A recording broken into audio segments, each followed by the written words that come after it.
The final dungeon, a place of immense power and peril, had been conquered. Yet, as the last vestiges of resistance fell, the very structure of the grand hall began to violently destabilize, explosions tearing through its ancient walls. A system message confirmed the victory, declaring the dungeon officially cleared. But the triumph was short-lived, as a voice cried out that the dungeon was collapsing, forcing Seo Man-yeep to sprint through the crumbling passageways, a massive explosion erupting behind him.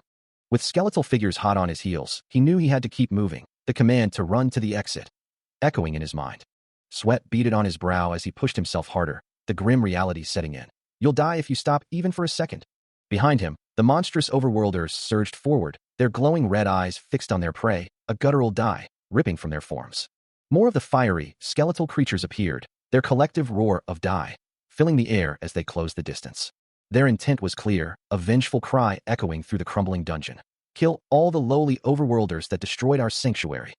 Seo Man-yeep, now running with Nathan and Haeyeon, along with other allies, grimaced, realizing the overwhelming numbers. Damn it, there's too many of them. They'll catch up to us at this rate. Just as despair threatened to set in, a powerful impact shook the ground, a burst of golden energy signifying another close call. Standing amidst the fiery glow of the dungeon, Seo Man-yeep, clad in his battle armor, addresses the terrified figures before him with a stern declaration. As the others recoil in shock and fear, their eyes wide with disbelief at the unfolding chaos. One man, his face etched with panic, screams out, demanding to know what Seo Man-yeep is doing. Meanwhile, Nathan Burner watches from a distance, a subtle smirk playing on his lips as he muses on their chances of survival, a chilling thought lingering in the air. Unfazed, the armored hunter extends his hand, blue particles of energy swirling around his fingers, ready to unleash his power. A purple aura flares around him as he issues a final, confident command, daring them to prove their worth. Far from the collapsing dungeon, in the bustling heart of a modern city, humanity remained blissfully unaware, their towering structures reaching towards a serene sky.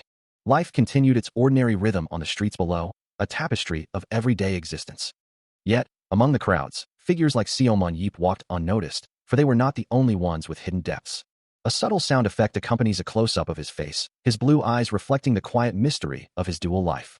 Suddenly, a mundane street encounter takes a sinister turn, as a man's angry shout about watching where one is going is met with the chilling, intense glow of a single, crimson eye.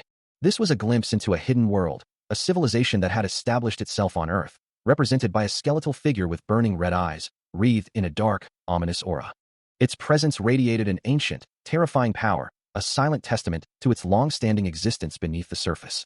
These were the Underworlders, people who lived beneath the ground, their history intertwined with the very foundations of the world. The skeletal Underworlder stood triumphant over a fallen human, its red aura flaring as it asserted its dominance, a chilling display of power from the underground civilization. This underground civilization was a completely different entity, distinct from the ones humans had established above ground, operating by its own rules and wielding unknown powers. Suddenly, a surge of raw, destructive purple energy erupted, emanating from a powerful, unseen force. The impact was immediate and devastating, causing a human to scream in sheer terror and agony as the purple force consumed them. From the swirling chaos, a monstrous, armored figure emerged, its eyes glowing with malevolent purple light, chains of dark energy coiling around its formidable frame. Another human recoiled in horror, overwhelmed by the sheer power of the purple-armored Underworlder, as the narration revealed this was due to a sudden invasion by the underground civilization. The purple-armored leader soared above a modern city under a full moon, its imposing silhouette casting a long shadow as it spearheaded the invasion, with other shadowy figures following close behind. Below, a horde of similar purple-eyed, armored figures advanced, their glowing visages a terrifying sight as they descended upon the unsuspecting urban landscape. As the invasion intensified, the monstrous purple-armored Underworlder loomed, its glowing eyes and bared fangs a terrifying promise of annihilation. Indeed, humanity was faced with the crisis of imminent annihilation, as the dark, ethereal energy of the invaders permeated the world. Leading the charge, the purple-armored behemoth stood alongside another hulking, red-skinned monster, their combined presence radiating an aura of unstoppable power. The purple-armored creature's maw, filled with jagged teeth, seemed capable of devouring all hope. Despite the overwhelming threat, humanity soon launched a desperate counterattack, military tanks firing with all their might, their shells exploding against the invaders. But no weapons that humans possessed could deal damage to them, as the purple-armored Underworlders flared with contempt. They possessed an inherent power, the purple-armored monster roaring as the skeletal Underworlder emerged behind it, glowing ominously. These were mystical powers, the skeletal figure radiating a fierce red energy that pulsed against the purple aura of its companion. With impossible speed, the purple-armored Underworlder ascended into the sky, leaving streaks of dark energy in its wake. Its descent was a devastating blow, an attack that even nullified the most powerful human weaponry. The impact sent shockwaves of purple energy across the battlefield, demonstrating the sheer futility of humanity's efforts. Against such overwhelming force, even military weapon strikes were rendered utterly useless. However, the situation changed not long after, as the mystical powers that the underworlders possessed began to spread. Soon, this influence started affecting humanity, transforming some into superhumans, who now possessed mystical powers they did not previously have. The few humans influenced by this phenomenon began to manifest vibrant, glowing auras of blue and red, signaling their newfound abilities. With these burgeoning powers, humanity, once on the brink, found itself with a fighting chance. The menacing purple-armored underworlder, once an unstoppable force, now faced a world that was rapidly adapting. Humanity, with its newfound powers, fought back against the underground civilization, their glowing weapons clashing against the dark forces. While taking down the dungeons of the underworlders one by one, the superhumans reclaimed their world. With each monster defeated and each dungeon cleared, humanity once again lit the embers of hope, pushing back the encroaching darkness. And at long last, in the spring of 2005, the strongest 7 superhumans gathered together before the ominous glow of the final dungeon gate, ready for the ultimate challenge. A figure, imbued with a powerful purple aura, stood resolute, their determination palpable. As the strongest 7 superhumans stood united, their combined purple energies pulsed with immense power, signaling a new era for humanity. The final dungeon, a formidable base of the underground civilization, was breached by humanity's strongest, their forms glowing with potent energy as they clashed against the shadowy forces within. With relentless determination, they fought to bring an end to the lengthy war, their weapons carving through the enemy ranks. And for their monumental achievement, a group of 7 heroes emerged, their diverse powers and unwavering resolve having secured victory. They became known as the 7 heroes who saved humanity, their names etched into history. In the aftermath of their triumph, they were bestowed with a level of adoration and recognition previously unimaginable. Crowds murmured with excitement, cameras flashed, and a foot stepped out of a luxurious car, signaling the arrival of a celebrated figure. Indeed, the surviving heroes found themselves showered with immense fortune and fame, living lives of unparalleled glory. Yet, amidst the celebrations and accolades, there was one person who did not make it back, his determined gaze now a memory. A grand banner announced the Co. Munyab statue unveiling ceremony, honoring Co. Munyab, the leader of the 7 heroes, whose sacrifice would forever be remembered. He was the only one who didn't get to live to reap all the glory and rewards, his towering statue a solemn tribute. Meanwhile, the heroes who made it out alive became stars, walking among the crowds as living legends.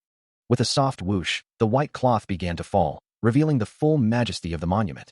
While the hero, now deceased, ascended into legend, a towering statue was erected in his honor, drawing gasps of awe from the gathered crowds. The sheer scale of the monument left many speechless. And just like that, 17 years passed. Now, in the national battlefield arena in Seoul, a critical match was underway, pitting South Korea against France in a national representative game. But the atmosphere was anything but celebratory, as a major crisis unfolded on the field. France had launched their attack with overwhelming force, their players unleashing vibrant purple energy across the arena. The South Korean players, caught off guard, were unable to respond properly, their defenses crumbling under the onslaught. At the heart of the French assault stood Nathan Burner, his violet eyes glowing with an ominous light. Player Nathan was mercilessly slaughtering the opposing players, each strike imbued with devastating red energy, sending them flying. Another player was engulfed in a fiery explosion of red magic, their defeat echoing through the stadium. Nathan stood firm amidst the chaos, a formidable and unyielding force on the battlefield. The holographic projection of a figure, radiating an intense blue aura, stands victorious on the battlefield, having already secured 6 kills. Indeed, the commentators confirmed that Nathan has single-handedly achieved 6 kills, his dominance absolute. Such overwhelming power leads many to question if a player of his caliber has ever existed since the very foundation of the International Battlefield League. Observing the holographic display, a man in a suit clenches his fist, a frustrated curse escaping his lips. Meanwhile, in the commentator's booth, 2 men discuss the unfolding disaster, one noting that this level of performance is precisely what's expected from a superhuman ranked among the top 3 in the age of Battlefield. The other commentator adds, his voice laced with despair, that their national team is on the verge of being completely wiped out, without even a proper chance to retaliate. But then, a determined figure emerges, radiating a fierce red aura and wielding a glowing whip, for the only player left is Baek Haeyeon. With her eyes glowing crimson, she charges forward, the commentator's voice echoing that it's a fight with incredibly low odds of victory, yet player Haeyeon is bravely charging directly at Nathan. She's utilizing her unique specialty, the whip, to confront Nathan head-on. Her whip arcs, a fiery extension of her will, as she strikes at him, the red energy flaring around her. Despite her fierce attack, Nathan remains eerily calm, his expression unperturbed, even as Haeun's face contorts with effort and desperation. The spectators watch in stunned silence, their faces a mixture of shock and awe at the unfolding battle. As Baek Haeun launched her desperate assault, head coach Baek Ji-ho could only watch, his face etched with a profound sense of dread. Her whip, crackling with vibrant red energy, sliced through the air, a final, furious attempt to turn the tide. A fierce determination burned in her glowing orange eyes, a testament to her heritage as the daughter of one of the legendary 7 heroes. But Nathan Burner, with an almost casual grace, met her charge, his own power surging, a dismissive thought forming in his mind. His electric blue eyes glowed with cold confidence as he mused that she would never defeat him, especially not with a team as weak as hers. Before her attack could fully connect, Nathan's overwhelming blue energy erupted, striking her with devastating force. She was instantly engulfed, her form swallowed by the blinding azure light of his power.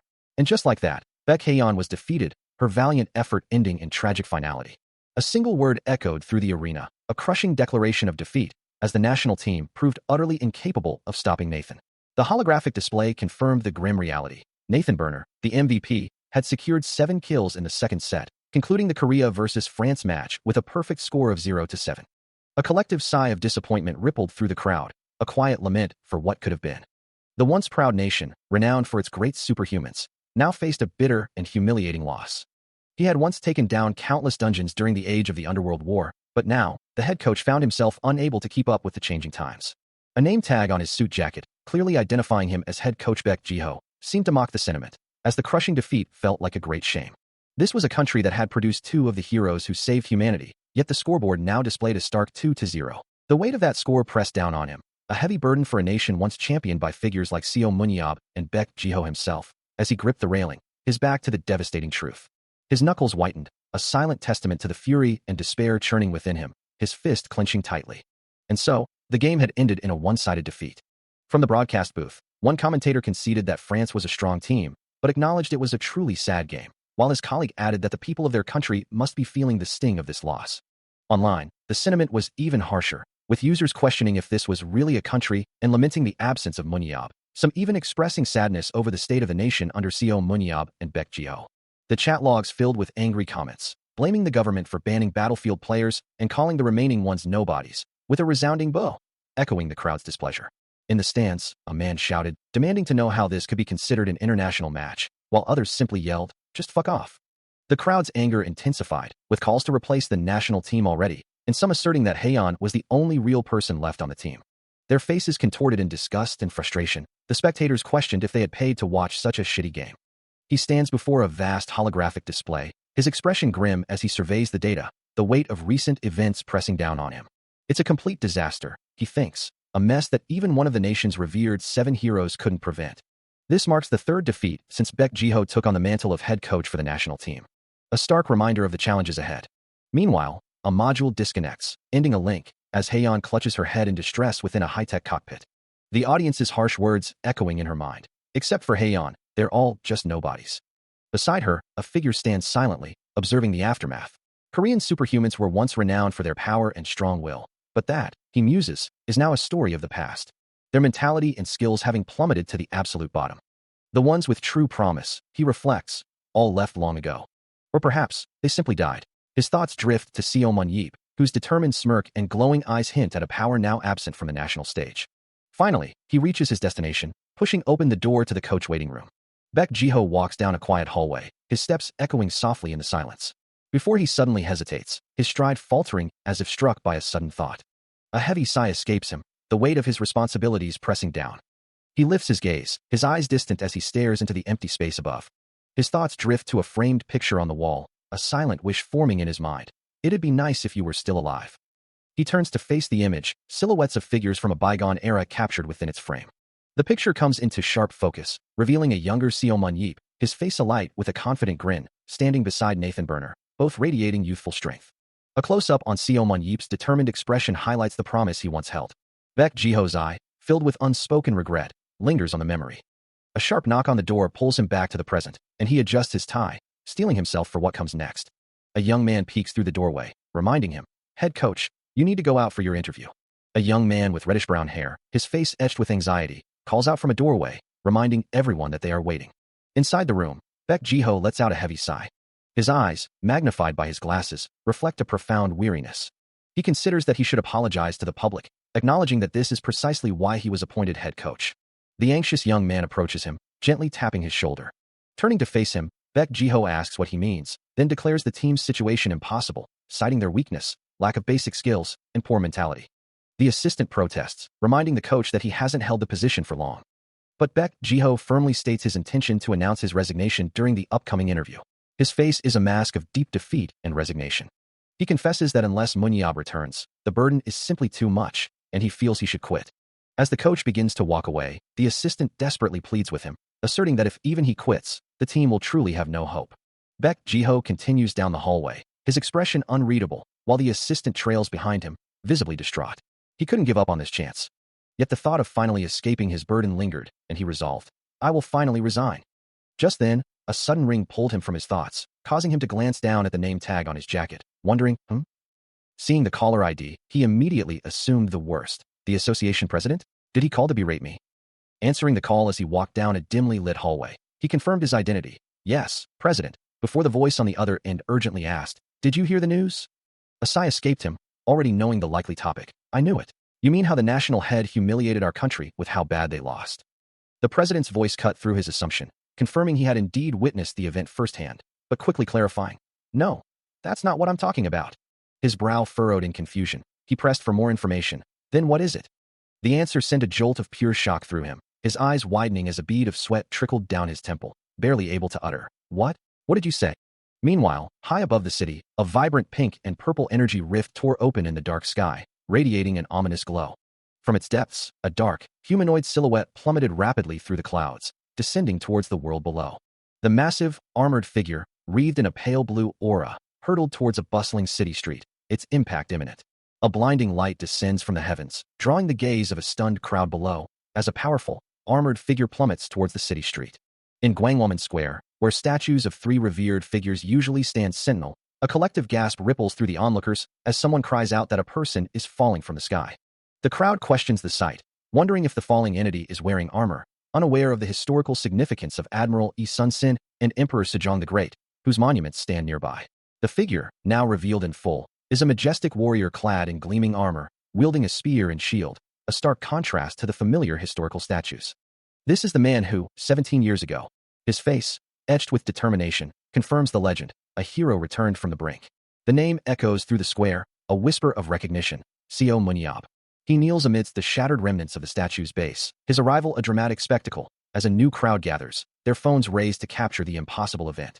Among the bewildered faces, a man with scars on his cheek questions aloud, wondering if the legendary Seo Munyab has truly returned.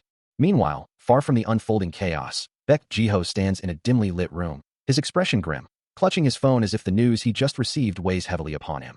His voice, strained with disbelief, cuts through the silence, demanding to know if the person on the other end truly understands the gravity of the situation. He stands tall, his armored form silhouetted against the bright sky, a testament to his dramatic return. Yet, the impact has taken its toll, and he finds himself kneeling amidst the debris, gazing up at the shattered remnants of the structure he collided with. A sharp wince escapes him as he feels the damage to his chest plate, blood staining the pristine white armor.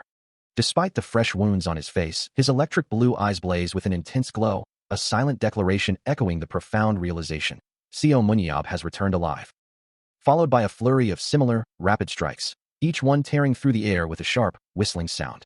Seo Munyib, a blur of motion, plunges into a horde of shadowy, red-eyed monsters, his shield deflecting their attacks as his blade carves a path through their ranks. With every swing, vibrant blue energy erupts, sending crimson splatters across the ethereal battlefield. Though a monster's claw manages to graze his cheek, drawing blood, the young hunter's resolve remains unbroken, his eyes burning with fierce determination. He retaliates instantly, his sword arcing with renewed force, a devastating blue-tinged strike tearing through another foe. Surrounded by the encroaching shadows, his electric blue eyes glow brighter, reflecting the purple auras of his adversaries. He moves with impossible speed, a streak of midnight blue and glowing energy, preparing for the next decisive blow. His blade connects with a sickening crunch, the impact radiating waves of pure blue force. With a final, explosive thrust, he unleashes a blinding burst of light, obliterating his foe. The remnants of the monster dissipate into shimmering particles, leaving only a fading blue glow in the air.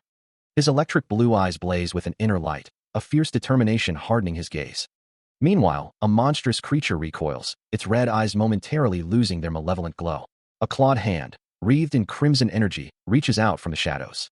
The ancient, ornate dungeon door, now sealed, stands before him. He observes it, realizing the dungeon's door. Another monstrous arm, crackling with dark power, seems to confirm his thoughts. With a bruised face and unwavering resolve, he declares, finally closed. As if in response, a skeletal figure, wreathed in dark mist and wielding twin orbs of pure white energy, manifests before him. It is surrounded by a vast horde of red-eyed demons and skeletal warriors, all eager for battle. Looking down at the formidable assembly, he steels himself, murmuring, "All right, then." The air crackles with infernal heat as a monstrous, clawed hand emerges from the fiery depths. He stands amidst a maelstrom of dark, swirling energy, red particles dancing around him like embers. Unwavering, he faces the unseen threat, his form a beacon of defiance against the encroaching chaos. His eyes, now blazing with an electric blue intensity, reflect a fierce resolve, a silent promise of battle. As a powerful blue aura erupts around him, pushing back the darkness, Seo Mun-Yeep prepares to unleash his full might. With a guttural roar, he challenges his foes, demanding a fight to the death. Then, a sudden, disorienting rush of speed lines, as if reality itself is tearing apart. His eye snaps open, the blue glow gone, replaced by a look of utter confusion. A pained groan escapes him as he struggles to sit up, finding himself in an unfamiliar hospital bed. He gasps, taking in the sterile surroundings, his mind racing to comprehend his new reality. Another gasp escapes him, the shock of his situation slowly sinking in. A nurse approaches, her voice gentle, asking if the patient has finally woken up. Seo Mun-Yeep clutches his head, his brow furrowed in confusion, uttering a bewildered question about his location. As he slowly regains consciousness, a voice gently asks about his condition, informing him that he is in a hospital. Disoriented, he can only manage a bewildered question, his brow furrowed in confusion. He looks down at the unfamiliar hospital gown, the fabric bearing the name of a university hospital, as if trying to piece together his surroundings, tiny particles of dust dancing in the light around him. His eyes then fall upon a VIP patient sign, clearly displaying his name, but it's the date that truly shocks him, making him exclaim, "This is 2022, not 2005? The revelation leaves him utterly bewildered, unable to make any sense of the situation as an drip hangs beside his bed. He clutches at his hospital gown, insisting that he was certain it was 2005 when he entered the final dungeon. The nurse, observing his distress, offers a sympathetic smile, acknowledging that it must be extremely confusing for him. She begins to explain that there's a need to clarify the current situation, but then pauses, asking him to hold on for a moment. The nurse stands beside his bed, holding a remote control, while he sits up, still processing the shocking news. With a click, she directs his attention, asking, "Could you please look over here?" She gestures towards a television screen, where a news anchor is reporting, ready to provide him with the answers he desperately seeks. The television screen flickers to life, displaying a news desk with a somber anchor reporting on the day's events, highlighting a breaking story about Seo Mun-Yeep currently receiving treatment at the hospital. As the broadcast continues, it reveals that Seo Mun-Yeep, once believed deceased and known as the leader of the Seven Heroes, has returned after 17 years and is now undergoing treatment. The report details how he was discovered after falling from the sky at Gwangwaman, landing directly in front of his own statue.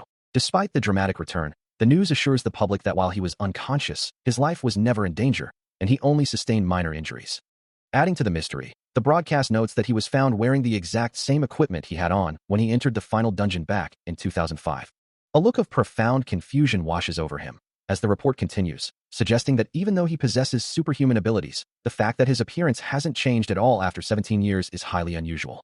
The news anchor then states that some experts are cautiously suggesting that this phenomenon may be in. His brow furrows, a bead of sweat tracing his temple, as the broadcast concludes with the term, an occurrence of space-time distortion. With that final, unsettling revelation, the news segment abruptly ends. Turning to the nurse beside him, he asks, his voice laced with disbelief, "Has 17 years really passed? It was 2005 just a couple days ago, though." The nurse, with a weary but understanding expression, confirms, "Yes, it has. That's why it's such a mess." A soft sook sound accompanies his gaze as he turns to stare out the hospital window, observing a bustling crowd in the world that has moved on without him. He hears a voice explaining that ever since his admission, reporters have been setting up camp outside the hospital. Indeed, a massive crowd has gathered before the imposing modern hospital building, their murmurs a low hum against the bright sky. Seo Mun-Yeep's face twists in annoyance, realizing that. He mutters to himself, the weight of the revelation settling in. 17 years. As a nurse approaches his bedside, he asks her to bring him a mirror, to which she readily agrees. Holding up a small hand mirror, the nurse asks if this is sufficient. He gazes at his reflection, his youthful features staring back, and a profound realization dawns on him. He truly looks the same as he did 17 years ago. His mind races, unable to comprehend how he could possibly look this young as a 47-year-old. He questions if a space-time distortion truly occurred, because he's never heard of one lasting 17 years. A chilling thought then crosses his mind. What if this world truly is 17 years in the future of the one he knew? His eyes widen in sudden panic as he realizes the full implications, a desperate weight escaping his lips. Overwhelmed by the sudden shift in reality, he clutches his head, his voice trembling as he asks, "By any chance, are my life savings?" He listens intently as the nurse explains the situation, his expression shifting as she reveals the fate of his assets. He begins, but she continues, explaining that according to his will, all his wealth had been donated to the Child Protection Foundation, a fact highlighted by a news report on a nearby screen featuring his past self, Seo Munyab, promoting the charity. The revelation that he had donated all his wealth hits him like a physical blow, a single, raw expletive escaping his lips as the full weight of his past decision crashes down. Even his birthplace, once a humble home, had been transformed into a museum dedicated to the famous Seo Munyab, a testament to his former life that now felt utterly alien.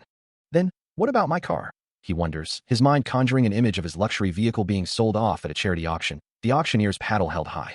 The words charity auction echo in his thoughts, confirming the complete liquidation of his former life. A profound sense of despair washes over him, his eyes wide with the horrifying realization. He can't stay in the hospital indefinitely, and with no money or property, he's not just poor, he's utterly homeless. His hands clench into tight fists, trembling with a mixture of anger and helplessness, the hospital gown rustling with his agitation. Slumping forward, he laments that if he had known this would happen, he would have saved at least some of his fortune. The nurse, seeing his distress, tries to reassure him, reminding him that he is a hero who saved the world, and no one would neglect him. She then offers a ray of hope, revealing that Mr. Baek Jiho had heard of his news and contacted them, promising to reach out again to confirm his arrival. The Seoul National University Hospital stands tall against a clear blue sky, its modern facade reflecting the sunlight. Inside, a voice confirms. He says he will be arriving soon.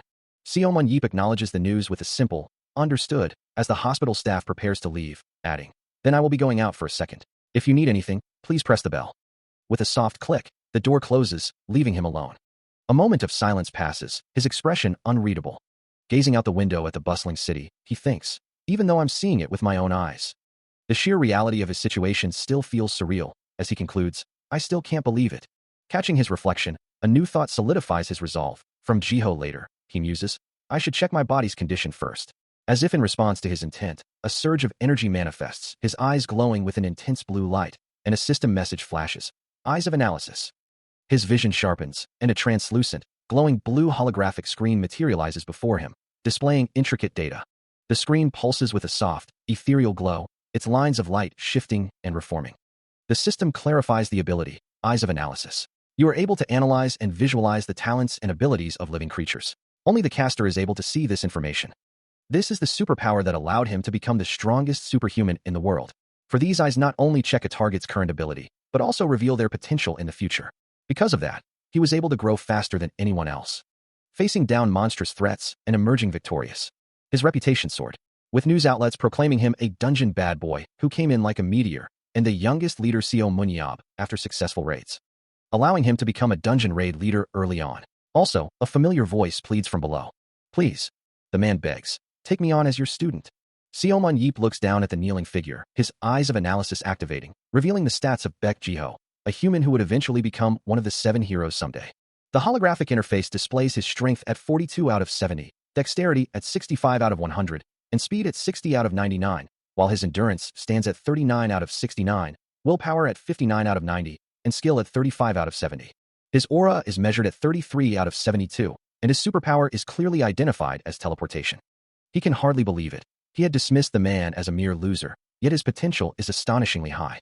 Accepting the plea, he declares, "All right, I'll take you on as my student. But if you die while following me, it's not my business." The other man, overwhelmed, quickly responds, What? Understood.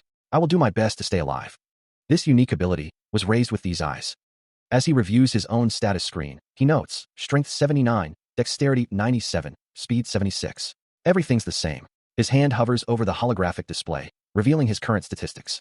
A flicker of surprise crosses his face as he reads, My willpower is. The screen shows his endurance at 91/91. The numbers continue to astound him, with willpower at 110/100, skill at 100/100, and aura also at 100/100. Looking at the impossible figures, he questions, wasn't 100 the maximum limit for a talent for humans? A bead of sweat forms at his temple, his eye wide with a mixture of shock and disbelief. Then, A new icon appears on the screen, revealing a superpower he didn't have before: immortal. The description clarifies, you are immune to death from physical causes. He murmurs, appeared? Lost in thought, he ponders, did I have a broken ability like this before? If I think about the fact that new superpowers can form in special situations. His contemplation is accompanied by the ethereal manifestation of this newfound power, a ghostly, glowing figure representing his immunity. Still recovering in the hospital, Seomun Yeep's mind races, the shadowy forms of his past battles swirling around him as he considers the mysterious new power he'd acquired, wondering if it had been forged in the crucible of that last desperate fight.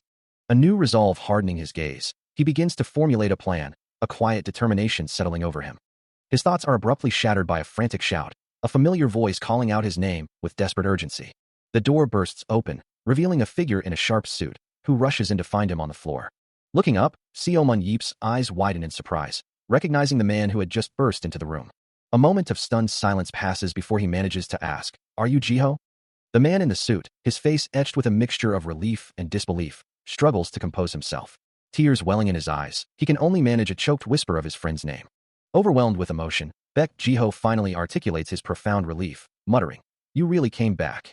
Now standing and having changed into a casual shirt, Seomun Yeep offers a playful smirk, teasing his emotional friend. "Seems like you got a lot weaker?"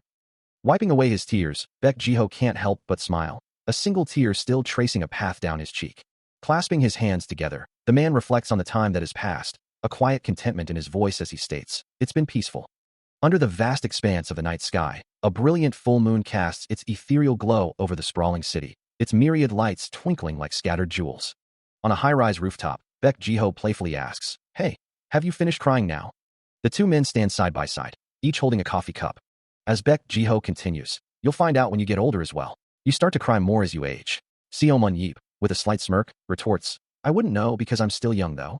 A mischievous glint in his eye, Seomun Yeep then shifts the topic. "Anyways, did you keep the promise?" His friend looks away thoughtfully, muttering, "What promise?" Seomun Yeep simply smiles, and Baek Jiho's expression softens as he remembers, "Ah, that." He then reveals, "I hired a ghostwriter. They were a famous fantasy novel author." A vibrant book cover appears, depicting a heroic warrior in shining armor, emblazoned with the title, "Savior of the World Seo Munyab." Seomun Yeep's eyes widen slightly at the sight, a small image of monsters flashing in his mind, before he asks, "Huh, so it starts off with me being born or something like that?" Baek Jiho continues, explaining the widespread impact of the story. "There was even a documentary and a movie. They made them like it was some mythological story." He elaborates, "Well, the content was whatever, but each and every one of them became popular." He adds, with a hint of pride, "In fact, the movie was able to hit #1 on the worldwide box office." Seomun Yeep looks out at the city, a thoughtful expression on his face, as he ponders the implications of his newfound fame. Then what should I do now? He had thought his life ended in the dungeon, but upon opening his eyes, he found himself in a hospital bed, 17 years later. The world outside was filled with things he'd never seen before, like a smartphone, which was truly surprising, and though he was sure this wasn't an illusion, it still didn't quite feel real. Even after saving the world, he was still just a poor, homeless person, a stark contrast to the man standing beside him. A soft tap echoed in the quiet room, as the protagonist considered his friend's words. Baek Jiho's voice was warm and reassuring, asking what friends were for, and insisting that if he ever needed money, he should just say the word. With a confident smile and a thumbs up, Jiho seemed genuinely happy to help. Looking at his friend, Seomun Yeep couldn't help but remark, "Wow, it looks like you grew up a lot, Jiho." Jiho then inquired, "You must have made a fortune in those 17 years. Did you start a business or something?" He explained that he had earned money from raiding dungeons and even received a reward after the Underground War, so he couldn't just do nothing after earning so much, though there was a limit to how much one could simply play around with it. Seomun Yeep, however, found it strange, wondering how a business wouldn't fail with an idiot like Jiho at the helm, even with a lot of money. He punctuated his playful jab by pointing a finger at his friend, who recoiled slightly in surprise. With a wry smile, Jiho admitted, "It pains to admit it, but I also left that to a professional." He asks his friend, "Then that means you're jobless, right?" Baek Jiho, standing beside another man in a sharp suit, replies that's not it either. He has something else he does. Seomun Yeep's expression shifts to one of surprise, his eyes widening slightly. The other man is identified as a head coach, specifically the head coach of the national representatives, a title that hangs heavy in the air. Seomun Yeep, still processing the information, asks why his friend is talking so quietly all of a sudden, a hint of suspicion in his tone. As Baek Jiho adjusts his tie, Seomun Yeep presses further, asking what kind of coach he is, then pauses, telling him to wait a second. Baek Jiho simply holds up his smartphone, telling him to watch this. Seomun Yeep reaches out, his eyes fixed on the screen displaying Europe Battlefield World Cup final qualifiers. wondering what this is. He stares intently at the device, a small image of two warriors locked in combat appearing above it. The phone screen reveals more fantastical imagery, showing what appear to be dungeon maps and data. Seomun Yeep, still holding the phone, asks what this is, recognizing the dungeons they raided, and questions if all the dungeons haven't disappeared. The screen then clarifies, this is a virtual reality sport called Battlefield. Seomun Yeep murmurs, trying to process the new information about this Battlefield sport. His friend, Baek Jiho, continues to explain, clarifying that they don't just play in virtual reality, but actually materialize a dungeon within it, using it as a field for two teams to compete against each other, making it a sport. He elaborates, suggesting it's a new business venture that utilizes the superhumans who became obsolete after the war. And despite its unusual origins, it became extremely popular from its inception, now standing as the most popular sport. Seomun Yeep hums thoughtfully, though his expression betrays a hint of disdain, as he dismisses it as merely little kids playing around. But the game is far from child's play, featuring formidable figures like Nathan Burner's avatar with his glowing blue eyes and sharp grin, alongside other powerful Underworlder-themed players, each with their own distinct, battle-hardened appearance. The high-ranked players, including Baek Haen's pink-haired avatar and other fierce competitors, are said to rival even the legendary Seven Heroes, and the Battlefield World Cup rankings are a matter of intense national pride. Seomun Yeep takes a sip from his coffee, still looking unconvinced by the gravity of the situation, his gaze fixed on his phone. He finally breaks the silence, asking about South Korea's standing in this new global phenomenon. As Baek Jiho looks on with a slightly exasperated expression, while Seomun Yeep continues to sip his drink. The former hunter then challenges his friend, asking if his hearing has deteriorated with age, implying he should have heard the answer already. As they walk away, the question hangs in the air once more, what place does South Korea hold in this new world of virtual dungeons and national pride? He presses, confident that despite their smaller population, South Korea must have a strong standing in the Battlefield rankings, surely placing them high if it's truly just child's play. But Baek Jiho hesitates, a bead of sweat forming on his temple as he begins to speak. Truthfully, he admits, South Korea's position is far from what anyone would expect. Under the cold glow of the full moon, a discarded coffee cup tumbles through the air, mirroring the plummeting hopes as the devastating truth is revealed. They are dead last. The cup continues its descent, hitting the ground with a soft thud, the sound echoing the weight of the news. As the words sink in, Seomun Yeep instinctively reaches out, his hand extended as if to grasp at the impossible reality, while Baek Jiho watches him, his expression a mix of regret and resignation. The head coach can only offer a silent, pained acknowledgement of the grim situation. The protagonist's eyes widen in utter disbelief, a single word escaping his lips in a shocked whisper, "What?"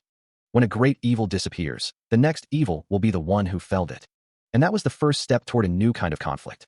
As a sleek, dark car glides through the night, its headlights cutting through the darkness. The world outside blurs into streaks of light and shadow. Inside, a passenger with dark purple hair turns to the driver, asking, "Huh? What did you say?" The driver, a man in a sharp suit and glasses, responds with a somber tone, "That's why our country became a weak nation in the battlefield." The passenger's brow furrows in confusion. What? How does that even make sense? He continues, explaining the underlying fear that gripped the powerful after the war. After the war ended, there were many higher-ups who were afraid of the superhumans who had nowhere to go. They didn't know when the blade would be turned toward them, or something like that. The driver sighs, a quiet acknowledgement of the unchanging nature of power. Those people are still the same. He then elaborates on the nation's response to this fear, strongly regulated. Under the pretense of superhumans having destructive power, they tried to put anyone deemed strong under the control of the nation. As the driver considers the implications of their conversation, he realizes the full scope of the situation, acknowledging how many superhumans had nearly naturalized to other countries, becoming players or coaches. The man in the passenger seat agrees, a slight smile playing on his lips. He then recalls his own past, lamenting that even when he was active, countless individuals tried to exploit them, wishing he had broken their kneecaps back then. The driver, gesturing emphatically, reminds him that he had shit-talked everyone, from politicians to the president during that time.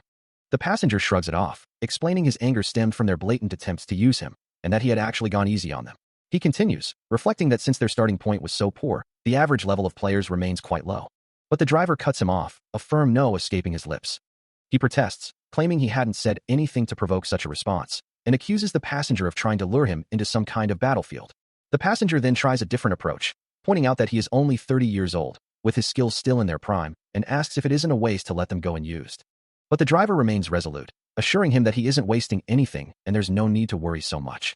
He clarifies his position, stating he no longer wishes to live as a superhuman, as that life ended heroically in the final dungeon, and that he no longer has to fight with a sense of duty, now it's just sports.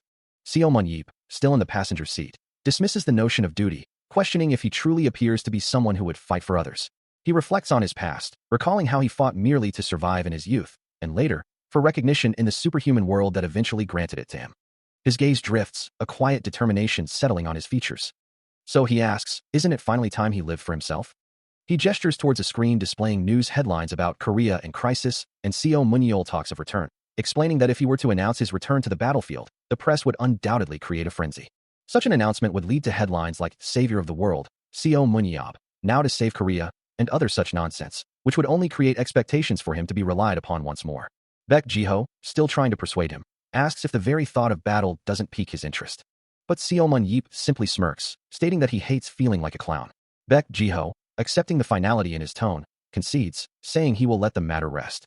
Seo Mun-yeop looks out the window, a thoughtful expression on his face, as if contemplating his next move. Baek Jiho then turns to him, asking what he is talking about, his expression one of confusion. A hand points, emphasizing the existence of other superhumans. As the sleek car glides through the neon-lit city night, a massive billboard flashes into view, showcasing a stunning woman with the words, "Bless Gorgeous" today, emblazoned across it. The image of the woman, with her captivating gaze, draws the attention of the passenger, who mutters, while the driver, with a knowing smile, simply states. The revelation causes Seo Mun-yeop to recoil in shock, a puff of air escaping his lips. His mind flashing back to a memory of a small, pigtailed girl, as he struggles to reconcile the image with the woman on the billboard. The driver, observing his passenger's disbelief, calmly clarifies, adding that despite the years, she still bears a resemblance to her younger self, before gently telling him to compose himself. The car continues its journey under the vast, moonlit sky, its engine humming as it navigates the city streets, until a notification confirms their arrival at a modern, well-lit residence. Stepping out, they are met by a woman with a warm, welcoming smile, her hands clasped in anticipation, who greets the passenger by name. Han Sung-gi greets him warmly, remarking on how long it's been, but he replies that for him, it's only been a week. He then jokes, wondering aloud how much he's aged in that single week. Baek Jiho, joining the conversation, agrees that it truly feels like only a week has passed, prompting Sung-gi to playfully call him too much. He then adds that it's nothing compared to the fact that his friend, whom he thought was dead, has returned to life. Now, the reality of his return truly begins to settle in. He looks at Sung-gi, a silent acknowledgement of his miraculous survival, the words, "I really came back alive," echoing in his mind. His gaze drifts, contemplating a peaceful world, one without dungeons or the constant need for fighting. A new question arises in his thoughts. What should he do now? As the quiet night settles over the modern house, the question lingers, what do I do now? For now, he decides, he'll simply settle on playing around. With a soft rustle, his hand reaches for a remote control. He presses a button, wondering if there's anything good to watch. He lays sprawled across the couch, a remote in one hand and a bag of chips in the other, the picture of domestic tranquility. Suddenly, his eyes snapped open, a spark of recognition igniting within them as he muttered, "This is..." The television screen displayed a familiar drama, Stairway to Hell, prompting him to sit bolt upright, exclaiming, "Whoa, is this drama on a rerun? Holy shit, I was really curious how this ended." A quiet resolve settled over him as he leaned forward, affirming, "Yeah, alright, this was it." His face flushed with an almost childlike excitement, his eyes gleaming with a newfound purpose, he declared, "This was the reason I came back alive." A booming laugh escaped him as he announced his grand plan. "The potato chips I prepared are enough. Let's binge the whole thing today." Just then, Baek Jiho entered the room, observing the intense focus of his charge. Unaware of the new arrival, he continued, his voice filled with unbridled enthusiasm, "And while I'm at it, I'll watch all the drama I've missed from 2005 onwards." Baek Jiho's expression shifted to one of utter disbelief, his eyes wide as he processed the statement. All the drama, from 2005 onwards. The sheer volume of his words hung in the air, echoing the older man's shock. All of them. Leaning over the couch, Baek Jiho confronted him directly. "Yo, are you really gonna sit at home watching drama the whole time?" His face etched with concern, he pressed further. "Hey, it wasn't that long ago you told you'll let me be, so what's this now?" He muses, "Yeah, you can live for yourself. But those reporters have been staking it out for multiple days now," Baek Jiho reveals, peering through the curtains at the commotion outside. "They said they won't go back until they've seen you." "What the fuck?" he mutters, his expression darkening as he processes the news. A significant number of them.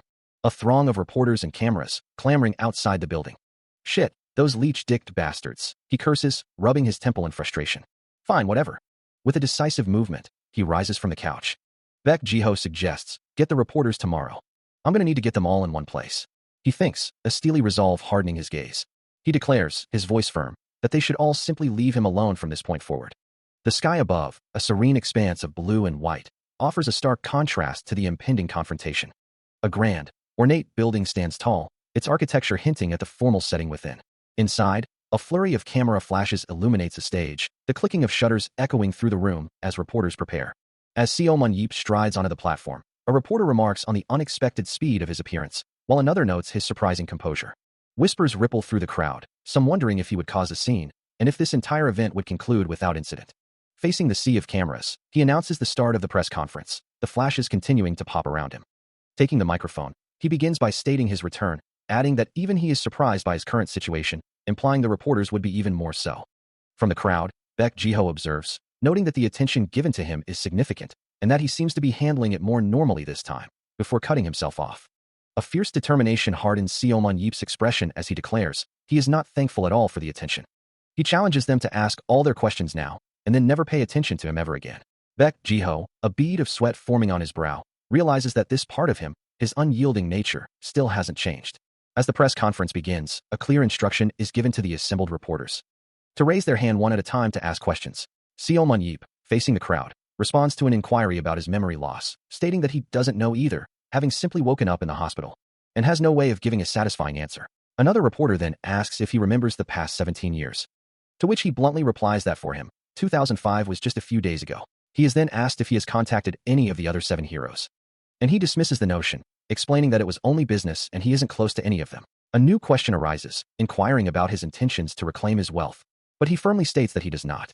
Looking out at the sea of raised hands, he points to a reporter, acknowledging them with a simple, "You, over there." The chosen reporter, raising his hand, begins his question by referencing head coach Baek, suggesting that the coach would have heard about the battlefield event. Seo Mun-yeep, still facing the crowd, is then asked if he has any intentions of becoming an active player. A murmur ripples through the reporters as they react to the question. While Baek Ji-ho watches, a bead of sweat forming on his temple, thinking to himself that this moment has finally arrived. Seo Mun-yeep's expression remains resolute, ready to deliver his answer. He simply states, with an air of finality, that they should not. Undeterred, the balding reporter presses on, asking if there's a specific reason for his refusal. Seo Mun-yeep, with a dismissive gesture to his ear, responds that he doesn't find it exciting. The reporter, a smirk playing on his lips, challenges him, asking if he means he would fail. A sharp retort flashes across the screen as Seo Mun-yeep points directly at the man, declaring that the only thing failing here is his hairline, causing a ripple of suppressed laughter through the crowd. His expression hardening, he reiterates his complete disinterest in the battlefield, finding nothing particularly fun about it. With an outstretched hand, he warns them not to expect him to act like a clown for their amusement. His gaze drops, a clear sign of his patience wearing thin, as he hopes their curiosity has been somewhat sated. Placing his hand firmly on the microphone, he states plainly that they should no longer bother him. His eyes narrow, a silent command to end the proceedings, as he prepares to say, "Then."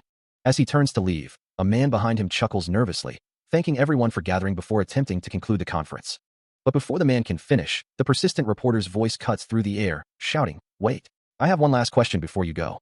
The reporter's voice cuts through the air, reminding him that just yesterday, a player named Gerald Walker had spoken about him, saying these 7 heroes are nothing, and that they won't be able to touch me. He stands on the podium, back to the crowd, as the reporter presses further, asking for his thoughts on these provocative statements. A flicker of annoyance crosses his face, his gaze sharp and unyielding. Gerald Walker? The reporter, beads of sweat forming on his brow, elaborates, explaining that Walker is the star battlefield player from the US, also known as the pride of the American tanks. Seo Mun-yeep's expression remains unchanged as he considers the question of whether this Gerald Walker is truly the strongest. The reporter continues, revealing that there's a top 3 for the best players in Battlefield. An informational graphic appears, highlighting the 3 formidable figures, Nathan Berner from France, Roy Meyer from Ireland, and Daniel Mansky from Germany, each radiating a powerful aura. Walker is indeed an outstanding player. The reporter insists, wiping his brow in frustration, but he hasn't been able to reach these top ranks, eliciting a dismissive ha from the man. Seo Mun-yeep covers his face with a hand, a sigh escaping him, muttering that even if 17 years have passed, whatever Walker is now. He turns to face a glowing screen, concluding that if Walker can't even get into that top 3, or whatever, he can't say anything. A young man's voice rings out, challenging anyone to fight him, demanding they not retreat to the battlefield game, but instead, to come and find him in real life. He promises that, with his own 2 hands, he will bury them. The aggressive declaration continues, stating he will bury them in his own backyard. The image of the young man, Seo Mun-yeep, is briefly distorted by pixelation, his hand raised in a defiant gesture. The pixelation clears, revealing his intense expression as the threat hangs in the air, a stark silence following his words. Watching the broadcast, an older man with a distinguished beard muses, and so he says, "Walker." His hand clenches into a tight fist, the sound of his grip echoing the tension in the room. Zachary Wood's gaze remains fixed, his jaw tight as he utters a single name, Wood. His expression hardens, a fiery glow reflecting in his eyes, as if a decision has been made. With a resolute tone, Zachary Wood issues a command. Prepare a plane to Korea. With the decisive order given, the wheels of fate begin to turn, right now. An urgent call interrupts the quiet, revealing news of an A match with the U.S. The voice on the other end, belonging to Baek Ji-ho, demands to know why he's being notified so abruptly about an official international match between countries with their national A teams. Meanwhile, Seo Mun-yeep, lounging on a couch, finds the commotion irritating, muttering about the noise. Ji-ho, still on the phone, is told to take his call outside, to which he reluctantly agrees, pressing a hand to his forehead. He lets out a frustrated sigh, clearly overwhelmed by the situation. Still annoyed, Seo Mun-yeep asks what the fuss is about, as he can't watch TV with all the shouting, while Ji-ho reveals they have an A match with the United States in 2 weeks. The protagonist dismisses the news with a casual don't care, but Ji-ho's voice rises in exasperation, blaming him for the situation and reminding him of Gerald Walker. Sitting up, Seo Mun-yeep asks, what? Who? Ji-ho explains that it's the one who tried to provoke him, the guy he'd threatened to bury out in the back. He continues to explain, arms crossed, while Seo Mun-yeep listens intently. Ji-ho, looking stressed, finishes by saying Walker was publicly humiliated by him, to which Seo Mun-yeep responds with a dismissive, what a baby. All because of that. Baek Ji-ho continues to press the issue, reminding Seo Mun-yeep that the rival isn't among the top 3 players. And apparently, he's quite sensitive about that, intending to take out his frustration on the Korean team since he can't face Yeep directly in Battlefield. Lounging casually, Seo Mun-yeep dismisses the entire situation, wondering aloud what any of it has to do with him, and labeling the rival as a weird guy. Ji-ho sighs, resigned to his fate, muttering about his bad luck as Yeep, with a smirk, offers a sarcastic, good luck, bud. Still unconcerned, he declares his intention to simply laze around for the upcoming match. Ji-ho, now seated opposite him, tries to reason, pointing out the significance of a match between national teams, but Yeep's attention is suddenly piqued by a different thought. His expression shifts slightly, a hint of genuine interest replacing his usual apathy. He leans forward, asking if Haeyeon will also be present at the event.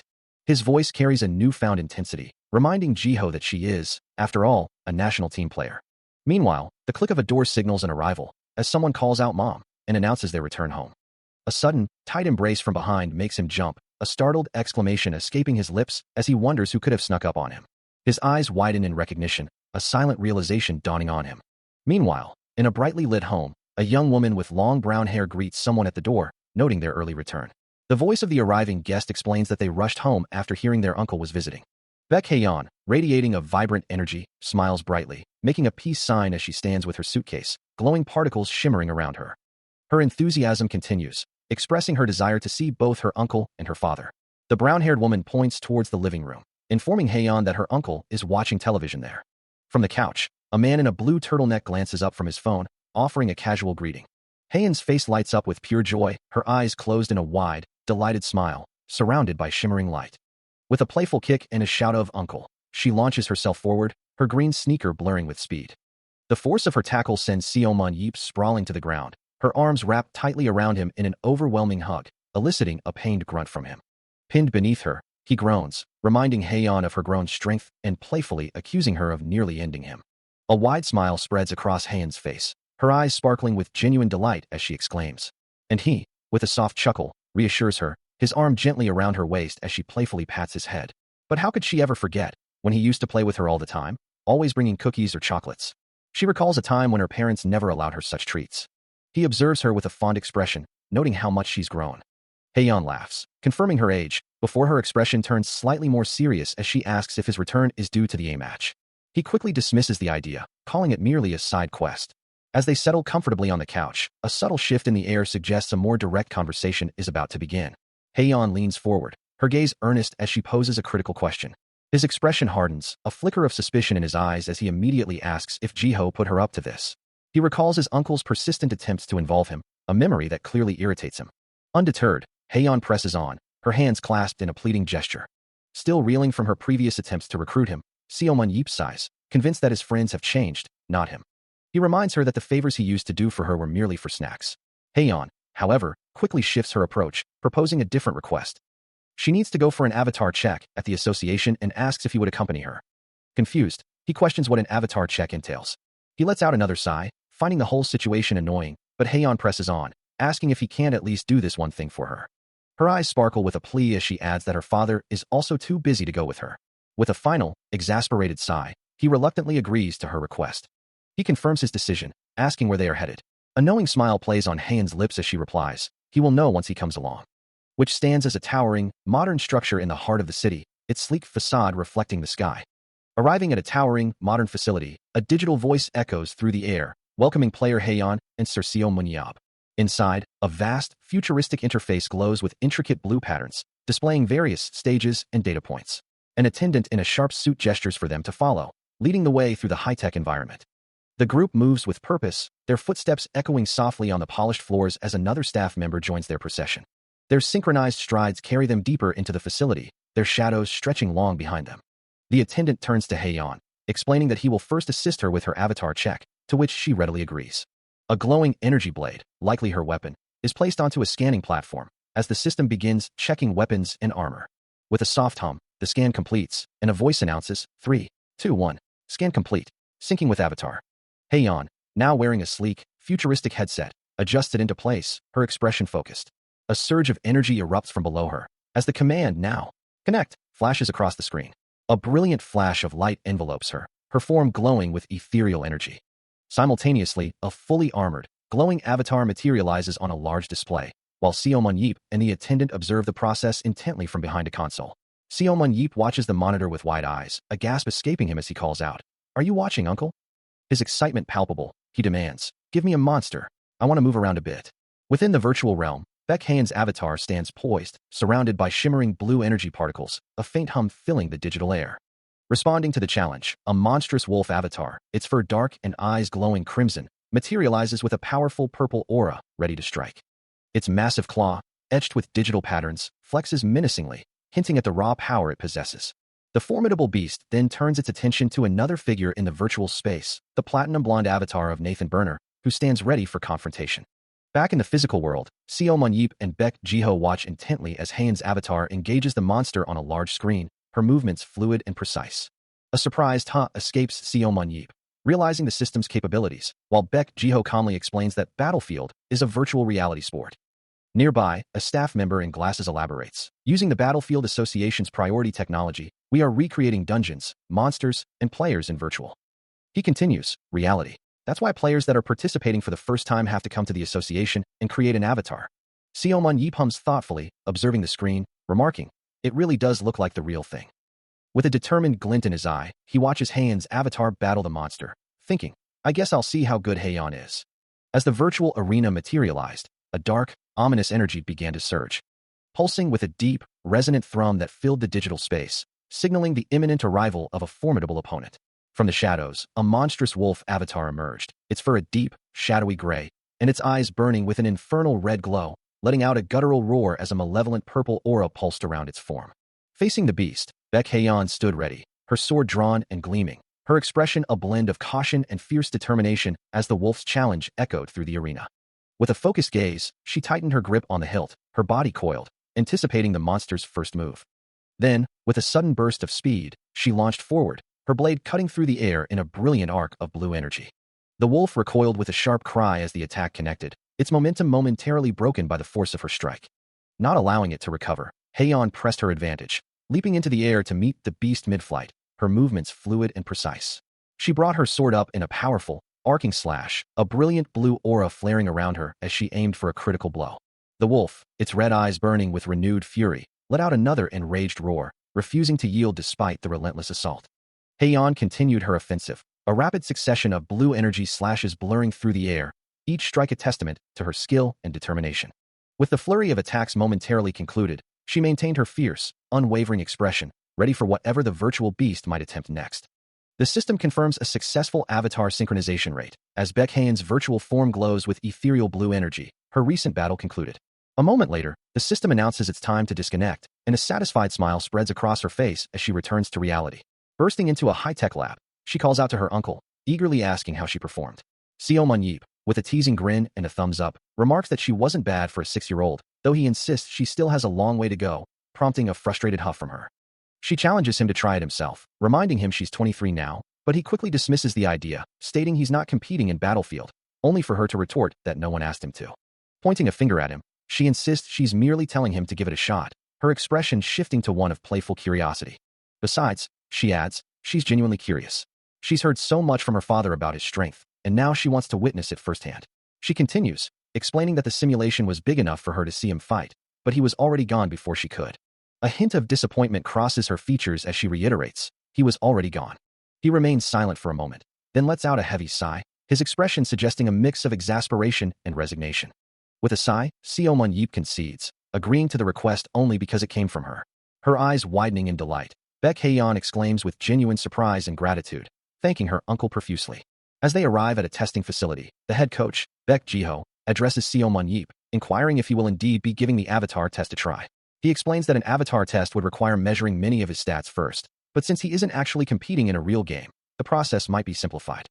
Hae-yeon, ever eager, suggests they can proceed with an avatar test right away, convinced it will be fun. She then turns to her uncle, asking if he's ready to go into the module.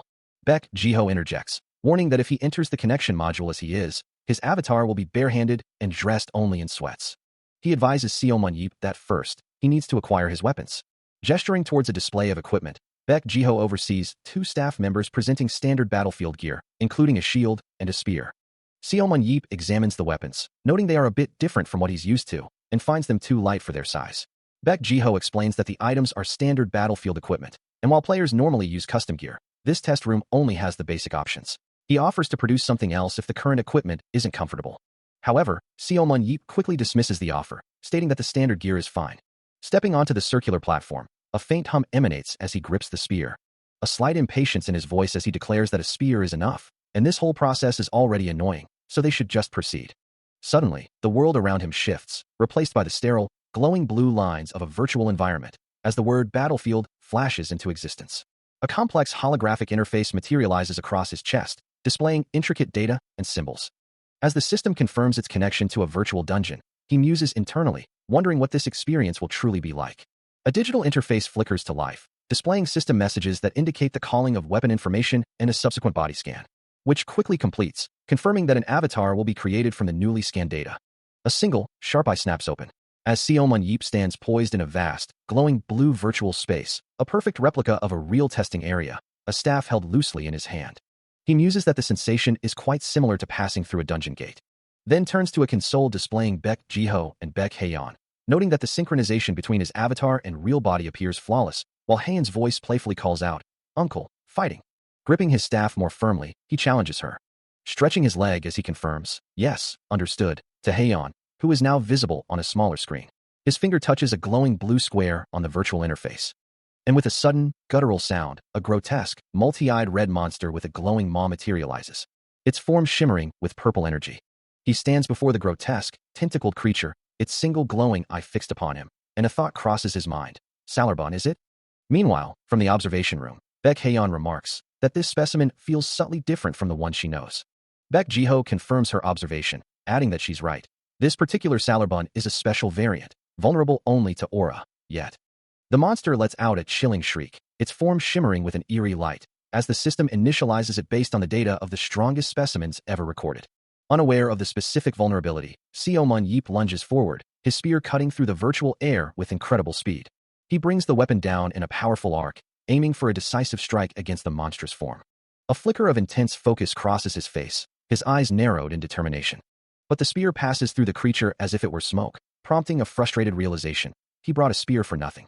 Without hesitation, he lets the useless weapon fall, clattering to the virtual ground. Taking a deep breath, he extends his hand, and a vibrant blue aura begins to coalesce, forming a glowing orb of energy in his palm. With a powerful surge, the concentrated aura blasts forward, striking the Salarbon with a blinding flash of light. Back in the control room, Baek Hae-yeon and Baek Ji-ho watch, their expressions a mix of surprise and understanding, as the protagonist adapts to the challenge. A look of disbelief crosses Baek Hae-yeon's face, her eyes wide with shock as she mutters. While in the virtual training space, Seo Mun-yeop stands calmly amidst the dissipating red particles of the defeated Salarbon, hearing a voice from the control room question his effortless victory. He simply replies, dismissing the concern. Observing the creature's final, pixelated demise, he muses aloud about the visual effects of its death. Back in the control room, Baek Ji-ho rubs his temple, explaining that while the Salarbon isn't particularly tricky, it's certainly not something one can defeat with a mere flick of a finger. Seo Mun-yeop, now addressing a holographic projection of Baek Ji-ho within the simulation, demands the removal of the current trash mobs and the summoning of a new one, eager to test something further. A prompt appears, confirming the command, and the virtual environment begins to shift and glow with new energy. Seomun Yeep watches the changes, acknowledging the realism of the simulation, and considers the opportunity to test his abilities in such an environment. He reflects on the previous Salarbon, admitting that even the strongest variant wasn't challenging enough, failing to properly warm him up. With his back to the viewer, he concludes that there's little he can do about his own strength, implying a need for greater challenges. A voice, likely Baek Jiho's, echoes through the simulation, acknowledging Seomun Yeep's status as the strongest superhuman and his dissatisfaction with a mere Salarbon. Seomun Yeep's expression shifts to surprise as he hears the word English, a sudden and unexpected change in the simulation's language. Back in the control room, both Baek Haeyeon and Baek Jiho look alarmed, surrounded by flashing red alerts on their screens, wondering what could have happened so suddenly. As the simulation environment destabilizes, Baek Jiho, observing from the control room, begins to explain the situation, his expression one of growing concern. Suddenly, the screens around him flash with urgent red warnings, a cacophony of digital alarms blaring through the facility. He realizes the gravity of the situation, understanding that someone is attempting to connect to their system with an external module. Meanwhile, within the now chaotic simulation, a bald figure with glowing red eyes and a fierce snarl launches a furious assault, his body wreathed in a blazing red aura as he swings a massive weapon. But before the blow can land, Seomun Yeep, with a flash of his own electric blue energy, meets the attack head-on, his blade cutting through the fiery chaos. He continues his counteroffensive, a wide arc of blue light pushing back the aggressive challenger, the clash of their powers sending sparks flying. The bald warrior, however, quickly recovers, his red eyes burning with renewed intensity as he braces his axe, ready to resume the brutal exchange. With a challenging grin, the bald man taunts his opponent, asking if the invitation from before still applies. Seomun Yeep remains silent, observing the bald warrior who stands before him, axe in hand, amidst the fiery backdrop of the simulation. The bald man presses on, his voice laced with impatience, wondering why his challenger is speechless after he came to find him as requested. He continues to mock Seomun Yeep, suggesting he must have been scared, never expecting him to actually show up. With a final, defiant declaration, the bald warrior's eyes glow even brighter, proclaiming that he doesn't care about the number of heroes, as he will prove their reputation is nothing but froth. With a fierce declaration, a surge of electric blue energy erupts from him. As Seomun Yeep launches himself forward, his eyes burning with intense focus. The attack connects with explosive force, sending brilliant blue light across the simulated battlefield. The unnamed opponent braces with his shield, but the impact still sends him skidding backward. He looks down in surprise, the ground beneath his feet now fractured from the sheer power of the blow. A smirk plays on his lips as he recovers, taunting his adversary with a question of fear. But Seomun Yeep's resolve is unshaken, his glowing blue eyes fixed on the opponent as he prepares another strike, dismissing the challenge. The opponent's expression shifts to one of shock, as the protagonist's intense gaze promises a relentless assault. Blue energy crackles around his clenched fist, dark tendrils of power swirling around his arm. He muses internally about the quality of this unexpected test. Meanwhile, the opponent, now with vibrant red hair, smiles with a hint of malice, observing the unfolding battle. He unleashes a powerful kick, his leg glowing with a vibrant blue aura as it connects with his opponent's shield. The impact sends a shockwave through the arena, but the bald man holds his ground, his ornate shield glowing red as it absorbs the force. Meanwhile, in an observation room, Baek Haeyeon stares at the screen in disbelief, uttering a stunned, "How did this?" Her father, standing beside her, offers a calm reassurance, telling her not to worry too much. A door slides open with a soft chime, revealing the bald man and two other figures standing in the threshold. Baek Haeyeon turns to her father, her expression still etched with concern as the bald man approaches. With a casual wave, Park Jin-tae addresses them, stating that he allowed the event and there's nothing to worry about. Haeyeon's eyes widen in shock, exclaiming, "President." She then turns to her father, a hint of accusation in her voice, asking why he hadn't mentioned that her dad was busy. Park Jin-tae explains that it was all arranged in advance, but apologizes for the confusion, admitting it hadn't been communicated to them yet. With a confident smile, the president asks, "Will this be enough, Ms. Manager?" His presence is officially confirmed as Park Jin-tae, president of the Korea Battlefield Association. Emma Morse, Gerald Walker's manager, speaks into her phone, acknowledging a difficult request from the association president. A smirk playing on her lips, she declares that the individual in question is deeply indebted to her. Meanwhile, at a table laden with food, a white-haired man asserts that if the other party possesses any conscience, they will be unable to voice any objections. Elsewhere, Baek Haeyeon's father, his expression stern, believes he should be the one offering gratitude. Back with Emma, her thoughts turn to the opportunity this situation presents, and the implications for a certain individual, as Seomun Yeep is seen from behind, his form radiating a faint red glow amidst shimmering particles. The white-haired man watches Seomun Yeep, who now faces forward, his eyes sharp with determination, the red energy around him intensifying. He muses that this individual might develop a keen interest in the battlefield. Suddenly, a sharp, glowing blue blade slices through the air, moving with incredible speed.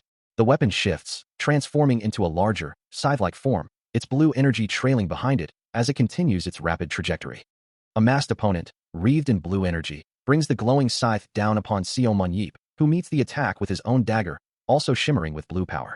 The clash erupts in a violent burst of blue energy, sending red particles scattering through the air. The powerful impact reverberates, creating a shockwave of blue energy that engulfs the immediate area. He moves with blinding speed, a blur of motion leaving trails of blue particles in his wake, his hand outstretched, as if reaching for an unseen target. Then, with a powerful swing, he brings his scythe-like weapon down, the air crackling with energy. But as the dust settles, he pauses, a thought forming in his mind. This opponent is proving far more formidable than he had initially anticipated. His eyes glow with an intense blue light, activating his eyes of analysis to scrutinize the man before him. The system interface materializes, instantly identifying his target as Gerald Walker, a human with an astonishing 100 out of 100 in strength. The detailed breakdown appears, revealing high dexterity, speed, skill, and aura, but most notably, a perfect 100 in endurance, alongside the superpowers of body strengthening and indomitable. A perfect score in both strength and endurance is truly exceptional. He realizes Gerald Walker is specialized for tanking, and his willpower, at 87, is also remarkably high. Gerald Walker, for his part, had dismissed him as a mere hot-headed idiot, but now concedes that the young man might actually be able to back up his bravado. As he stands motionless, observing his opponent, a question hangs in the air between them. Gerald Walker breaks the silence, demanding to know, "Why did you stop fighting? Are you staring at me?" He considers the man before him, thinking that perhaps he can indeed back up his talk, and if someone of his caliber had existed years ago, they might have been able to take him into the final dungeon. His gaze sharpens, realizing that such a formidable presence is very fitting for a tanker as well. A thought then crosses his mind, recalling the superpower he discovered when he first opened his eyes at the hospital. The memory of that power, symbolized by a glowing, ethereal dragon, flashes through his mind as he focuses intently on his opponent. That superpower, he had initially considered testing it against Salarbon. But now, with Gerald Walker standing before him, he decides this is the perfect opportunity to put it to the test. With a sudden burst of speed, blue energy crackles around him as he launches a devastating attack. His leg whips out with incredible force, connecting squarely with Gerald Walker's torso and sending him reeling backward. The impact reverberates through the air, a testament to the sheer power behind the blow. Despite the powerful strike, Gerald Walker merely braces himself, a determined expression on his face, thinking that if this is all the hunter has, it won't be enough. But Seo Mon-yeep's eyes glow with an intense blue light as he declares that he can now see his opponent clearly, landing another swift strike. He follows up with a brutal knee strike, while Gerald Walker's eye glows with a fierce orange light, hinting at his own formidable power. He stares intently, his eyes glowing with a fierce purple light, as the realization hits him. His opponent had stopped directly in his path. Suddenly, a brilliant, icy blue light erupts from Gerald Walker, his eyes blazing with an intense, ethereal glow. The reflected light dances across Seo Mon-yeep's face, his own gaze sharp and unyielding as he witnesses the surge of power. A confident declaration echoes through the arena, promising to reveal something truly interesting. As Seo Mon-yeep's attack connects, Gerald Walker stands firm, enveloped in a shimmering, light blue aura that absorbs the blow with a resounding impact. The force of the counter effect sends Seo Mon-yeep's arm recoiling, debris scattering around him as he's pushed back by the sheer resilience of his opponent. From an observation room, Baek Haeyeon and a man with glasses watch in stunned silence, their faces etched with shock and concern. Haeyeon's voice rings out, filled with disbelief and frustration, demanding to know why her uncle stood still and allowed himself to be hit, questioning if he sought death on purpose. Elsewhere, a bald, muscular man, wielding a shield and spiked club, nods in agreement with the sentiment, his stern gaze fixed on the unfolding battle. He observes that Seo Mon-yeep had indeed halted his charge, remaining motionless after the impact. The bald man's thoughts drift, a chilling possibility forming in his mind. It was as if the protagonist had desired to die. Meanwhile, Seo Mon-yeep grapples with the unexpected pain, cursing under his breath as the impact proves far more agonizing than he had anticipated. A sharp, searing pain lances through Seo Mon-yeep, his eye widening in shock as the force of his own attack rebounds against him. The blue energy of the barrier flares, a vibrant, crackling shield that absorbs and repels his assault with impossible ease. A blinding burst of light erupts at the point of impact, the sheer power of the deflection sending shockwaves through the air. The reflected red energy, now imbued with a strange, painful resonance, slams back into him, causing an agonizing jolt. He cries out, his face contorted in a grimace of unexpected agony. Meanwhile, the bald man, who had been standing nearby, is violently thrown to the ground, his shield and weapon clattering away as smoke billows around him.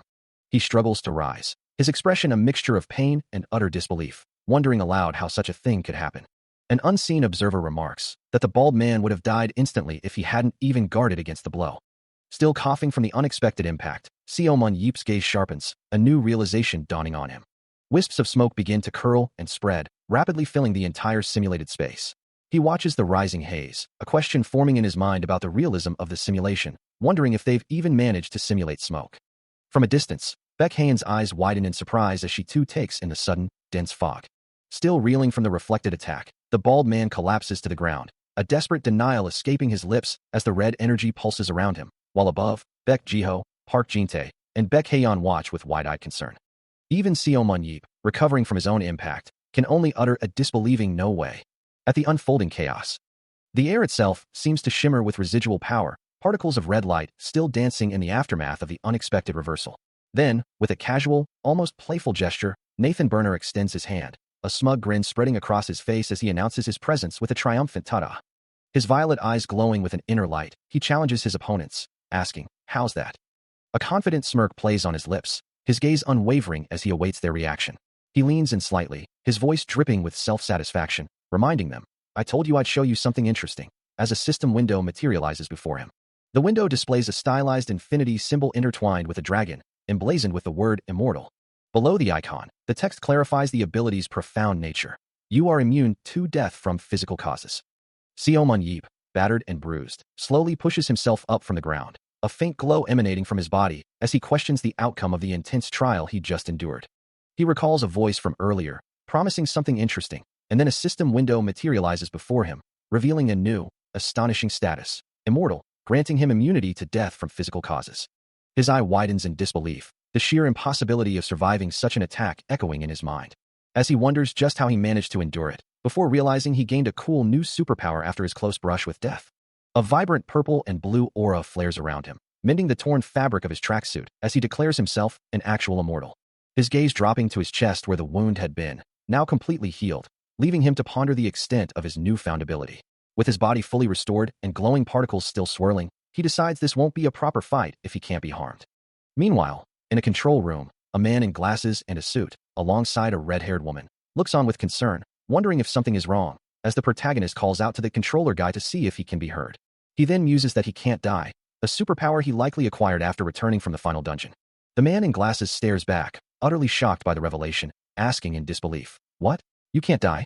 He considers his unique ability, musing that there's something about it that feels like cheating in this context.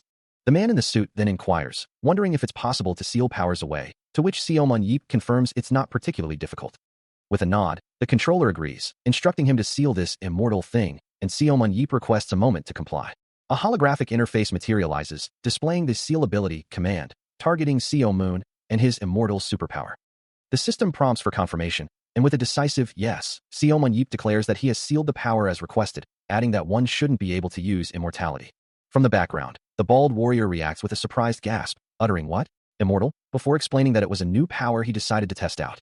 Seomun Yeep's expression hardens, his thoughts turning to the implications if immortality truly functions even within these confines. He then retorts, accusing the warrior of blabbering and blaming his abilities whenever he faces defeat. The bald warrior advances, his heavy footsteps echoing across the arena floor, shield and spear held ready. He stops, a smirk playing on his lips, confirming that Seomun Yeep is indeed as cocky as the rumors suggest. Seomun Yeep, unfazed, challenges back, now wondering if the warrior's skills are as formidable as his reputation. With a determined glint in his eye, he grips a glowing weapon, its red energy flaring as he prepares for the impending confrontation. He knows he's far stronger than anyone gives him credit for. And the bald warrior, unimpressed, challenges him directly, demanding he get up and prove it. He dismisses any excuses. Seomun Yeep, now crouched and holding a staff, is taunted further, being told he can't just skip the lower ranks and go straight for the top. The warrior continues to needle him, reminding him that he isn't even considered part of the top 3. A furious snarl twists the opponent's face, his eyes burning with rage. The air crackles with tension, a silent prelude to the impending clash. Suddenly, Seomun Yeep lunges forward, his fist a blur of blue energy, connecting squarely with the warrior's face, who questions if he's hit a nerve. The impact sends the warrior reeling, his head snapping back with a guttural cry.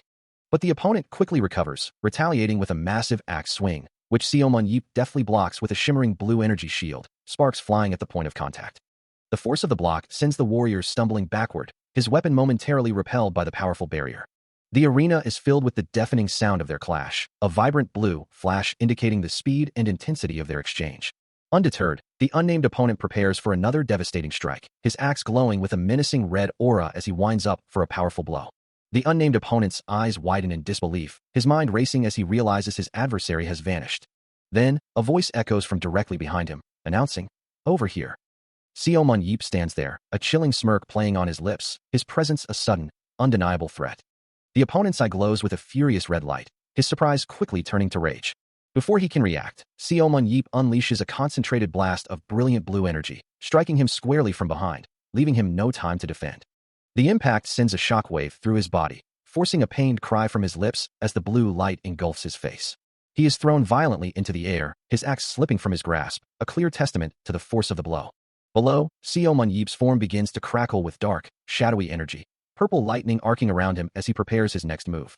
A confident smile spreads across his face as he acknowledges the opponent's previous efforts, muttering, "Not bad." However, with a swift motion, he snatches the falling axe from the air, his hand now enveloped in the same dark, crackling energy, declaring, "I think it's about time I finish this." The weapon, now infused with his power, glows ominously, its sharp edge reflecting the sinister purple light. The axe pulses with raw, destructive energy, ready to deliver a decisive blow. With a determined grunt, his eyes burning with an intense red glow, he focuses his will. Then, in a blur of motion, he unleashes a rapid, spiraling blue energy attack, leaving shimmering particles in its wake. The powerful blue energy expands, forming a wide, sweeping arc that cuts through the air. As it collides with an unseen defense, dark, shadowy effects erupt from the point of impact. A moment later, a concentrated blue energy blast erupts from his outstretched hand, crackling with raw power. The blast strikes its target, sending a shockwave rippling through the air. Standing amidst the residual blue energy in the arena, he calmly observes the outcome of his attack. With a subtle shift in stance, he channels more blue energy, which crackles around his hands as he prepares for his next move. Then, advancing with purpose, subtle trails of dark energy begin to follow his movements. Meanwhile, the opponent braces himself, shield raised, grimacing against the incoming assault. He takes the impact of the blue energy blast directly on his shield, a bead of sweat forming as he realizes the attack was precisely aimed at the side he was already blocking. The spear had spun and changed its trajectory right before colliding with the shield, a display of truly terrifying control. As the dust settled, the opponent realized who he was facing, a voice echoing his surprise. "So this is Seo Mun-yeep." Despite the precision of the attack, the opponent, still defiant, declared, "That's my win." Only for Seo Mun-yeep to calmly retort, "Not yet." He explained that the spear had only grazed him, a deliberate act, then questioned, "Why are you bitching at me after I went easy on you?" The opponent, visibly frustrated, insisted, "You can never win against me while holding such a big shield." Seo Mun-yeep, however, offered a different perspective. "No need to play to your size. Swap to a smaller shield." The protagonist then asked, "What are you suddenly on about?" The opponent grunted, a realization dawning on him. His field of vision was obstructed by his shield. Seo Mun-yeep continued to press his point. "I bet you were told a lot as a kid that you have tunnel vision." He then elaborated on his advice, "So you can defend yourself while you look around in the middle of fights." The opponent could only clear his throat in embarrassment. However, the opponent, considering the advice, concluded that while helpful, it was an incomplete solution, as it would only backfire against super strong people like his big bro, who could use his field of vision against him. Seo Mun-yeep continues to offer his tactical assessment, advising the opponent to swap to a smaller shield, explaining that considering his dexterity and control, it would prove more beneficial in the long run. The bald man considers this, a silent question hanging in the air, wondering if the advice is genuine. He dismisses the doubt with a scoff, asserting that even with all his secrets revealed, the opponent wouldn't stand a chance against him. The opponent's expression shifts, a flicker of surprise crossing his face as he processes the blunt honesty. A moment of contemplation passes, and then a quiet resolve settles over him, deciding to heed the unexpected counsel. His eyes narrow with newfound determination, the challenge accepted. From an observation room, the group watches the exchange, Nathan Burner reacting with disbelief, uttering a surprised, "What?" He questions why Yob would offer such valuable insight to an already formidable adversary. Seo Mun-yeep, however, simply smiles, declaring his part done and announcing his departure to catch up on his dramas. As he turns to leave, the bald man watches him go, a flicker of something unreadable in his gaze. Then, a final, cryptic remark escapes him, leaving a lingering question in the air. He implies that the opponent's big brother has taught him well, a statement that carries an unexpected weight. He casually zips up his jacket, a faint smirk playing on his lips. As he finishes, he reminds his opponent to make sure you deposit your lesson fees when you get home. Then, turning to face the hulking figure, he waits for a response. The unnamed opponent, however, has a counter-proposal, stating, "I have a condition," prompting a questioning glance from Seo Mun-yeep. His expression shifts to one of mild curiosity as he asks, "What condition?" The bald man's face hardens with resolve, his voice firm as he declares, "I want to fight you one more time. So compete in the A-match in 2 weeks." A look of annoyance crosses Seo Mun-yeep's features as he retorts, "You're a funny son of a bitch. I told you, I ain't interested in Battlefield." He continues, dismissing the offer. "Why would I do something I'm uninterested in when I have so much drama to catch up on? Whatever, I don't need your stinky pocket change." Suddenly, the unnamed opponent lunges forward, grabbing Seo Mun-yeep by the collar, his voice rising in a furious demand. "I'm telling you I'll pay you money or whatever else you want if you compete. Are you nuts? I told you I don't want it. So scram." A vibrant purple aura flares around the enraged man as he snarls, "It'll be different next time." Seo Mun-yeep, taken aback, realizes the man has truly lost control. With a final, desperate scream, the unnamed opponent yells, "Hold up in your house. How I use my powers is up to me." The struggle intensifies, the air crackling with unspoken tension. As the unnamed opponent maintains his vice-like grip on Seo Mun-yeep, refusing to release him, a small group of onlookers watches the scene unfold in stunned silence. Among them an older man whose expression shifts from surprise to a knowing glint in his eyes. A sly smile spreads across his face, a thought forming in his mind that he can certainly make use of this situation. Far from the confrontation, the clear blue sky stretches endlessly, overlooking a modern building bathed in sunlight. Inside, a television screen displays a distressed woman, Kim Se-joon, urgently calling out to a Mr. Genion. A man reclines on a couch, watching the broadcast with a hopeful thought, wondering if the characters are finally going to get together. Suddenly, his expression turns to surprise as the regular broadcast is interrupted for an emergency alert, leaving him frustrated that the show was just getting good. He watches the news anchor on the television screen, who reports that Mr. Seo Mun-yeep had publicly and firmly declared he would not play Battlefield previously. However, the broadcast continues, revealing a report that in a recent duel with player Gerald Walker, there was talk suggesting that his stance might change. The man's eyes widen slightly as the news anchor explains that while the audio in the duel isn't perfectly clear, an anonymous source from the video stated something significant. The screen then shows images of him and Gerald Walker, as the report details that if the U.S. team could go 0-11 deathless in the upcoming Korea vs. USA match, then Seo Mun-yeep would participate. His jaw drops in disbelief as the news continues, stating that the Americans suggested he participate in a friendly Korea vs. U.S. match. A bead of sweat rolls down his temple as the source also states that Mr. Seo Mun-yeep himself has accepted those terms. His face contorts in shock and anger, his eyes wide with disbelief at the outrageous claim. A sudden, explosive sound effect accompanies his rising fury, as his body tenses with indignation. He roars in frustration, demanding to know when he ever said such a thing. A voice demands from behind a closed door, asking for an explanation. The tension is palpable, as another voice questions how this situation could have possibly come to be. Inside an office, an elderly man with white hair slams his hand on the desk, his face contorted in fury, as a younger man confronts him, demanding to know what the old man is talking about. The older man, now standing, clutches his head in sheer rage, vowing to kill the person responsible and demanding they be brought before him immediately. Park Jin-tae, the association president, stares at his phone with wide, shocked eyes, utterly bewildered by the video playing on its screen.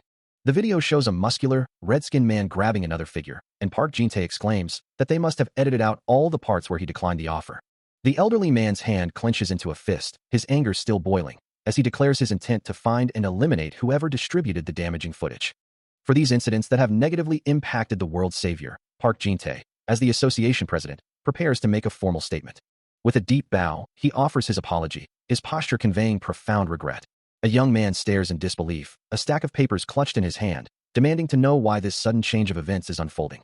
The association president, Park Jin-tae, explains that the U.S. Battlefield Association, led by Walker, had made a proposal, and as a weakling Korean Battlefield Association president, he felt he couldn't deny their terms. He continues, admitting there was immense pressure from both powerful figures and the public, sincerely apologizing not just as the association president, but also as a trusted elder. The young man flinches, a look of distress on his face, uttering a hesitant no, so. As he processes the implications, Park Jin-tae acknowledges the young man's difficult situation, his hand resting gently on his shoulder. A sharp thwack sound accompanies the gesture, as the young man looks away, still troubled. The president then reveals he's devised a brilliant plan, a solution to the mounting pressure. He assures Seo Mun-yeep that he will not be troubled by this, explaining that a friendly match against him would only be held if the U.S. team flawlessly defeated the Korean team in the A-match within 0-11 score, without any deaths. Park Jin-tae clarifies that he attached this specific condition, with a note explaining that the set score in a battlefield is calculated by the number of surviving players on a team when the match ends. He adds that after informing them they wouldn't get his attention unless they were strong enough, They readily accepted the terms, a faint glow of light reflecting in his eyes. With a reassuring smile, Park Jin-tae tells him not to worry, acknowledging that while the Korean battlefield level might be a little low, it's not so low as to fail completely. However, the young man's frustration boils over, his face contorted in anger as he vehemently declares he doesn't care about such trivial matters. Still reeling from the absurd proposition, he vehemently rejects the notion of participating in any more of this battlefield bullshit, wondering why everyone seems intent on bothering him.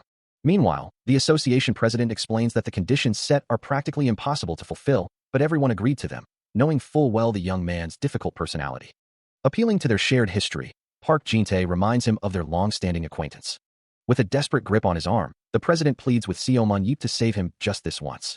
Still trying to resist, the young man suggests donating to a child protection charity instead, asking if the president can't just go along with that idea. A wave of frustration washes over him as he considers the debt he owes, cursing under his breath at the predicament. Finally relenting with a sigh, he agrees, but makes it clear this will be a one-time thing. Laughing with relief, Park Jin-tae acknowledges that a second time is indeed out of the question, profusely thanking him. Still holding on to the young man, the president playfully asks if he should offer a kiss on the cheek. Visibly disgusted, Seo Mun-yeop sharply tells him to get off. Regardless, he lays down his terms, stating he won't participate if he has to kill even a single American, and won't budge even if the president comes crying to him later. With a hearty laugh, Park Jin-tae readily agrees, finding his stubbornness entirely obvious. Park Jin-tae clenches his fist, his expression resolute as he vows, "No matter what happens, I'll keep that promise." After their intense discussion, he suggests, "Then, since we finished discussing the problem, let's go eat dinner." Seo Mun-yeop, ever pragmatic, immediately asks, "You're paying, right, Ajusi?" Park Jin-tae chuckles, "Yeah, sure. Why wouldn't I?" He then adds, "I know a good tuna fillet place, so let's go there." The scene shifts to a quiet office, the remnants of their conversation lingering in the air. As Park Jin-tae looks at the young man with a serious gaze, reaffirming, "I'm definitely going to keep the promise." Seo Mun-yeop's voice echoes, "But I apologize in advance," just as a devastating match result report flashes across the screen, showing South Korea's complete defeat against the USA in a simulation match, with every set ending in a perfect game for the Americans. A stack of papers lies on a desk, a silent apology written across them. "Yob, I'm sorry." The camera pulls back to reveal the imposing exterior of the Korea Battlefield Association building, where a male news anchor reports. Information directly sent to us from the KBA has confirmed that Mr. Seo Mun-yeop has accepted the proposal of the U.S. A female news anchor continues the report, stating, "There are talks that Mr. Seo Mun-yeop might enter battlefield." With a graphic asking, "Seo Mun-yeop, on a battlefield?" The male anchor returns, his voice filled with anticipation, repeating, "Seo Mun-yeop," before adding, "a match." Meanwhile, Seo Mun-yeop grips his head in frustration, his teeth gritted as he exclaims, "Fucking shit. Why are you just talking about me?" All day long, the media had been fixated on him, airing every bit of drama surrounding his recent decisions. He recalled a past conversation, thinking, this is all because of that old man." His frustration mounted, wishing he could simply sever ties with the man, as a breaking news alert flashed across the screen, announcing a schedule change. The broadcast of Low Kick would be replaced with a special on Seo Mun-yeop. The news headline screamed, "Breaking news. Holy fucking shit." Meanwhile, at a sleek, modern training facility, the day unfolded under a clear sky. Inside, Seo Mun-yeop stood by a window, gazing out with a sigh, muttering, "So unlucky." He let out a frustrated grunt, his expression tight with annoyance. Suddenly, a faint sound from outside caught his attention, prompting him to wonder, "What's that sound?" Without hesitation, he launched a powerful kick, his foot connecting with a training dummy with a sharp impact. The force of his attack, now crackling with vibrant yellow lightning, sent his training partner flying, the air shimmering with residual energy. The opponent was thrown backward, their body contorting from the impact, a trail of golden particles marking their trajectory. As the red energy flared around him, Seo Mun-yeop's eyes widened, a look of genuine surprise crossing his face. With a focused gaze, Baek Haen's father observes the intense training unfolding before him. His eye glows with a sharp, yellow light, analyzing every minute detail of the movements. Meanwhile, Haeyeon recoils from an unseen impact, green energy flaring around her as she hits the ground. Yet, she quickly recovers, lunging forward with her blade to strike a glowing yellow target with fierce determination. From a distance, Seo Mun-yeop watches the training session, observing Haeyeon and her father with a thoughtful expression. Her father acknowledges her improved reaction speed, but insists she needs to become even faster. He advises her to focus on increasing her mobility, explaining that as a sub-dealer, it will better help her teammates, to which she readily agrees. As the conversation continues, Seo Mun-yeop muses to himself, wondering if Baek Ji-ho is once again wasting his time, especially if one wants to increase their dexterity beyond this point. His eyes of analysis activate, glowing with a vibrant blue energy as he scrutinizes Haeyeon's abilities. Haeyeon smiles confidently, a faint green aura surrounding her as she continues her training. The analysis reveals Baek Haen's current stats: strength at 61 out of 82, dexterity at a perfect 90 out of 90, speed at 94 out of 95, endurance at 59 out of 80, willpower at 81 out of 81, skill at 63 out of 75, and aura at 66 out of 70, with teleportation and rope listed as superpowers. Her dexterity is indeed high, but the system indicates she has already reached the limits of her talent in that area, and on top of that, her dexterity is capped at 90 out of 90. He continues his analysis, noting that Haen's limits for speed and dexterity are not as high as Jiho's were in his youth, making it impossible for her to deliver the performance Jiho desires. However, her limits for strength and endurance far exceed Jiho's own. Therefore, it makes no sense to place her in a subdealer position. His electric blue eye glows with an intense, analytical light, processing the intricate data of her abilities. He concludes that this situation is entirely wrong for Haeyeon. Meanwhile, Haeyeon collapses to the ground, letting out a small cry of exhaustion, as her father calls for a short break from their rigorous training. Observing her from a distance, he wonders if Haeyeon, the ace of the Korean team, is in such a state. Haeyeon looks up, startled, calling out to her father, "Huh? Uncle?" His thoughts continue, filled with concern that there's a chance they won't be able to defeat a single American opponent. Sitting on the grass, Haeyeon asks her father, "Me train?" As he replies, "I did. Looks like you don't have to do any more dexterity training." Her father looks down, contemplating that she's still lacking, and he feels she needs to train a little more. From a distance, Seo Mun-yeep watches the pair, their training swords lying beside the exhausted Haeyeon. He confronts the head coach, stating, "Baek Jiho, Haeyeon isn't you." The coach looks surprised, asking, "What?" The coach explains, "You can stop her speed and dexterity increasing training now. She only looks lacking because she's worse than you at your prime." Seo Mun-yeep counters, "She's already reached her limit for dexterity." Continuing, "Same with her skills and wielding the whip. She's also a speed type and has the same superpower as you, so you tried to raise her as a subdealer like you." Haeyeon sits on the grass, looking weary, as he adds, "But you two are different." He calls out to her, "Haeyeon, you." She looks up, asking, "What will you do after you've grappled someone with your whip?" She answers herself, "Obviously, I'll pull to break their balance, or toss them to an ally after binding them." He points a finger, correcting her, "Wrong." Looking at her back, he asserts, "You need to finish them yourself." He thinks, "It's not efficient for you to follow Jiho's style and be a subdealer. Your speed and dexterity are worse." He continues his internal monologue, "And unlike Jiho, you won't have a suitable ally who could finish them off for you. So what's important for you right now are strength and swordsmanship." He looks down at her, the whip lying discarded on the ground, telling her, "You'll directly finish them with a." He grips the hilt of his weapon, a focused intensity in his posture, declaring that he will demonstrate the technique once, so they should watch properly. Standing before Baek Haeyeon and Baek Jiho, his stance is firm, the golden blade of his sword-like weapon gleaming in the sunlight. As Haeyeon observes, he assures her that the method isn't as difficult as it might seem. Then, switching his grip to a whip, he turns, preparing to show them the practical application. With a determined expression, he demonstrates, explaining that it's done like this. His hands move with blinding speed, the whip arcing with purple energy as it swiftly binds its target. His eyes glow with an intense blue light, a powerful aura flaring around him as he emphasizes the next step. As soon as you grab. A surge of raw power erupts from him, the air crackling with blue energy. Leaping into the air, he delivers a devastating blow, commanding to slash them with absolute finality. The target is sent flying by the force of his attack, shattering amidst a brilliant explosion of blue light and speed. As the swirling blue energy dissipates around him, he stands victorious, his expression unwavering. He looks up, his expression thoughtful, as he continues to outline the rigorous training ahead. Both Haeyeon and the head coach exchange a look of mild confusion, uncertain of what he means by his previous statement. For, as he explains, since a whip alone won't be enough to deliver a killing blow, she'll need to become as proficient with a sword as she is with her whip, necessitating intense strength and swordsmanship training. He then declares that from now on, Haeyeon's position will shift from subdealer to melee dealer, prompting the head coach to ask if he understands the implications of such a change. With a determined look, he proposes a solution, suggesting they begin with 500 sets of simple strength exercises. His question hangs in the air, leaving both Haeyeon and the head coach utterly stunned by the sheer number. As a dark, crackling aura emanates from him, he demands to know why they aren't moving, his glowing sword held ready. Sweat drips down their faces as his command echoes, ordering them to start the 500 sets of strength exercises immediately. His intense gaze promises that this grueling regimen will continue every day until the upcoming A match. A voice calls out, "Haeyeon." Meanwhile, at the U.S. National Team Korea Dorm and Training Center, a man exclaims, "What's all this, Walker?" This is John Kim, his agent and manager, who observes the changes in his client. He praises Walker, noting how much his skills have improved over the past few days, as the bald, bearded man stands before him, holding a large shield. The shield, a dark, angular piece of equipment, rests against his muscular frame, a testament to his recent efforts. Walker, looking pleased, asks if his performance truly got better, his manager smiling back at him. John Kim clears his throat, recalling how Walker had suddenly changed his shield after visiting Seo Munyab, and admits he was curious about the reason behind such a drastic shift. He continues, explaining that after observing him for a few days, he feels Walker has broken through his previous weaknesses.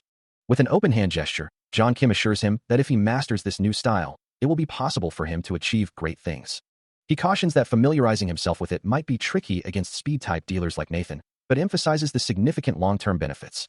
Walker, his expression thoughtful, then asks a practical question. If you were to convert the worth of this change into money, how much would that be? His face shows a mix of determination and anticipation, eager to understand the full value of his transformation.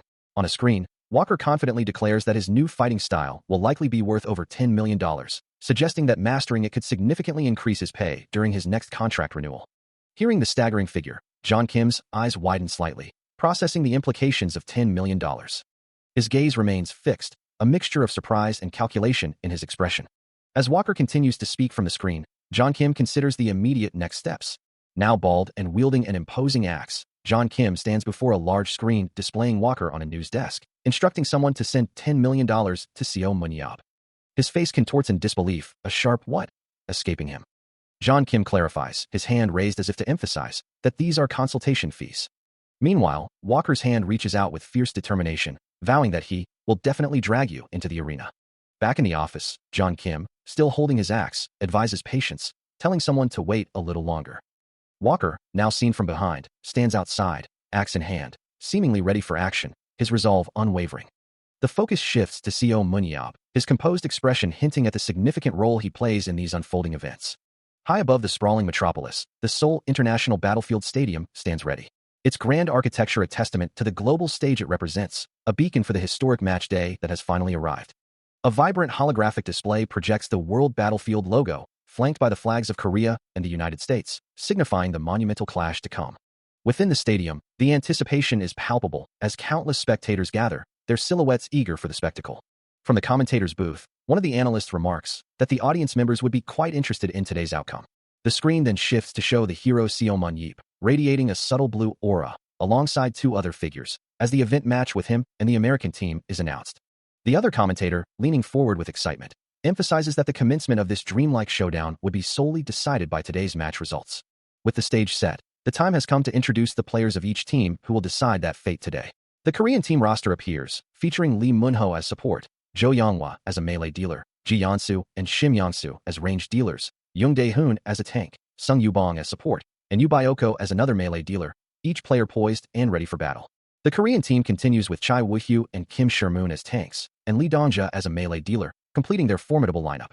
Finally, the American team is introduced, showcasing Steve Maggie and Robert Pierce as tanks, Chris Polward as support, and Michael Shark Jr. and Aaron Clark as ranged and melee dealers respectively, their determined expressions reflecting the gravity of the impending match. The American team stands ready, featuring Alan Moore as tank, Terry Miller as melee dealer, Paul Gray also as tank, and Rasher Irene providing support. Meanwhile, from the Korean side, the spotlight falls on Baek Hae-yeon, a formidable melee dealer, her presence radiating a soft, golden glow. Anticipation builds for what the ace players of each team will showcase today, including the imposing American tank, Gerald Walker, whose bald head bears a distinctive tribal tattoo. His armored uniform, emblazoned with the American flag motif, reflects the nation's pride and power.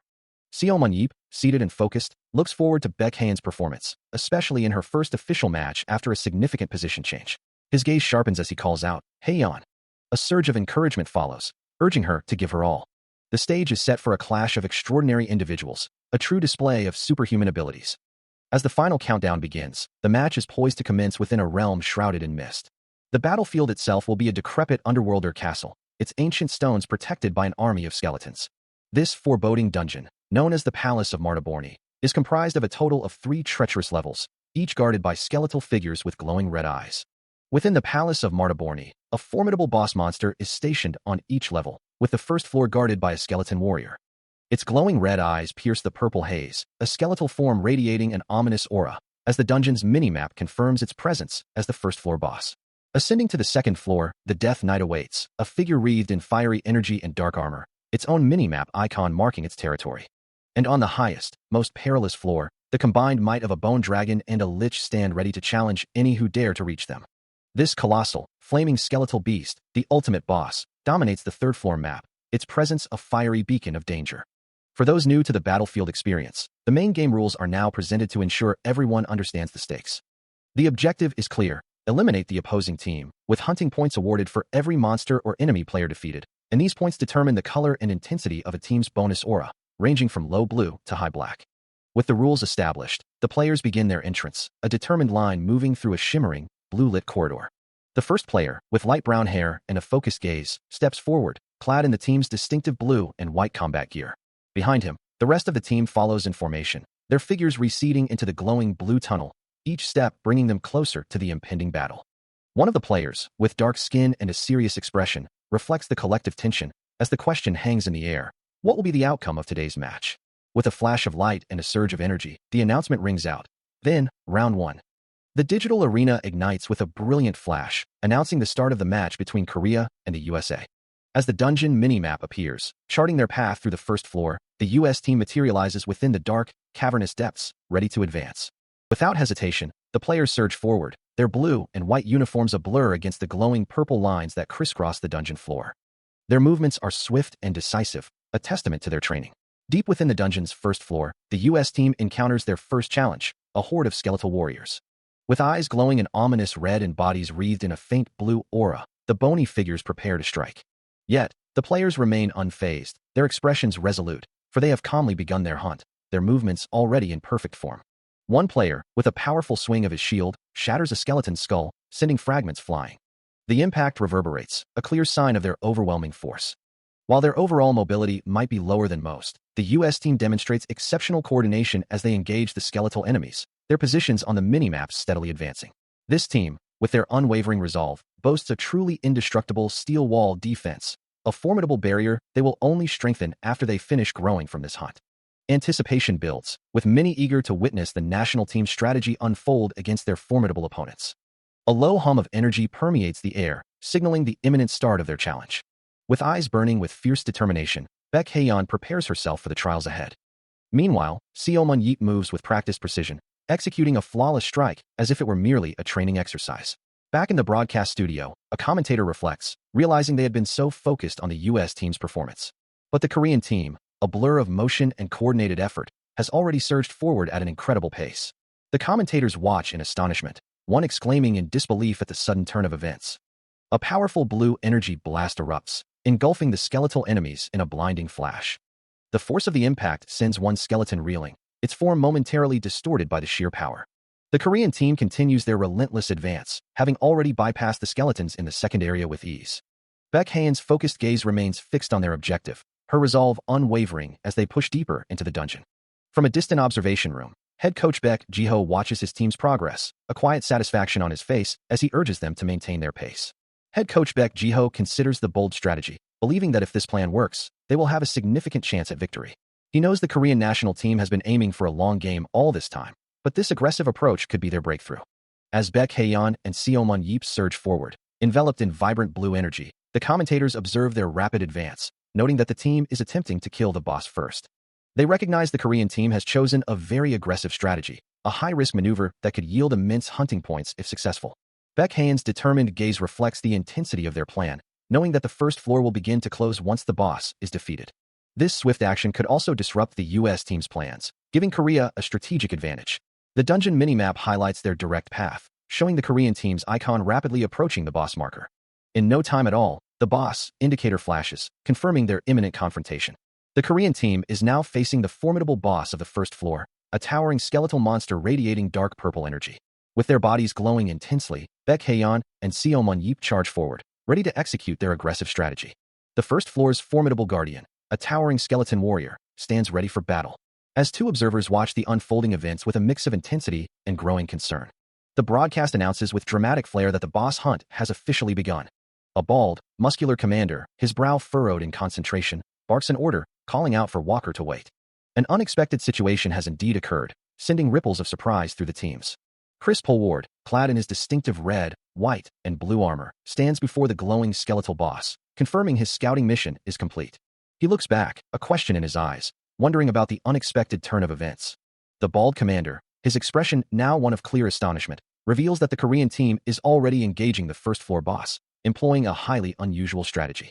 Hallward's armored chest rises with a sharp intake of breath, the news clearly catching him off guard.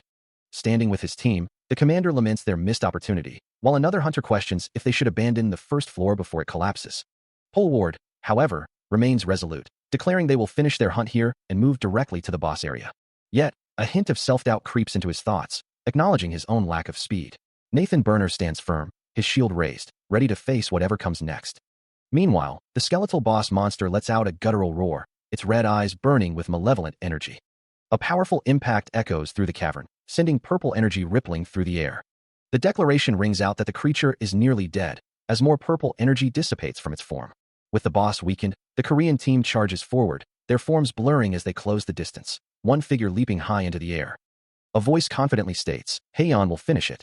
As Baek Haeyeon launches herself towards the monster, a command echoes through the ranks. "Everyone else, keep the formation and cover her." Her fiery orange eyes wide with a mix of surprise and fierce determination, Haeyeon prepares for her strike. But her target isn't the monster. Instead, her gaze locks onto the shield of Nathan Burner, who barely manages to raise it in time as she closes the distance with blinding speed. With a burst of blue energy, Haeyeon delivers a devastating kick, slamming her foot directly into his shield with explosive force. The impact reverberates with a sharp crack, sending shockwaves through the air. Nathan Burner's face contorts in a grimace of pain and utter disbelief, wondering how such a sudden attack could have come from nowhere. A collective gasp ripples through the onlookers as a figure descends, the cry echoing, "Walker! It's Player Walker!" Nathan Burner, having used the rebound of his teammate's superpower, Tempest, to fly in, can only think how insane it is to drop in without warning like this. His arrival is marked by a powerful burst of blue energy, streaking through the air with vibrant purple trails. The impact of his landing sends a shockwave of light, momentarily blinding the immediate area. But the dramatic entrance is quickly overshadowed by a grim discovery. Baek Haeyeon lies motionless on the fractured ground, a faint blue glow still clinging to her form, utterly dead. Her eyes, wide and vacant, reflect the lingering blue energy of her demise. A thought crosses the mind, acknowledging that to catch the boss monster after giving up everything else wasn't a bad strategy at all. However, the true challenge reveals itself as a formidable, muscular man with glowing purple eyes and an ominous aura emerges from the shadows. Even if that strategy had succeeded, the outcome of the battle would have been the same. The muscular figure lets out a guttural roar, his purple eyes burning with intense power.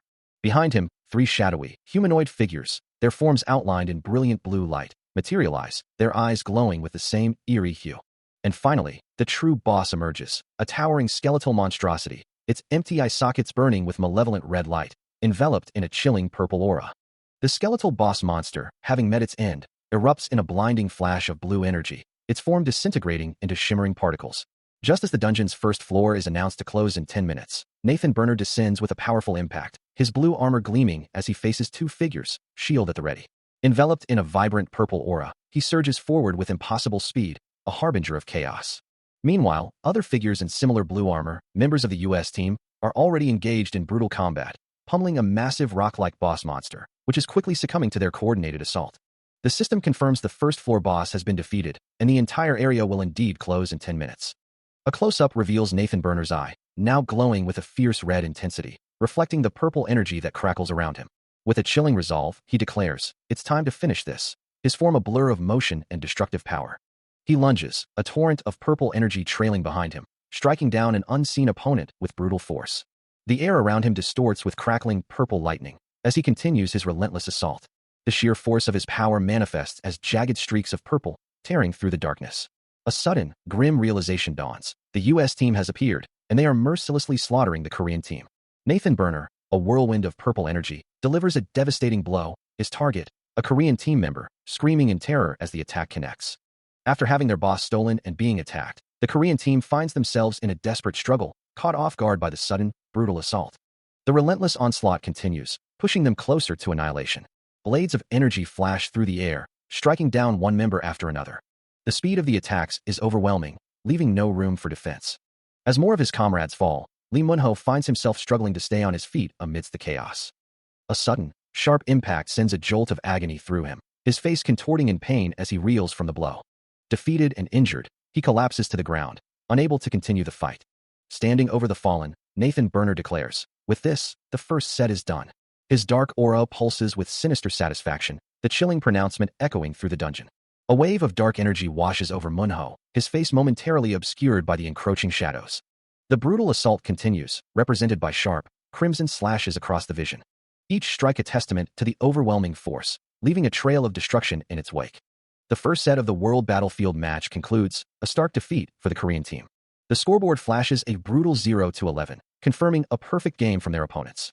As the players prepare for the second set, Baek Haeyeon walks down a sterile hallway, her shoulders slumped in resignation. A heavy sigh escapes her as she laments, they had lost once more. Her expression tightens with frustration, thinking that even with her uncle's help, she hadn't gotten to fight properly, when a sharp ahem cuts through her thoughts. Head coach Baek Ji-ho's voice booms, his face a mask of stern disapproval. He observes that all the players have returned and demands their careful attention. Haeyeon looks up, startled, a questioning sound escaping her lips. Addressing the assembled team, including Seo-mun Yeep and Haeyeon, the coach declares that watching them play made his eyes want to rot. He sternly instructs them to listen and play as he says in the next set, emphasizing that he's saying this nicely. As one of the male players attempts to interject, mentioning head coach Baek Ji-ho sharply cuts him off with a forceful shut up. The player recoils, a small, choked sound escaping him. The head coach, Baek Ji-ho, continues his harsh assessment, his voice cutting through the tense silence as he addresses the team, stating that if things continue this way, he'll have to personally intervene.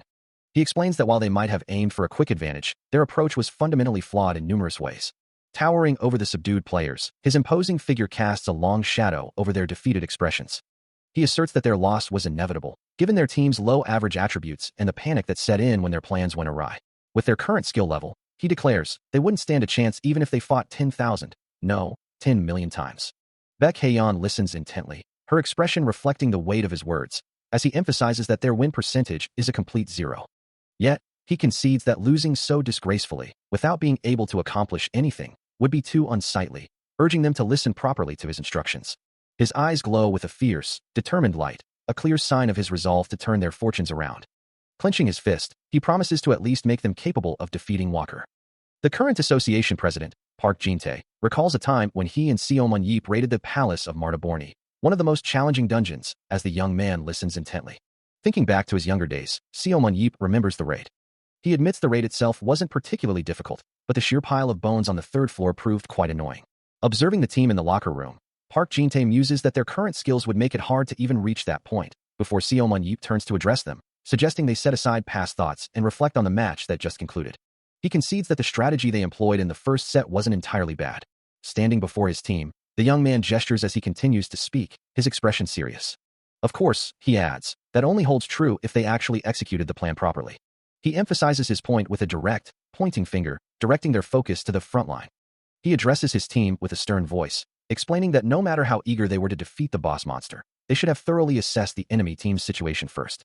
A bead of sweat trickles down his temple as he continues, acknowledging their rush to the boss room, driven by the need to finish the hunt as quickly as possible.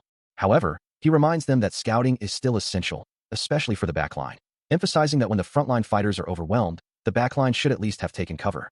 The team members listen, their expressions downcast, absorbing the weight of his words in the quiet locker room.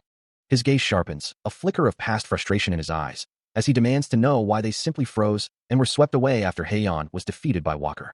A palpable sense of depression hangs over the team, as he points out their 0-11 loss, attributing it to their inability to even perform the most basic maneuvers correctly. He rubs his head in exasperation, muttering about the expectations placed on individuals chosen for the national team. His frustration boils over, cursing under his breath and expressing profound sympathy for Ji-ho, who must bear witness to such a performance. He then shifts his tone, declaring that since the set is already concluded, there's no further point in dwelling on the past, signaling an end to the immediate critique. From behind, he reflects on his thoughts about the first set, while one of the team members silently laments how much he has already spoken. Turning back to face them, his expression becomes intensely serious, commanding them to listen closely to what he is about to say next. His hand clenches into a tight fist, underscoring the gravity of his impending words. He declares his intention to reveal the strategy for the second set. As the tension mounts, the arena prepares for the next phase. The announcement rings out, the second match is now underway. Immediately, the U.S. team surges forward, a blur of blue and white against the ethereal battlefield. Their movements are swift and coordinated, a clear display of their aggressive tactics. With the match officially started, the U.S. team immediately divides into two distinct groups. It appears the U.S. team is employing a 6-5 formation for this second set, with a quick-footed advance party tasked with securing the hunting grounds.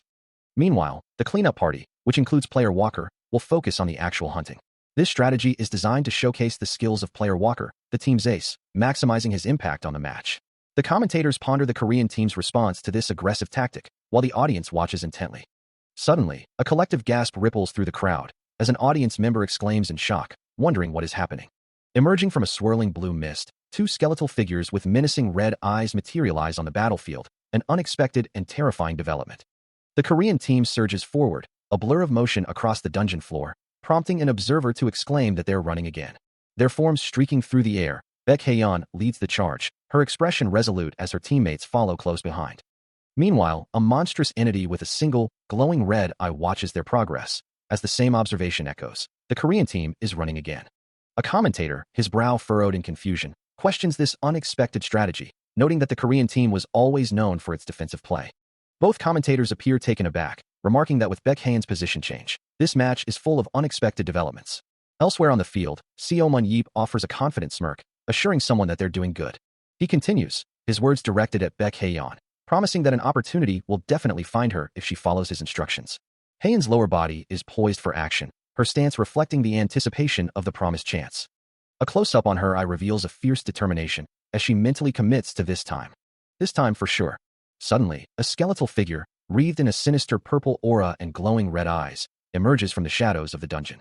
Far from the immediate action, Nathan Burner stands before a holographic tactical map, his gaze fixed on the markers for a boss and his scouting party, deep in strategic thought. Nathan Burner stands amidst the eerie glow of a skeletal monster, its purple aura pulsating around him, as he considers the unfolding battle. A voice echoes, informing him that the Korean team isn't present, and he deduces that since it's a dungeon with only one path, they are likely attempting to play a late-game strategy. With a slight frown, he acknowledges the assessment, a single word confirming his understanding. Meanwhile, a bald strategist with a red beard observes a holographic map, noting the changed strategy after the first set's results, his gaze fixed on the tactical display. His expression remains stern, reflecting the gravity of the situation. He mutters to himself that if this continues, it's only a matter of time before Seo Mun-yeop is drawn into the fray.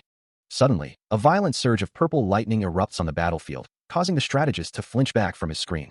His eyes widen in disbelief, a single, shocked exclamation escaping his lips. The purple energy crackles with immense power, forming a concentrated sphere that pulses with raw magic.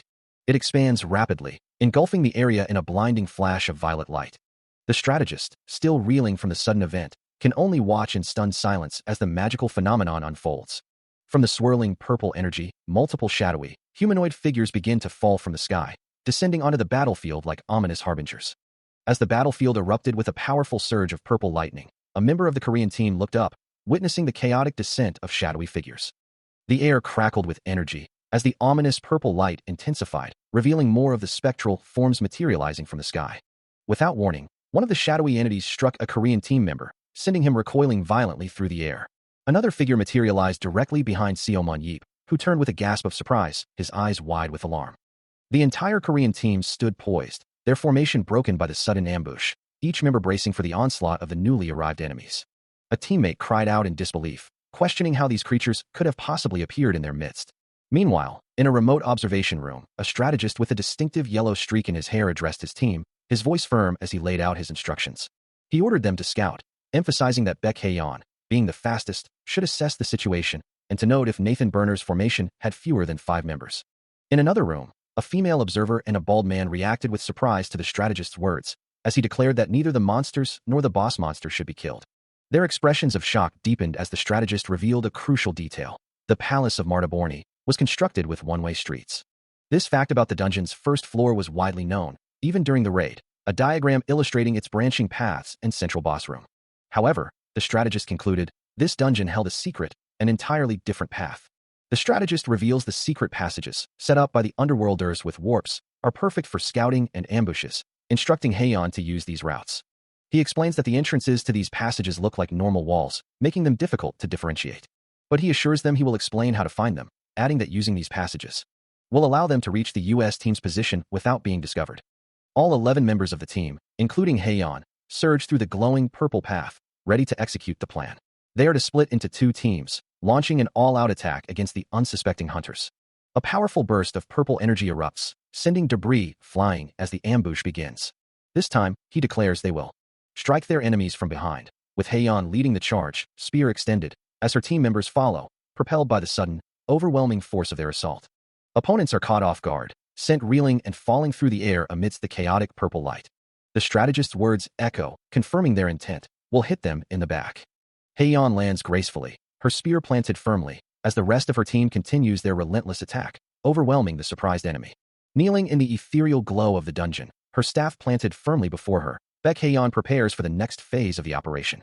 Meanwhile, the target, a formidable figure in heavy blue and white armor, stands ready, his shield a solid defense. Unaware of the meticulous plan unfolding around him. The strategy is clear: when confronting Walker, the focus must be on his legs. Heian, however, questions the logic, wondering if his legs truly are the weak point of a player known for his resilience.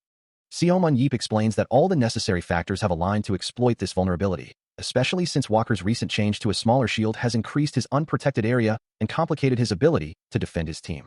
He notes that while Walker hasn't perfectly adapted to this change yet, he will undoubtedly master it quickly. Even so, his legs remain a critical weakness, though the opposing side faces the difficult task of winning without a single casualty. Seomun Yeep confidently asserts that all the conditions are ripe for this strategy, especially considering the US team will be ambushed by a force twice their size. Heian, now resolute, understands they are also up against a superhuman whose dexterity and mobility are high enough to exploit any opening. With all these factors in play, the situation has completely shifted in their favor. Seomun Yeep concludes, urging trust in his plan, thanking him for the strategy. She hears her uncle's voice call out, as she surges forward with incredible speed. She plunges into the fray, deflecting and striking with her weapons, surrounded by a flurry of enemy attacks. The Korean team had launched their assault before the US team could even solidify their formation, with player Heian, now empowered by her support's concentrated firepower, preparing to confront player Walker. Meanwhile, her uncle focuses, his hands glowing with a potent blue aura, activating concentrated firepower, an ability that consumes his own aura to significantly boost an ally's capabilities. Elsewhere, Gerald Walker stands over two fallen opponents, having already secured 2 kills, his shield radiating power as he readies himself for the next engagement. A bald opponent with a red tribal tattoo on his forehead grimaces in disbelief, realizing that she had just teleported past him. With a burst of blue energy, Heian carves through the enemy ranks, her blade a blur of motion as she engages multiple figures, while Seomun Yeep provides support from the background. Her eyes burning with fierce determination, she registers her progress, having already taken down 2 opponents. The bald opponent watches in shock, unable to comprehend how the support unit managed to bypass their front lines so swiftly. Even Nathan Burner, his violet eyes glowing with intensity, lets out a frustrated curse as the ambush unfolds with unexpected ferocity. Another powerful blue energy attack erupts, blinding the area with its raw force. The impact sends shimmering particles flying, as the blue aura continues to dominate the battlefield. The bald opponent, now visibly panicked, receives an update that Gerald Walker has secured a 3rd kill, prompting him to desperately call for the advance party to return immediately, acknowledging the emergency, though it will take some time until they can come back. The wide shot reveals the grim reality of the situation, a desperate 3 against 8 struggle unfolding in the arena. Amidst the chaos, Nathan Burner continues his relentless assault, his hand glowing with power as he targets another foe. With a fierce roar, he unleashes a devastating fiery blast, engulfing an unsuspecting opponent in flames. The unnamed opponent, his face contorted in a snarl, dismisses the numerical disadvantage, a fierce purple aura flaring around him as he declares that a team like this poses no problem. Meanwhile, in the chaotic melee, Nathan Burner continues his relentless assault, his movements a blur of speed and purple energy amidst the enemy ranks. The bald opponent stands firm, his back to the viewer, radiating an intense purple glow, ready for the next engagement. A blinding flash of violet energy erupts, signaling another successful strike as Gerald Walker, Nathan Burner's alias, secures his 4th kill. Undeterred by the losses, the bald opponent charges forward, his face set in a grimace of determination. But before he can reach his target, Heian, a blur of motion, flashes past him, her lean form a dark silhouette against the cavern walls. His eyes widen in shock, the bald opponent realizing too late that she has bypassed his front line. Quickly pivoting, he brings his shield up, attempting to block the inevitable attack from behind. From a distance, Seomun Yeep observes the lightning-fast maneuver, a blue aura flickering around him as he notes her impossible speed, wondering how she could have moved so quickly. Before the opponent can fully react, Heian, her eyes glowing with an ethereal white-blue light, delivers a devastating strike with a blade of pure blue energy. The force of the blow sends him flying, his body recoiling violently as streaks of blue energy follow his trajectory. A final, brutal impact, and the opponent is eliminated, leaving a crimson splatter against the dark backdrop. A US team member cries out, reeling from an unseen blow, purple energy crackling around him as he's thrown off balance. Meanwhile, Heian moves with blinding speed, her blade a shimmering streak as she closes in for another attack. Before he can recover, A binding energy wraps around his leg, immobilizing him as she prepares the final strike. With a decisive thrust, she delivers a fatal blow, the impact radiating outward in a burst of light. Despite the relentless assault, the ambushed U.S. team has managed to hold their ground remarkably well. Elsewhere in the chaotic battle, Nathan Burner, his violet eyes glowing, slashes through another opponent with his radiant sword, while his allies press forward. However, the Korean team, leveraging their sheer numbers, has managed to push through the enemy lines, sacrificing 7 of their own to eliminate 3 U.S. players. Leaving the defeated soldier behind, Haeyeon strides away, her silhouette stark against the glowing battlefield. The fallen U.S. soldier, looking up at her retreating form, remarks that her fighting style has changed dramatically in such a short time. As a lingering blue energy pulses around his injured leg, he questions if she received lessons from Seo Mon-yeep. Haeyeon pauses, her expression resolute, a faint purple aura shimmering around her as she considers his words. The defeated soldier watches her, his question hanging in the air. A bald man with a distinctive black symbol etched onto his forehead watches, a bead of sweat tracing a path down his temple. Elsewhere, a heavily armored figure in blue and white stands in silence, his expression unreadable behind a thick beard. A single word echoes through the air, magnificent. The battlefield erupts in a crimson splash, a violent impact marking a sudden turn of events. More chaotic streaks of red and black paint the scene, the aftermath of a devastating blow. Indeed, an unexpected event has occurred, sending shockwaves through the observers. On a glowing digital display, the flags of South Korea and the USA stand opposed, the score about to be updated. The Korean team has accomplished the feat of killing 5 members of the U.S. team, a stunning turn of events. A man in a sharp suit and glasses stares wide-eyed, utterly dumbfounded by the announcement. A voice, filled with a knowing confidence, simply asks, "See?" And there, lounging casually with his hands behind his head, is Nathan Burner, a smirk playing on his lips as he surveys the unfolding chaos. His glowing violet eyes gleam with satisfaction, a clear sign of his pleasure in the unexpected turn of the battle. The second set of the match has officially concluded. From the broadcast booth, a commentator remarks that the Korean team truly showcased many exciting moments during this match, with his colleague agreeing that it was a great match, one no one had anticipated. However, unfortunately for them, the outcome was already decided. The scoreboard confirms the final score of 0-2, as the match still ended with the U.S. team's victory. The commentator muses that if the Korean team had managed to escape early and avoided facing the U.S. team's advanced squad, the match could have been far more entertaining, a true shame. It was a missed opportunity.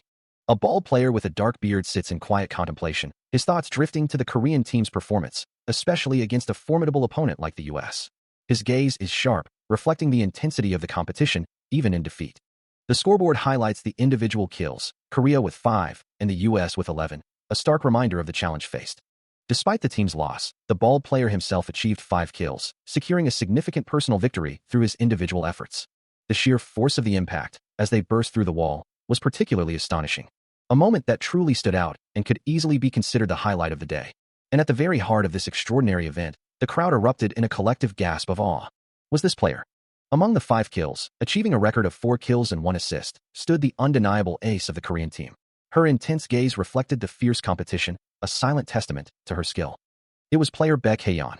The rapid-fire clicks of camera shutters filled the air, capturing every angle of the unfolding scene. Approaching Coach Baek Ji-ho, a reporter introduced herself, stating, "Good afternoon, Coach Baek Ji-ho. I am reporter Oh Jae-hi from XBC Sports." He continues his interview, acknowledging that the national team's players displayed a notably different form during the match than usual. Turning to him, the reporter asks, "What are your thoughts on this match, Coach Baek?" He responds, admitting they ultimately lost, but believes it was a valuable experience for both him and the team. He elaborates, suggesting that achieving decent results against strong teams could motivate them to improve even further. The reporter thanks him, moving to her next question, remarking that the ambush using the secret passage in the second set was quite memorable. She then directly asks, "How did you come up with this strategy?" A slight smile plays on his lips as he admits it was a surprising strategy, especially since the game field was a dungeon known to have only one path. His eyes narrow slightly as he reveals, "I received some help." Meanwhile, an unknown figure with dark purple hair ascends a flight of stairs, his form silhouetted against the bright light above. He pauses, his expression unreadable, as if deep in thought. The man then settles onto a blue bench, his attention fixed on a distant screen. As the interview plays out before him, a single, dismissive thought crosses his mind. Punk. Still reeling from the implications of the previous conversation, Seo Mon-yeep's expression tightens, a frustrated thought echoing in his mind. His coach still intends to put him in the game. Meanwhile, under the bright lights of an interview stage, a young woman with vibrant auburn hair beams at the camera, introducing herself as Baek Haeyeon.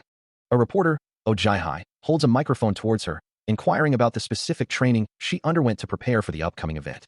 Haeyeon confidently explains that she's been training diligently under her uncle's guidance, and that the suggestion for her position change also came from him. The reporter listens intently, her hand gripping the microphone as the interview continues. From a distance, Seo Mun-yeep watches the interview unfold, a sigh escaping him as he mutters, "Who damn?" He leans back, clearly annoyed by the public discussion, wondering why the father-daughter duo always has to talk about him.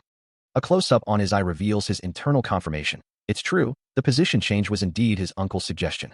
Suddenly, an older man with white hair and a sharp suit appears, teasing him, remarking that his habit of getting angry when embarrassed remains unchanged. Seo Mun-yeep turns, surprised by the intrusion, demanding to know what the man is doing there. He then challenges the association president, Park Jin-tae, to go take the interview himself if he's so interested. Still reflecting on the recent interview, he muses, what kind of background old man takes an interview? Staying in the back is the best. A familiar voice cuts through his thoughts. Sure, you do that. Park Jin-tae stands over him, a knowing smirk playing on his lips, asking, but why did you have to pop up next to me? What are you here to tell me this time? Seo Mun-yeep, looking annoyed, retorts, you damned, you really have no respect. Jin-tae simply shrugs, explaining, I'm here because it reminded me of the old days. The old days. That hidden path that was only known by a handful of people, including you and me. Jin-tae's words hang in the air, a clear implication forming. You're the one who made the strategy for the second set? Seo Mun-yeep looks away, a slight flush on his face. To be honest, using the hidden path was kinda cheating. Since this isn't war, but sports. Jin-tae, still towering over him, continues, since the other team had a lot of heavy tanks, I thought of a guerrilla tactic utilizing the team's speed. He explains his reasoning, but since I don't want to run with them, I gave them a faster and more certain strategy. Jin-tae nods thoughtfully. Alright, so I heard that you taught Ms. Haeyeon as well? I saw that she properly found her aptitude. Seo Mun-yeep looks up, a hint of pride in his eyes. Do you think that only took 1 or 2 days? Jin-tae smiles, genuinely impressed. I honestly enjoyed seeing you make a plan for the first time in a while. It truly is a talent too good to waste away. Seo Mun-yeep, now beaming with confidence, gestures expansively. I am pretty incredible. Jin-tae simply stares at him, a silent acknowledgement of his boast, his expression unreadable. Still addressing him directly, Jin-tae continues, I'm asking you, Yob. The older man looks intently at Seo Mun-yeep, who meets his gaze with a hint of annoyance. Gesturing towards a holographic display of the game's interface, Jin-tae presses, don't you want to use it more? Seo Mun-yeep's expression tightens as he retorts, didn't I win the bet fair and square? I'll swear that if you decline this time as well, I won't ever bring up Battlefield with you ever again. Jin-tae sighs, a slight frown creasing his brow, before offering, this will really be my final suggestion, so just. He explains, to be honest, the Korean Battlefield Pro League season is starting again, as a fiery emblem for the Battlefield Championship Korea flashes into view. The image shifts to a dynamic shot of armored players, their forms glowing with vibrant orange auras, a clear representation of the intense competition. Turning back to him, Seo Mun-yeep asks, a hint of surprise in his voice, so, are you telling me to become a Pro League player? Jin-tae quickly raises a hand, waving it dismissively, assuring him, no, it's definitely not an unreasonable request like that. He then clarifies his true intention, thinking, before the Pro League starts again, I was thinking of doing a charity game with famous players. Looking at Seo Mun-yeep with a hopeful expression, Jin-tae finally asks, Yob, I'm asking if you can at least participate in that match. Jin-tae's internal thought reveals his expectation. Looks like he'll decline this time as well, but Seo Mun-yeep simply replies, I'll think about it. Park Jin-tae's gaze remains fixed, a silent question hanging in the air after Seo Mun-yeep's non-committal response, prompting him to lean in, demanding clarification. Yob, what did you just say? A smirk plays on Seo Mun-yeep's lips as he retorts, looks like your old age killed your hearing. I said I'll think about it. Jin-tae's expression tightens, a familiar frustration bubbling up as he thinks, this guy will clearly say no when he doesn't want to. His gaze remains sharp, anticipating the usual refusal, but Seo Mun-yeep continues, it's nothing special. His words accompanied by a holographic image of Baek Haeyeon in action, but seeing Haeyeon's performance in the match, I kinda got a little curious. A rare smile spreads across his face as he elaborates. Of course, dramas are fun, but it's definitely a different type of fun from fighting. Leaving Jin-tae stunned as Seo Mun-yeep muses, so I might just do a run to pass the time once. Since all the dungeons disappeared, this is the only place to fight as well. Overwhelmed with sudden joy, Jin-tae lunges forward, playfully grabbing the younger man's head. Good job. He then pulls out his phone, showing Seo Mun-yeep the viral video. Also, as soon as the VOD for this A-match was uploaded, the screen displaying Haeyeon's highlights and an astonishing view count, it passed 10 million views in less than an hour. The comments section explodes with praise, hailing Baek Haeyeon as a legend and Seo Mun-yeop as a god, with fans expressing their awe at Korea's dominant performance. Overwhelmed by the sudden surge of information and the implications of his own words, Seo Mun-yeop finds himself on the floor, his mind racing. He clenches his fist, a silent command to himself, to calm the overwhelming emotions that threaten to consume him. Meanwhile, Park Jin-tae, beaming with excitement, can't help but laugh, admitting his enthusiasm at the prospect of Seo-mun Yeep's participation, while the younger man rubs his neck, feeling the strain of the sudden outburst. Jin-tae continues to chuckle, teasing him about the unexpected power he holds. But Seo-mun Yeep quickly clarifies, reminding the older man that he only agreed to consider it, not to commit, urging him not to make such a fuss. A wave of annoyance washes over him, his expression tightening. Jin-tae, however, remains undeterred, his eyes sparkling with hope, declaring that even the thought of his participation is enough. Later, both men are seen in more casual attire, tracksuits replacing their formal wear, as Seo-mun Yeep raises a practical concern, asking if the pro league isn't scheduled to start soon. He considers the implications of a charity match so close to the pro league, where players need to be at their peak, feeling that the timing seems rushed and inconvenient. Jin-tae smiles knowingly, acknowledging Seo-mun Yeep's sharp wit as the younger man ponders his next move. Deciding to table the discussion for a moment, Jin-tae brings the conversation back to the charity match itself. With a determined gesture, Seo-mun Yeep states his terms, making it clear that his participation comes with certain conditions. He asks about the conditions, admitting he doesn't know what the young man has in mind. But the association president assures him that if he agrees to participate in the charity match, he will accept them all. A hint of surprise crosses Seo-mun Yeep's face as he asks, "Really?" A sly, confident smirk then spreads across his lips, his eyes gleaming with a mischievous light. And with a decisive nod, he declares, "All right." Then, the scene shifts to a grand, modern building under a bright sky, a stark contrast to the previous setting. Inside, a man in glasses, seemingly a staff member, notices something unusual, his attention drawn to a figure's leg and the tip of a staff. He murmurs, "This," as his gaze travels upwards, his expression shifting to one of utter disbelief. Standing before him is Seo-mun Yeep, now clad in a sleek tracksuit and holding a formidable, ornate staff, its tip resting on the polished floor. The man with glasses stares, wide-eyed and aghast, exclaiming, "Just what is this situation?" Seo-mun Yeep, looking directly at him, responds calmly, "What do you mean? What situation? It's exactly as you can see." He stands tall and confident, the staff held casually over his shoulder. With a final declaration, he clarifies, "Since old man Jin-tae accepted all my conditions, I'm going to be a special guest for this charity match." Reflecting on his new lease on life, the young man considers how he might have spent his days. Thinking he was destined to simply waste his time watching television, but a different path has clearly opened before him. A moment of quiet contemplation passes, before he resolves to make the most of his current situation. As he stands in the training facility, a familiar voice calls out, questioning his presence. Running a hand through his hair, he acknowledges that since he's participating anyway, he might as well put in a little effort. However, his internal assessment of the national team's prospects is far from optimistic, believing their current condition means he won't need much preparation at all, and he openly wonders about the quality of their training, finding them utterly useless. With a casual shrug, he offers a sarcastic apology for deeming them so ineffective. The head coach, visibly annoyed, concedes that his participation is a positive development, but demands to know why he's being dragged into this. The young man's thoughts drift to the unfairness of his past, quickly correcting himself, before concluding that with no better target than Haeyeon, he'll unfortunately have to use the coach as well. His smirk widens as the head coach, clearly having overheard his dismissive remarks, reacts with a burst of anger. The coach pleads for leniency, explaining that it's been 17 years since he last wielded a weapon. With a challenging glint in his eye, the young man asks if the head coach is simply afraid of losing face. He assures the older man that everything will be fine, promising to drill him until his form returns before the match, while Baek Ji-ho internally laments his impending doom. Still, Baek Ji-ho can't help but think of himself as a middle-aged 48-year-old, retired for 17 long years. Meanwhile, Seo-mun Yeep, with a confident smirk, reminds him that he has never been wrong. As his gaze sharpens, an eyes of analysis activates, allowing him to scrutinize Baek Ji-ho's hidden potential.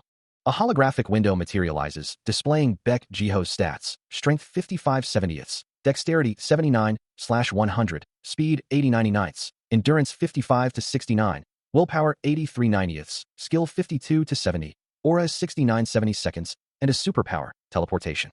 He acknowledges that the coach has indeed grown weaker after 17 years without training, but believes that if he can only find his rhythm again, regaining his stats to a certain degree won't be difficult. With a chilling resolve, he declares that starting tomorrow, their training will be hell and back.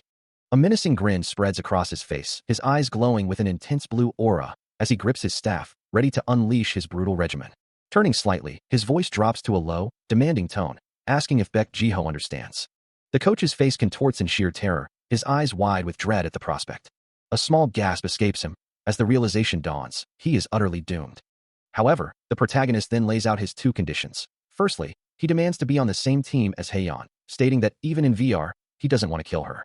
Seo-mun Yeep continues to press his point, adding a second condition to his demands, that Ji-ho run with him. Baek Jiho looks away, a flicker of thought crossing his face, considering how much the sponsors would appreciate it if 2 of the 7 heroes were to come together. Seomun Yeep emphasizes his next words with a gesture, declaring, "It's me." His voice firm, he states, "I have a request." The news quickly spreads, with headlines announcing Seomun Yeep's participation in the association president's charity match, and the exciting prospect of Seomun Yeep and Baek Jiho fighting together once more. Another headline reveals the full lineup, stating that Seomun Yeep will be participating in the charity match with Baek Jiho and Baek Haeyeon, a revelation that leaves one man clutching his head in disbelief. The news continues to dominate, with reports highlighting the legendary duo of Seomun Yeep and Baek Jiho, 2 of the 7 heroes, reuniting after 17 long years. The announcement sends ripples of surprise through the public as the countdown to the charity match begins, now just 7 days away. A frustrated voice booms, calling someone a fucking idiot. The countdown to a charity match stands at D7, as the voice demands to know what he had been told back in the day. From behind, Seomun Yeep reflects on his own shortcomings, admitting that his technique is trash. On a training field, the unnamed opponent, wielding a sword, instructs him to move 0.1 second faster than his adversary. The coach's voice echoes, questioning how he could remember the lesson so well, yet still fail to apply it. The unnamed opponent points a finger at Seomun Yeep, who sighs in resignation, promising to try and be faster. With renewed determination, Seomun Yeep prepares for action, his sword now glowing with a vibrant, ethereal energy. He lunges forward with incredible speed, a blur of motion leaving trails of light in his wake. The force of his movement distorts the air around him, his arm a streak of blue and white as he closes the distance. Finally, with a burst of brilliant light and shimmering particles, he unleashes a devastating, swift attack. He moves with blinding speed, a surge of emerald energy trailing behind him as he unleashes a flurry of attacks. His form a blur of motion, he connects with a powerful kick, sending ripples of green light through the air. With a determined gaze, he channels more power, his hands glowing intensely as he prepares for the next strike. The force of his assault slams into a shimmering barrier, the impact radiating outwards in a brilliant flash of green. Another blow lands with precision, his fist a conduit for the vibrant energy. He continues his relentless aerial attack, his movements fluid and powerful against the ethereal form of his opponent. Finally, a decisive strike connects, the last vestiges of green energy dissipating from the impact. As the training concludes, Seomun Yeep asks his coach, "How's that? Was it better?" The coach, observing the young man's sword, acknowledges, "It was fine, but do you remember how you were able to cut 3 times in the same situation before?" A slight smile plays on the coach's lips as he replies, "At least let that go." Crouching, clearly feeling the strain of the session, the coach admits, This is hard. It's definitely harder trying to train again after getting this old." Seomun Yeep looks down at his exhausted mentor, urging him, "This much would only be a warm-up back in the day. Why are you exhausted already? Stop talking nonsense and get up." He stumbles, exhausted, across the training ground, his body aching after 8 grueling hours, wondering aloud why they must continue. But the coach, unmoved by his fatigue, simply dismisses his complaints, urging him to get back into position as he has a drama to watch later. The young man protests, reminding his coach that while he remains unchanged, he himself is already 48, pleading for a humane rest. The coach, however, reveals a prior engagement, explaining that he has somewhere to be today, which means he wouldn't be able to watch his drama anyway. Confused, the young man questions, "What? Where?" Soon after, they arrive at the imposing headquarters of the Korea Battlefield Association, its modern architecture gleaming under the sky. Inside, they are greeted by Yoo Hyun-soo, the Korean Battlefield Association engineering team leader, who expresses his honor at meeting Mr. Seo Munyab again, asking if he's there for his avatar test. Standing beside Yoo Hyun-soo is Brown Tenor from the World Association, who will be overseeing the test processes for the day. Before proceeding, the young man interjects, stating he has something to ask. He looks pointedly at his coach, a hint of frustration in his expression. He questions why he needs another test, reminding them that he already completed one and even defeated Salabun and Walker. The answer comes swiftly, revealing the core issue. It's because he created his avatar without fully completing its athletic ability. As the system displays a complete 100% sync rate between real and virtual ability data, indicating a thorough measurement and adjustment process for avatar initiation, Seomun Yeep's expression shifts to one of utter disbelief, a single word escaping his lips. He stares intently, his voice firm as he questions the implications of such a perfect synchronization, demanding to know how such a feat is even possible. A slight smile plays on Brown Tenor's lips as he explains that the avatar is a direct reflection of all the player's scanned properties, a sophisticated construct built upon someone's unique superpower. The man continues, gesturing with an open palm, revealing that the system can even awaken dormant superpowers within an individual, a fact that Seomun Yeep finds particularly intriguing, musing on the unexpected advancements of humanity. Brown Tenor chuckles softly, admitting that the battlefield system holds many secrets, a closely guarded truth even within the World Association that oversees it. Seomun Yeep, standing before the two men, questions if this implies more than just a program, if it's truly a secret, to which Brown Tenor confirms it is indeed a system, from what he has heard. The revelation sparks a thought in Seomon Yeep's mind, finding it peculiar that they might be replicating an underground civilization. He lets out a dry laugh, repeating the phrase, underground civilization, with a hint of skepticism. Brown Tenor, however, insists that this is precisely what they are doing, speculating that perhaps an underworlder is secretly backing the World Association. A sudden, intense thrill courses through Seomon Yeep, his eye glowing with a fierce red light, as the implication of such a possibility electrifies him. His body now enveloped in a vibrant purple aura, eyes burning with a stark white glow, he declares that if such a truth exists, it only serves to benefit him, wishing for these hidden entities to reveal themselves as soon as possible. As the man in glasses begins to explain the process, stating they need to get his measurements, an unseen observer cautions, believing his personality to be twisted and advising care. Standing within a vast, sterile chamber, he learns that his strength, dexterity, and aura stats will all be measured here, prompting a thoughtful hum from him as he surveys the advanced equipment. The instructions continue, emphasizing the need for accurate measurements to check his sync rate, urging him to do his best. He then discovers the first task will be a strength test, acknowledging the challenge with a simple, "So it's this." The final instruction appears, stating that the measurement will commence the moment he pulls the handle. Without hesitation, he grips the handle firmly, only to be violently thrown backward by the machine's sudden, immense force, a blue aura flaring around him as he recoils. Rings of glowing white energy erupt from the apparatus, swirling around him with blinding speed. But instead of yielding, he counters, burying a powerful punch into the machine, his fist enveloped in a brilliant white aura. His hand then glows intensely with a fierce red energy, signifying a surge of raw power. The digital display flickers, settling on a score of 813, a clear indication of the immense power he just unleashed, with a voice confirming the successful completion of the strength test. Still, the machine registers another powerful pull, pushing the score even higher to 819, as he continues to demonstrate his raw physical might. Observing the final results on the screen, he notes his strength is valued at 79, a number that seems to give him pause. With the strength test concluded, his thoughts turn to the next challenge, wondering what awaits him in this rigorous evaluation. From the observation room, one of the officials remarks on the protagonist's strength, finding it quite average for someone hailed as a hero. Now, it's time to measure his dexterity. Lying on the testing platform, he's instructed to observe the glowing switches on both sides, preparing for a new kind of challenge. The instructions appear, detailing the process. He must push the switches one after another, from the moment the start signal is given until he's told to stop. The command is clear. He needs to push them sequentially. Sitting up, a determined expression crosses his face as he acknowledges the task, ready to prove his agility. A sharp, electronic beep signals the start of the test, cutting through the silence of the chamber. His eye narrows, filled with intense focus, as he prepares to react with lightning speed. He moves with blinding speed, a blue blur across the testing chamber, his body contorting to strike every target. Twisting and falling, yet never losing momentum, he continues his relentless assault on the switches, a flurry of motion and light. From the observation deck, the officials watch in stunned silence, their expressions a mixture of disbelief and awe. One of them finally breaks the quiet, muttering, "Holy shit, a dexterity that high for a tanker?" A sharp electronic tone signals the end of the measurement, the system confirming the completion of the test. Standing perfectly still now, the glowing lines of the testing apparatus fading around him, Seomon Yeep clenches his fists, his gaze fixed on the display. He asks, his voice steady, "What's my score?" The system responds, revealing, "It's 963. Really?" A slight smirk plays on his lips as he considers the number, thinking, "Looks like I'll be able to push 970 if I try a little harder." With renewed determination, he prepares for another attempt, declaring, "Then let's go for the..." A powerful impact echoes through the chamber as he resumes his furious pace. Again, the electronic voice announces, "End of measurement, end of measurement." And as he sprints away, the digital display confirms his improved performance, a new score of 971 now shining brightly.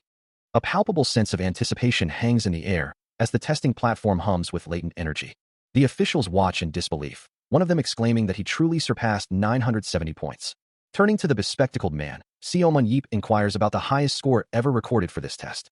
The official recalls an instance where someone achieved 1,007 points in an internal physical test, wondering if it might have been Nathan Berner.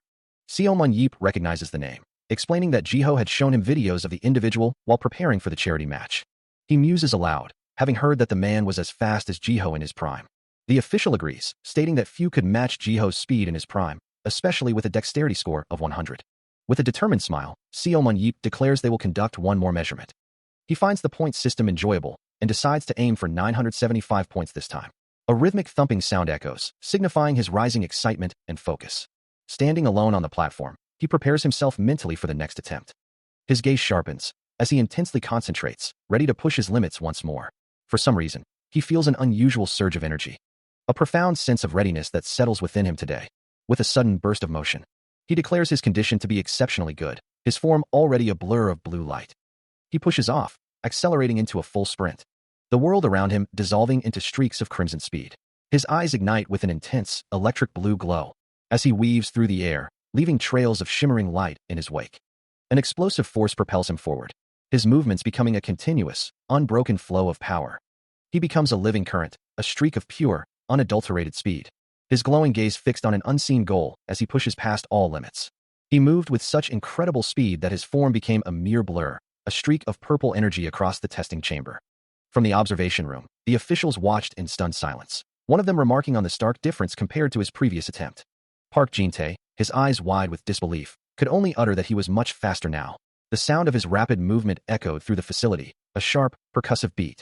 Finally, the system announced the end of the measurement, as Seo Mun-yeep skidded to a halt, his body radiating a faint blue glow. His leg, still shimmering with residual energy, showed the sheer force he had exerted. Panting heavily, his electric blue eyes still glowing with power, he had pushed himself to his absolute limit. Brown Tenor, leaning forward in anticipation, eagerly questioned the score. The blond man beside them, his face etched with shock, wondered aloud how such a feat was even possible. Meanwhile, Seo Mun-yeep, still catching his breath, felt a strange sense of certainty, believing he had surpassed his previous performance. Placing a hand on his knee, he looked up, his voice filled with anticipation, asking for his score. The digital display flashed, revealing an astonishing 1,007 points, a score identical to Nathan Burner, the fastest superhuman on the planet. He stares ahead, a bead of sweat tracing his temple, the question echoing in his mind. Could he truly have achieved the same score as the legendary Nathan Burner? Meanwhile, the official reflects on his own past, acknowledging that his dexterity of 97 was a little lower than that Nathan Kid's, and even head coach Jiho's in his prime. But for Seo Mun-yeep, the thought of matching such a record ignites a fierce determination within him, his gaze sharpening as he considers the implications. Standing in the sterile testing chamber, he feels a profound shift, a realization dawning that he might have just. Having moved with a speed that felt beyond his own capabilities, his feet barely touching the ground. Driven by this new understanding, he turns to the official, requesting to take the strength measurement again, just for a second, to test something crucial.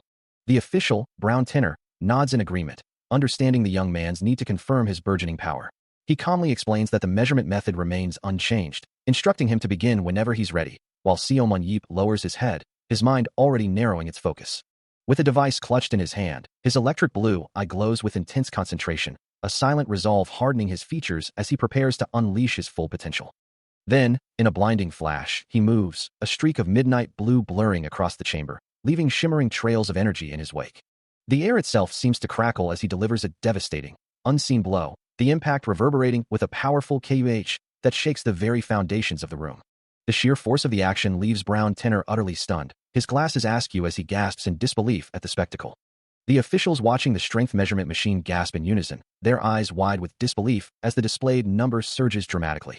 A number, 890, now glows on the screen, leaving the official beside him to question what he's witnessing.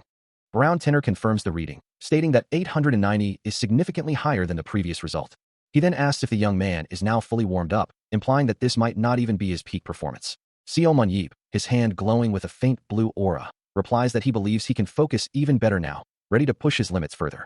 As he observes the subtle glow emanating from his palm, he realizes this sensation is identical to when he performed the dexterity measurement, a feeling of having surpassed his own physical boundaries. He wonders if it's possible he grew stronger during that time, but quickly dismisses the thought, convinced it couldn't be true. His gaze falls upon his ability stats displayed on the screen, confirming that there has been no official change, yet the powerful sense of déjà vu persists. For some inexplicable reason, this feeling is intensely familiar. His eyes widen in sudden recognition, as the memory clicks into place, recalling that exact moment. He has indeed felt this exact sensation once before, a vivid flashback to a chaotic scene of shadowy, monstrous figures with glowing red eyes and menacing auras swarming around him. It was during his desperate struggle alone in the final dungeon, a memory that now resurfaces with profound significance, connecting his past ordeal to his current surge of power. He recalls the moment his willpower, pushed to superhuman levels on the brink of death, had exceeded human limits, empowering his other abilities, as indicated by the system's display showing his willpower at 110 out of 100. So, he muses, willpower had an effect like this as well. A sigh escaping him as he thinks he doesn't even need to fight anymore, yet with willpower and immortality, he's only getting stronger. His gaze is distant, as if he's being pushed towards a battlefield. Finally, it's time to measure his aura stat. He approaches a large, glowing orb, instructed to look into it. The orb's appearance will change. This interesting contraption is a far cry from the old days when aura was simply infused into weapons and guessed at. Now, it can be measured to the 1000th place. Since the aura stat is mostly determined by one's innate stats gained after awakening, it's one of the most valued standards for identifying rising prospects, though increasing aura through training is notoriously difficult. He observes other individuals, one of whom glows with a blue aura, reflecting on his own struggles to gain the last 4 points by trying meditation and breathing techniques, going through all sorts of trouble. As the aura measurement began, a brilliant blue energy pulsed from the orb, Seomun Yeep's hand hovering above it. Yet the device seemed to struggle, indicating something unusual. Observing the process, Yu Hyan-su, the engineering team leader, watched intently, a single word escaping his lips as the numbers on the display began to climb. Both he and Brown Tenor, another staff member, stared in disbelief, wondering just how high the reading would go. Meanwhile, Seomun Yeep stood firm, his body radiating a powerful blue aura, calmly acknowledging his current aura of 100. The blue energy around the orb intensified, crackling with raw power. The protagonist's expression remained resolute, as the system declared the highest stat attainable by humans. His arm, enveloped in the vibrant blue glow, continued to channel the immense energy. Finally, the measurement concluded, the orb's blue light shifting to a deep, pulsating purple, signaling the end of the test. Brown Tenor, utterly speechless, could only manage a choked sound of disbelief. Yu Hyan-su's jaw dropped in astonishment, his eyes wide with shock. The digital display flashed a staggering 1030, leaving the observers to wonder how such an impossible number could be real. His eyes now glowing with an intense purple light, and raw energy crackling around his hands, Seomun Yeep hears the stunned declaration that he has just set the highest record in human history, prompting him to question, "Pardon? That's." A new record had been set, the highest in human history, a feat that left the surrounding officials in stunned disbelief. Yet, Seomun Yeep simply offered a confident smirk, giving a casual thumbs up as if it were nothing out of the ordinary. After all, he mused, what else would one expect from him? His attention then shifted to a holographic projection of a woman, Ms. Shuran, the previous record holder, who had achieved a score of 1,012 points. He couldn't help but wonder if this brat was truly the one who held the former high score. Despite his dismissive tone, he acknowledged that her aura amount, at the very least, was undeniably impressive. He recalled her willpower being weak, yet her ego was so strong that it often led to conflict, a memory that brought forth a phantom shout, demanding proper execution of tasks. The image of Ms. Shuran, her red eyes blazing with fury, flashed in his mind, a knight beside her mirroring her anger. He insisted that he had done everything correctly, knowing that if she were to hear this news, she would undoubtedly make a fuss once more. With all measurements now complete, he was informed that there was something else he needed to know, prompting him to inquire about the nature of this new information. He received an apology, followed by the revelation that due to its inherent nature, his immortal ability could not be utilized in the upcoming match. Seomun Yeep considers the terms of his ability's restriction, acknowledging the fairness of a sport where victory comes from eliminating the opposition, and musing that if he truly cannot die, his team would always prevail. The association, in turn, offers an apology for unfairly limiting his full capabilities and plans to provide compensation for the inconvenience. He dismisses the restriction, stating he doesn't care if his immortal ability is limited or not, but readily accepts the offered money. A determined expression crosses his face as he thinks about his immortal power, which now, he realizes, won't be used anywhere. It simply won't be used anywhere now. Meanwhile, in a grand, ornate hall, a cloaked figure stands on a high balcony, addressing a vast congregation of similarly robed individuals below, proclaiming that only he remains the light of their world. With hands adorned by glowing red symbols, the speaker urges the faithful to strengthen their devotion even further. The crowd below responds with fervor, their arms raised in unison as glowing particles drift through the air, anticipating a final, momentous declaration. Holding a document that seems to radiate light, the cloaked figure announces that a revelation, testifying to their faith, has been bestowed upon them. As the document glows brightly in their hands, the speaker commands the assembled to bear witness, his children. With arms raised high and mouth open in a fervent cry, the cloaked figure delivers the revelation, surrounded by shimmering light. A framed image of Seomun Yeep is displayed, revered with the declaration that for their salvation, he denied death and returned, a news headline beneath it proclaiming Seomun Yeop now immortal. The document held in reverent hands further elaborates on this phenomenon, describing Seomun Yeop's new superpower, immortal as an unprecedented ability, questioning if this undying being is human or a god, before culminating in a fervent cry for our savior, Lord Seomun Yeop. A voice echoes through the grand hall, proclaiming that now, it is time for them. From a high balcony, the cloaked figure addresses the vast congregation below, urging them to prove their existence and faith for him. The sea of cloaked figures responds with a unified, echoing chant, their voices rising in unison, calling out Seo Munyob. Seo Munyob. Their arms are raised in fervent devotion, the chant of Seo Munyob reverberating through the space. The intensity of their worship grows, each repetition of Seo Munyob filled with increasing zeal. The collective voice of the congregation becomes a singular, powerful roar, a deafening declaration of Seo Munyob. Meanwhile, walking along an outdoor path, Seo Munyob pauses, a question mark hovering above his head as he and his companion notice a distant, indistinct crowd of cloaked figures. His expression shifts to one of utter confusion, the faint, rhythmic chanting of Seo Munyob, now audible from the growing mass of people. His companion, equally bewildered, mutters, "The hell are these?" The crowd, now closer and more defined, continues their fervent worship, their unified voices proclaiming Munyob, Seo Munyob, our savior, the hero who will save the world. The fervent chants of a massive crowd echo through the air, their voices unified in a declaration of unwavering faith. Observing the spectacle, the man with glasses questions the nature of the gathering, wondering aloud, "What are those people? They don't seem like reporters." He then points to a banner, identifying it as the Seomun Foundation. His companion, Seo Munyob, listens as the man with glasses explains, "It's a pseudo-cult that worships you as a god." A flicker of realization crosses Seo Munyib's face as he processes the information, the man with glasses adding, "Now that I think about it." Seo Munyob points, a growing irritation in his voice, "Those bastards were also in front of my hospital when I was there, right?" The man with glasses confirms, "Yeah, they were." Still trying to make sense of it all, the man with glasses wonders, "But why are they making such a fuss, worshipping someone as a god and all that?" He continues, explaining their core belief.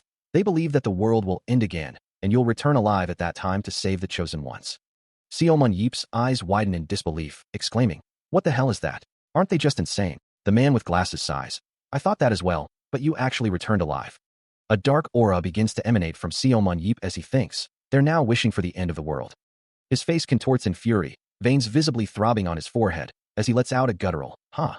His internal monologue continues, a chilling resolve in his tone. "Looks like I'll need to teach them a lesson."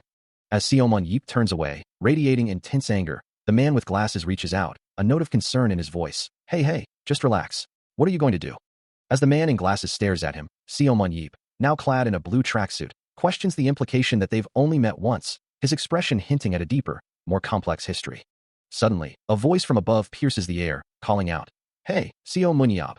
Without warning, he plummets from the sky, a figure streaking through the clouds with incredible speed. He lands with a powerful impact, the force of his descent kicking up dust and debris. Perched atop a wall, he gazes down at the sea of hooded figures below, his voice booming. "You all." His command sharp and undeniable, "Be quiet." The crowd, initially murmuring about their hero and salvation, is met with his stern gaze and a repeated, forceful demand. "I said, shut up. Are you deaf?" As silence finally falls over the assembly, he simply states, "Good." Standing before the now subdued masses, he acknowledges their quietude. "Now you're quiet." Despite the renewed murmurs of our hero from the crowd, he continues, "I now know very well about how you all feel about me." With a determined set to his shoulders, he begins to articulate his next thought, "So." His voice cutting through the air with finality, "Stop fucking around," and he glares out at the assembled crowd, his voice booming with unbridled fury, calling them nothing short of insane bastards. His words hang heavy in the air, sending a wave of shock through the hooded figures below. Still seething, he demands to know what these dickheads are doing out in broad daylight, questioning if they have nothing better to do. His anger escalating, he challenges the very notion of their bullshit Seo cult, even threatening to personally ensure the leader's demise if anyone were to die from a stray stone. Among the cultists, whispers begin to spread, some questioning if their savior is rejecting them, others wondering if something has gone terribly wrong. Yet, a different sentiment emerges, as some vehemently deny his rejection, convinced he must be testing their faith. This belief quickly solidifies, culminating in a collective resolve to demonstrate their unwavering devotion. As the cultists look up at him, a few still appear confused, but a new, unified purpose begins to stir among them. From behind, the man stands firm, unaware of the shift in their perception. Suddenly, a chorus of voices rises from the crowd, chanting his name, Seo Munyob, with fervent devotion. The repeated chants of Seo Munyob echo through the space, causing him to flinch, a look of utter bewilderment spreading across his face. Completely taken aback, he can only utter a confused, "What the fuck?" as the cult continues to hail him by name. A surprised gasp escapes the man with glasses as he finds himself face to face with Seo Munyib. Sweat beading on his brow, he mutters, convinced that their fate is sealed. A chilling ultimatum echoes, 10 seconds. His eyes glowing with an intense blue light, Seo Munyib's voice is laced with menace, warning them to disappear within that fleeting moment. As blue energy crackles around his hands, he declares his intent to break them, prompting a panicked cry of "Yob" from the man with glasses. With a powerful series of impact, he unleashes his fury, proclaiming his right to assault anyone he dislikes, backed by government immunity. Another punch lands as the man with glasses desperately calls out, "Hey, Seo Munyab." The relentless punch continues, met only by his frantic plea to stop, "You insane bastard." 10 minutes later, the man with glasses lies sprawled on the ground, his eyes swirling in dizzy spirals of defeat. With a resounding "ew" of finality, Seo Munyip stands over not one, but two defeated figures, the man with glasses and a brown-haired woman, both utterly incapacitated. A soft "do" accompanies the scene as he sits, casually holding the unconscious woman by her shirt, the swiftness of his victory evident. He holds the small boy by his shirt, lifting him effortlessly amidst the scattered forms of his defeated opponents, as the child screams in terror. Looking down at the terrified child, he asks if the brat intends to keep following him after this, to which the boy wails that he won't. Patting the child's head, he declares that's a good answer, while a man in black watches from a distance. He advises the boy to keep thinking that way, and not to listen to what others might say in the future, before telling him to get down safely if he understands.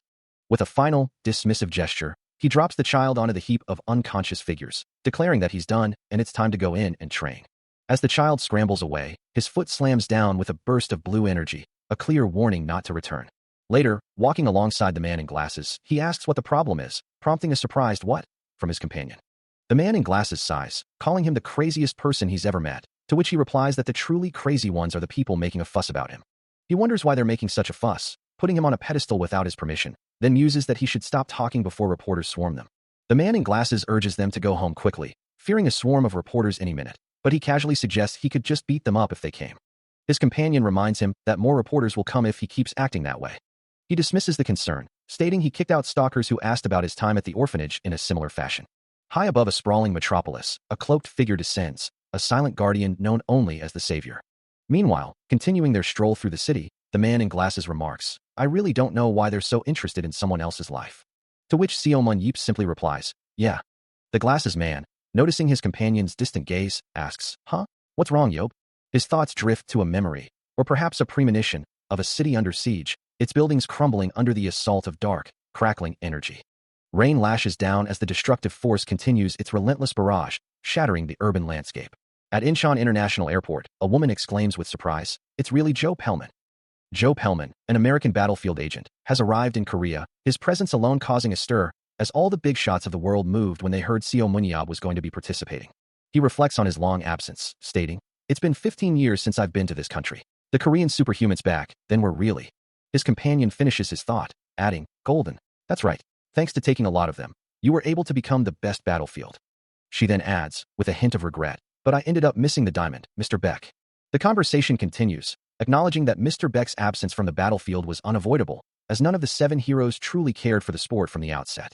Even though the young Ms. Shuran initially showed interest, she eventually withdrew after her superpower was deliberately scaled down. But what could they have done? Ms. Shuran's avatar test video was truly shocking, and if her extinction ray had remained as it was, an 11 versus 11 fight would still conclude in a mere 3 seconds. Joe Pellman, reflecting on these past events, vows that although those 2 opportunities were unfortunately missed, he won't let go this time. His fist clenches with resolve, because this is his chance to obtain the biggest diamond, Seo Munyab, the strongest superhuman in Europe. Suddenly, his companion calls out, urging him to look over there. She grabs his arm, her expression urgent, as he responds with a questioning "huh?" A new figure strides confidently through the airport, his presence commanding attention, revealed to be Jake Land, a superhuman. With a soft click of his suitcase wheels, Jake Land continues his measured pace. Pellman's eyes narrow as he recognizes the newcomer, muttering the name Jake Land. His companion, equally surprised, questions, "Who's this? Isn't this Joe Pellman?" Jake Land, now facing them, adjusts his sunglasses with a confident smirk, proposing, "Let's compete fairly this time as well." A determined thought echoes, acknowledging the difficulty ahead, but resolving that this time, whatever it is, cannot be stolen. Meanwhile, a flurry of camera flashes erupts around 2 men in suits, as onlookers exclaim in shock at their presence. A hand adorned with numerous rings glints, reflecting the light, as its owner begins to speak.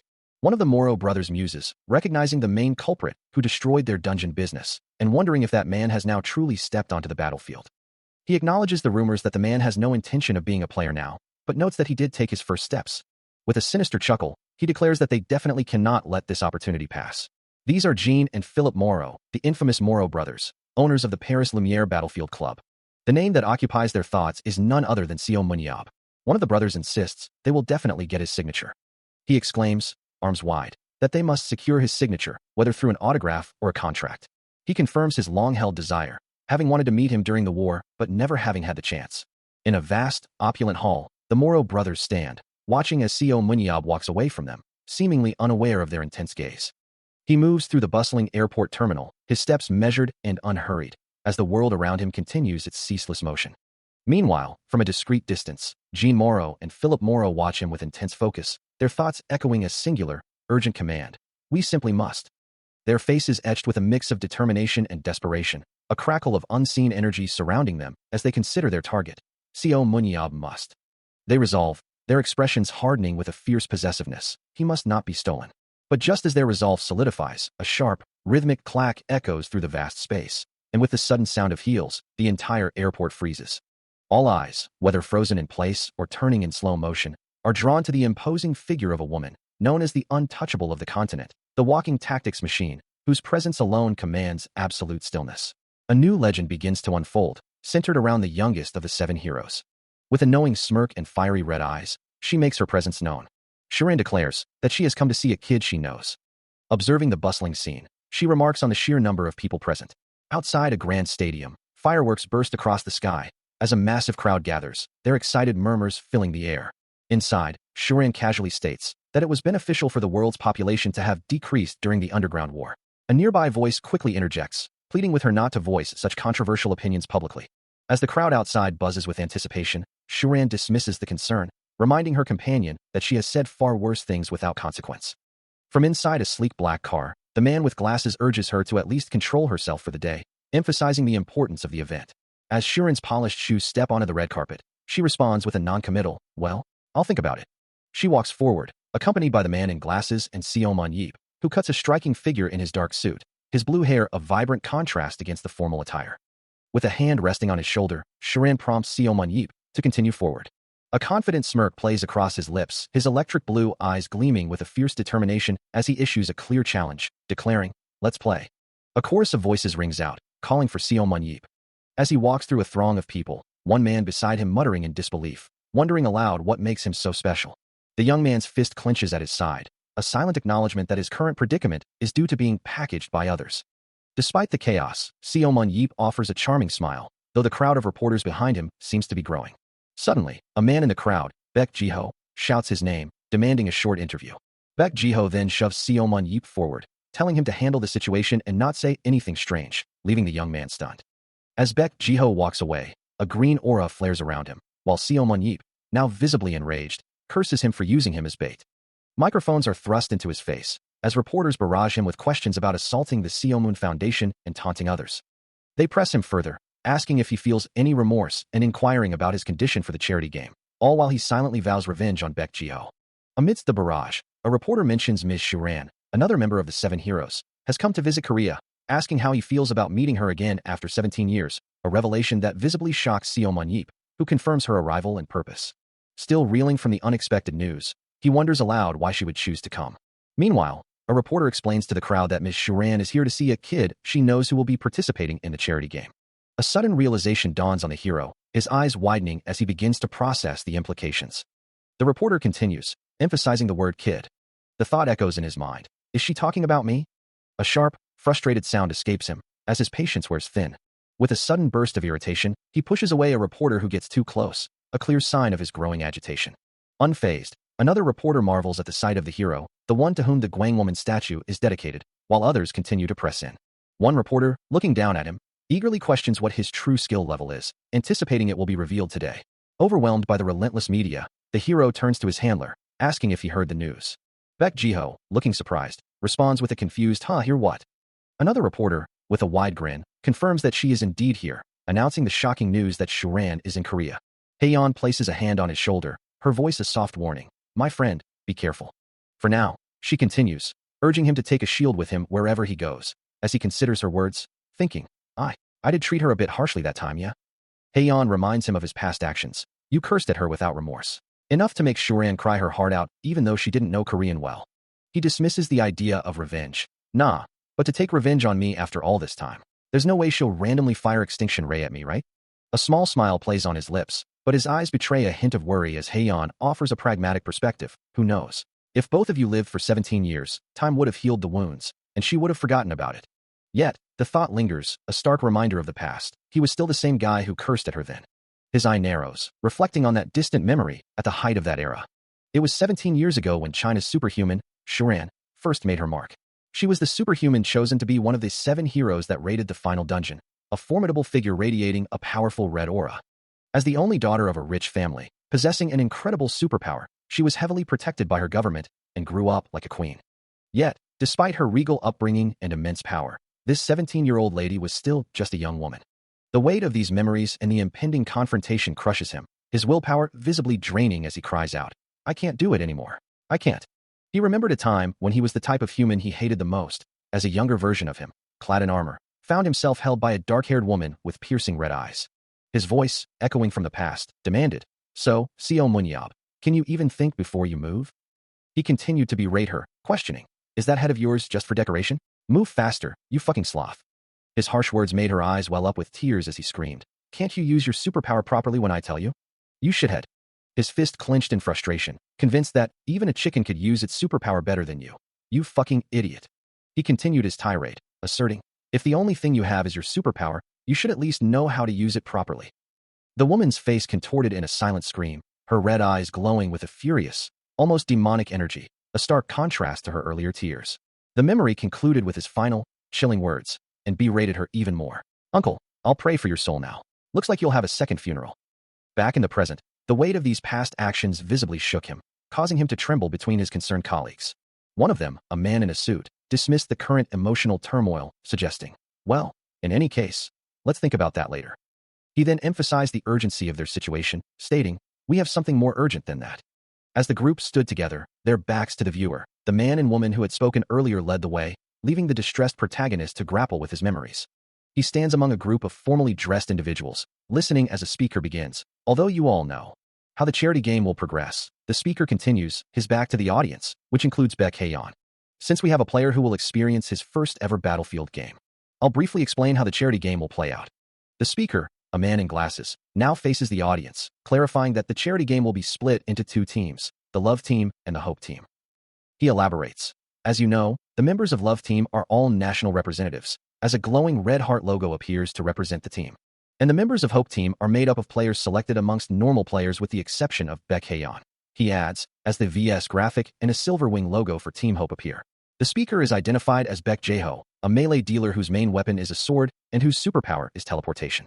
Seo Munyib, standing beside Baek Hae-yeon, greets someone with a simple, "Hello." His own profile is displayed, revealing him as Seo Munyeo, a tank whose main weapons are spears and a shield, with superpowers including throw, eyes of analysis, and a restricted form of immortality. Baek Jae-ho, scratching the back of his head, admits with a slight smile, "Although, I'm a bit worried because it's been a while since I held a weapon, so I'll be in your care." He then lets out a hearty laugh, his expression confident. The Hope Team leader, Park Chul-ho, stands confidently beside another man, both assuring their coach they will work even harder. Yet, the other man, Choi Hyuk, scoffs at their enthusiasm, muttering about big mouths and asserting that even after some time, Baek Jae-ho remains 1,000 times superior to them. A system screen then materializes, displaying Baek Jae-ho's impressive statistics: strength 5970, dexterity 86/100, speed 82/99, endurance 60/69, willpower 85/90, and skill 60/70. Another screen appears, detailing Baek Hae-yeon's profile, with strength 65/82, dexterity 90/90, speed 94/95, endurance 61/80, willpower 81/81, skill 68/75, aura 66/70, and a unique superpower called Rope, as she and the unnamed glasses man observe with wide eyes. A hand, wreathed in vibrant blue flame-like aura, gestures dismissively, the voice behind it asserting that if they at least possessed these stats, 3 of them would be enough to wipe the floor. Choi Hyuk's eye glows with the same blue energy, his expression one of utter contempt as he considers the rest of the guys. He stands among a group of clapping men, including Park Chul-ho, his thoughts echoing aloud that their abilities are not that impressive. The unnamed glasses man looks up, startled, before quickly composing himself and offering a polite, if somewhat forced, "We'll be in your care, coach." Choi Hyuk smiles, a system screen now revealing his own formidable stats: strength 67/90, dexterity 73/75, speed 69/71, endurance 66/70, willpower 70/80, skill 60/70, and aura 80/82. His first superpower, Aura Focus, is detailed, allowing him to quickly focus aura onto weapons. The second, strengthened durability, explains that his aura constantly protects his body, making him not easily hurt by external impact. A final glimpse of his strength stat confirms its impressive rating, standing at 67 out of a possible 90. A system message flashes, indicating a strength limit of 90, suggesting that if he develops properly, he might evolve into a capable tank. Just then, a dark-haired man calls out, "Hey you, come here."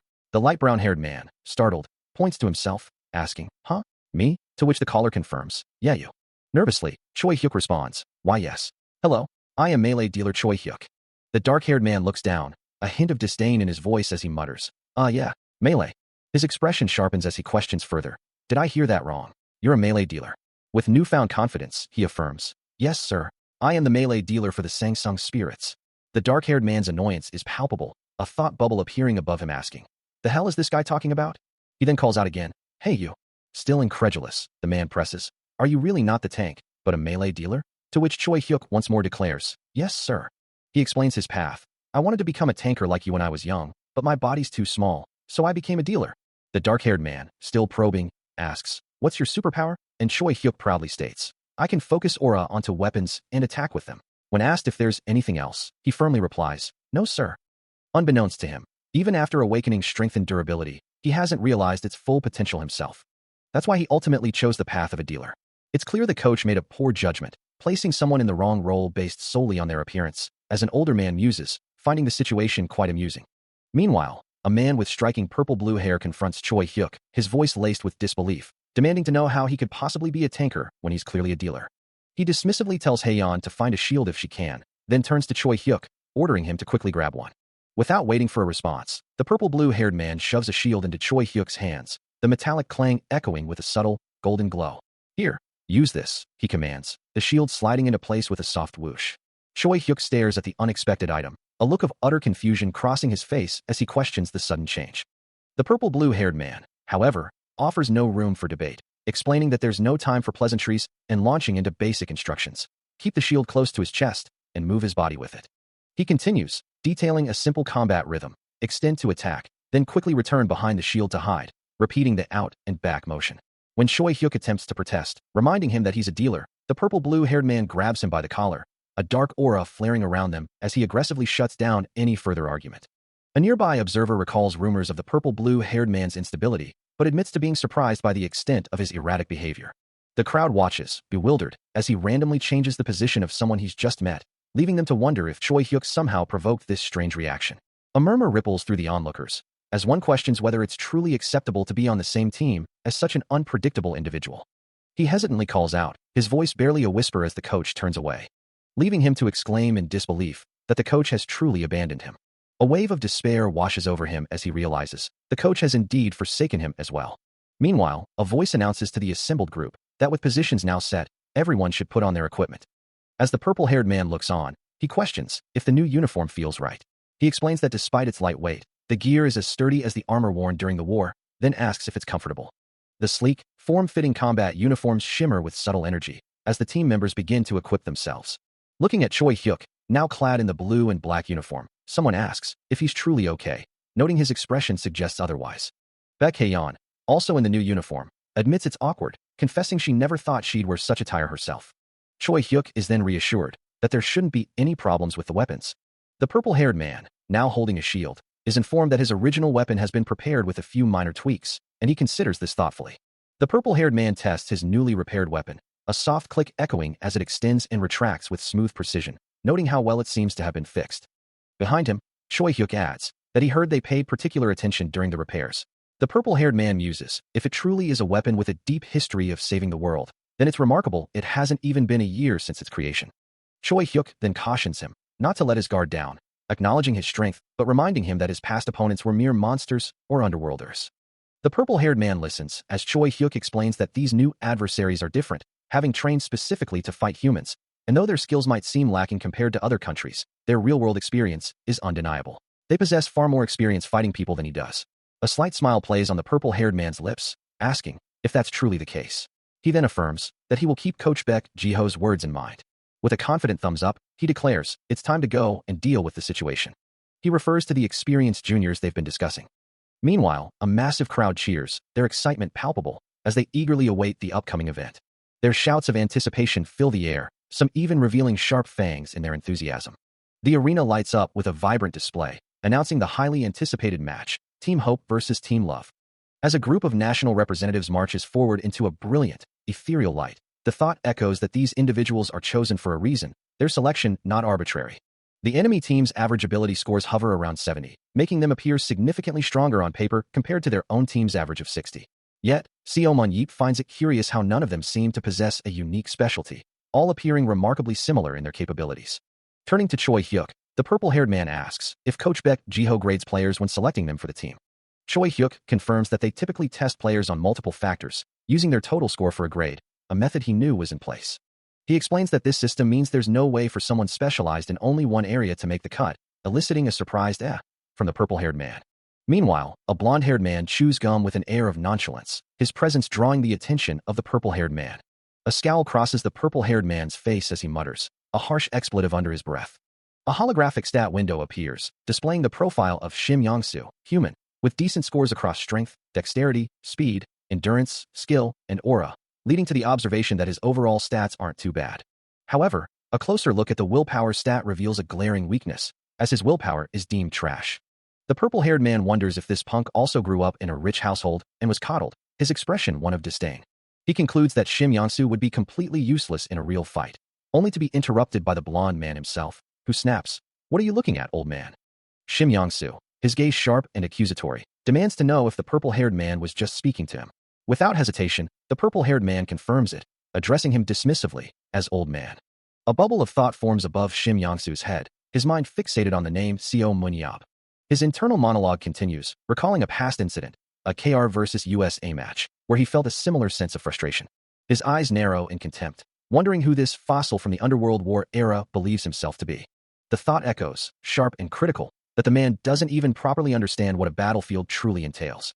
Attempting to de-escalate the brewing tension, the purple-haired man suggests a temporary switch, trying to divert the confrontation. But Seo Mon-yeop, stepping forward, challenges Shim Yong-soo directly, asking who he is, before observing that he seems to have some complaints about him. Shim Yong-soo, undeterred, confirms his grievances, accusing the hunter of being on a high-ass horse during the last A match as well. His voice drips with disdain, asserting that it's not a good look to act up without ever having been in a real battlefield. Seo Mon-yeop's response is a wide, mocking grin, a single, dismissive ha, escaping his lips. Shim Yong-soo, visibly angered by the reaction, demands to know what's so funny, warning him about the consequences if he messes up this match as well, before Seo Mon-yeop cuts him off with a sharp hey. Still locked in their heated exchange, Seo Mon-yeop's voice cuts through the tension, asking Shim Yong-soo what his father does for a living. A flicker of annoyance crosses Shim Yong-soo's face as he replies, revealing his father is the association vice president, a fact Seo Mon-yeop dismisses with a knowing, almost mocking, thought. Before the argument can escalate further, a booming announcement echoes through the stadium, commanding all players to enter, momentarily drawing both their attention upwards. Shim Yong-soo, still visibly agitated, snaps at Seo Mon-yeop, reminding him of the order to enter the arena. Unfazed by the interruption, Seo Mon-yeop turns back to him, his expression questioning why he's so sensitive about wealth and his family. He explains, with a casual shrug, that he was merely curious about his father's occupation. Shim Yong-soo's patience finally snaps, retorting that his father's job is to raise fucking dipshits like him. The insult lands hard, and Seo Mon-yeop's eyes widen in a mixture of shock and burgeoning fury, his jaw clenching as he processes the words. Shim Yong-soo continues his tirade, declaring his utter disdain for those who grew up with a coddled mental like Seo Mon-yeop. A dangerous glint appears in Seo Mon-yeop's electric blue eyes, which now glow with a faint, ethereal light, as he states that Shim Yong-soo's attitude has given him a new drive for the battlefield. Ignoring the ominous shift in his opponent's demeanor, Shim Yong-soo, now completely consumed by rage, hurls a final, venomous insult, calling him a fucking dickhead. With a chillingly calm yet utterly menacing expression, Seo Mon-yeop delivers his final, stark warning, "You're dead." As the crowd's anticipation reaches a fever pitch, a name echoes through the arena, signaling the arrival of Seo Mon-yeop, who materializes amidst a shimmering blue light. The energy around him crackles, a vibrant blue aura outlining his form, as the chants of his name grow louder. With a determined gaze, the blue light intensifies around him, confirming his presence on the battlefield. The announcer's voice booms, declaring that Seo Mon-yeop has finally stepped onto the field as a player, a momentous occasion for all gathered. Even though this is merely a charity match, the sheer level of engagement from the audience is palpable, their murmurs filling the vast space. Among the distinguished spectators are Gerald Walker, a national representative from the USA Battlefield Federation, alongside agents Joe Pellman and Jake Land, all observing the unfolding event with keen interest. Also present are Shuran, one of the 7 heroes, and the Moreau brothers, owners of the Paris Lumiere Battlefield Club, their collective presence underscoring the importance of the match. The moment everyone has been eagerly anticipating has arrived, as the first set of the charity game is about to begin. This grand event, known as the Superhuman Battlefield, is now officially underway. The stage for this inaugural match has been set. As 2 commentators in crisp blue suits lean into their microphones, they announce the chosen arena. It is Az's Spiral Cave. This particular dungeon, characterized by its 3 concentric circles, conceals a hidden pathway at its very core, leading into a vast underground area. An intricate map of the cave glows with ethereal light, detailing the various numbered sectors and the designated starting points for both competing teams. Within its depths, a terrifying array of creatures awaits, including formidable arachnes, skeletons, and serpent-like monsters, among other dangers. One of the contenders, proudly displaying a glowing heart emblem, is Team Love, comprised of the current national representatives. Their opponents, heralded by a radiant wing symbol, are Team Hope, a group of heroes whose legends span 17 years. The air crackles with anticipation, leaving everyone to wonder, who will emerge victorious? However, 10 minutes before this grand announcement, a different scene unfolds as a voice commands. I'm starting the briefing, listen carefully. In a stark briefing room, Park Chul-ho, the leader of Team Hope, stands before his assembled members, his gaze sweeping over them, including Seo Mun-yeep, who sits attentively among his teammates. He continues to outline the starting points for this match, explaining that Team Hope will begin in Area 5, while Team Love starts in Area 1, placing them on opposite sides of the dungeon. Park Chul-ho emphasizes their opposing positions, underscoring the strategic implications. He then details their initial movements, stating they will first hunt in 5-1 before moving to 5-2. The main force is instructed to remain and continue hunting, but Seo Mun-yeep will move to 5-3 to hunt the boss of Area 5, the Serpent, by himself. Park Chul-ho explains that the entire area will collapse once the Serpent, the area boss, is defeated, necessitating precise timing between the hunt and the collapse. Seo Mun-yeep, with a calm demeanor, accepts the challenging task. His teammates, Shim Yong-soo and Choi Hyuk, exchange worried glances, questioning if he truly intends to face the Serpent alone, noting that even strong teams typically assign at least 3 to 5 members for such a formidable foe. Park Chul-ho continues, unfazed, detailing the next phase, cleaning up Area 6 before moving towards the small circle. He explains that at this point, they will properly engage the enemy team, but when they do, Baek Hae-yeon and Seo Mun-yeep will be tasked with keeping them in check. Park Chul-ho reiterates the crucial role of Baek Hae-yeon and Seo Mun-yeep, emphasizing their responsibility to contain the opposing force. He expresses confidence in their superior strength, believing they can defeat the enemy even if it's a full 11-on-11 skirmish from the start.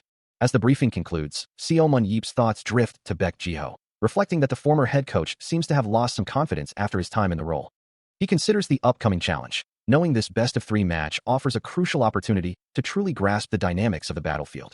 And so, he resolves to approach the first match with a measured pace, taking it easy. His true intent, however, lies in the second set, where he plans to unleash his full potential. Meanwhile, Team Hope prepares for deployment, their starting point designated as Area 5-1, a dark and foreboding cavern. As glowing particles drift through the air, the team leader's voice echoes through the cavern, calling out to all units. Park Chul-ho, his expression stern, commands them to take their positions, his voice firm with authority. Among them, Baek Hae-yeon, the rear main dealer, offers a slight, confident smile, ready for her role.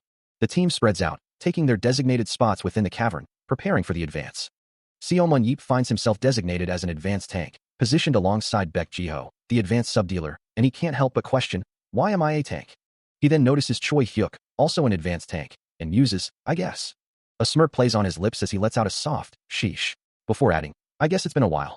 Suddenly, the cavern darkens further as monstrous, shadowy figures with glowing red eyes and sharp claws descend from above, revealing the first wave of enemies. A chilling observation cuts through the tense silence, drawing attention to the cavern's ceiling, where ominous black stains begin to coalesce and move. These aren't mere stains, but monstrous arachnids, their segmented, purple bodies and glowing red eyes now clearly visible as they prepare to descend. Each one is a terrifying sight, a harbinger of the battle to come. As the first wave of creatures drops into the cavern, Seo Mun-yeep stands ready on the ground below, his gaze fixed upwards. Another arachnid monster looms overhead, its presence met by the watchful eyes of Shim Yong-soo. From a commanding position, Team Love leader Chai Woo-hyun issues a direct order, his voice cutting through the growing tension, instructing Yong-soo to bombard the arachnids. Without a moment's hesitation, Yong-soo's confident reply echoes through the chamber, affirming his readiness. True to his word, Shim Yong-soo unleashes a devastating torrent of fire, the vibrant orange and yellow flames erupting from his hands and surging upwards.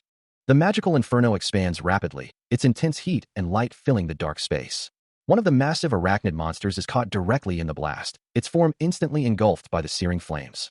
With a determined expression, Shim Yangsu stands amidst the lingering glow of his powerful attack, ready for whatever comes next. As the main dealer of Team Love, Shim Yangsu unleashes a powerful fire attack, engulfing his target in a brilliant inferno. Meanwhile, with a confident smirk and eyes glowing electric blue, he confronts an unseen opponent, his words sharp and aggressive, declaring them dead. His own eye now burning with an intense orange light, he vows not to let his adversary escape. Facing a monstrous arachnid creature that speaks of 7 heroes and Seo Munyab, he prepares to unleash a fiery assault. A fierce resolve hardens within him, a silent promise that no matter what happens, he will prevail. With explosive force, his fire magic impacts the monster, sending brilliant sparks and energy rippling through the air. He unleashes a concentrated blast from his hand, commanding his foe to die, as intense light rays emanate from the glowing orb of fire. His intent is clear, a chilling declaration echoing in his mind. His enemy will die by his hands. Now fully engulfed in a vibrant fire aura, his eyes burning with yellow-orange power, he channels his rage into raw magical energy. As concentrated fire gathers in his hand, he calls out with urgency, Seo Munyab. Then, a new command rings out, a rallying cry for a teammate. Baek Jiho, let's go. Finally, with a confident smirk and his eyes once again electric blue, he powers up, surrounded by a vibrant blue energy aura, ready for the next challenge. A torrent of brilliant blue energy swirls and coalesces, building to an immense power. Then, with a resounding crackle, multiple projectiles of pure force erupt forward, tearing through the air. Seo Munyip, his eyes glowing with electric blue light, moves with a focused intensity, his armored form a blur of motion. He dashes forward, leaving a vibrant trail of azure energy, his speed almost impossible to track. With a powerful, sweeping motion, he unleashes a crescent blade of blue energy, carving through the unseen foe. His body twists in midair, a whirlwind of combat prowess, each movement precise and devastating. A fierce cry escapes him, as he channels more power into another devastating strike. The blue energy surges from his hand, a concentrated blast aimed directly at his target. The impact culminates in a blinding explosion, a brilliant burst of light momentarily obscuring everything. But then, the light fades to reveal him falling, disoriented, as a desperate voice cries out, Yob! He plunges deeper into a dark, viscous liquid, the unknown substance clinging to his form. His own voice echoes in alarm, as he realizes the gravity of his predicament. I'm falling. Still plummeting through the swirling blue energy, he hears a voice call out, here. Suddenly, Seo Munyip unleashes a blinding torrent of blue energy, his form a blur as he strikes out at unseen foes. The vibrant blue magic flares around him, shredding through the darkness with explosive force. A fierce grin spreads across his face, his electric blue eyes glowing with battle-hardened resolve. Just as quickly, a hand enveloped in a matching blue aura reaches down, pulling him from the fall with a confident declaration, I got you. Meanwhile, a man with brown hair finds himself overwhelmed, his face contorted in fear as numerous purple, spider-like arachnes swarm around him. He recoils from their relentless assault, the glowing purple forms closing in from all sides. But before the arachnes can land a decisive blow, a brilliant wave of blue energy erupts from off-panel, shattering the creatures and clearing a path. From an observation room, a man in glasses exclaims, as expected of the legendary duo, they're amazing. The crowd of onlookers cheers wildly, their faces alight with awe and excitement. Another observer adds, the arachnes that are tricky because of their large numbers, they're dealing with them instantly, just by themselves. And with a final burst of power, a voice declares, okay, ceiling cleared.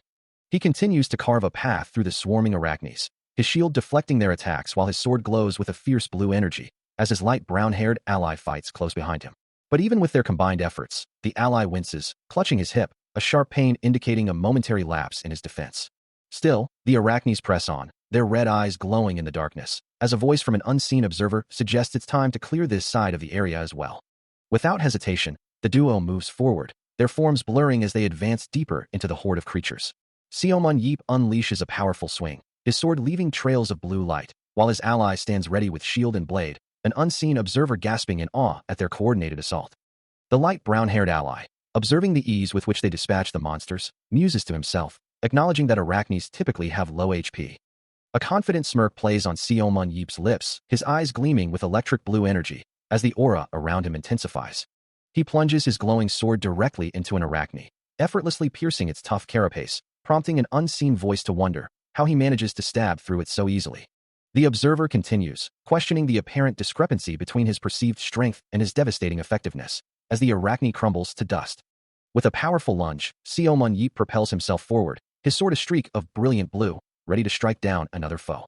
His grip tightens on the hilt, the weapon pulsating with raw, concentrated energy, a testament to the power flowing through him. Suddenly, the light brown-haired ally's eyes widen in realization, a look of astonishment crossing his face as he exclaims that Seomun Yeep must be using his superpower. A new skill, Aura Focus, allows for the rapid channeling of aura onto weapons. Having never used a shield before, the light brown-haired ally admits to himself that he'd only been focusing his aura onto his weapon, as was his usual practice. But now, a new thought strikes him. He shouldn't just use Aura Focus on his sword, but on his shield as well. With a fierce cry, he lunges forward, his sword glowing with a sharp blue aura as he attacks a monstrous arachne. It's time to put this new technique to the test. When attacking, his blade slices through the air with a powerful blue energy wave, impacting the creature with devastating force. And when defending, his shield flares with a brilliant blue light, deflecting an incoming blow with ease. The ally marvels at the effectiveness of Aura Focus. As the ally continues to expertly block attacks with his glowing shield, Seomun Yeep observes from a distance, wondering how much his companion has improved in such a short time. A slight smirk plays on his lips as he thinks, nice, nice. Yet, a flicker of determination crosses his face, knowing he can't afford to relax and fall behind. Meanwhile, another arachne monster shatters under a powerful, unseen blow, its dark form disintegrating into purple fragments. A blinding burst of purple energy erupts, signaling a powerful impact. With a guttural cry, Seomun Yeep channels his aura, his eyes glowing with fierce determination. The monster recoils as a concentrated blast of blue energy slams into its form. He follows through with a swift strike from his glowing blue weapon, driving the creature further back. Moving with impossible speed, he arcs through the air, leaving trails of purple energy as he descends upon the beast. With another surge of power, blue energy radiates from his body, intensifying his next attack. The final blow connects, a devastating impact of blue energy against the monster. From a distance, two observers watch, one exclaiming, "Ooh, that technique." Another voice adds, "That's Seomun Yeep's signature technique, 100 cm throw, right, Miss Sharan?" The two men look expectantly at the woman beside them, her red eyes reflecting the intensity of the battle. Ms. Sharan's thoughts confirm, it is indeed the 100 cm throw. She muses that although it appears to be a normal spear stab, it's a technique that uses the momentum of the throw to pierce the enemy's vital points. In truth, the technique he employs relies on his unique superpower, throw, which allows him to propel a spear at incredible speeds directly towards its target. But before the spear can even leave his hand, he snatches it back, a burst of purple energy marking the precise moment of retrieval. This means that before the spear travels even 100 centimeters, he regrips it, effectively resetting its trajectory and momentum. This intricate maneuver creates an impossibly fast, almost instantaneous, stab, far exceeding the destructive power of a simple muscle-driven attack. The impact resonates with a deep thud, demonstrating its immense force.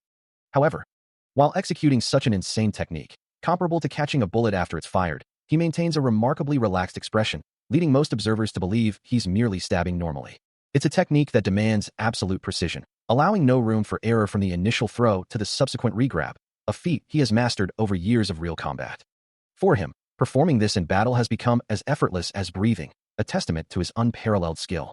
17 years ago, and now, the protagonist's mastery remains absolute. Watching him, Ms. Sharan can only exclaim, "Seomun Yeep, you really suck."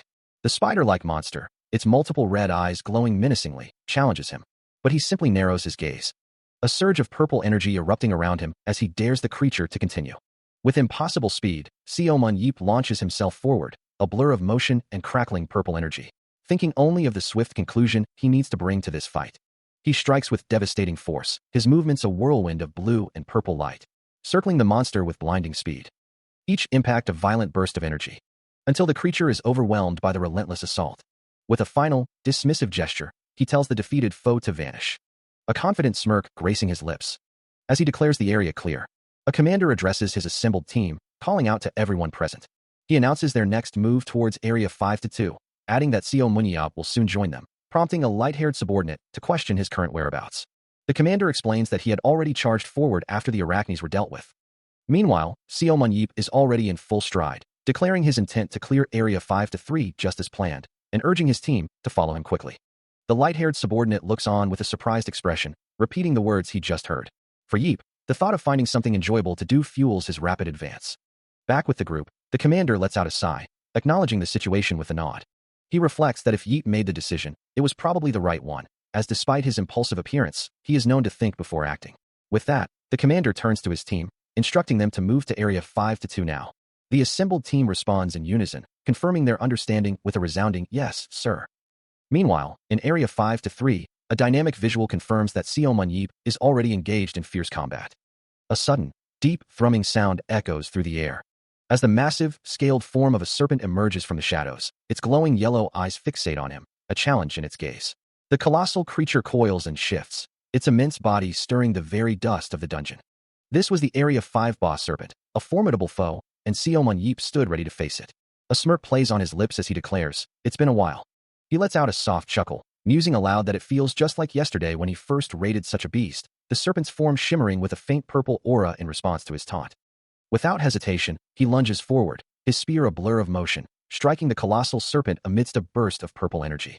He exhales sharply, bracing himself, a vibrant blue aura flaring around his form as he prepares for the next exchange. His internal monologue urges him to focus, to sharpen his senses against the powerful foe. With renewed intensity, he pulls back his spear, blue energy crackling around the weapon as he channels his power for a decisive blow. "You punk!" he shouts, his voice ringing with defiance. His attack connects with devastating force, sending ripples of purple energy across the serpent's scaled head. He moves with blinding speed, a blur of blue and purple energy, launching a powerful kick that echoes with a resounding impact. The force of his momentum carries him forward, a dark silhouette against the swirling magical currents. He twists in midair, his body a conduit for the vibrant blue energy that radiates outward. His movements are too swift to follow, leaving only streaks of azure in his wake. Then, with a sudden, explosive burst, Seo Mun-yeep slams his shield into his unseen opponent, the impact rippling with blue light. His eyes glow with fierce determination, his face etched with the strain of the intense battle. Gripping the hilt of his weapon, he prepares for the next phase of his assault. But before he can act, a blinding surge of blue energy erupts, originating from the monstrous yellow eye of the Area 5 boss serpent. The serpent's counterattack explodes with devastating force, engulfing the space in a maelstrom of light and dark particles. The impact sends him reeling backward, his body thrown violently by the sheer power of the blast. A slight smirk plays on Seo Mun-yeep's lips as he acknowledges the arrival of his team. One of whom approaches, stating the obvious, that he has indeed arrived. Behind the speaker, a group of 9 other allies stands ready, observing the scene, their combat gear gleaming faintly in the dungeon's light. The approaching ally expresses surprise, having expected him to take much longer to clear the area. Seo Mun-yeep sits casually atop the massive, defeated form of the Area 5 boss serpent, its bulk a testament to his efficiency. 2 team members recoil in shock, utterly stunned that he had managed to kill the formidable serpent all by himself. He understands their surprise, knowing that the A-match system grants strength through points gained from defeating monsters and opposing players, a mechanic he has clearly mastered. A system overlay appears before him, illustrating how hunting points alter the color of one's aura, strengthening their avatar, and he muses that his allies would need to grasp this fundamental concept to truly compete in the game.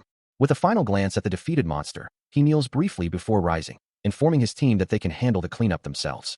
Meanwhile, Baek Jiho, a stern-faced man in a suit-like combat outfit, turns to Baek Haeyeon, instructing her to come with him. Haeyeon stands beside him, her own combat attire hinting at her readiness to follow. A confident smirk plays on Seo Mun-yeep's lips, his gaze sharp and unwavering.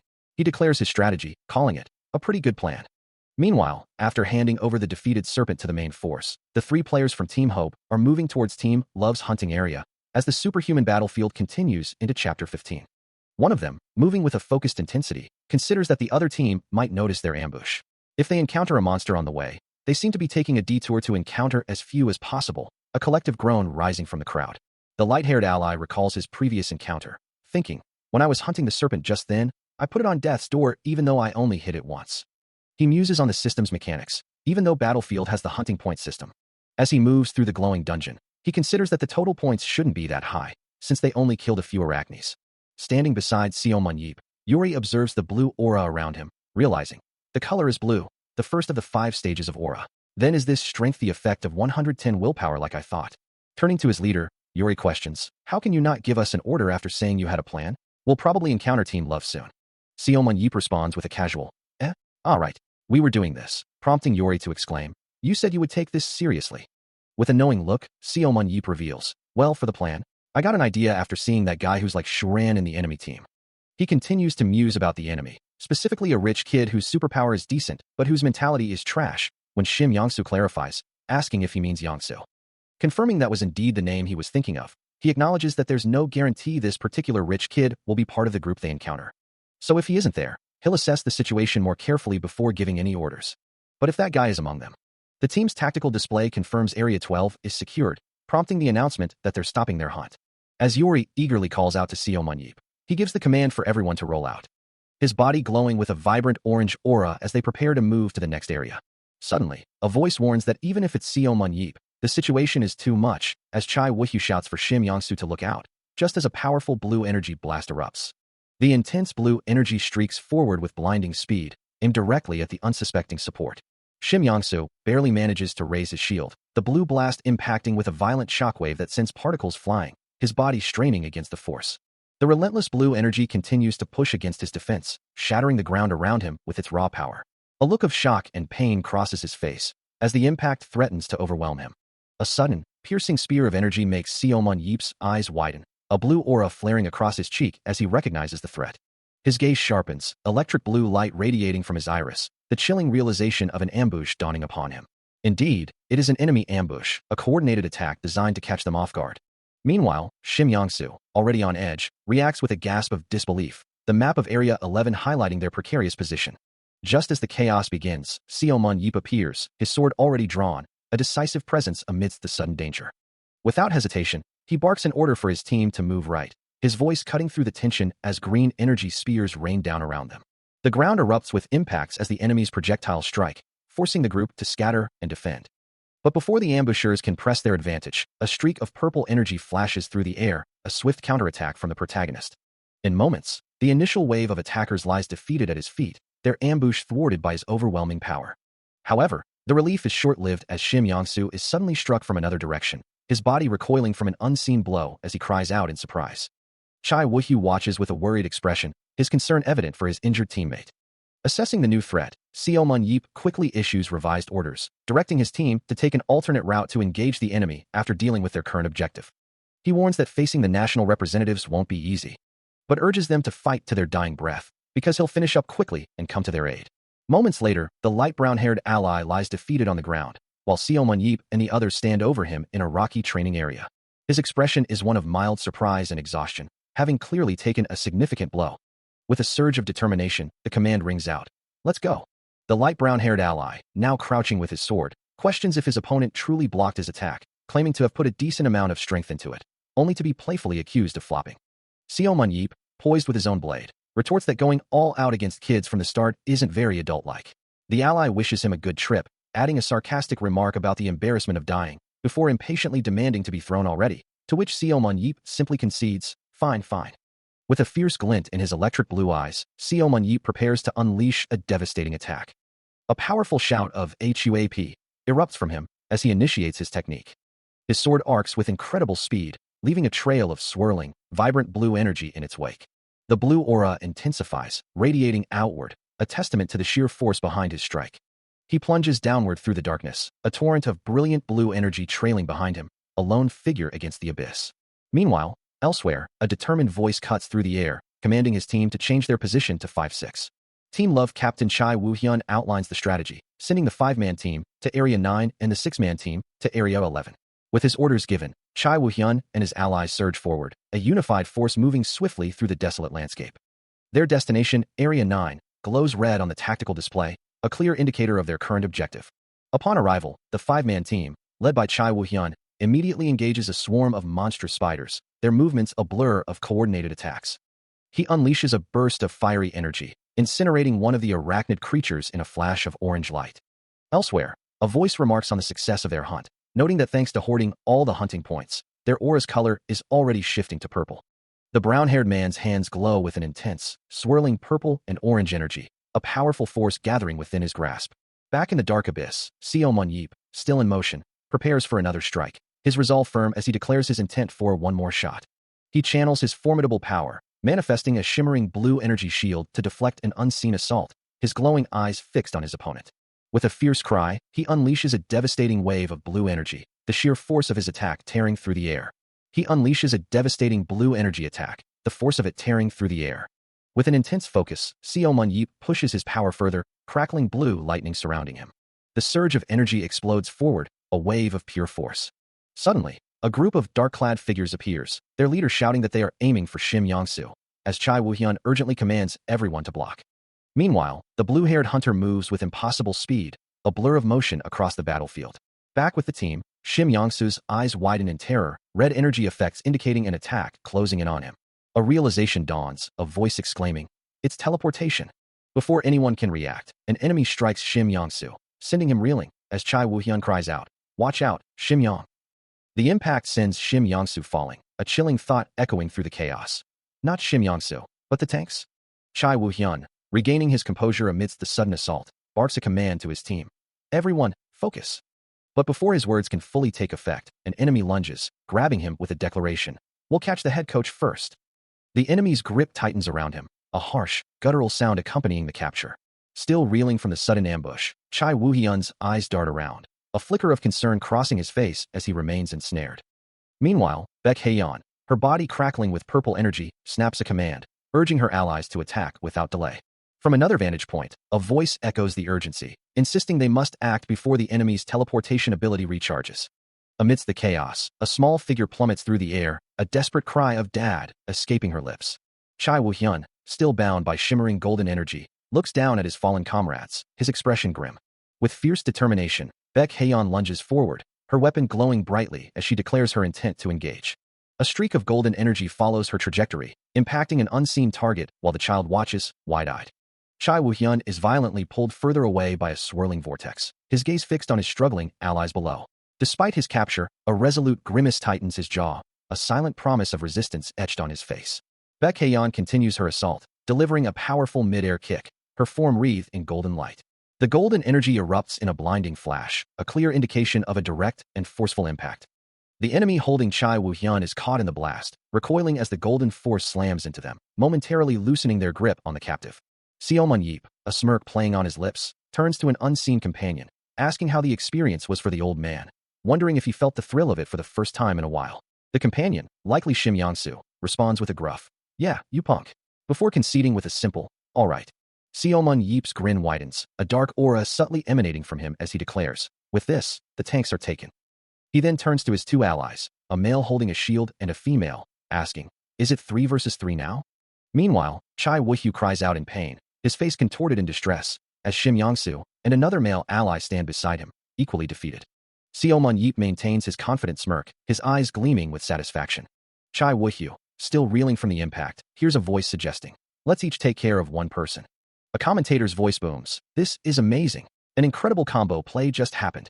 Bright, shimmering blue particles fill the air, a visual representation of the powerful skill that just unfolded. The dazzling light continues to dissipate, leaving trails of magic in its wake. Two commentators, observing the replay, explain the strategy. They feinted aiming for player Shim Yongsu, who is the main firepower of the group, and instead defeated the other two players. And the clean exit after all, that was a great highlight. His historical first blood was also incredible, a dynamic display of power as blue energy flared around him. He controlled his speed and range perfectly, striking the enemy player who had been aiming for head coach Beck. As expected of the technician who elevated a normal superpower like throw to its absolute limit. And just as the commentators were saying this, Seomun Yeep, a figure of intense blue energy, was already in motion, observed by two commentators in their booth. He was throwing player Baek Jiho again. Baek Jiho, caught completely off guard, could only react with a gasp of shock as the attack closed in. A powerful, glowing purple strike connected with him, sending ripples of energy through the air. The intense purple energy engulfed his form, a blinding flash of power. Seomun Yeep's eyes glowed with the same vibrant purple, his expression unwavering amidst the chaos. Baek Jiho, visibly distressed, cried out, This doesn't make sense." The question hung in the air, a challenge to the very laws of their combat.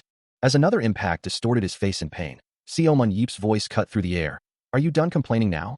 He continues his relentless assault, a blinding white energy bursting from his shield as he strikes his opponent. The force of the blow leaves Baek Jiho's face contorted in a mask of pure rage and frustration, his teeth gritted in a silent scream. Meanwhile, Seomun Yeep, shrouded in shadow, coolly dismisses his struggling adversary, uttering, "You little rich kid." A sharp, metallic clang echoes through the arena, signaling another decisive impact. A scoreboard flashes, revealing Baek Jiho with 3 kills and Seomun Yeep with 2, prompting 3 blue-uniformed figures to react with utter disbelief, one of them exclaiming, "What?" The shock ripples through the opposing team as well, with a red-uniformed figure questioning. All 5 got eliminated. Baek Jiho's eyes widen in stunned realization, muttering, "That's impossible." A blue-uniformed teammate echoes the sentiment, wondering aloud, "Those 5 got killed that fast?" A pained grunt escapes Baek Jiho, his jaw clenched in agony. Despite his injuries, he attempts to rally his remaining forces, a blue aura flaring around his shield as he commands, "Everyone, attack." If we win here, we can gain the advantage again. His voice rings with desperation and resolve, imploring, "Wake up. We're the national representatives." But even as he shouts, Seo Mun-yeep closes the distance once more, his shield slamming into Baek Jiho, who recoils amidst a burst of purple energy. He begins his instruction, stating that he will only cover the basics. Demonstrating with a shield, he explains, "Keep the shield next to your left chest and just move your body with it there." The young man in blue armor listens intently as the instruction continues, extend to attack, then return back behind the shield and hide. A sudden burst of blue energy erupts, signaling the start of a rapid exchange. The trainee braces his shield as a powerful blue impact slams into it, the force rippling through his entire body.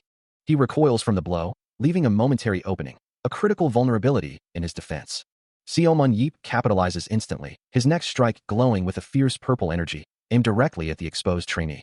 A pained cry escapes the young man as the attack connects, the impact sending him reeling. From a distance, Baek Jiho observes the scene, a glowing blue sword in hand, wondering, "What is that bastard? He definitely swapped to tank last minute." His thoughts continue, but why is his defense so sturdy? Suddenly, Seo Mun-yeep's shield takes a heavy blue energy impact, forcing a grunt of effort from him as he braces against the unexpected force.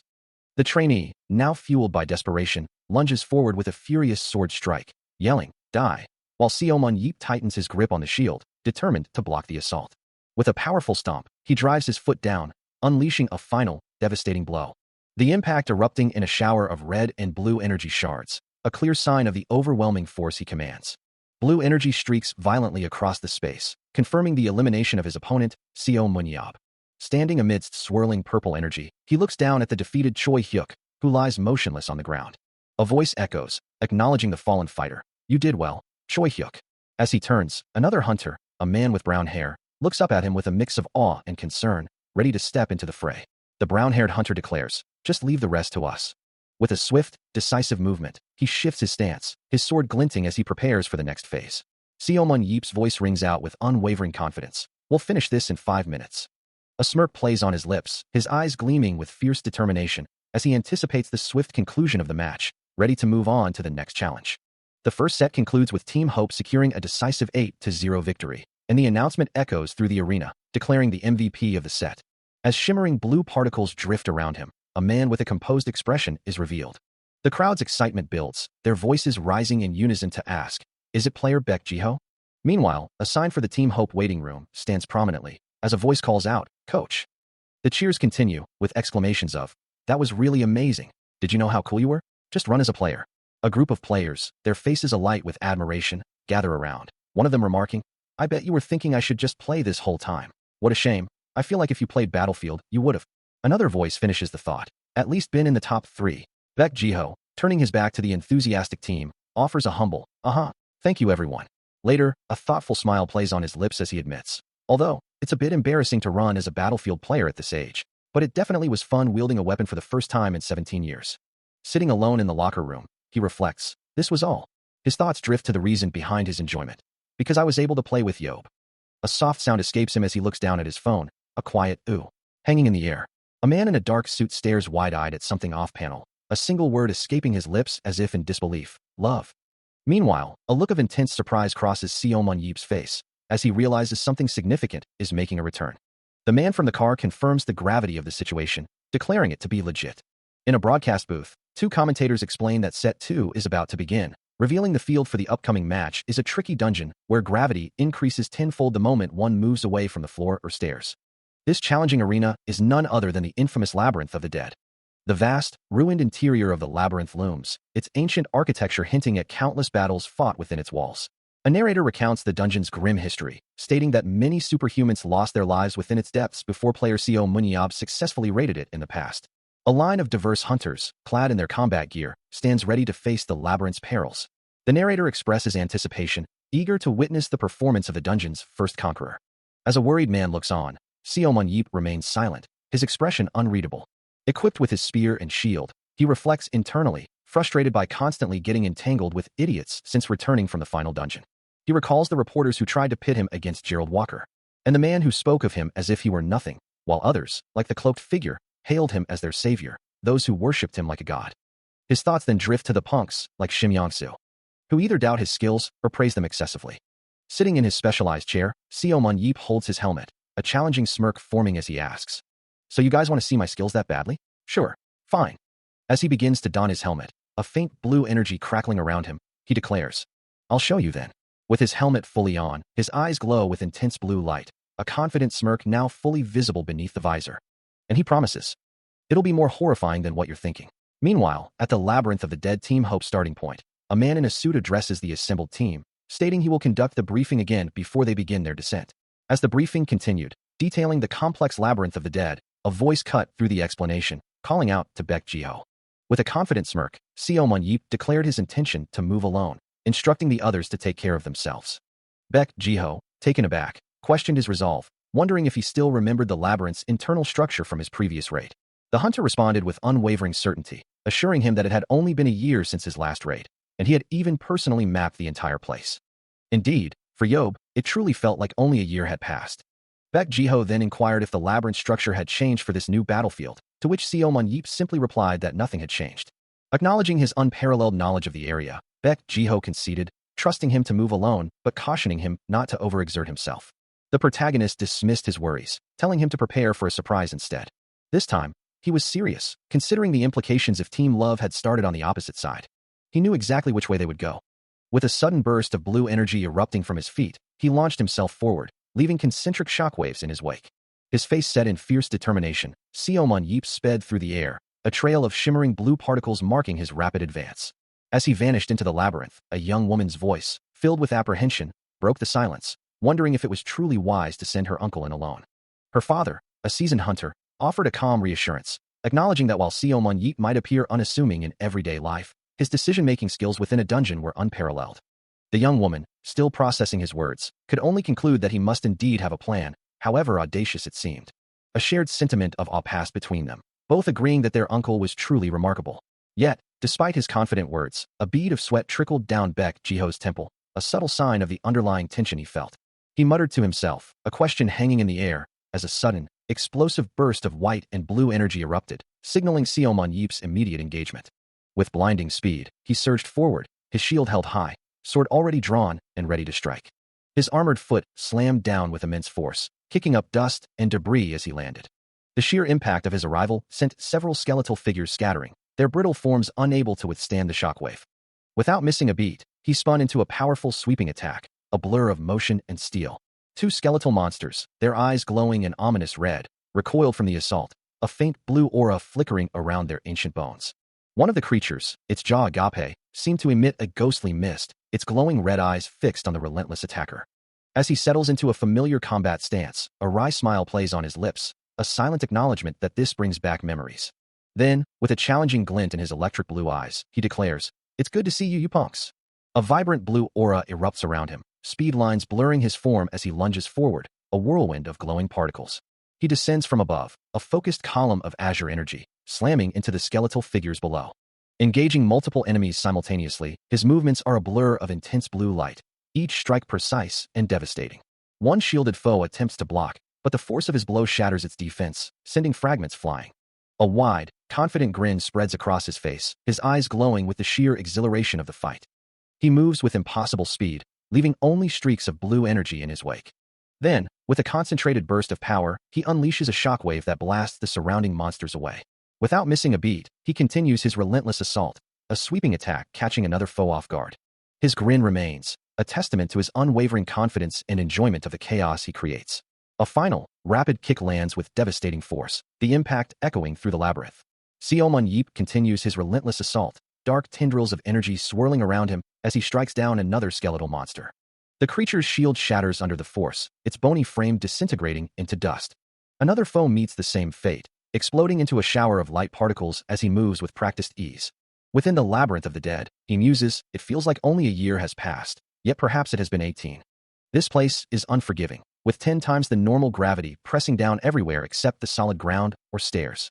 Without familiarity with its intricate layout, one could easily stumble and perish. But he moves with a burst of speed, a vibrant blue trail of energy marking his path. The energy culminates in a blinding flash, a testament to his mastery.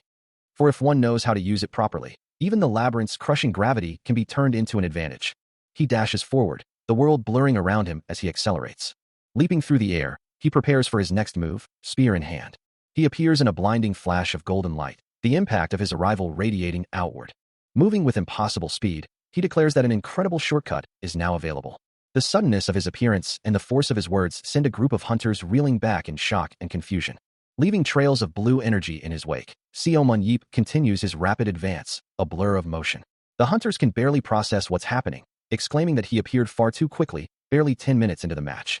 Their leader, a man with spiky dark hair, grimaces, admitting he's already figured out their opponent's levels. He recalls a similar overwhelming experience from the first match. As dust and debris erupt around them, the hunters are clearly being pushed to their limits by the relentless assault.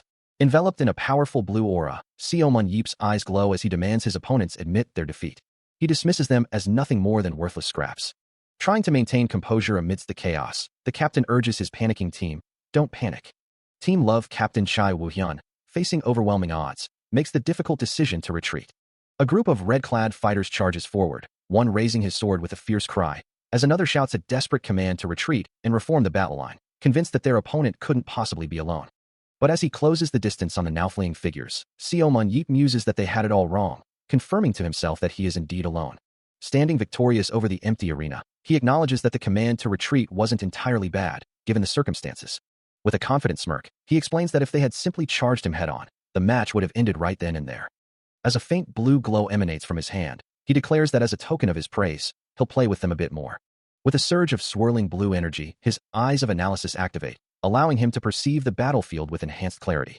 He quickly dismisses one of the fleeing figures, deciding that particular individual isn't the one he's looking for. Another figure is similarly disregarded, as his analytical gaze sweeps across the remaining opponents. Then, with a sudden burst of speed, he identifies his target, lunging forward with a glowing blue blade towards a specific male fighter. The impact is swift and brutal, the fighter recoiling in agony as a wave of blue energy engulfs him. Standing over the defeated opponent, a system message confirms Seo Mun-yeep, 1 kill. Looking down at the fallen figure, he extends a hand, remarking that he knew the opponent wouldn't be able to dodge his attack. His dexterity stat flashes, confirming his swiftness, though he laments not being able to retrieve the spear he used. Standing amidst the ruins of a grand hall, he remains confident that his remaining 3 spears will suffice. The enemies, however, had managed to escape his pursuit within that brief window. A predatory smile spreads across his face as he gazes down into the depths of the structure, ready for his next move. With renewed resolve, he declares his intention to proceed. Meanwhile, in another part of the vast structure, a group of opponents gathers, one of them suggesting they perform quick maintenance. The shield-wielding man among them expresses his shock, admitting that their attacker's speed had completely caught them off guard. His sword-bearing comrade speculates that their assailant might have been alone, given that no teammates appeared, wondering if a direct confrontation would have been a better strategy. The shield wielder counters, acknowledging the possibility but emphasizing the risk, as hidden allies would have inflicted too much damage for them to recover. He concludes, stressing the importance of maintaining their guard. After moving through the labyrinthine structure for a while, Seo Mun-yeep paused, standing still amidst the ruins. Meanwhile, in a control room, Choi Hyuk expressed his concern, wondering if their target was truly in the middle of nowhere, while Shim Yongsu questioned if he had some kind of plan. Back on the field, a confident thought echoed in Seo Mun-yeep's mind. This place should be good enough. Considering their movement speed, he knew exactly where they would be. And as time passed after their retreat, he stood ready, knowing this was the place they would regroup to remake their formations. A silent question formed in his mind. Should they be around there? A smirk played on his lips as he considered the odds. It was 50-50, but it was whatever if they weren't there. With a surge of power, he gripped his spear, blue energy flaring around it, a low hum of power emanating from the weapon. He raised the spear, now fully engulfed in a vibrant blue aura, the air crackling with his activated abilities. Even his shield began to glow with the same intense blue energy, reflecting his readiness for battle. His eyes burned with a fierce blue light, and a menacing grin spread across his face, a clear sign of the thrill he found in the impending confrontation. A single word escaped his thoughts, encapsulating his current state: love. Seo Mun-yeep unleashes his full power, a blinding torrent of electric blue energy erupting from his form, his face a mask of fierce concentration as the raw force surges through him. From his elevated position, he sends a sweeping wave of azure force across the vast, ornate structures below, the attack carving a path of destruction. The blue energy flares with incredible intensity, pulsating with destructive potential as it races towards its target. A chilling realization echoes through the air: something is coming back.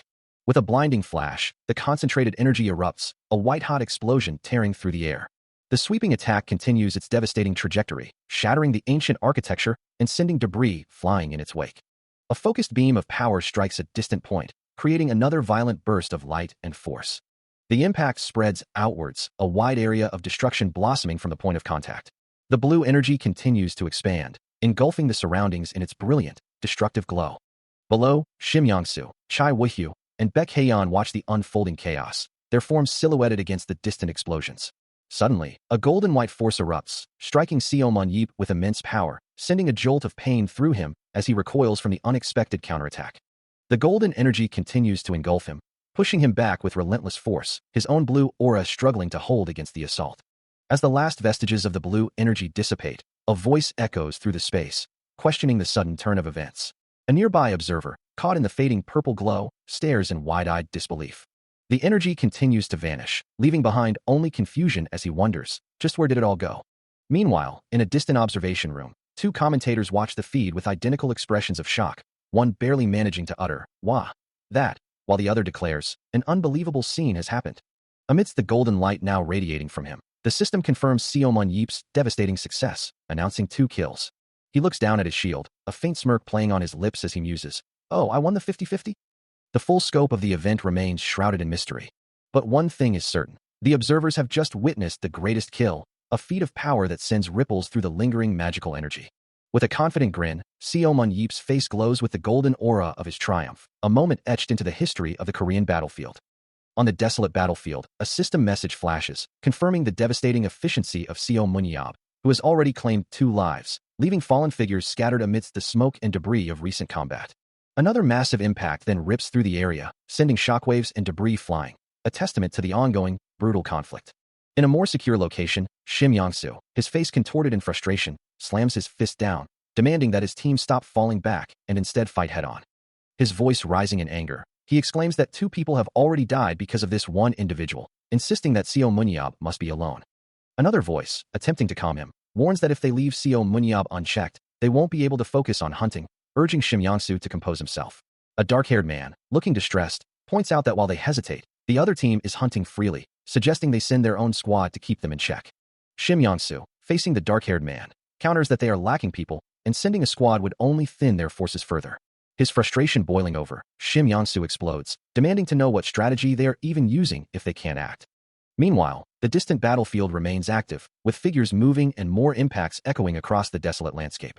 From a high vantage point, Seo Mun-yeop observes the distant figures below, wondering if a division has been established among them. Meanwhile, Shim Yangsu, his face contorted in frustration, vents his anger, exclaiming that everyone is scared senseless for no good reason. He finds the situation incredibly frustrating, believing he just needs to cook their opponent to end it. But Choi Hyuk, standing nearby, cautions him against using his explosion sphere, warning that it consumes too much aura and should be saved. Ignoring the advice, Shim Yangsu's face twists in desperation as he manifests a volatile sphere of fire, muttering that he can't simply stand by and do nothing. With a furious roar, he unleashes the fiery blast, sending it hurtling towards Seo Mun-yeop in a devastating explosion of light and heat.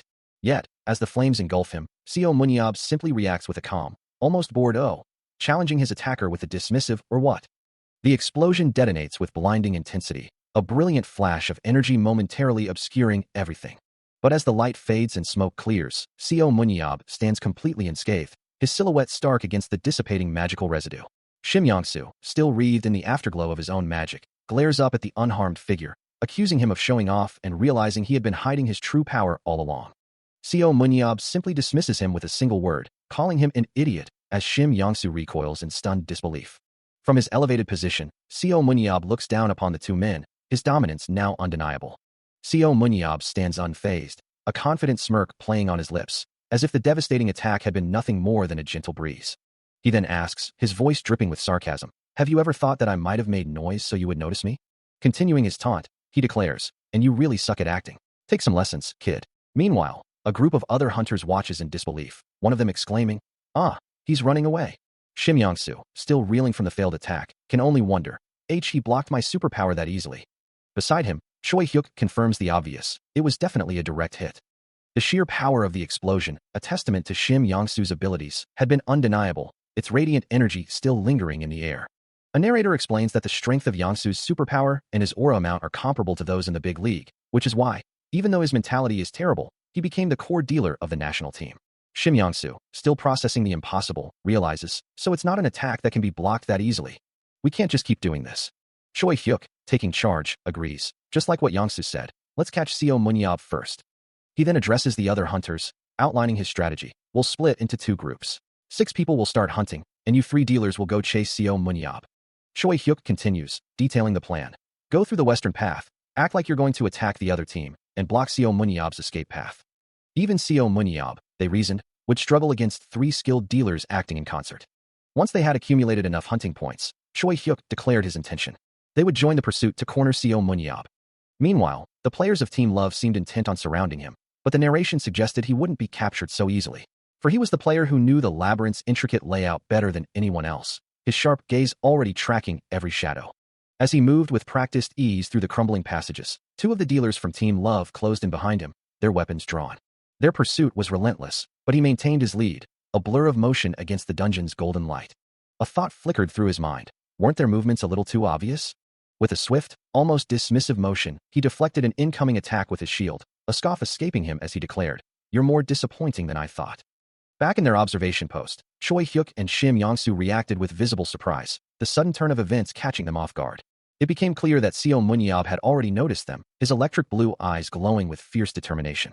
With a predatory grin, he was now charging directly towards the 3 dealers of Team Love, ready to turn the hunt into a counter-assault.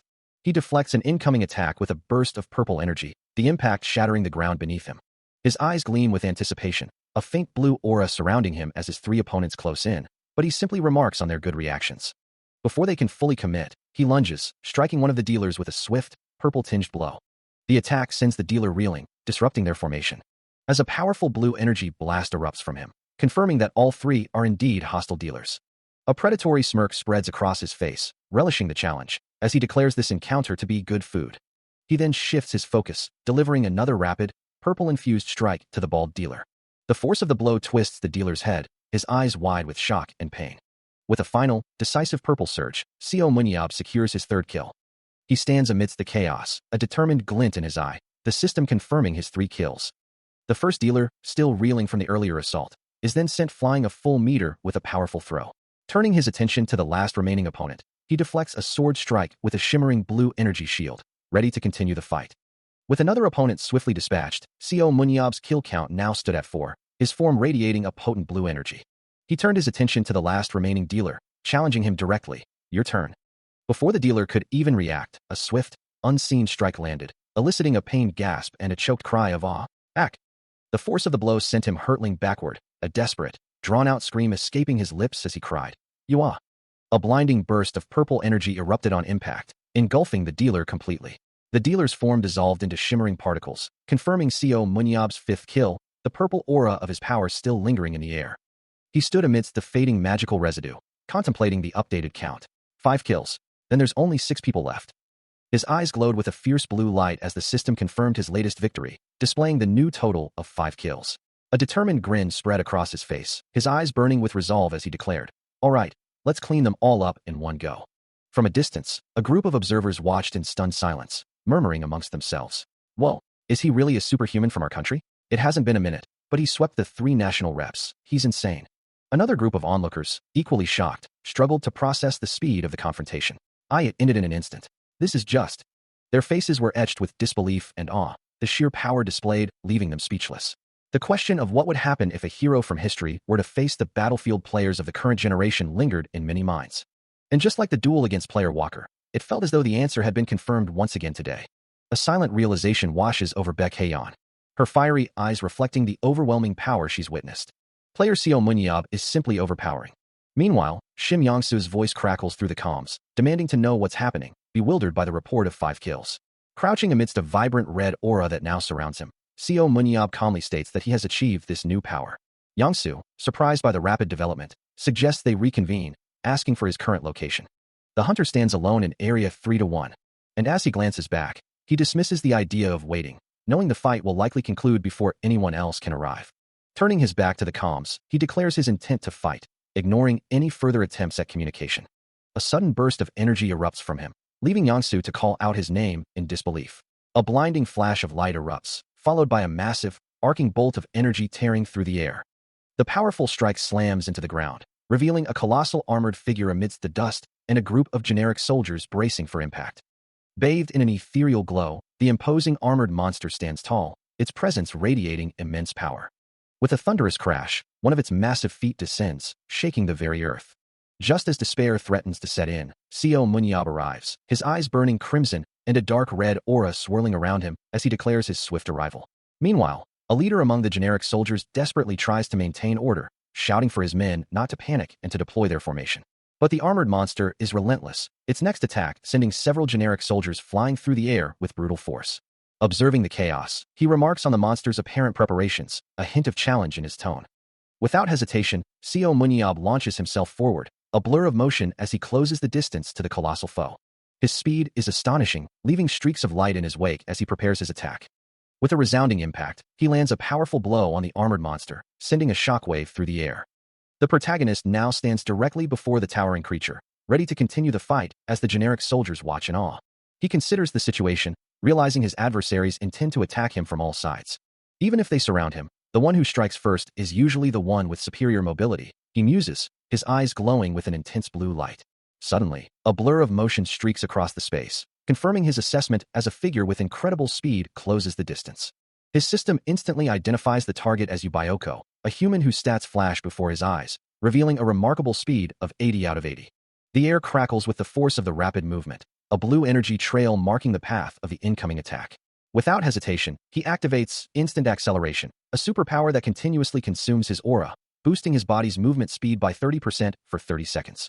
Even for a fleeting moment, his dexterity and speed surge, reaching 102.7 and 104 respectively, allowing him to intercept the lightning-fast strike. For 30 seconds, he can move faster than any other superhuman, and with a powerful counter, he sends Yubioko reeling backward, a red blur against the impact. As he flies through the air, Yubioko questions his own consistent failures, wondering why he always loses on the international stage. Before he can recover, another swift attack connects, Munyab pressing his advantage with relentless precision. Yubioko attempts to dodge, a desperate cry escaping him as the blue energy of the impact engulfs him. Falling through the shattered remnants of the environment, he realizes that mere physical speed is not enough to secure victory.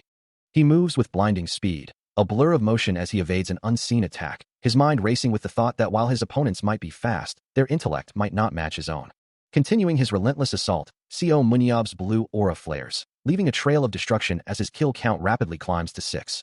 With a surge of power, he unleashes a devastating strike, a spiky black and red energy radiating outwards, tearing through everything in its path. From a distance, another figure, Chai Wuhyu, barks an order, demanding that Shim Yongsu fire his explosion sphere immediately. Looking up, the protagonist's eyes narrow, anticipating the incoming attack from above. A blinding flash erupts, as the explosion sphere detonates with immense force.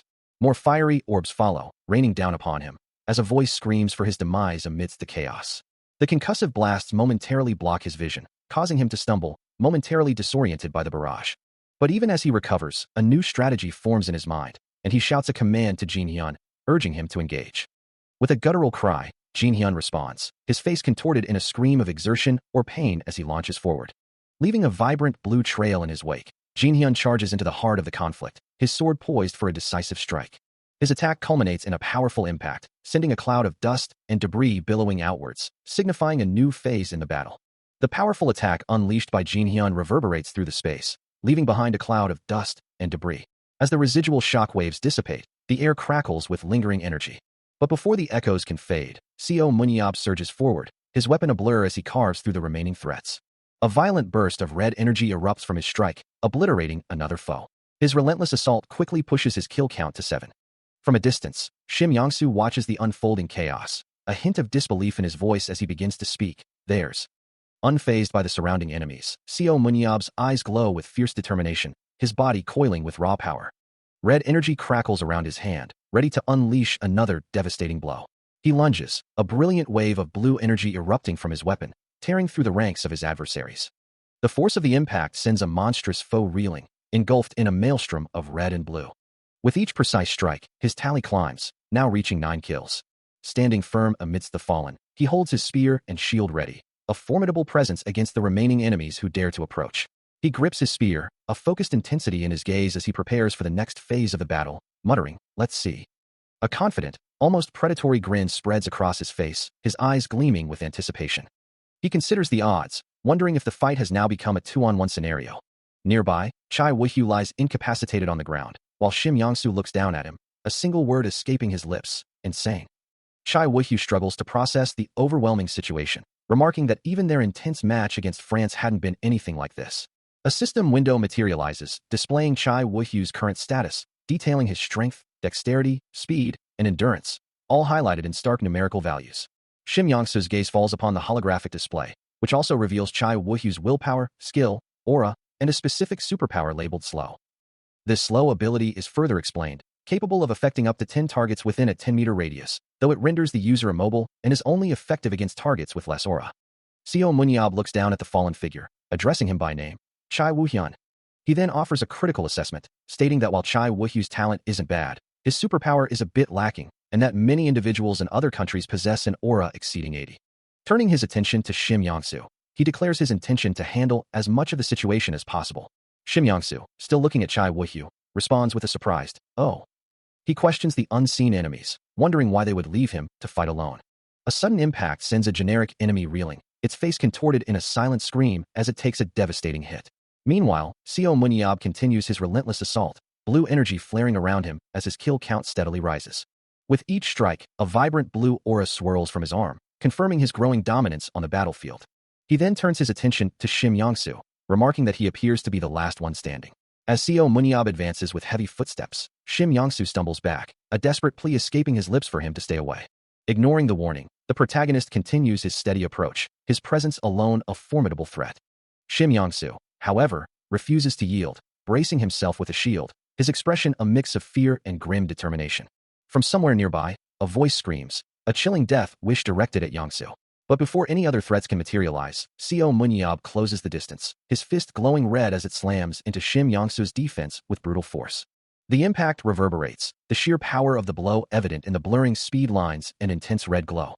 Finally, with a devastating crash, Shim Yangsu is sent hurtling into the ground, leaving a shattered crater and glowing with a faint blue aura. Still moving with incredible speed and precision, he continues his relentless assault, his kill count now standing at an astonishing 11. Meanwhile, two commentators watch the unfolding events with wide eyes, one exclaiming that this is an unbelievable situation, while the other adds that in the entire history of Korean battlefields, this is the first one-man team wipe. Following up from the first set, an unbelievable scene has unfolded in the second, leaving a blue-haired commentator utterly stunned. His colleague, equally aghast, can only watch as the news breaks. The first one-man team wipe in the history of Korean battlefield has just occurred. The reactions from viewers watching the live stream are just as intense, with comments flooding in, expressing disbelief and awe at Seo Munyab's overwhelming power. Many declare that they are living in his world, marveling that he could probably defeat the entire national team single-handedly, even though their ace, player Baek Haeyeon, isn't currently with them. He had completely shattered the predictions of experts who believed he would need more time to adapt to the battlefield. As a figure in combat boots steps forward, the sound of their movement echoing softly. The name Seo Munyab rings out, a testament to the impact of his performance. In the arena, Seo Munyab and Shim Yangsu look up, their names being chanted by the crowd, a wave of recognition washing over them. He then turns to his companion, asking, "Hey, Jiho, what's that?" as a drone hovers above them, to which Jiho replies, "Ah, that? It's called a drone camera." Jiho explains that it's a camera capable of filming while flying around, and the video recorded from the match is instantly broadcasted. Seo Munyab's eyes widen in surprise at this revelation, a look of astonishment crossing his face as he processes the information. Instantly broadcasted? Still reeling from his overwhelming performance, Seo Munyab stands amidst the arena, a powerful blue aura shimmering around him. As he collapses to the ground, Shim Yangsu rushes to his side, asking what's wrong, while Seo Munyab, with a wry smile, finds humor in the situation. Pulling him up, Shim Yangsu urges him to be a little more mature. With a sigh, Shim Yangsu insists they move first, prompting Seo Munyab to question their destination, only to be met with a rhetorical "What do you mean, where?" Their destination, it turns out, is the MVP interview.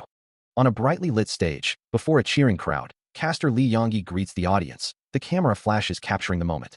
She then introduces Baek Jiho, who attended the event as a player, with a simple hello and sup.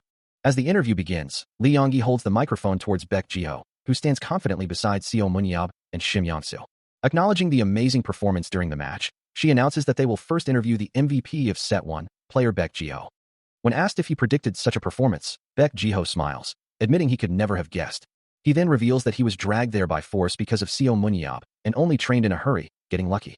Thankfully, he concludes, his body remembered his previous experiences. The caster concludes her previous line of questioning, thanking the interviewee for their answer, before announcing a new focus for the audience. She then turns her attention to Seo Munyab, posing a direct question to the player. Acknowledging his incredible performance in Set 2, She asks if he had anticipated such a complete team wipe from the very beginning, to which he simply replies, yes. A confident smirk plays on his lips as he adds, it really wasn't that hard when I went to do it. Internally, he reflects on his strategy, admitting that he took set 1 easy to acclimate to the battlefield, but after getting the hang of it, he moved far more proactively in set 2. The caster, unfazed by his bluntness, moves on to the next question, asking if he has any advice for the players of Team Love who suffered such a crushing defeat at his hands, as a small, dynamic image of his previous combat flashes across the screen. He pauses, considering the question, his mind conjuring images of the defeated players as he muses, advice? His thoughts drift to the many individuals he encountered whose attributes and positions didn't match, or who simply didn't know how to properly utilize their superpowers. He concludes that the problem extends beyond the players themselves, criticizing the head coach for failing to understand his team's potential, and ultimately, the overall structure that maintains them seems to be the bigger issue. Following his critical assessment, the caster then asks Seo Munyab if he himself has any desire to lead such a team. He responds with a dismissive tone, finding them kinda trash and not particularly fun to lead. However, a knowing smirk spreads across his face as he adds that his opinion might just change with the right situation. As he contemplates the value of his choices, a shimmering golden dollar sign manifests in his hand, a stark reminder of the capitalistic society they inhabit. Indeed, the world operates on such principles. Meanwhile, in the back of a sleek car, Seo Munyab questions his driver, Jiho, about their destination, noting they aren't heading home. The vehicle hums along the highway, as Jiho explains they're headed to the after-party for the charity game, mentioning that Haeyeon had already left during their interview. Elsewhere, an older woman exclaims in delight, excited to watch her drama, Low Kick, despite having already binged it, refusing to give up for the day. Back in the car, Jiho sighs in exasperation, finding the entire situation tedious. He urges Munyab to stop complaining, then presses him on why he spoke so harshly during the interview. Jiho reminds him that he usually avoids such definitive statements, especially regarding his disinterest in the battlefield. Munyab, once again holding the symbolic dollar sign, admits that while he has no desire to play as a player, he thought coaching would be manageable if it was just about teaching. Jiho, however, challenges him, questioning how he trained his team to be in such a poor state and asserting that being a head coach doesn't suit him. Munyab reveals that he was also peer-pressured into the role, a fact that seems to weigh heavily on him. He had mistakenly believed that having been by Seo Munyab's side for 11 years would make coaching an easy task. He recalls a past moment, a stern warning from an ally not to squander his superpower when hunting, especially when wielding his greatsword. Reflecting on his journey, he realizes the more he embraced his role, the more he truly grasped the incredible talent of Seo Munyab. He had learned a great deal simply by listening to the man's words, standing beside him. Even Imrakasa, one of the legendary 7 heroes, had been inspired by Seo Munyab, eventually becoming an incredible coach himself. Back in the present, riding in the car, Seo Munyab acknowledges that he now understands the challenges after today's fight, and that their nation lacks a proper guide for teaching skills and techniques. His driver, Baek Jiho, then asks if he will be that skills coach. Baek Jiho, with a slight smirk, replies that he definitely could, provided he's paid well, adding that he's only helping out because Seo Munyab is the head coach. Seo Munyab simply offers a grateful, if slightly exasperated, yeah, thanks a lot. Baek Jiho then promises to offer a few tips as a service, urging him to try and implement them. Seo Munyab agrees, listening intently as Baek Jiho begins his tactical breakdown. Firstly, Baek Jiho advises, put Choi Hyuk into the national team and position him as a tank. Secondly, use Yu Byoko as the final trump card. He continues, noting that the man couldn't even handle his own speed. Thirdly, Baek Jiho concludes, don't put Chai Woo-hyun as the vanguard, but as the rear guard sub-tank. And finally, a sinister voice declares, cut that son of the vice president. Meanwhile, in a moving vehicle, the bespectacled man questions, Yangsu? We can't cut him. His companion, the sharp-featured man, retorts, why? Are you scared of the vice president? Adjusting his glasses, the bespectacled man scoffs, why would I be scared of him? Even if I look like this, I'm still one of the 7 heroes. He continues, defending his position, spec-wise, it's hard to justify cutting Yangsu. His superpower firepower is really strong, and he has the highest aura on the team as well. The sharp-featured man, however, remains unconvinced, but his mentality is still that of a bitch in the end, so what's the point? He reminds his companion, you saw that Team Love lost all their matches because of that guy. The bespectacled man concedes, but his superpower is too good to pass. You straight up can't until his mental state gets better. He then asks, considering the implications, so am I pulling out Yangsu to put in Choi Hyuk? That's right. If Choi Hyuk develops his muscles a bit more, you'll definitely get results. You know I'm never wrong, right? With a decisive expression, the sharp-featured man declares, that's the end of the free service. A smirk plays on his lips as he adds, tell that old man president. His voice firm with expectation. If he wants to hire me, he should prepare a nice salary. The evening unfolds at the prestigious Hunter's Hotel, where Seo Munyab makes his entrance, accompanied by 2 other men in sharp suits, their footsteps echoing softly through the grand lobby. From an upper balcony, A familiar voice calls out, Baek Haeyeon waving excitedly as she spots him, exclaiming that her uncle has finally arrived. Descending to the main floor, she moves through the elegant banquet hall, her presence drawing attention as she approaches the group. As they converse, she praises the amazing vodka being served, prompting him to remark on her newfound drinking prowess. She proudly reveals she learned to drink vodka specifically because it was his preferred drink, adding that now other beverages taste like mere fruit juice to her, a sentiment that earns his approval for how much she's grown, before he declares his intention to speak with the president. With the obstacle now gone, she suggests they drink until the very end of the night. A subtle stir ripples through the crowd, and Seo Munyab's lips curl into a knowing smirk, fully aware of the attention his presence commands. Whispers confirm his identity, as many realize that Seo Munyab has finally arrived, presenting a prime opportunity for a conversation. Among the throng of agents from all over, Joe Pellman, an American battlefield agent, is advised to wait, as his companion cautions against an immediate approach. She questions if he would be displeased by an immediate contract offer. A quiet observation suggests that certain events are simply inevitable. Meanwhile, a man with a neatly trimmed beard and slick-back hair, Jake Land, advises his masked subordinate to approach slowly and comfortably, before excusing himself to make his move. As a voice calls out, Mr. Seo Munyab and Baek Haeyeon turn, a subtle shift in their expressions indicating recognition. Jake Land stands before them, a confident smile playing on his lips. This is Jake Land, a superhuman and European battlefield agent. He greets Seo Munyab, noting it's been a while, then corrects himself, clarifying that his surname is Seo Moon, not Seo, prompting an immediate apology from the agent. Jake Land internally dismisses his subordinate's earlier advice, believing there's no reason to be upset about not being the first to approach. After all, Seo Munyab is completely different from normal players. He continues, asserting that if one cannot understand the hunter's plight of losing 17 years, they wouldn't be able to move his heart at all.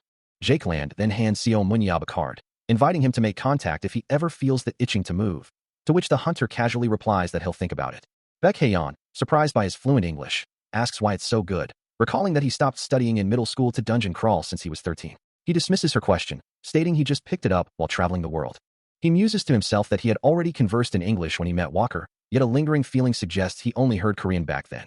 Meanwhile, Baek Haeyeon playfully accuses him of being a traitor, having expected him to be as poor at studying as she was.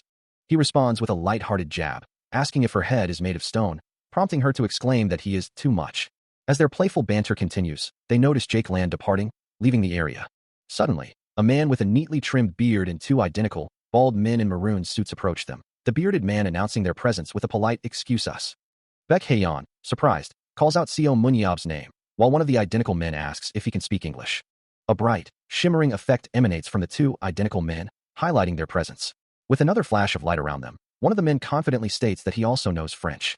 The bearded man, observing the exchange, exclaims in awe at the greatest superhuman. Seo Munyab, recognizing them, identifies them as the war-profiteering Moreau brothers from France. One of the Moreau brothers responds, asserting that Seo Munyab knows them as well. Baek Haeyeon quickly clarifies to Seo Munyab that they are no longer mere weapons dealers, but rather the owners of the Paris Lumiere Battlefield Club, adding that they are considered the best team in the world. He recalls the Moreau brothers mentioning Nathan Burner, one of the top 3 players in their club, thinking of him as someone who was once as fast as Jiho in his prime. Then, turning his attention back to the two men, Seo Munyab asks if, as club owners, they are also there to scout him out, to which they simply reply, no. A slight surprise crosses his face as he hears their response, but they quickly add that they know he won't do something he doesn't want to do. The Moreau brothers continue, explaining that they would naturally accept him with open arms if he chose to work with them. However, their interest isn't solely in him. With a sudden, dramatic gesture, they declare their interest in the beautiful young woman standing nearby, causing her to point to herself in confusion, asking why they are singling her out. Munyab, with a knowing smile, tells her it looks like they're scouting her. Her eyes widen in disbelief, uttering a surprised, "What? Really?" Overjoyed, she exclaims it's an honor and thanks them profusely, while the Moreau brothers chuckle, admitting they've been watching her for a long time.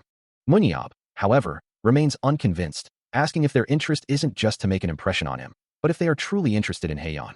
One of the Moreau brothers responds with a confident smile, assuring him they wouldn't lie in front of the player herself. They then reveal that previously, her kill securing wasn't decisive enough, so they had no desire to scout her, concluding that they don't need a subpar sub-dealer on their team. Having recently shifted her position to a melee dealer, Baek Haeyeon reflects on the change.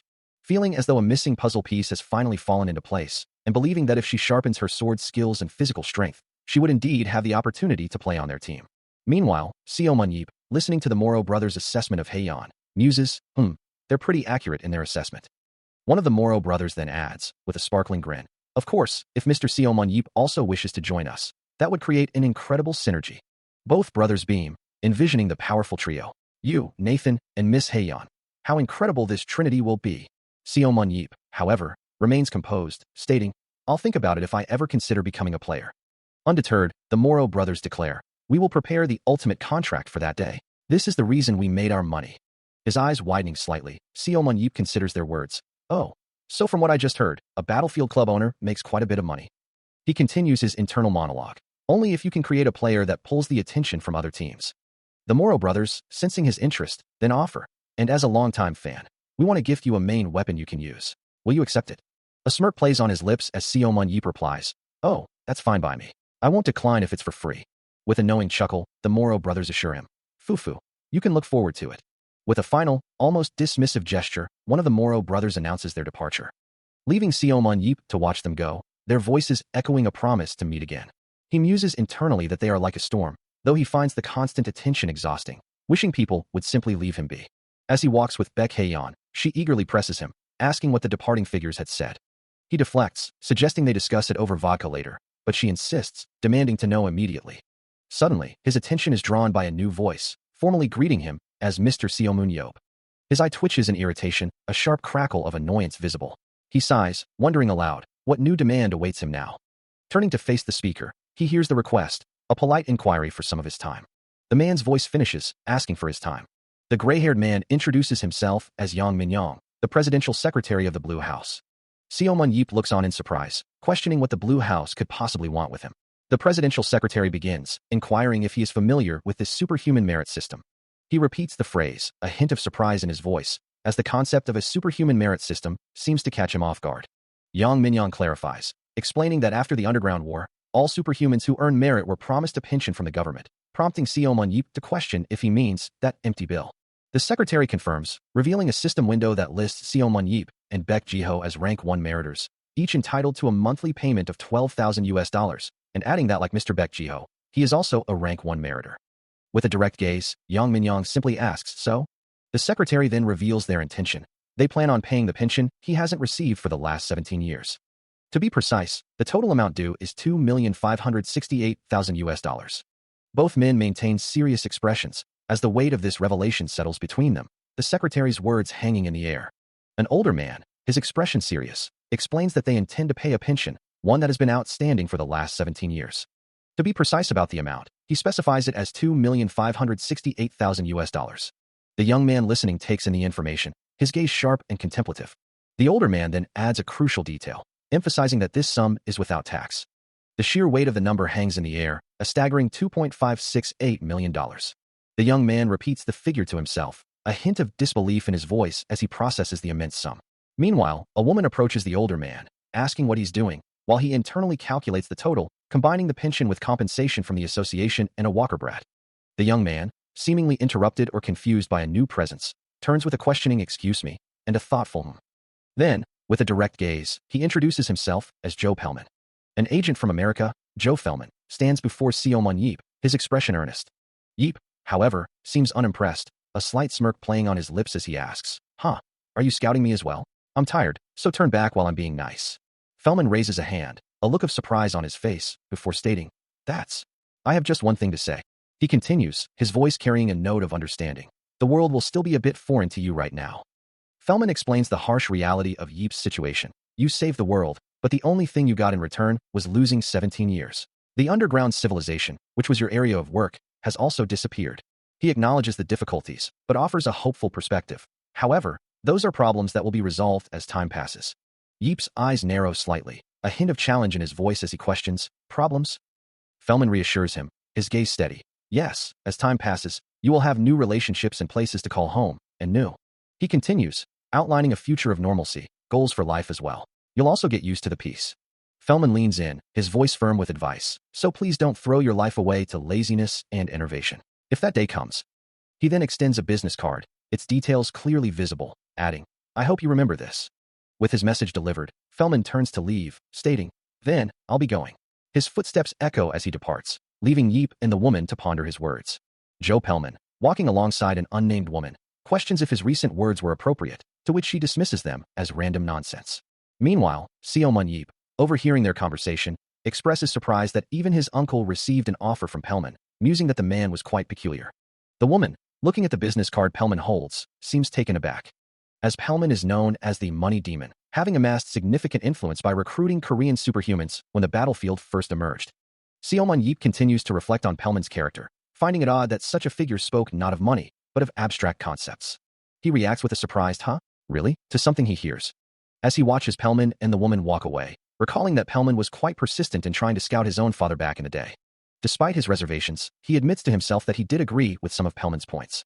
The scene then shifts, with spotlights illuminating a grand hall, signaling the main event of the day's function. A crowd of formally dressed individuals gathers, as an announcement declares that the donation ceremony is about to begin. A single figure stands under a bright spotlight on stage, introduced as the one who has donated more than anyone else present. And the name echoes through the hall, Mr. Seomun Yeop. Seomun Yeep's eyes widen in surprise, a single word escaping his lips as he hears the announcement. The voice from the stage booms, calling out, "Mr. Seomun Yeop, please come up to the stage."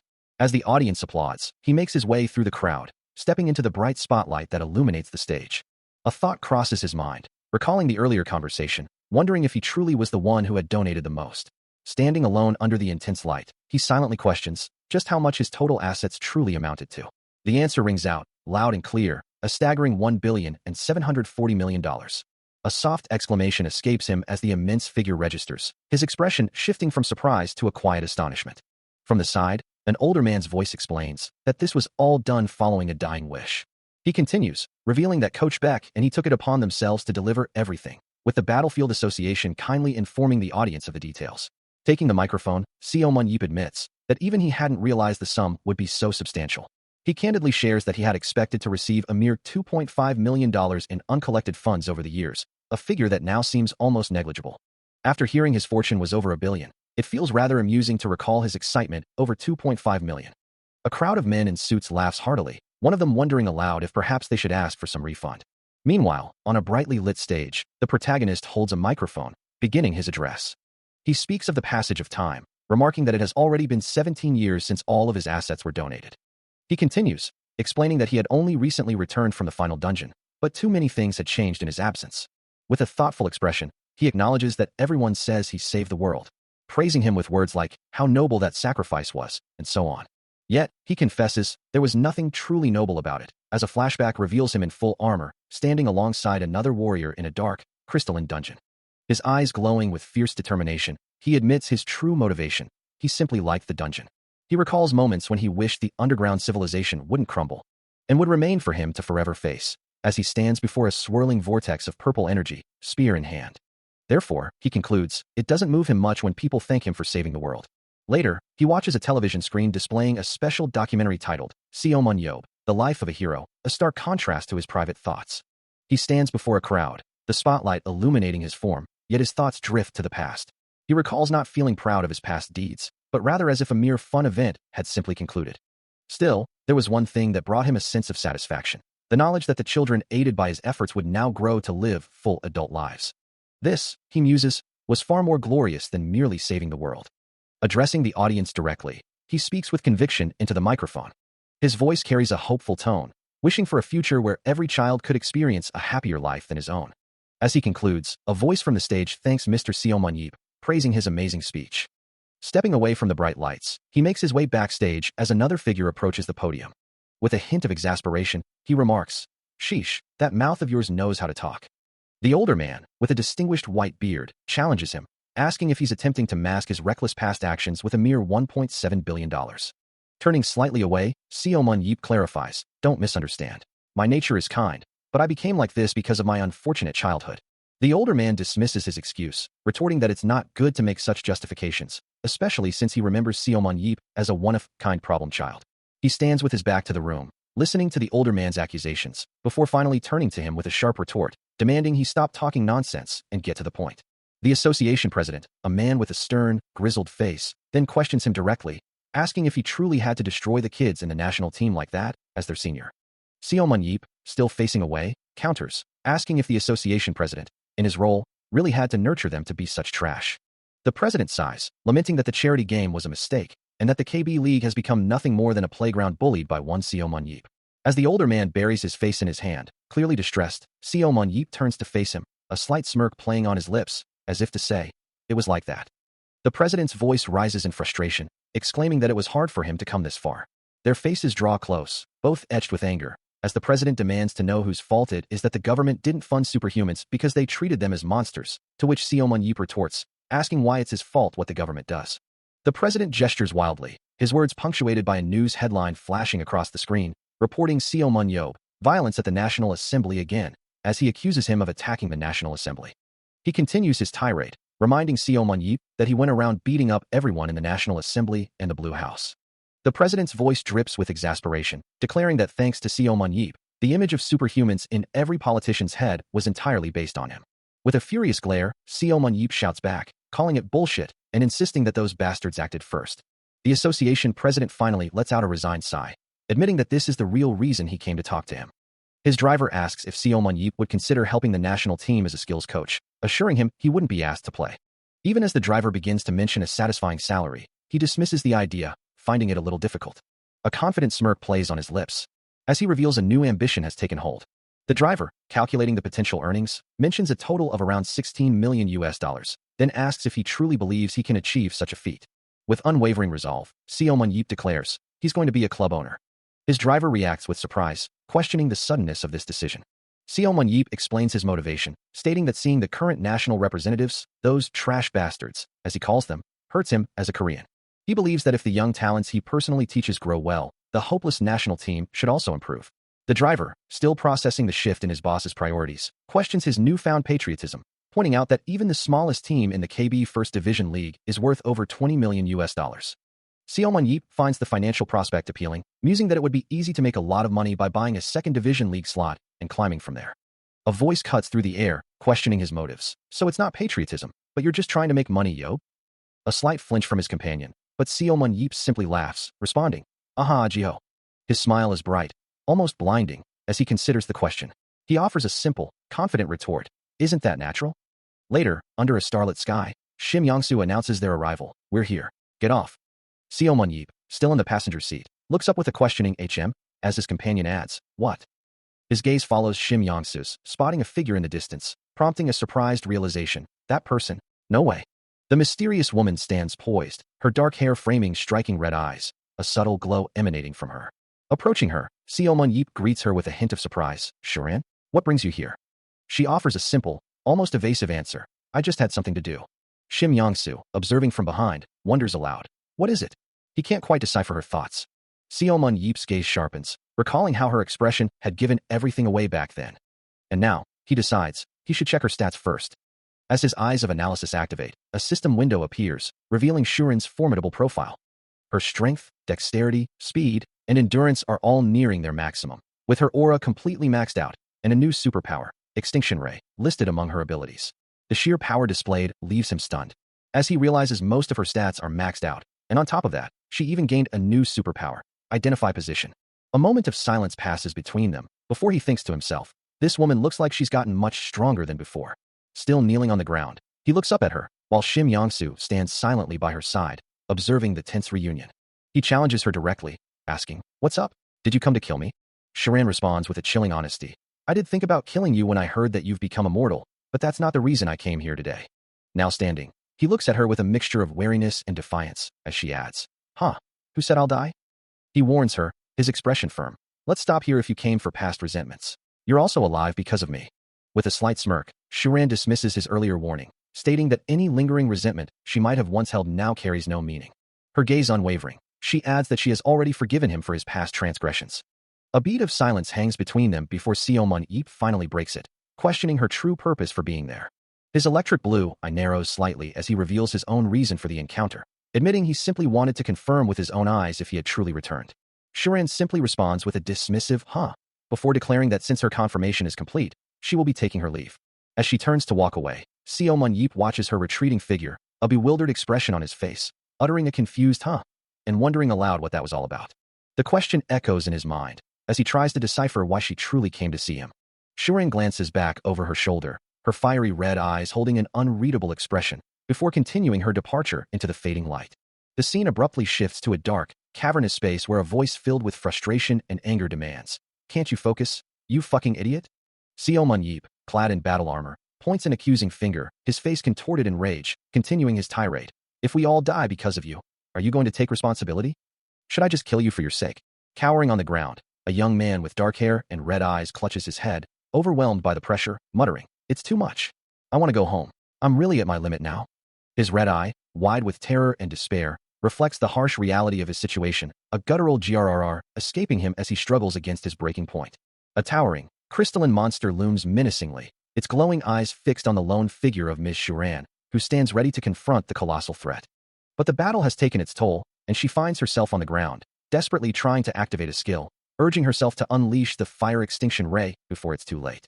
Her face contorts in a grimace of strain and desperation, the weight of the fight pressing down on her. As she struggles to rise, a wave of exhaustion washes over her, the extinction ray refusing to fire, leaving her vulnerable. The energy she tried to summon dissipates into nothingness, a stark visual of her failing power. The monster, still vibrant with destructive energy, remains an overwhelming force, its presence filling the space. Suddenly, a voice cuts through the tension, mocking her struggle, asking if she can't even defeat something like this anymore. Ms. Shuran turns, her eyes wide with surprise, as Seomon Yeep stands beside her, his expression unreadable. He looks at her with a hint of concern, while she avoids his gaze, a blush beginning to creep onto her cheeks. His voice, now softer, asks simply if she is all right. The blush deepens on her face, her emotions a complex mix of relief and embarrassment. Finally, a relieved smile touches her lips as she acknowledges his presence, uttering the words, "You really are back," with profound emotion. A significant sum of money, over $2.5 million, has just been deposited into Seomon Yeep's account, prompting him to exclaim that the money is finally in. He then wonders aloud what club he should acquire next, as a man in glasses asks if he even knows how to do phone banking. The man in glasses, standing behind the couch where Seomon Yeep is seated, then presses him, asking if he's truly going to buy a Battlefield club, to which he simply replies, "Yep." Looking at his phone, which displays a list of player names, Seomon Yeep explains that he intends to use this opportunity as a hobby while investing a little. The man in glasses acknowledges that Yob would likely do well, but warns that it will require more money than he might think. He then offers that if Seomon Yeep truly desires a club, he should simply say so. The man in glasses, with a reassuring gesture, declares he would even buy him a KB1 League club, stating it's the least he can do. Seomon Yeep, however, finds this offer unappealing, retorting that it's no fun and questioning if he had asked for money. He then asks about KB1 and KB2, but specifically inquires about KB7. The man in glasses clarifies that KB7 is a league where each team consists of 7 people. Pointing to a screen displaying league details, the man in glasses explains that a winning team from the KB7 league can advance to the KB league, and due to its low maintenance cost, KB7 is likely the more cost-effective option. An associate inquires if there are truly many players in the league Seomon Yeep is considering, to which he replies that the 11-player league naturally boasts a much larger player base. Lounging on a sofa, Seomon Yeep listens as the associate explains that talented players typically favor the KB2 league over the KB7. Considering this, he muses to himself that if that's the case, he'll simply buy a KB2 club, deciding to do so immediately since the topic has come up. He then asks his contact if they've already looked into any available clubs. A wide, confident smile spreads across his face as he awaits the response. He reveals that he has just asked the association president about it. With a triumphant grin, Seomon Yeep exclaims, "That's good." His associate's voice comes through, enthusiastically declaring that becoming a club owner is a great idea, and if this is the reason he turned down the national team skills coach position, then they fully welcome it, though they ask him to speak more quietly as their ears are about to pop. Meanwhile, an older man on the phone, likely the association president, asks if there's a club currently on offer, indicating he's looking into options. On a desk, amidst various documents, a voice mentions that 3 clubs are currently available for sale, adding that another has just put out an urgent request. Hearing this, Park Jin-tae, the association president, responds with surprise, "Oh really?" as he holds his phone to his ear, a club sales agreement document in his other hand. His attention drawn, he inquires, "Where is that one?" eager to learn more about the urgent listing. A brief moment passes. Before the scene shifts to the exterior of a grand stadium, the Busan Battlefield Permanent Stadium, bathed in the bright light of day, its modern architecture standing prominently against the sky. Standing before a massive display screen showcasing a GT versus Hanjong matchup, Seomon Yeep observes the information, a thoughtful hum, escaping him as he takes in the details. His gaze focuses on the prominent blue logo, the word Hanjong glowing with a subtle light. He muses to himself, Hanjong Industries, is it? His thoughts clearly on the potential acquisition. Suddenly, a bright, almost ethereal glow emanates from the screen, accompanied by a sound of awe, whoa. The light intensifies, revealing intricate, glowing patterns, as another sound of wonder, ah, fills the air. Nearby, 2 enthusiastic fans cheer, "Let's go, GT Knights. Destroy those Hanjong trash." The second fan adds, Those zombie bastards who refuse to drop out even though they're always in last place. Their fervor continues, shouting, "Destroy Hanzhong! GT! GT!" Their voices echoing with disdain for the struggling club. He settles into the stadium seats, confident that no one will notice him in his current disguise. However, two nearby fans immediately take notice, one whispering, "What is that guy?" While the other adds, "Why is he all covered up like that? He's even wearing a trench coat. Let's sit a little further away just in case." Seo Mun-yeep remains impassive, listening to their complaints about the league's quality, as one fan laments that since the national team was so poor, the second-tier league standard must be even worse. He thinks to himself, but it'd be nice if there was at least one competent guy here. Suddenly, an announcement blares. The players are now entering, as the Team GT Knights makes their appearance. The players stride confidently onto the field, their uniforms gleaming under the stadium lights. Above them, a large display proudly announces, Hanzhong Industries. Seo Mun-yeep's gaze sharpens, his eyes scanning the players, a faint blue glow beginning to emanate from his left eye as he processes information. The two fans, however, continue their harsh criticism, shouting trash, trash, trash, as the players pass by. The blue glow around Seo Mun-yeep's eye intensifies, forming a fiery aura as he mutters, "Trash." Oh. His system interface reveals a player's stats, identifying him as Namkung Jahun, a human, with impressive scores in strength, dexterity, speed, endurance, and willpower. He continues to scan the players, his system displaying a detailed overlay of their attributes, including skill, aura, and superpower. The first target, a human named No Chungwon, shows impressive stats, strength at 82 out of 87, dexterity at 65, speed at 64, endurance at 60, and willpower at 79. His skill is 66 out of 76, and his aura is 36 out of 70, with a superpower of body strengthening. As the system shifts focus, a holographic projection of Namkung Jahun appears, clearly identified as a support player, standing among a group of other players. He muses, realizing that the slender figure is indeed the support he'd been looking for, his system highlighting the Protect superpower icon. The system details the Protect ability. It puts a thin barrier made of aura on another target.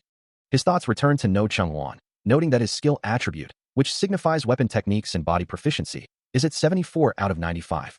He considers No Chungwon an unlucky dude, believing that without someone to recognize his potential, he would have lived his entire life unaware of his true aptitude, despite having the makings of a pretty good dealer. With a decisive nod, he declares, "Okay, you're in. Next one." The system then displays the stats of another player, showing a willpower of 82 out of 87 and a skill of 60 out of 85, as he continues his meticulous evaluation. He notes that this player's limits for strength and endurance are 87 and 85 respectively, placing him at a similar level to Chai Woo-hyun, a national team member. The player's superpower, body strengthening, is also quite good, increasing strength, dexterity, speed, and endurance by 25% for 30 seconds, a common but effective ability. He concludes his assessment, acknowledging that while these two players are promising, the others are kinda meh, leaving him to wonder if he should be thankful for at least finding two. From his vantage point high above the arena, Seo Mun-yeep observes a female figure on the field below, wondering if these are the substitute players he's meant to evaluate. A soft scoff escapes him, his hand rising to cover his mouth as he dismissively questions the identity of one particular player.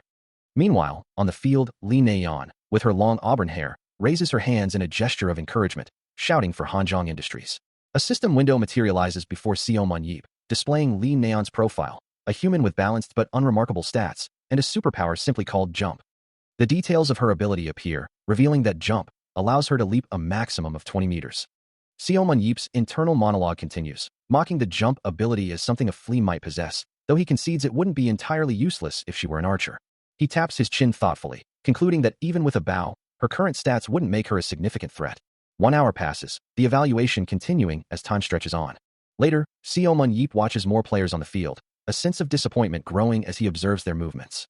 His gaze drifts to the massive scoreboard, which displays a lopsided match between Knights and Hanzhong, with scores of 6-0 and 4-0. Turning his back to the field, he delivers a final, scathing assessment. They are stupidly weak. A confident smile plays on his lips as he considers the proposition. The question hangs in the air, a silent challenge. Have you decided? Without hesitation, he confirms his choice over the phone, declaring his intent to acquire Hanzhong Industries. 2 days later, the Korean battlefield scene buzzes with anticipation as the implications of his decision begin to unfold. The towering structures of the association stand sentinel over the city, a silent witness to the shifting powers within the industry. Inside, the association president, his back to the viewer, expresses his regret, admitting that the players have suffered due to his incompetence, and offers to leave the team in the new owner's hands. Seo Mun-yeep, now in a sharp suit, reassures him, promising to make them the best team, a sentiment the president echoes, expressing his belief in Mr. Hero Seo Mun-yeep. With a firm handshake, the deal is sealed, the president offering his sincere best wishes for the future. The clasp of their hands signifies a new era, a transfer of power and responsibility. Soon after, Mango Economics breaks the news. Seo Mun-yeep has officially taken over Hanjong Industries Battlefield Club with a significant deal, a headline accompanied by a photo of the two men shaking hands. The news quickly garners thousands of comments, with one user pleading for him to play as a player himself. Others express their skepticism, questioning if even the incredible Seo Mun-yeep can salvage Hanjong, or why he would choose the worst team in the second league. The public's reaction to Seo Mun-yeep's latest move is swift and critical, with many speculating he's attempting to flip a failing team, believing these players are beyond even his capabilities, yet a single comment offers a simple, understated congratulations. Outside the Korea Battlefield Association building, the association president, Park Jin-tae, confirms the deal, declaring that with this acquisition, Seo Mun-yeep is now officially a club owner in the KB2 League. Seo Mun-yeep, however, dismisses the congratulations, questioning if one congratulates people for merely buying snacks, before Park Jin-tae clarifies that owning a club is far more significant than a simple purchase. Acknowledging the point, Seo Mun-yeep offers a casual "well, sure," as Park Jin-tae then inquires about his plans for operating the team. With a confident smirk, he reveals his strategy. He'll simply let the current staff continue their work, but for now, his focus will be on scouting new players. Gesturing casually, he confirms his intention to delegate, stating that he'll leave the day-to-day operations to normal people. Park Jin-tae, amused, decides to take his leave, joking about whether Seo Mun-yeep finally understood the gravity of his new role. As the association president departs, Seo Mun-yeep's expression turns thoughtful, realizing he'll need to travel to various locations in the future. He muses on the inconvenience of constantly asking Jiho for rides, a task that would quickly become tiresome. With a knowing look, he reveals his solution, having purchased something with the leftover funds after buying the club. The something is a sleek, high-performance motorcycle, its contours highlighted by vibrant, glowing blue accents as he sits astride it. The wheel glows with an intense, ethereal blue light, ready to carry him wherever his new mission takes him. His newly acquired motorcycle surges forward, its sleek frame glowing with an ethereal blue light. Its wheels spinning with incredible velocity, blurring into streaks of light as it gains speed. The vehicle rockets away, leaving the ground behind in a hazy trail. He bursts onto the Jeongbyu Expressway, the roar of his engine echoing across the open road, causing other drivers to blare their horns in alarm. The motorcycle weaves through traffic with impossible agility, a flash of brilliant blue light cutting through the lanes. Leaning sharply into a turn, his midnight blue hair streams behind him, his electric blue eyes fixed on the path ahead as a vibrant aura surrounds him. The sheer force of his acceleration kicks up debris, creating a swirling vortex of dust and particles in his wake. From a nearby car, a man stares in disbelief, exclaiming, "What kind of bastard brings a motorbike onto the expressway?" He continues to watch, aghast, as the rider speeds past, noting with alarm, "Oh, he doesn't even have a helmet." Unconcerned by the chaos he causes, the rider leans further, his eyes glowing intensely, the blue energy around him flaring as he pushes the machine to its limits. The motorcycle responds, a powerful surge of blue energy propelling it forward with even greater speed. The man in the car can only watch, speechless, as the glowing motorcycle vanishes into the distance. Another driver, witnessing the incredible speed, sighs in relief, realizing it's just Seo Mun-yeep. As the motorcycle blazes past, a passenger remarks that he must have bought the bike with his compensation, while the driver adds that if it's Seo Mun-yeep, he's certainly capable of such feats. Another driver, however, notes the lack of a helmet, musing that it's good for the police to know who he is. Leaving a trail of shimmering blue particles and a powerful sonic boom in his wake, Seo Mun-yeep continues his journey at an impossible speed. Indeed, such a display of power and disregard for convention is only possible for Seo Mun-yeep. After a journey that defied all traffic laws, he finally arrives at his destination, the Hanjong Industries Clubhouse. The building stands before him, a stark, industrial structure nestled against a backdrop of lush, golden-hued mountains, its name clearly displayed. Parking his sleek motorcycle, he stands with his back to the viewer, contemplating the clubhouse, a silent assessment of his new surroundings. His gaze drifts upward, noticing two crows perched on the cracked roofline, their caws echoing in the quiet air. The sound of the crows draws his attention further, his eyes narrowing slightly as he takes in the details of the weathered building.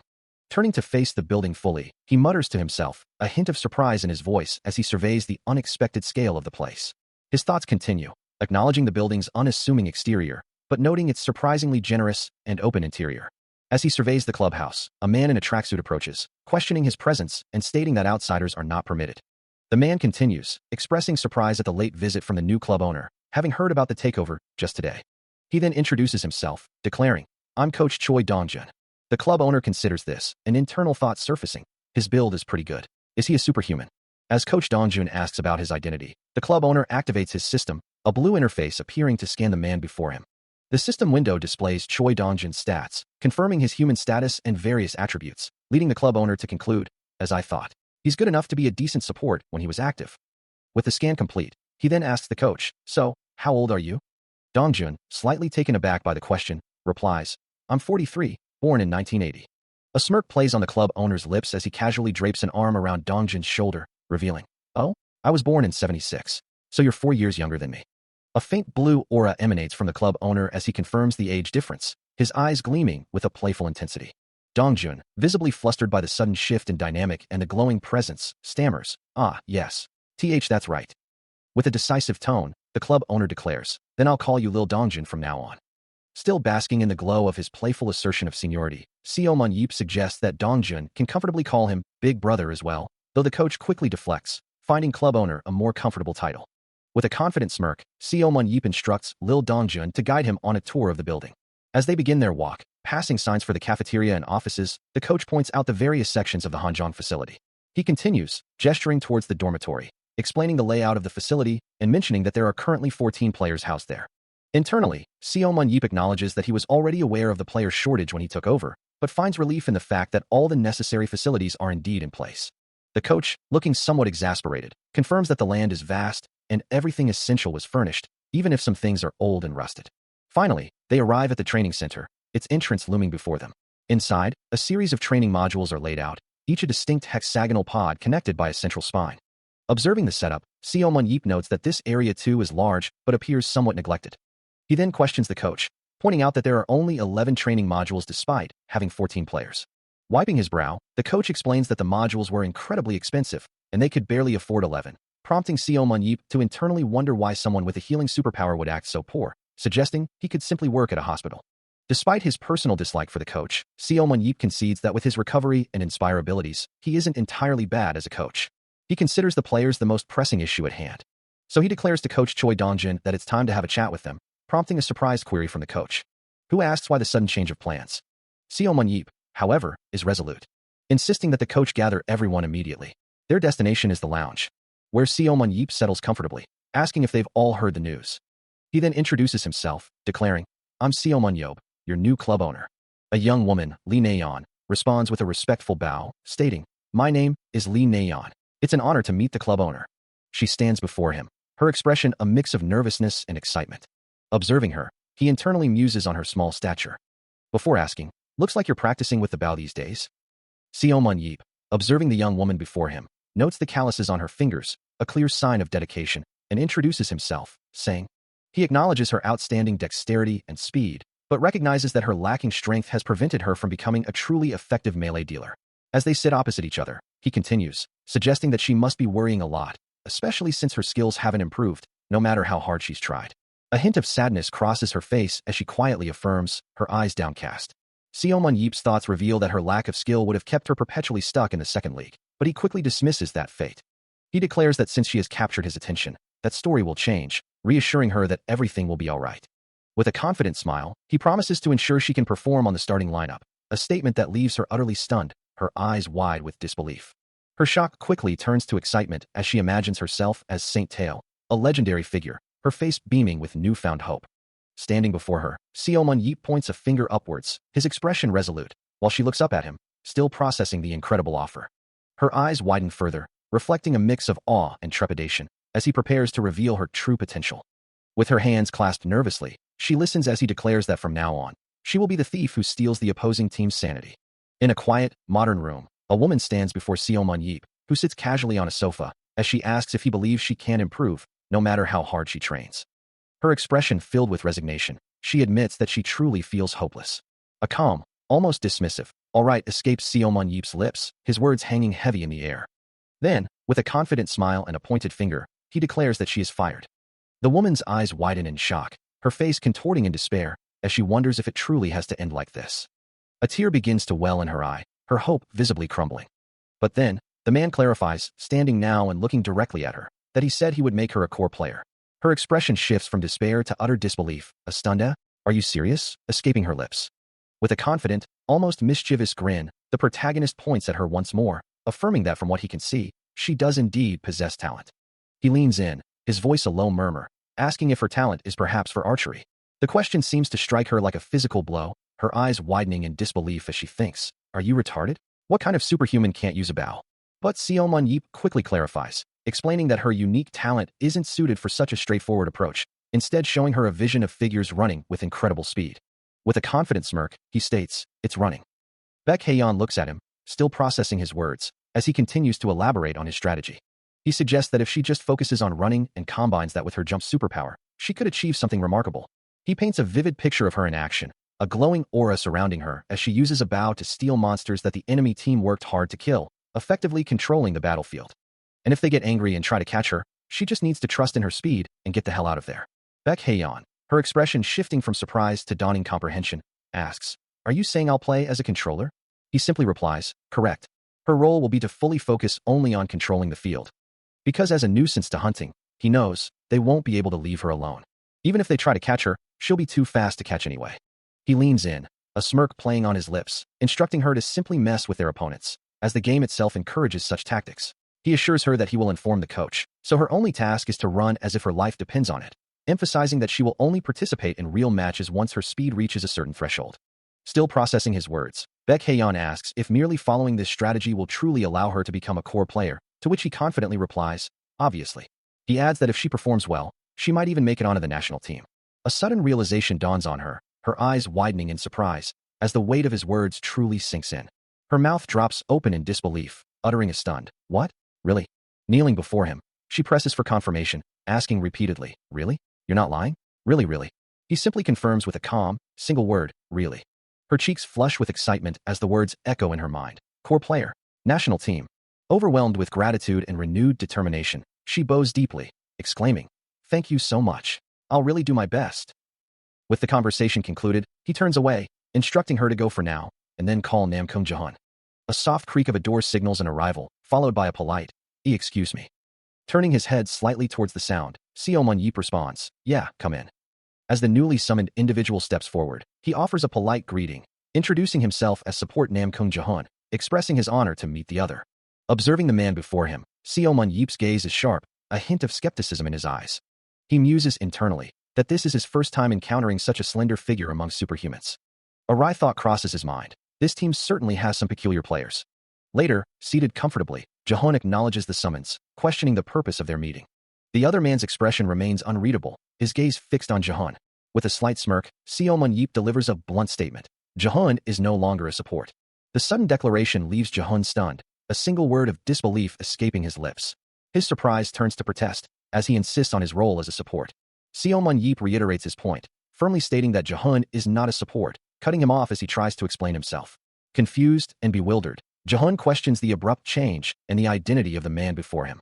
A holographic status window materializes, revealing Namkoong Jahun's impressive statistics, including a perfect aura score of 79 out of 79 and a unique superpower, Protect. He tells Jahun that from what he's observed, the young man is more suited to be a melee dealer. Stunned by the declaration, Jahun can only stammer, what? Me? A shadowy figure, wreathed in a vibrant pink aura and with glowing eyes, flashes in his mind's eye, as Seo Mun-yeep clarifies, I'm not saying this randomly.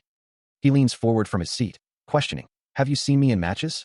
A smirk plays on his lips as he admits, sorry, but I fell asleep during your game, causing Jahun to flinch visibly. Jahun, recovering slightly, challenges him, do you think I would be able to take over a team without being able to see that? Before conceding, but my dexterity and reaction speed are too low. Seo Mun-yeep rises to his feet, explaining, that's because you fall to the back to use your superpower. Jahun attempts to defend himself, as support isn't a bad position though. But Seo Mun-yeep's patience wears thin, his expression darkening as he snaps, holy shit, stop talking back on everything. Do you know better than I do? Jahun, intimidated, can only whisper, no. A figure wreathed in a fierce blue aura appears as Seo Mun-yeep declares, I hate supports the most. He elaborates, with images of a blue glowing figure and a red-eyed knight appearing, 9 out of 10 supports just hang around at the back and don't fight, which means that, in the end, your allies are fighting with one person down. He raises a finger, emphasizing, but the 1 out of 10. Only that one person, he asserts, can truly be considered a support. Because, he explains, they possess at least 2 support superpowers. As Seo Mun-yeep's finger points directly at him, Namkoong Jahun's face is etched with worry, while the other man remains utterly composed. Even if those individuals merely linger at the back, they can still perform their duties quite effectively. But you, he questions, only possess Protect, don't you? To which Jahun can only meekly respond, yes. That's precisely why he declares, a weapon will be assigned to him. A wide, confident grin spreads across Seomun Yeep's face, his words carrying an undeniable weight.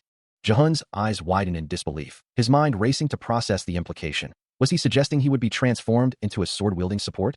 With a sudden surge of blue energy radiating from his form, Seomun Yeep's voice booms, proclaiming Jehun a dealer who merely happened to acquire a support superpower. Overwhelmed by the intensity, Jehun bows his head, muttering a soft apology. Why? Seomun Yeep presses on. Is he so determined to remain a support? Is he perhaps afraid of fighting at? The question hangs in the air, causing Jehun to break out in a cold sweat, as the implication of the front settles heavily upon him. Namkung Jehun listens intently as Seomun Yeep asserts that he will never advance in life with his current mindset, urging him to listen if he truly desires success. Hesitantly, Jehun asks if following that path would truly lead to success. Seomun Yeep confirms his words, adding that the outcome might still change depending on the effort Jehun puts in. Still grappling with the decision, Jehun then questions what would happen if he chose to remain a support. With a dismissive gesture, Seomun Yeep retorts that such a question isn't even necessary, implying an instant rejection of that idea. Looking down at the hesitant Jehun, he presses further, demanding to know what he will do. Seomun Yeep's voice drips with disdain as he asks if Jehun intends to live like a coward, a mere substitute for the worst team in the league. Extending a hand, he offers a stark choice. Either remain in that pathetic state or seize the opportunity to change his life around. After a moment of intense deliberation, Jehun's resolve hardens, and he declares that he will become a melee dealer. With a firm grip, the two men shake hands, sealing the new agreement with a decisive clasp. The sound of footsteps echoes as Seomun Yeep turns and begins to walk away, his mission accomplished. As he exits, another man with spiky blue hair addresses him, asking if the club owner has finished his talks. He asks his associate, "Oh, lil bro, will you grab a coach for me? Someone who's good with swords." The associate replies, "If it's a coach, I know too. I need a coach who'll teach Namkung Jehun swordsmanship." The associate then questions, "But isn't he a support?" Seomun Yeep states, "No, he's a melee dealer now," causing the associate to exclaim, "What?" As he walks away, the associate hesitantly asks, "Will that really be effective?" Seomun Yeep simply replies, "That as well. There's a reason for all this."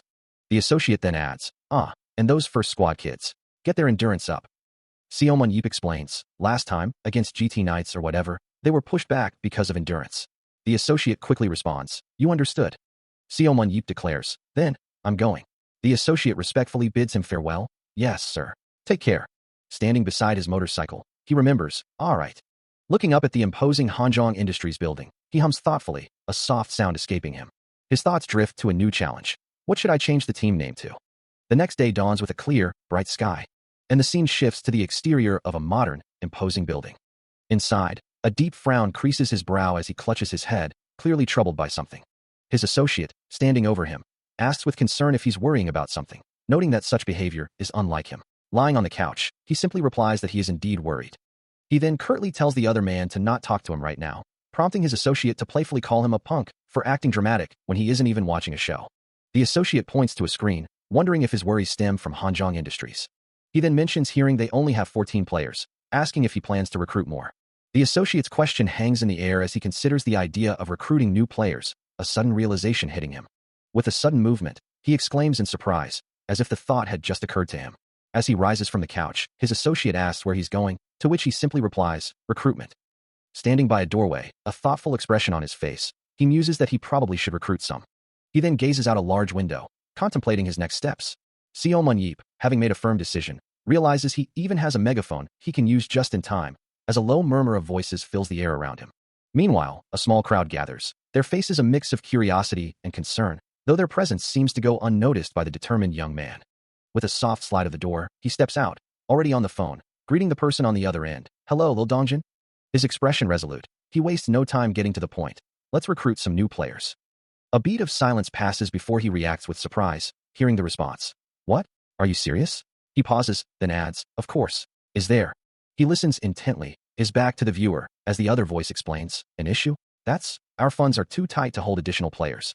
His brow furrows in frustration, but his determination remains unshaken, as he counters, "I'll even buy you a module if you get some players." The voice on the other end responds with a surprised, "Really?" The conversation continues, with the other party questioning, "Why are you making such a fuss? How much is a module anyway?" To which Seomun Yeep hears, "It's about $200,000 for one module." His eyes narrow, a vein throbbing in his temple as he dismisses the amount. That's nothing. This poor-ass club. On the other end of the line, Choi Dongjun, visibly sweating and flustered, offers a meek, "I apologize." Seomun Yeep's hand slams down on a surface, his voice firm and unwavering. Then start the recruitments right now. With a sudden burst of energy, he leaps into the air, still holding the phone to his ear, issuing a final, non-negotiable command. Do it for 3 days. He considers the tight deadline, wondering if 3 days might be too short for such a crucial task. Moving with purpose, Seomun Yeep rushes forward, a determined expression on his face. Still on the phone, he flashes a confident smirk, his voice carrying a hint of mischief as he continues to speak. He declares, I have an idea, so just do it for 3 days. Meanwhile, a crowd of figures gathers outside a building, their hushed murmurs filling the air with anticipation. Suddenly, the heavy door creaks open, revealing the source of their attention. Stepping out, Seomun Yeep greets the assembled group with a casual, how's it going, reporter gentlemen? The reporters react with surprise, a collective gasp escaping them as they recognize him. As the murmurs grow louder, they press him for an interview, asking if he has any plans of running as a player. With a calm demeanor, he assures them, I'll answer all of them. However, his expression turns serious as he adds, but you have to listen to my request as well, capiche? One reporter, raising his hand, eagerly asks, what is your request? He declares his team will be publicly recruiting new players for 3 days. A confident smile gracing his lips as he flashes a peace sign. He then instructs someone to ensure it's widely known that they are seeking a large number of applicants, his words echoing over a recruitment form for Hanjong Industries. The club owner's voice echoes, expressing disbelief as resumes continue to flood in. Riding his motorcycle at high speed, the purple-haired man takes a call, questioning the sheer volume of applications. He wonders if the count has already reached into the thousands. A holographic screen displays the current number, past 70, as he considers the rarity of superhumans capable of battlefield participation, then dismisses the fuss over the high number. The voice on the other end explains that such an influx is unusual, especially outside of transfer season. Understanding the situation, the club owner simply instructs them to gather all the resumes. He declares his intention to personally select the players. Later, a massive stack of applications is presented, confirming the overwhelming response. The club owner, now seated with another man, prepares to review them, planning to roughly select a few for direct interviews. The club owner, surrounded by stacks of applications, affirms that they are well prepared for the influx of potential players. As the system displays information regarding the after-awakening process, a critical phase for all superhumans. It explains that all superhumans undergo a standardized physical test, administered by each nation's associations. This physical test currently measures and digitizes their strength, dexterity, and aura stats, providing a quantifiable assessment of their abilities.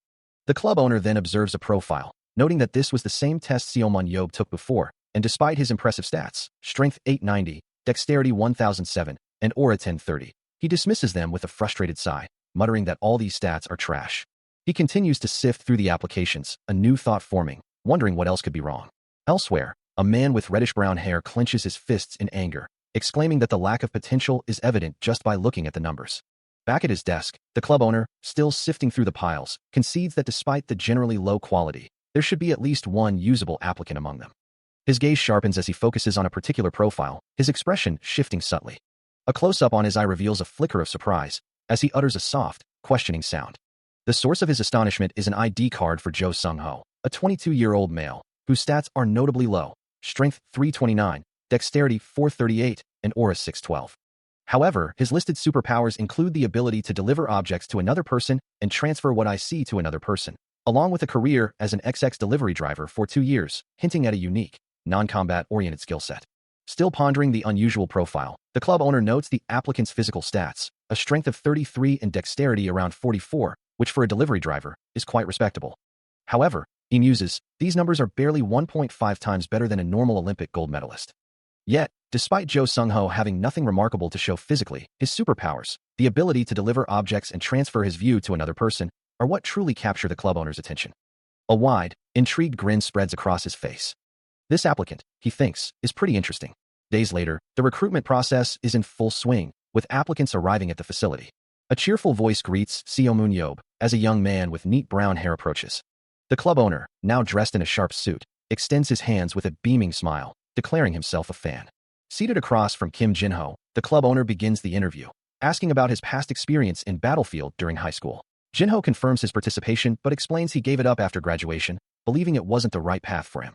The club owner's expression turns thoughtful, then he questions Jin-ho's change of heart, given his current application for the team.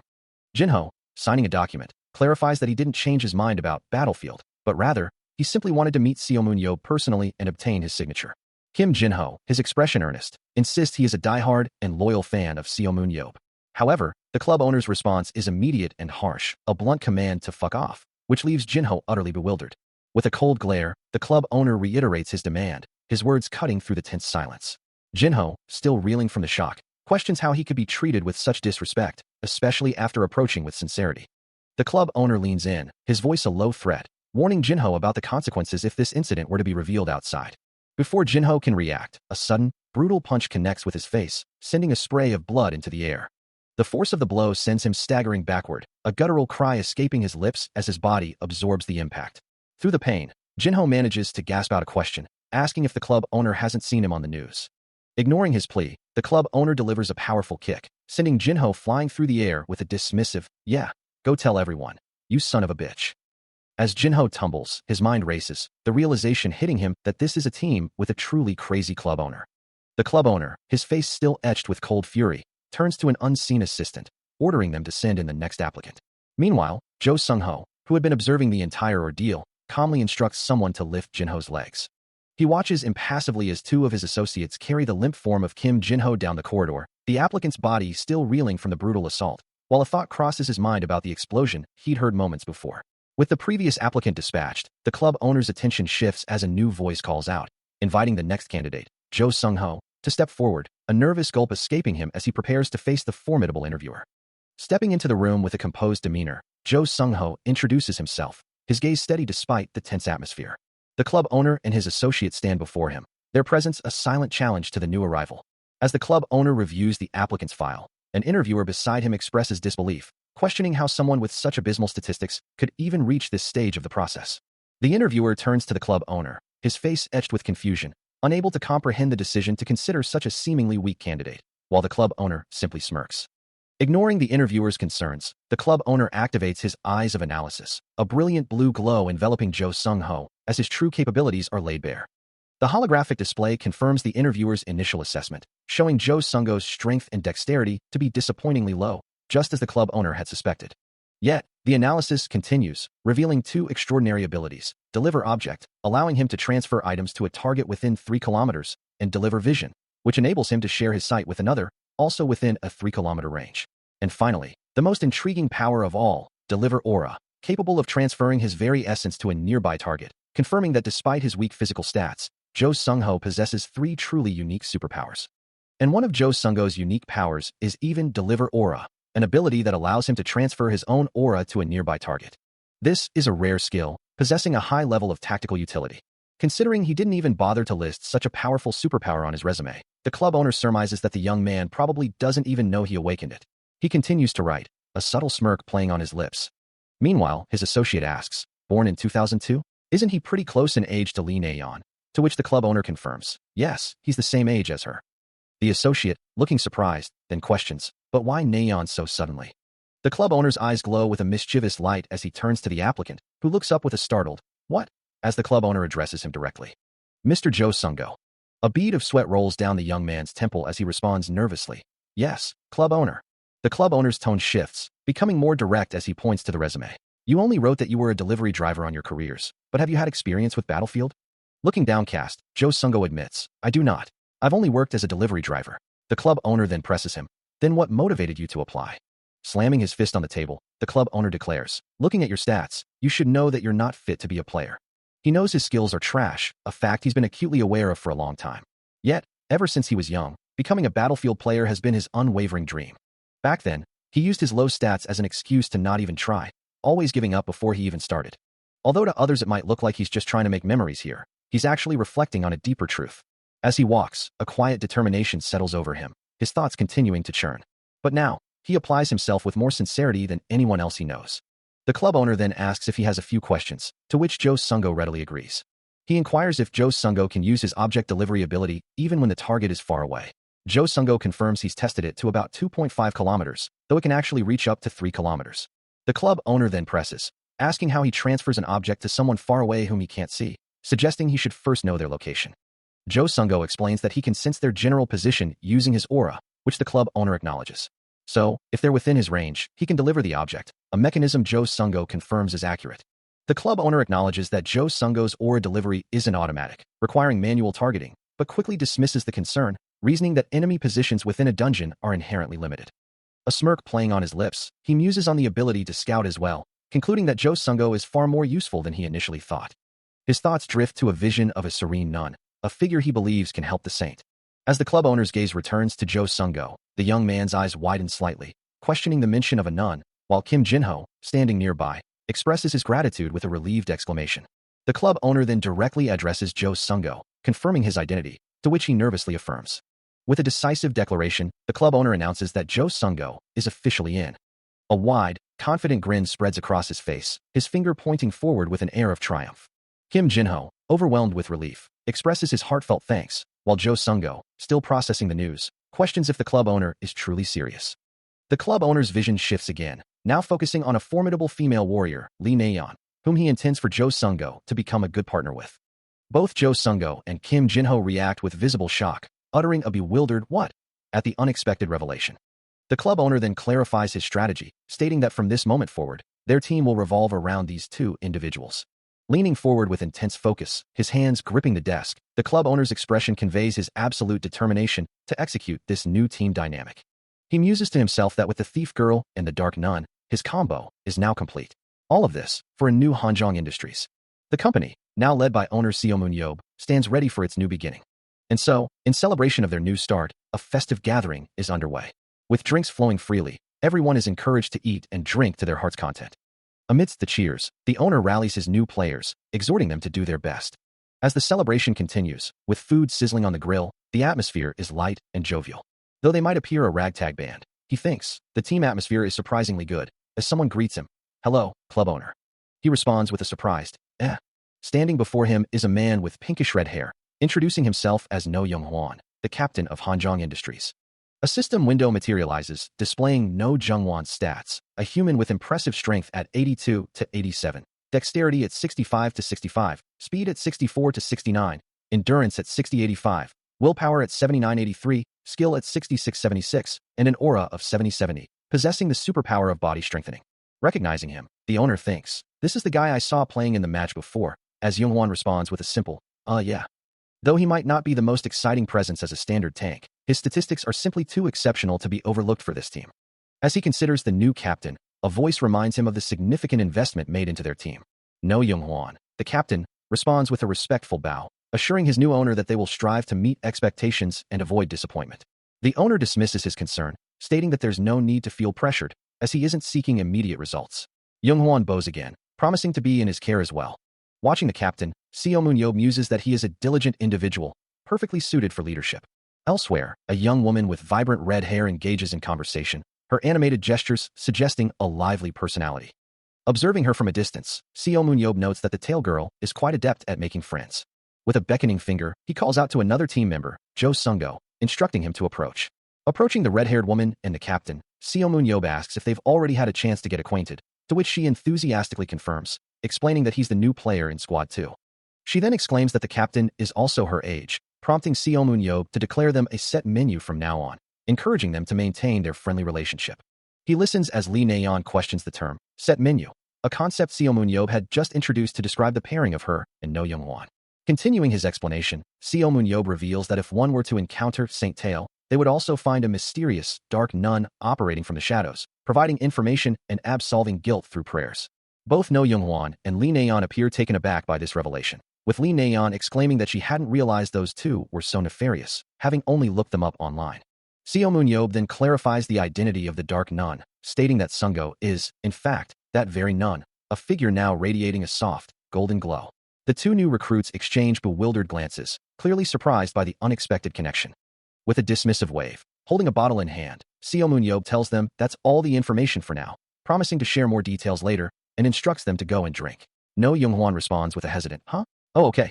As they depart, he reflects on his progress, satisfied that he has finally established the basic structure for his team. No Young-hwan and Lee Nayeon walk away in the distance, leaving Seo Moon-yob alone with his thoughts. Clutching the bottle, a determined expression settles on his face, his eyes gleaming with resolve. Standing before the imposing Hanjong Industries building, he declares that they need a new name, a wide grin spreading across his face. The camera focuses on the building's sign, emphasizing the current name that is soon to change. Suddenly, a voice booms out, commanding the attention of a group of surprised individuals gathered before him. Seo Moon-yob gathers his team, including Lee Nayeon, No Young-hwan, and Jo Sungo, to make a significant announcement. Standing before them, he declares, "I'm announcing the new team name." A confident smirk plays on his lips as he reveals, the new team name is. 3 months later, the world has moved on, and a new era has begun. What was previously known as Hanjiang Industries is now preparing for YSM's match today. The sleek, dragon-emblazoned YSM logo shines brightly, a symbol of what is expected to be their serious turning point. Indeed, it has been some time since the club owner took over, and the screen now displays YSM facing off against an opponent. While the main squad remained largely unchanged, new players have finally entered the field today. Backstage, Seo Moon-yob offers a final word of encouragement. Just do like you practiced. Placing a hand on Jo Sung-go's shoulder, he emphasizes, especially Sung-go. Got it. A worried Jo Sung-go asks if that will truly be all right, but the unnamed associate reassures him, don't worry. That's showmanship and performance. Now, it's time to showcase the results of 3 months of intense training. Seo Moon-yob stands before his assembled team, a commanding presence as he urges them to give their all, declaring, "Go run around to your heart's content."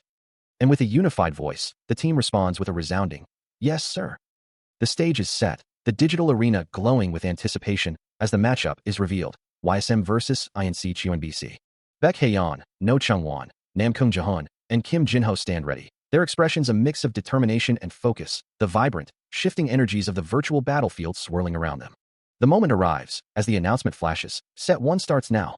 A female voice expresses gratitude for the invitation, addressing Seo Moon-yob, remarking that it has been quite some time since she last visited a stadium. The vast, empty stadium stretches out before them, its glowing lines illuminating the arena floor. The unnamed female associate, seated beside him, then asks if he truly hasn't been to a match since Han's debut, inquiring about Jiho's games. Their legs are casually crossed beneath the seats, a quiet moment before the event begins. She continues, explaining that he had told her to wait until the national team's skills improved. The stadium remains quiet, awaiting the crowds. Seo Moon-yob leans back, a hint of disdain in his expression, confirming that he hasn't been there a single time, finding their past performances weak and referring to Jiho as an uncool bastard. Turning to him, the associate then asks if his team is different, her tone implying a challenge. With a confident smile, Seo Moon-yob assures her, telling her she can certainly look forward to it. His grin widens, promising a super entertaining match. As he speaks, the unnamed female associate listens intently, her back to the viewer, as he gestures with a pointed finger. The dungeon for Set 1, known as Wizard Canyon, unfolds as a breathtaking vista, its floating islands and ethereal skies always beautiful, no matter how many times one witnesses the sight. It is a supernatural landscape, rarely seen in reality, where not only land battles, but also water and air skirmishes can unfold, demanding immense mobility and adaptability from those who dare to enter. A gentle breeze rustles across the sandy shores of Wizard Canyon, where a small group of figures stands silhouetted against the shimmering water, contemplating the strategic map of the area. 3 months prior, a stopwatch clicks, revealing an astonishing time, 100 meters in just 3.01 seconds, achieved with what appears to be merely a light jog. The digital display of the stopwatch glows brightly, confirming the incredible speed achieved. On the track, Lee Na-yeon demonstrates her exceptional talent for running, her auburn hair flowing as she moves with effortless grace. Her powerful strides blur across the track, a testament to her speed, with another runner keeping pace beside her. From the sidelines, Seo Moon-yob and his associate observe, noting that Jo Sung-go has also become significantly faster, but it is Lee Na-yeon who truly stands out as an incredible gem. Observing the training, his associate remarks that he'd heard she was merely a substitute player with no real game experience, wondering how the club owner had recognized such talent. Seo Moon-yob replies that it was a combination of factors, like her current muscle growth, that gave him a clue. He then reveals, with a slight smirk, that in truth, he'd employed a cheat ability known as Eyes of Analysis. His associate expresses amazement, acknowledging that such insight was expected from the one who discovered Sir Baek Jiho, but Seo Moon-yob quickly redirects the praise, hoping instead that he would take good care of their players. He continues, emphasizing the need for varied experience, explaining that they'll need to run in multiple different types of dungeons, a crucial detail to remember when teaching them. Meanwhile, Lee Na-yeon's determined smile hints at her progress, as she diligently works on fixing her running posture. The days fly by, calendar pages scattering with a soft glow. As the prediction holds true, she'll be ready for a real game very soon. More calendar pages flutter past, marking the relentless passage of time. Indeed, player Lee Na-yeon begins to show remarkable results, with the text confirming it's day 40 of training, with only 50 days remaining until the match. Suddenly, in a dungeon, a hunter cries out in frustration, as a monster is stolen from them yet again, a blur of blue energy indicating the culprit. It's Lee Na-yeon, her eyes sharp with focus, as she expertly draws her bow, bathed in a soft, ethereal glow. Her incredible speed leaves trails of light, prompting another hunter to exclaim, how are they supposed to catch her if she jumps around that fast? As she moved with incredible speed, a shimmering trail of light followed her every motion, a testament to her rapidly developing agility. Her form was a blur of motion, a vibrant aura of light blue energy flaring around her as she executed a complex maneuver. From the perspective of an unseen opponent, a frustrated voice admitted, they had been completely outmaneuvered, and now, the zoning player was also fully engaged. Meanwhile, observing the training, Seo Mun-yeep smirked, taunting the B team with a rhetorical question. How did it feel to be on the receiving end of such overwhelming skill? His associate, however, looked visibly stressed, lamenting that their hunting efficiency had been cut in half, fearing he might have a stroke from the pressure. Seo Mun-yeep, unfazed, simply declared that her movement was excellent, and it was time to craft some new lines to further demoralize their opponents. Lee Na-yeon, looking slightly flustered but pleased, received the direct praise. Good work, Lee Na-yeon. She responded with a bright, practiced smile, promising to do her best for the club owner, a reply she gave every single time. Yet, beneath the cheerful facade, a deep anxiety gnawed at her. She remembered the club owner's words, a younger Seo Mun-yeep promising to turn her into a core player, a declaration from the man considered the best superhuman in the world. The weight of that promise lingered, the idea that she, a permanent substitute for the lowest-ranking team in the second league, could, through sheer training, ascend to become a core player and even a national team representative. Lee Na-yeon, still grappling with her inner turmoil, finds it hard to believe in herself. She questions, deep within her thoughts, if she will truly be able to do it, admitting to herself that she is too nervous, wondering if she will be able to perform well. Suddenly, a voice cuts through her thoughts, calling out her name, snapping her attention back to the present. Startled, Na-yeon turns to face the speaker, exclaiming in surprise as she realizes who has called her. The man chides her gently, noting that she couldn't even hear him calling, then asks if she's nervous, to which she quickly denies it. She stands in a defensive posture, emphatically stating that she is not nervous at all. Looking at her worried expression, he offers a comforting thought, reminding her that it's natural to feel nervous on her debut game. He then shares his own experience, laughing as he recalls how nervous he was on his first game, even throwing up from the anxiety. Na-yeon looks down, listening as he continues, telling her she can be as nervous as she wants. But with a firm resolve in his voice, he adds that she shouldn't doubt her own abilities, because the leader of the 7 heroes believes in her. An associate reassures Lee Na-yeon, confident that the enemy team's morale will be utterly shattered by her performance. Responding with a firm, "Yes, sir," she prepares herself for the challenge ahead. Her eyes, a fiery orange, gleam with determination, her bow held ready as she stands on a floating island, the sky stretching endlessly behind her. Seo Mun-yeep's intense gaze reflects the weight of their mission, reminding his team that they carry the name of the hero Seo Mun-yeop on their backs. The entire team stands united on the precipice of the floating landmass, a formidable group ready to descend into the unknown. With a fierce resolve, Seo Mun-yeop declares, "Let's have a match worthy of holding the club owner's name." As one, the team raises their fists, a unified roar echoing. "Then, start the plan." His voice booming with unbridled enthusiasm, he lets out a powerful, "Yoa."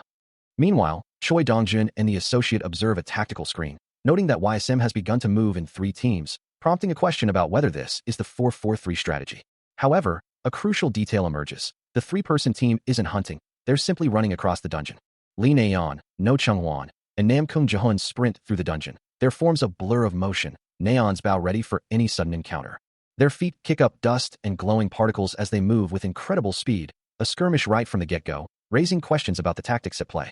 Amidst a swirling vortex of light blue energy, ethereal rock formations drift through the vast expanse of the dungeon, creating a dynamic and otherworldly landscape. Through this chaotic environment, Jo Sung-go and Baek Hae-yeon descend rapidly, their forms streaking with blue energy as they navigate the treacherous airspace. Baek Hae-yeon maintains a focused gaze, her arm guards glowing with a vibrant blue as she plunges downward. A tactical overview of the Wizard Canyon dungeon reveals their current position, a small green dot indicating their location between A team and B team routes, all converging towards the boss target. After a period of intense movement, the 3-person YSM team, comprising Jo Sung-go, Baek Hae-yeon, and No Chung-won, abruptly halts their advance on one of the floating islands. Taking a moment to gather himself, Jo Sung-go requests a brief pause from his teammates. He stands alone on the desolate rock formation, the vast sky stretching out around him. Bending down, he carefully selects a small, unassuming stone from the ground. Holding the rock in his palm, he determines it to be sufficient for his impending task. With a surge of power, Jo Sung-go activates his unique superpower, known as Deliver Object, as intense blue flames erupt around the stone in his hand.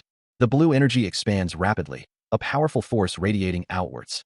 From his position on the floating island, a massive ripple of white and blue energy bursts forth, engulfing the surrounding area in a brilliant display of his activated ability. Jo Sung-go takes on the crucial role of scouting, employing the unique mechanics of his Deliver Object superpower to navigate the treacherous dungeon. This ability allows him to confirm targets within range and then cancel the effect, effectively determining their precise position, a powerful tool for reconnaissance. As he focuses, a vibrant blue energy flares around his hand, a crackling arc of power extending forward.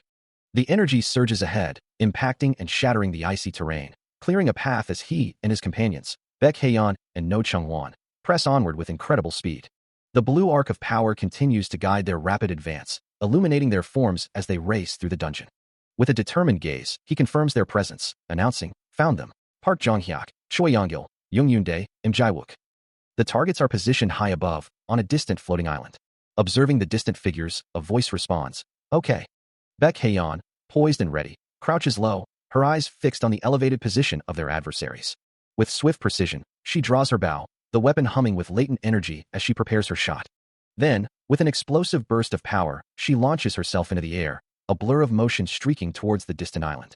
A powerful blue energy impact erupts, signaling the initiation of their assault. Baek Haeyeon plunged through the sky, a streak of blue energy trailing behind her as she plummeted towards the floating island. Headfirst, she closed the distance, the figures of Park Jong-hyuk, Choi Yong-gil, and their companions growing larger beneath her. With a graceful twist, she drew her bow, a shimmering blue aura flaring around her as she prepared her aerial assault. But a sudden, unsettling presence made her pause, her eyes widening in a moment of stark realization.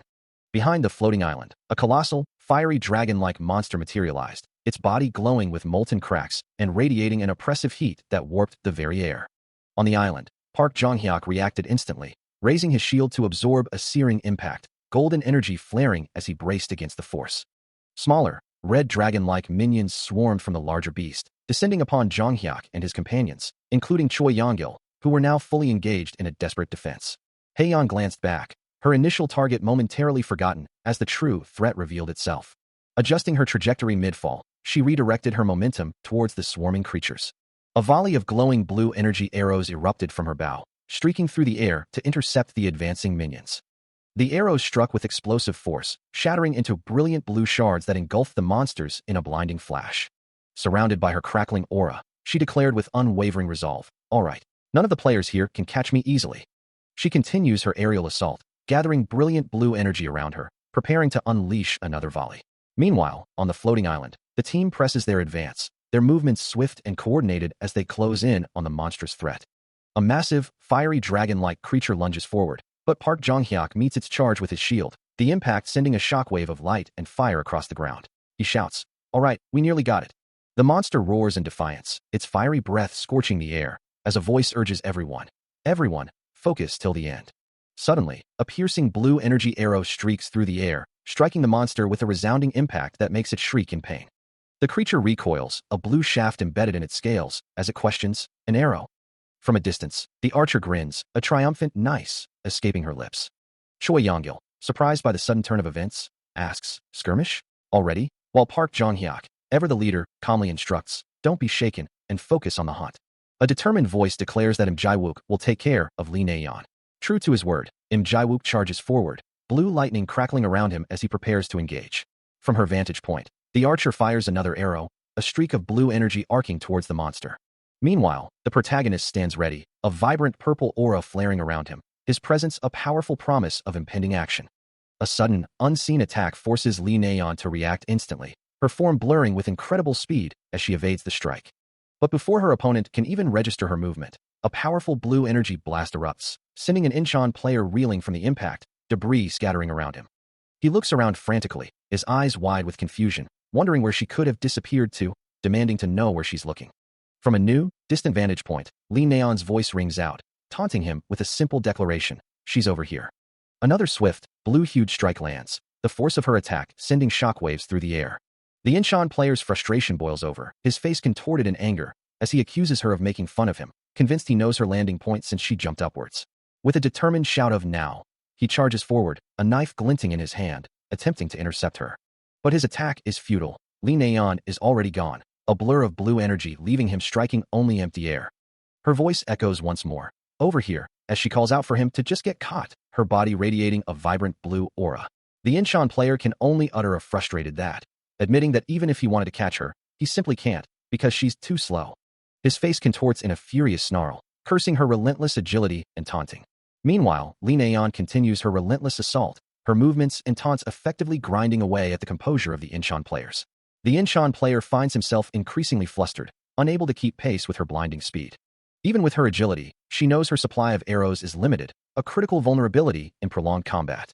Meanwhile, a blue-haired player, observing the battle from afar, listens intently. He issues a calm command. "Get me some arrows, please." Back on the battlefield, Naeon acknowledges the incoming support as a fresh volley of glowing blue arrows materializes directly into her quiver. This continuous supply is thanks to Jo Sung-go's unique superpower, a skill that transforms a simple bow and arrow into an exceptional skirmishing tool, provided the arrows are constantly replenished. It's a power that allowed him to become a core player in just 3 months of playing, a testament to its incredible utility. With a surge of energy, Jo Sung-go activates his ability, his form momentarily obscured by a ripple of power. He's engrossed in a book titled Seomun Yob's Heroics, a popular manhwa detailing the Korean dungeon arc. The pages depict armored figures in battle, a world of adventure unfolding before his eyes. Lounging comfortably, he casually reminds her, "Just tell me when you need arrows, Naeon." This is the casual, yet powerful, player Jo Sung-go. He smiles broadly, completely absorbed in the pages of a book, which is revealed to be a manhwa, depicting the legendary Seomun Yob in a heroic stance. Jo Sung-go, seated within a combat vehicle, offers a casual remark to an unseen ally, saying, "Just tell me when you need arrows, Naeon." Meanwhile, Seomun Yeep, engrossed in a book titled Moon Yob's Heroics, mutters to himself, "No, this is," as a title card flashes across the view, announcing, "Player JOSUNGHO." His face, illuminated by the vehicle's interior, shows a confident grin. Transporting the scene back a few weeks to a YSM practice match. Amidst the chaos, a voice urgently cries out, "Catch her, quickly. We've already gotten 6 of them stolen," as a blue energy impact marks the ground. Revealing Lee Naeon, surrounded by a vibrant blue aura, her eyes gleaming with fierce determination as she declares, "I know that." Her incredible speed leaves her pursuers in the dust, their frustrated shouts echoing, "But she's too fast. We can't catch her." Naeon, looking back with a mischievous smile, seems to revel in their struggle, a born troll in action. Observing the match, Seomun Yeep comments to his associate, "I don't think we'll have a problem putting Lee Naeon into a game going like this." His associate agrees, adding, "But Sung-go is a problem. It's taking him a while to find a place to safely hide at." He stands beside his associate, both observing the ongoing practice match, as the associate wonders aloud what their next move should be. Considering the challenge, he notes that it would be difficult for Naeon to gather supplies before Sung-go could secure his position, suggesting they then assign Namkoong Jahun as a guard for Sung-go, explaining that the protect skill creates a thin barrier of aura around a target. With a bead of sweat tracing his temple, Namkoong Jahun is shown, as the voice continues, that since he possesses the protect skill, it would also shield Sung-go from being overwhelmed by monsters. Meanwhile, in a cavernous space, Sung-go crouches, surrounded by quivers of arrows, as a voice remarks that he seems to have finally found a suitable spot. With swift, practiced movements, Sung-go first secures an arrow quiver, then quickly prepares a glowing blue shard, its energy pulsing in his hand. A blur of motion follows, indicating his rapid repositioning. He continues to move with incredible speed, leaving streaks of light in his wake. Back with the observers, Seomun Yeep and his associate stand in silence, a thoughtful pause hanging between them. The associate points towards the screen, questioning if Sung-go intends to maintain this passive strategy for the entire duration of the match. Seomun Yeep confirms that, since Sung-go cannot move independently, he will remain in that state until someone retrieves him, then asks if it isn't too pathetic for him to always be like that. A contemplative escapes Seomun Yeep, his expression serious as his associate looks on with concern.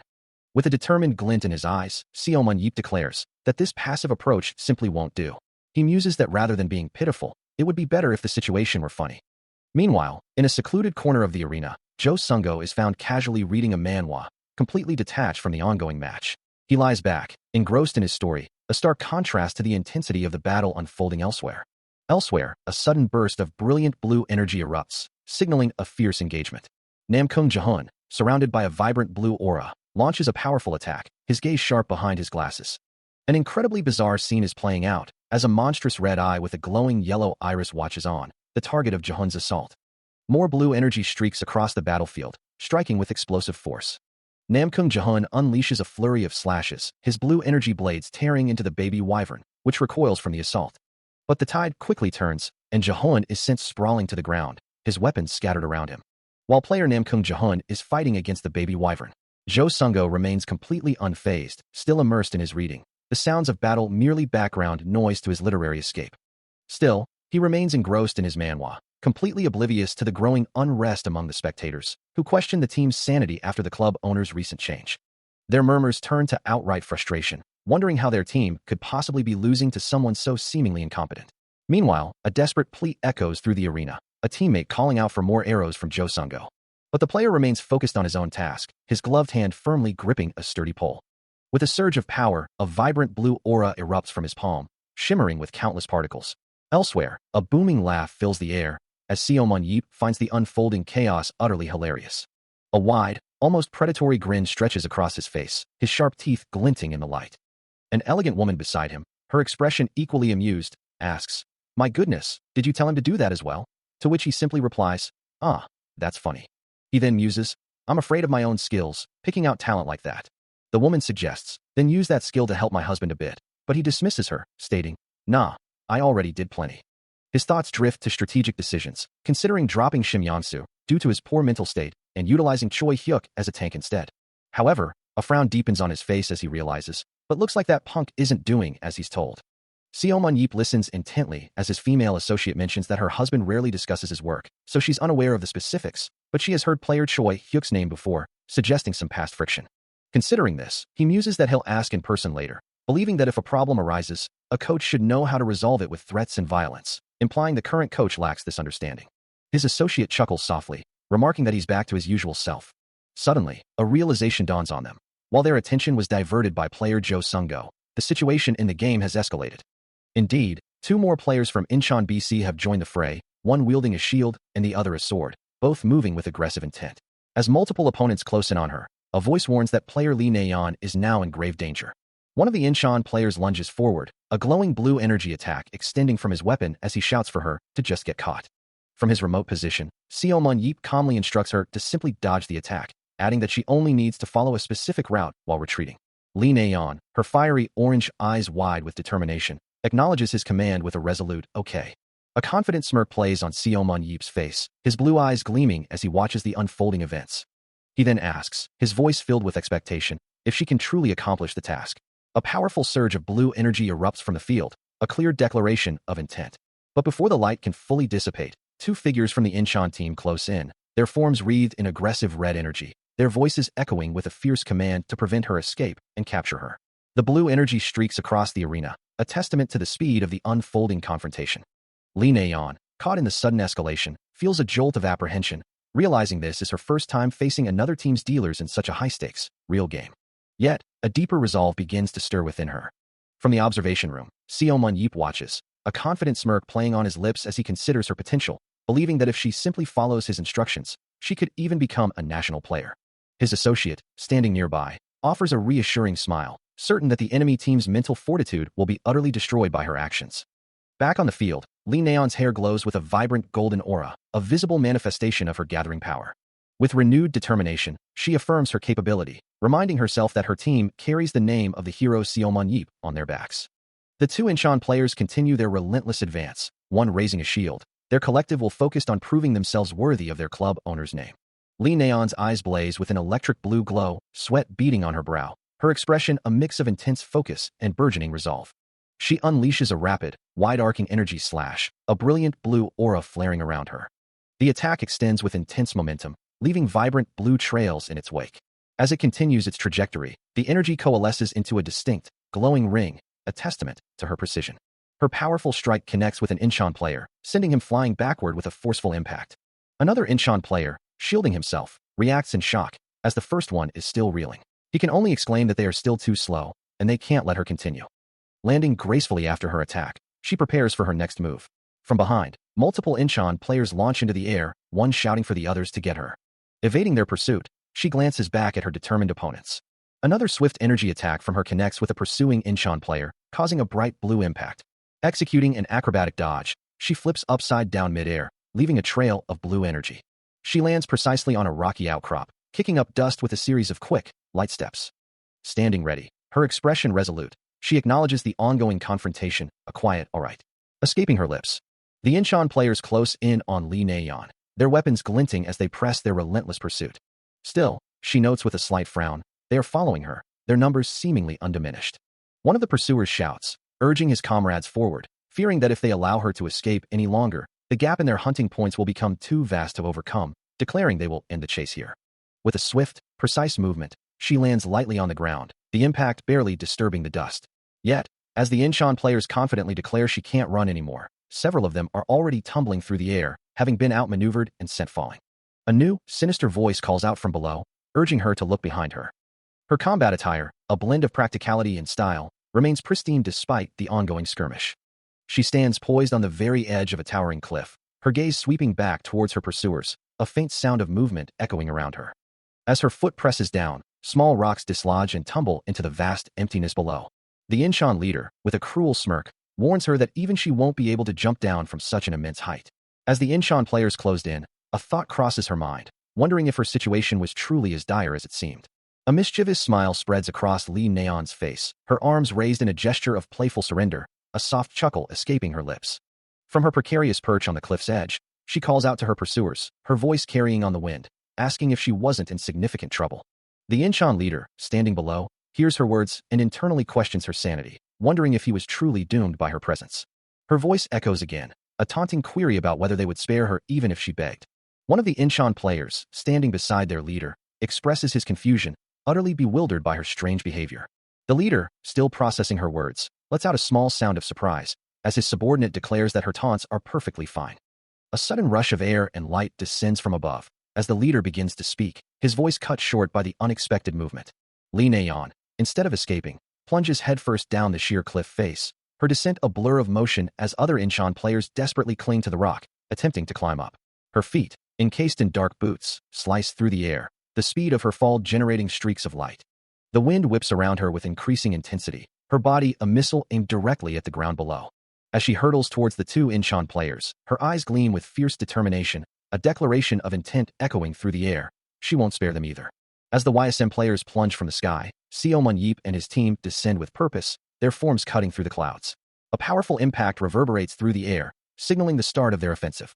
Meanwhile, Lee Na-yeon winks playfully, a confident smirk on her face as she remarks that she can't do much if her actions aren't appreciated. Back in the spectator stands, a man exclaims at the incredible timing, while a woman beside him gasps, realizing the YSM players have jumped off a moving island. The narrative highlights the YSM team, who have finished powering up, and the Incheon BC, who have lost their hunting time. Two commentators, their faces grim, declare that the teams will now face off directly. The situation is dire for Incheon BC, as they find themselves unable to do anything against the sudden assault. Amidst the chaos, an Incheon player in a red jacket lands a brutal blow, sending another player recoiling with a burst of blue energy. As the battle rages, the remaining players of Incheon BC finally arrive, but it's already too late. Seo Mun-yeep stands triumphant over a fallen opponent, his sword and shield ready as other Incheon players rush forward, only to find themselves facing an insurmountable force. The swiftness of the YSM team's actions leaves no room for counterplay, their dominance absolute. Surprisingly, the one who won set 1 did so with a crushing victory, the score displayed as 9-0. The YSM team, once the lowest rated for the longest time, has now made an undeniable impact on the arena. Indeed, it was an entertaining match in more ways than one, a true opportunity to discover incredible diamonds in the rough. Among them, the standout talents were clearly player Lee Na-yeon and player Jo Sung-go, their images now projected across the stadium screens.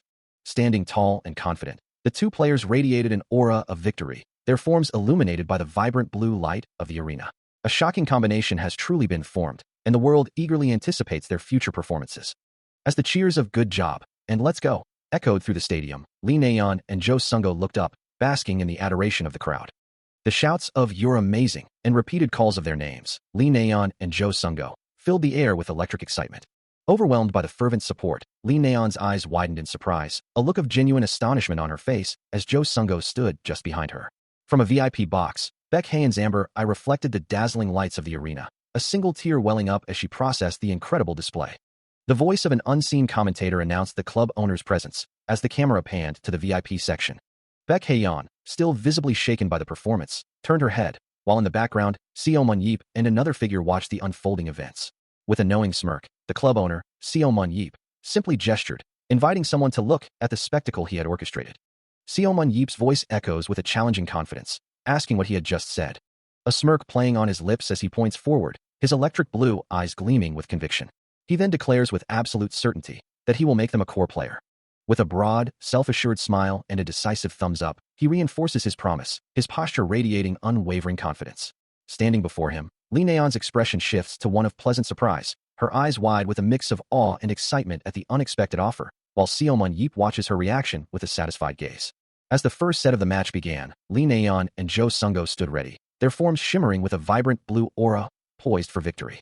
The arena pulsed with energy, culminating in a dazzling display of power as the first round concluded with YSM's decisive triumph. It was an unexpected and utterly dominating first win for the YSM team. At this shocking result, the opposing team members could only stare in disbelief, their faces etched with dismay. Meanwhile, the YSM players, including Lee Na-yeon and Jo Sung-go, exuded an air of calm confidence, their victory well earned.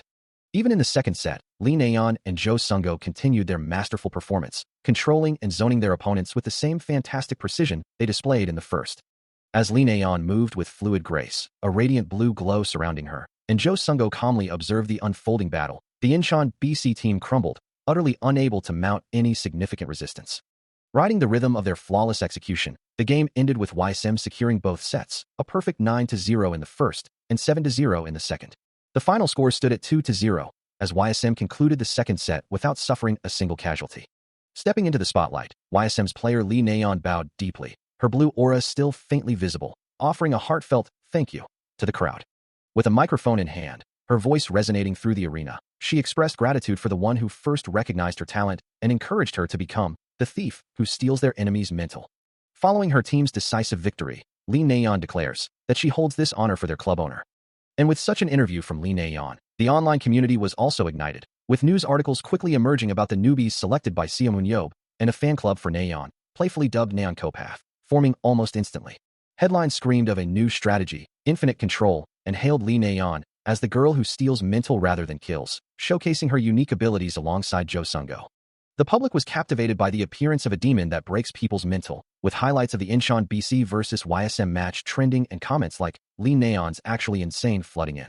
One viewer expressed their awe, remarking that it was their first time seeing such a refreshing zoning play from their country. Although it was natural that Lee Na-yeon was the one talked about the most, the online chatter also included praise for Seo Mun-yeop's foresight, with one user noting that he chose her instantly after seeing her power. Others were quick to point out that Na-yeon wouldn't have been able to zone like that without Jo Sung-go. Even if his physical prowess was considered shit, his power usage was pretty good. Indeed, the hidden mental thief Jo Sung-go was also acknowledged for his skills, his crucial role in the team's success becoming undeniable. This match had reignited the flickering flame that was the National Battlefield League, and not only did it turn the two rookies into superstars on their first game, but it also highlighted the mastermind behind their success. The one who had predicted and constructed their combo play, the club owner himself, Seo Mun-yeop. Rumors circulated that Seo Mun-yeop personally picked Lee Na-yeon and Jo Sung-go and trained them, with one commenter exclaiming, "Bruh." As expected of the leader of the seven heroes, he actually won with the worst team ever. Seo Mun-yeop's genius insight was also carved into the minds of many once more. A few days later, under a clear sky, the conversation turns to the recent successes of Lee Na-yeon and Jo Sung-go, with Kim Jin-ho asking Seo Mun-yeop if he truly discovered them. From a modern building, the question hangs in the air, did he really find such talent? Of course, he did, Seo Mun-yeop replies, reclining casually on a couch, scoffing at the idea of stealing talent that even Lil Dongjun had found, just for the spotlight. He then asks if the other man is still not taking up tanking. Kim Jin-ho, leaning over the couch, assures him that he would never do such a thing, acknowledging his friend's exceptional gift. Seo Mun-yeop, still relaxed, reminds him that his eyes are the eyes of God, implying his infallible judgment and talent. Jin-ho then wonders if Lee Na-yeon and Jo Sung-go would perform well on the national team, to which Seo Mun-yeop dismissively tells him to spend his time talking to Choi Hyuk instead of pondering such things. Regarding the tanking role, Seo Mun-yeop confirms that he has already convinced the person in question, settling that matter. Jin-ho explains that the individual wanted to play with the Taegyuk mark, but the resistance from his team was too significant, hindering the progress. An unnamed associate stands beside Jin-ho as he realizes this is why things have been moving so slowly, the pieces of the puzzle falling into place. Jin-ho adjusts his glasses, a slight smile playing on his lips as he recounts the national coach's dismissive remarks about their battlefield players, mocking their former glory. Seo Mun-yeop's expression hardens, a fierce determination in his eyes as he declares his intent to see what kind of bastards they are, challenging them to repeat their words to the best coach of the century. Seo Mun-yeop sits casually on a couch, listening as Kim Jin-ho chuckles, remarking that no one would dare speak out against him. A slight sweat bead forming on his temple, Jin-ho adds that it's because Seo Mun-yeop would simply beat them up. The club owner remains silent, his back partially turned as he processes the comment. Then, with a thoughtful glint behind his glasses, Jin-ho abruptly changes the subject, wondering aloud about Choi Hyuk's value, before repeating the question with a hint of surprise. Seo Mun-yeop turns, his expression one of mild shock, his hand raised in a gesture of inquiry. His voice firm and direct, he clarifies that he's asking for Choi Hyuk's price. Meanwhile, the news headlines flash across the screen, announcing YSM's impressive streak of 5 smooth, consecutive wins. A prominent article features a sharp image of Seo Mun-yeop, proclaiming the Seo Mun-yeop effect as YSM continues its winning ways. Further reports highlight individual achievements, with Lee Na-yeon lauded as a continuous MVP, and her powerful Lee Na-yeon, Jo Sung-go combo described as the rising storm of KB2. Back in the celebration, Jinho excitedly waves his phone, showing the news to the club owner and exclaiming that it's their first 5-win streak since the club's inception. Surrounded by his jubilant players, including Choi Hyuk, Nam Kung-jahun, No Chung-won, Im Jae-wook, Young Yoon-dae, Choi Yong-gil, and Park Jong-hyuk, Seo Mun-yeop leans back, a look of profound satisfaction on his face as he admits it truly feels like a dream, a day he'd long wished for his team. As Jinho continues to fuss over the achievement, a teammate questions his excessive excitement, prompting a flustered pardon? That's from him. A voice admits, with a hint of disbelief, that they had never achieved even 3 consecutive wins before. Another thought, filled with irritation, wonders if this punk should simply be fired. The internal monologue continues, noting that ever since the Wizard Canyon disaster, online communities have been buzzing with Na-yeon's name. As the club owner, Seo Mun-yeop, looks on with a slight smirk, he acknowledges that the other person was right. He then asks, with a knowing air, who could have guessed Na-yeon would perform so well, before turning to Choi Dong-jun and asking what he had said earlier about running being effective. Choi Dong-jun, looking sheepish, offers a quick apology, then asserts that it's not yet time to indulge in celebration. Meanwhile, Jo Sung-go, seated with No Chung-won and Nam Kung-jahun, explains that the key to their zoning play is actually him, a fact most teams should have figured out by now. Seo Mun-yeop, still addressing Choi Dong-jun, expresses his dissatisfaction with a hesitant "I guess," clarifying that he was asking what they were supposed to do, not for a guess. The club owner then emphasizes the need to protect Sung-go, seeking confirmation from his associate. Choi Dong-jun, with a slight smile, responds that his boss isn't totally useless, then casually asks for more water. Seo Mun-yeop, taken aback by the casual request, can only stare in surprise as Dong-jun continues to speak. Dong-jun concludes, with Nam Kung-jahun and No Chung-won listening intently, that if their training starts to pay off, they should be able to maintain their winning streak. He responds with a confident, almost playful, affirmation, his eyes glowing with a vibrant blue light. A faint blue aura radiating around him, Seo Mun-yeop addresses Dong-jun, pleased by his newfound confidence, before laying down a formidable challenge to elevate their win rate significantly by the end of the first half of the year. The sheer audacity of the target makes Dong-jun's eyes widen, his mind reeling at the mention of 50%. He stammers, the number echoing in his thoughts, barely able to comprehend such an ambitious win rate for the current season. A narration box reveals Hanjong Industries' previous highest win rate was a mere 31%, making the new goal seem impossible, yet Dong-jun, holding a drink, clenches his jaw, his initial shock giving way to a fierce determination as he declares his capability. Later, seated at a restaurant with Seo Mun-yeop and another associate, Dong-jun still ponders the 50% win rate, acknowledging it would have been an impossible feat for the Hanjong Industries of the past. Indeed, such a target would have been an impossible goal for most, but the club owner's serious demeanor suggests he is not one to make idle jokes. Though he may appear stubborn in his convictions, the owner always speaks after meticulously calculating every variable. With a knowing smile and glowing eyes, Seo Mun-yeop places his full trust in Dong-jun. Sweat beading on his brow, Dong-jun internally acknowledges the weight of this trust, knowing he must perform exceptionally well to prevent the internal violence stemming from his unfortunate childhood from resurfacing. A flashback shows him as a younger man, able to become a battlefield player with the support of Hanjong Industries, a company that once offered youth support, even though the team name has since changed. His gaze sharp and resolute, Dong-jun's face hardens with unwavering determination.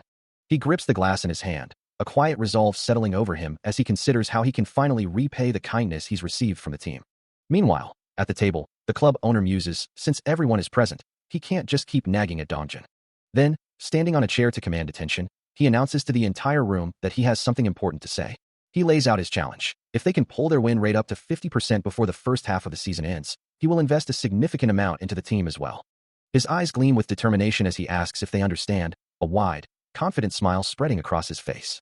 A chorus of enthusiastic agreement and applause erupts from the team, affirming their commitment to the goal.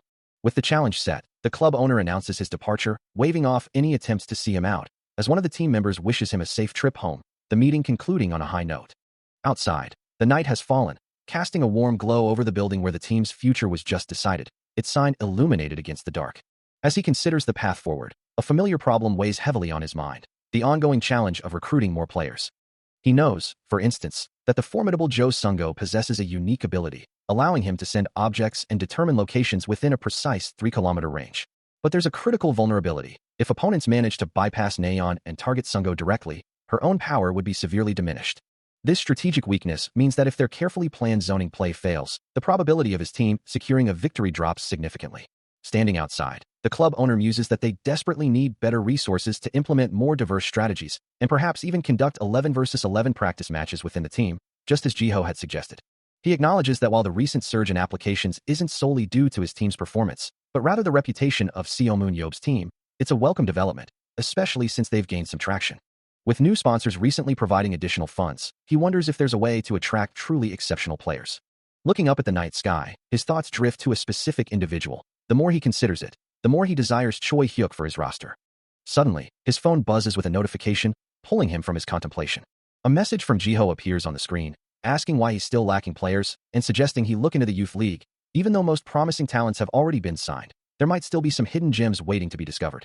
A slight annoyance crosses his face as he reads the message, muttering, "Jiho, you punk." Yet, a small smile plays on his lips as he considers the advice, acknowledging that Jiho is, in fact, useful once in a while. He considers the timing, certain that recruitment can finally begin once the first half of the season concludes. A determined glint in his eye as he looks at his phone, he mutters a challenge to the brats he intends to recruit. However, the team's initial momentum had faltered, and YSM's win streak had ended after 6 victories. Just as Seo Moon-yeop had predicted, other teams in the 20-team league had quickly devised methods to counter the formidable combo of Lee Na-yeon and Jo Sung-go. The opposition had indeed figured out a way to deal with the duo, forcing YSM to adapt. The wavering YSM, however, found its balance once more, with Captain No Chung-won at the center of their renewed strategy. They didn't solely rely on zoning play, instead developing new strategies, and with every player's increased endurance, they persisted through the KB2 league. Their efforts culminated in a record of 10 wins and 8 losses across 18 games, achieving a win rate of 55.6%. This impressive performance allowed them to increase their ranking by 9 steps, climbing to 11th place. From their initial position, YSM steadily rose through the ranks, eventually reaching 11th. Ultimately, they ended the first half of the season with a decisive win. And with that, the summer break arrived, bringing with it the opportunity to recruit new players. Arriving at the imposing Yongmyang High School battlefield division, a murmur ripples through the crowd as a familiar figure steps into view. Recognizing the esteemed visitor, a voice calls out, expressing honor at meeting hero Seo Moon-yeop and inquiring about the reason for his presence. As he shakes hands with a man introducing himself as Kim Young-moon, the former coach of the school's battlefield club, Seo Moon-yeop calmly states his purpose. He has come as YSM's club owner. Explaining that he has no particular goal for his visit, he asks if he might simply look around, to which Young-moon enthusiastically offers a personal tour. With that, they head inside. Observing the interior, Seo Moon-yeop notes the impressive quality of the facilities, even for mere club activities. As they watch students practice in a large gymnasium, Young-moon humbly dismisses the facilities, claiming they are not much. Noticing Seo Moon-yeop's focused gaze on one particular student, Young-moon inquires about his thoughts. A student, enveloped in a vibrant blue aura, executes a swift, powerful move, prompting Seo Moon-yeop to acknowledge his skill, remarking that guy's pretty good. As the student's blue energy flares around him, Young-moon beams, praising Seo Moon-yeop's ability to instantly recognize talent. He proudly announces that the student, a future phoenix, will soon join the KB1 league team, to which Seo Moon-yeop responds with a simple, non-committal okay. Internally, however, Seo Moon-yeop feels a pang of regret, musing that if he's impressed by someone with average stats of 77, his own standards must have significantly declined. He continues his internal search, wondering if there's anyone with average stats of 90 hidden among those who haven't yet been scouted. Observing students training with bursts of blue aura, he ponders if there's anyone with a hidden superpower who hasn't been discovered. As the club owner turns, a sound of surprise escapes the former coach, while the owner's thoughts echo his mission, Operation Picking Up Seeds. Suddenly, a voice calls out to him, asking if he's Mr. Seo Moon-yeop, to which he quickly responds, I'm coming. The former coach looks on, a hint of concern on his face, as the owner glances away from the training students. Walking through the gym, past the students, he thinks, no, this is... His thoughts continue, a bitter realization dawning. Everyone got swept away without leaving a single seed behind. Why isn't there anyone without a contract here? Standing by the water, looking at distant boats, his frustration boils over, cursing the bull-trawling bastards who have seemingly taken all the talent. Entering a new area, he calls out, sorry for being late. He looks towards a silhouetted figure in a doorway, a question mark hanging in the air. Addressing the student, he greets him, oh, Biam, you're here, and asks about his college exam preparations, to which Biam replies, yes, it's going fine. I apologize for always being so. Suddenly, the owner's eyes widen in shock, as he exclaims, doubly, Seo Moon-yeop. He looks down, a hint of surprise in his expression, as if questioning the presence of the young man before him, wondering what this airhead is doing here. Meanwhile, a thought crosses his mind. If this individual is also a player, perhaps it's worth testing their abilities. Observing the student, Seomun Yeep remarks that he seems to be solely focused on studying, neglecting any practice. The student, Byum, nervously responds, explaining that he never expected to join the pro league with his superpower and skills, so he was preparing for the national college exam instead. Seomun Yeep presses him further, asking if no team had contacted him, to which Byum replies that not a single place had offered him a position. Before Seomun Yeep can continue, Byum, recognizing him, exclaims that it's an honor to meet him, admitting he's a fan. A moment of hesitation passes as Byum recalls a rumor, asking if it's true that Seomun Yeep punches his fans. Seomun Yeep, with a slight smirk, confirms that he does, but assures Byum that he's fine, leaving the young fan bewildered. With a confident smile, Seomun Yeep declares that since Byum needs a contract, he should make one with him. He extends his hand, a golden aura subtly emanating from it, offering a clear invitation. Byum's eyes widen in shock, his mouth agape, as the word contract echoes in his mind. His personal stats and the Shadow Step superpower he possesses suddenly brought into sharp focus. Seomun Yeep's mind races, confirming his initial assessment. This is indeed the power he's been searching for. He recognizes it as Shadow Step, a conditionally awakening superpower that boosts movement speed by 20% while in a shadow, and allows the user to meld into and move through shadows once their aura exceeds 70. The young man before him, Byum, looks utterly bewildered by the sudden revelation. Considering the current level of the Korean League, Seomun Yeep muses that Byum could easily live a comfortable life just by utilizing this single superpower. A sense of urgency washes over him, realizing he must secure a contract with the boy before anyone else discovers his potential and snatches him away. With a decisive tone, he extends his hand and declares, "Come to YSM." A young man, named Yoon Byum, stares wide-eyed, a single bead of sweat tracing his temple as he processes the shocking revelation of a contract. A holographic display materializes before him, detailing his current statistics as a human, along with a newly acquired superpower, Shadow Step. This is it, the moment he's been waiting for. The system further elaborates on Shadow Step's capabilities, explaining that it increases movement speed by 20% within shadows, and once his aura exceeds 70, he can even meld into and move through them. This is a conditionally awakening superpower, a rare and potent ability. Seomun Yeep, observing the young man, considers that with such a power, Yoon Byum could easily secure a comfortable life within the Korean League. He knows he needs to act fast, to form a contract with him before anyone else can snatch him away. With a decisive gesture, the club owner extends an invitation, urging Yoon Byum to join YSM. Yoon Byum, overwhelmed by the sudden offer, expresses his sincere gratitude, feeling truly thankful for the opportunity. However, a question lingers in his mind as he looks at the man who approached him. How did he even know about him to make such an offer?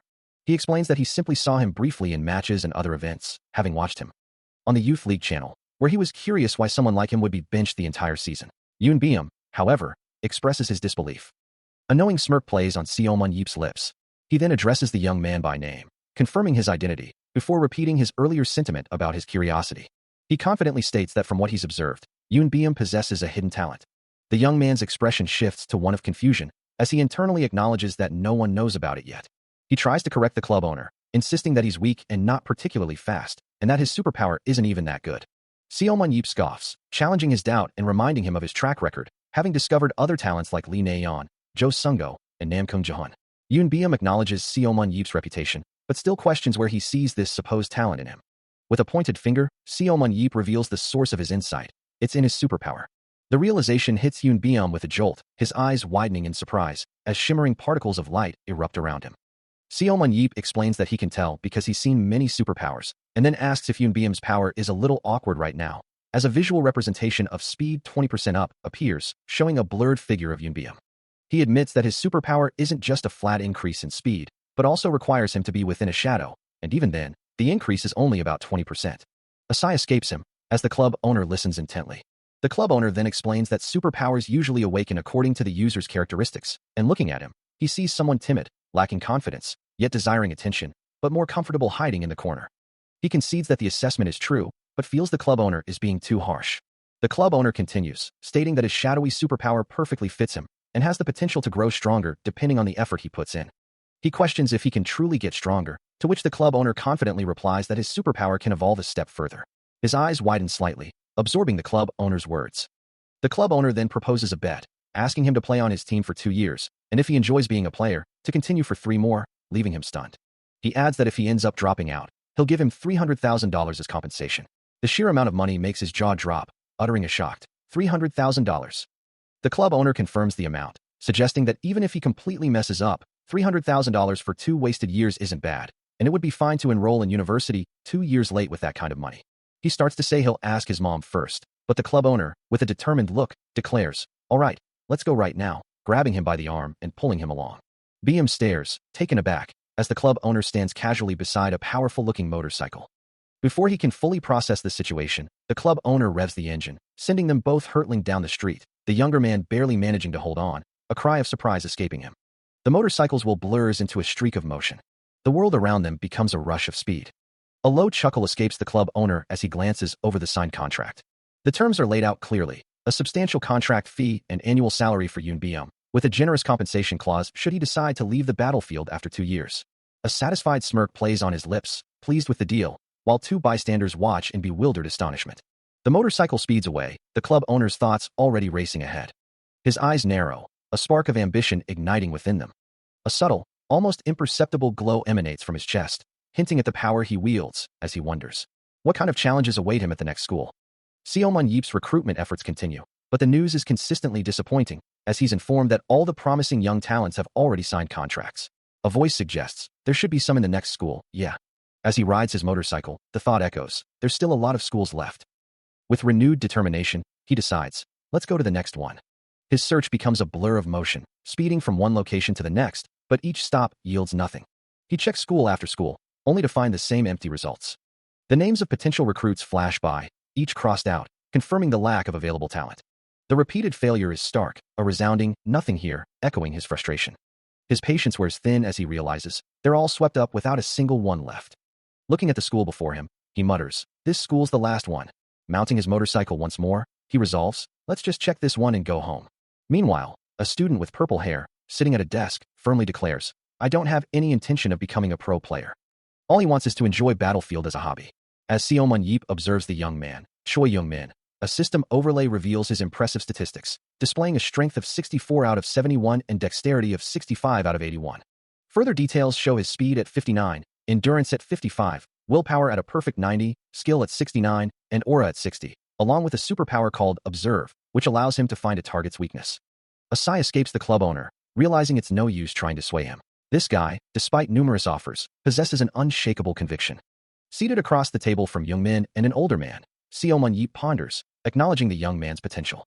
In terms of both stats and superpower, he's definitely useful. Leaning forward, Seomun Yeep asks Young-min if his parents agree with his decision as well, a question that elicits a thoughtful response from the young man. Young-min internally acknowledges that he would earn a ton of money if he became a player, and that others often question his choices, but he firmly believes he shouldn't care what others say about how to live his life.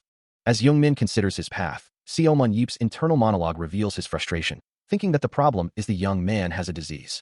With a gentle smile, Young-min begins to articulate his true ambition, a dream that shines brightly in his eyes.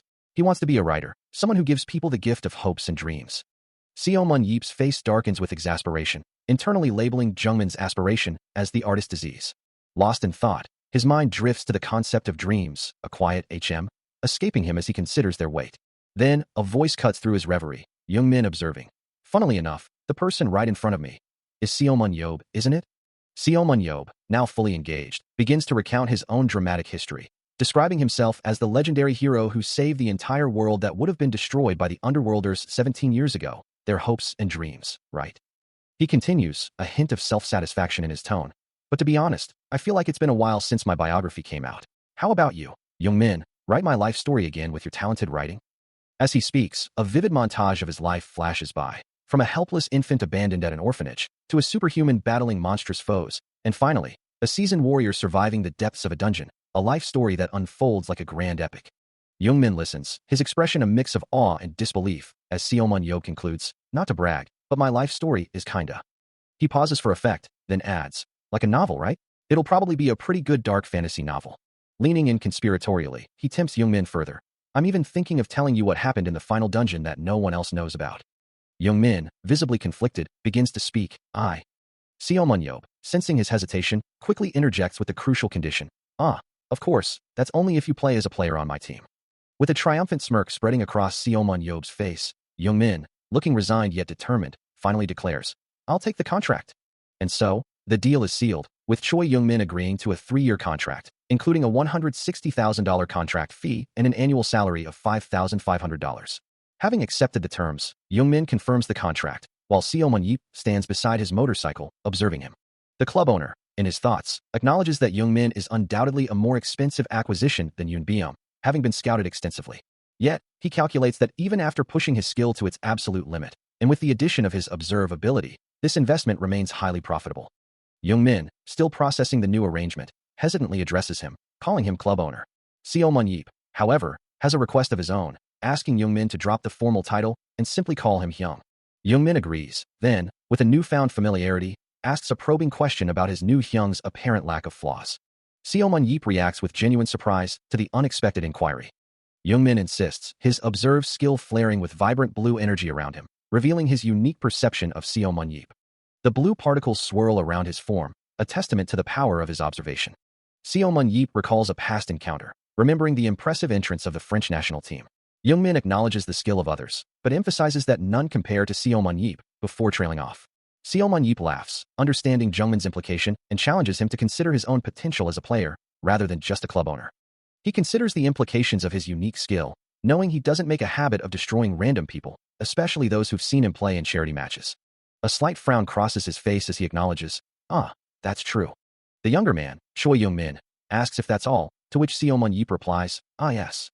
Youngmin is then instructed to go in, with the assurance that their coach will make contact, urging him to be ready for that. He confirms with a crisp, yes, sir, before asking if he should head to the main event. A satisfied smile plays on Seo Mun-yeep's lips as he watches Youngmin walk away, already holding his phone. He then makes a call, asking, hey, Baek Ji-ho, you busy? Explaining that he'll be home late because of the day's events. The voice on the other end replies that no, they're all swept up, adding, well, since it's summer, all the talented kids would have been taken by the scouts. Despite the competition, Baek Ji-ho proudly states, but I was able to at least get 2. The other voice expresses surprise, exclaiming, 2? I would have been surprised if you were able to get even 1. Seo Mun-yeep, walking under the fading light of sunset, clarifies that with Choi Hyuk, the total will be 18, prompting a shocked, what? You were being serious about that? From the other end. He simply confirms, yeah, I called you. Still on the call, he reiterates that he'll be home late, adding, I'm going to make a visit before I get back. His eyes widen slightly in surprise as the voice on the phone asks, visit where? A subtle smirk plays on his lips as he prepares to answer. The Sangsung Spirits Clubhouse stands as a beacon in the night. And approaching its entrance, a man in a sharp suit declares his purpose. He has come to meet the team coach, having heard of some problems between them. Inside, 3 uniformed guards attempt to block his path, nervously stating, Mr. Seo Mun-yeep, this isn't a place you can just walk into like this. A scoff escapes him as he reminds them, the Blue House used to say that back in the day, but you know what happened to the Blue House, right? Before they can react, he seizes one guard by the collar, lifting him effortlessly, while another lies sprawled on the ground, his voice booming, I don't want you guys. Bring me the president. His reputation precedes him, a history of violent superhuman incidents, including the infamous attack on the Blue House, hanging heavy in the air. The remaining guard, shaken, suggests reporting to their superiors, to which Seo Mun-yeep, with a pleased expression, concedes, sure, I can at least wait for that. As he casually walks away, hands in his pockets, one of the guards mutters, head coach, we did the best we could. Leaving the clubhouse behind, he strolls past the illuminated track field, the night air cool around him. His figure becomes a distant silhouette against the modern architecture, the clubhouse now a memory. The building gleams under the starlight, its windows reflecting the urban glow. Later, in a different outfit, he stands thoughtfully on a quiet street, his hands tucked into his pockets, contemplating his next move. No matter where he looks, the facilities here are undeniably superior to his own team's, though he muses that their land isn't too bad either, allowing them to take hikes and whatever else, but ultimately, they can only take hikes. As he approaches the YSM clubhouse, located 500 meters above sea level on a mountain in Gangwon-do, he notes the refreshing mountain air. A voice calls out, recognizing him as club owner Seo Mun-yeep. He glances down, then up, wondering who could be addressing him. The man apologizes for his late introduction, revealing himself as Kim Tae-jin, the club leader of Sangsung Spirits, who heard of his arrival and quickly rushed over. Seo Mun-yeep clarifies if he's the club leader in charge of player transfers and recruitment, which Tae-jin confirms. Tae-jin internally notes that their coach, Choi Dong-jun, usually handles all of that, so he wasn't aware of the specific duties. Seo Mun-yeep, however, dismisses the idea of a coach being so versatile, telling Tae-jin not to joke about such things. A subtle frown crosses his face, indicating his annoyance. Tae-jin, observing him, thinks that Seo Mun-yeep is like a bomb that could detonate at any moment, realizing he needs to pay close attention. He then asks if Seo Mun-yeep is there for player Choi Hyuk, mentioning he heard he was looking for coach Choi Moon-sung, and Seo Mun-yeep confirms his purpose, expressing surprise that Tae-jin already knew. It was widely known to anyone invested in the Korean battlefield that Seo Mun-yeop had suggested to Coach Baek to change Choi Hyuk's position to a tank. In other words, Coach Choi Mun-sung's refusal to allow Choi Hyuk to play as a tank until the very end was, in fact, the same as disagreeing with Seo Mun-yeop's suggestion. A bead of sweat trickles down Kim Tae-jin's temple as he considers the implications, not wanting to imagine the mess that would be created if this man were to meet the coach in person. He tries to interject, suggesting that if there's a problem with that, they can discuss it with him first. But Seo Mun-yeop, with a confident smirk, insists on speaking with the coach at the same time, especially if the situation is as complicated as Tae-jin implies. Pointing a decisive finger, he demands to be guided to the coach's location. A sign marks the entrance to the Sangsung Spirits coach's office. A moment later, Seo Mun-yeop stands before a man with a mustache and goatee, introducing himself as the club owner of YSM. His expression unwavering, he clarifies his purpose, stating he is there for business, as a businessman. Then, with a direct gaze, he confirms the other man's identity, asking if he is indeed Coach Choi Moon-sung of Sangsung Spirits. Choi Moon-sung, visibly startled and sweating, stammers a nervous greeting, wondering internally why he is shaking so much.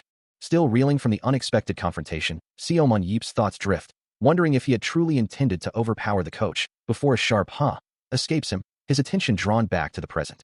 The coach, Choi Moon-sung, visibly sweats, his eyes wide with a mixture of recognition and apprehension.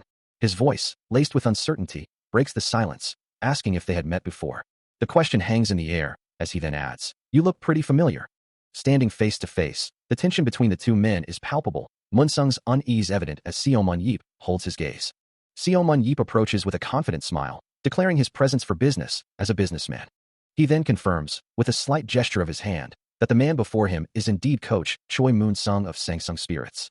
A nervous "ah yes, hello" escapes the coach, while Seo Mun-yeop internally questions why the man is shaking so much, having had no intention of harming him. A flicker of surprise crosses Seo Mun-yeop's expression, his gaze sharp and observant. Meanwhile, Coach Choi Moon-sung, beads of sweat forming on his brow, asks tentatively, "Have we seen each other before?" His thoughts betray his words, as he muses, "You look pretty familiar." Seo Mun-yeop maintains his composed demeanor, observing the visibly anxious coach.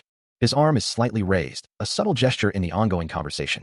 Finally, Coach Choi Moon-sung addresses him directly as club owner Seo Moon, before inquiring, "Are you acquainted with our coach?" Still visibly on edge, the coach finds himself questioned by a younger man, who demands to know his identity.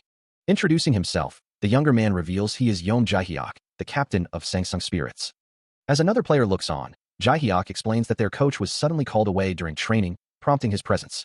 The coach, trying to maintain composure, insists he called Jae-hyuk because the captain has a right to know what happens to his players, though his internal thoughts betray his unease.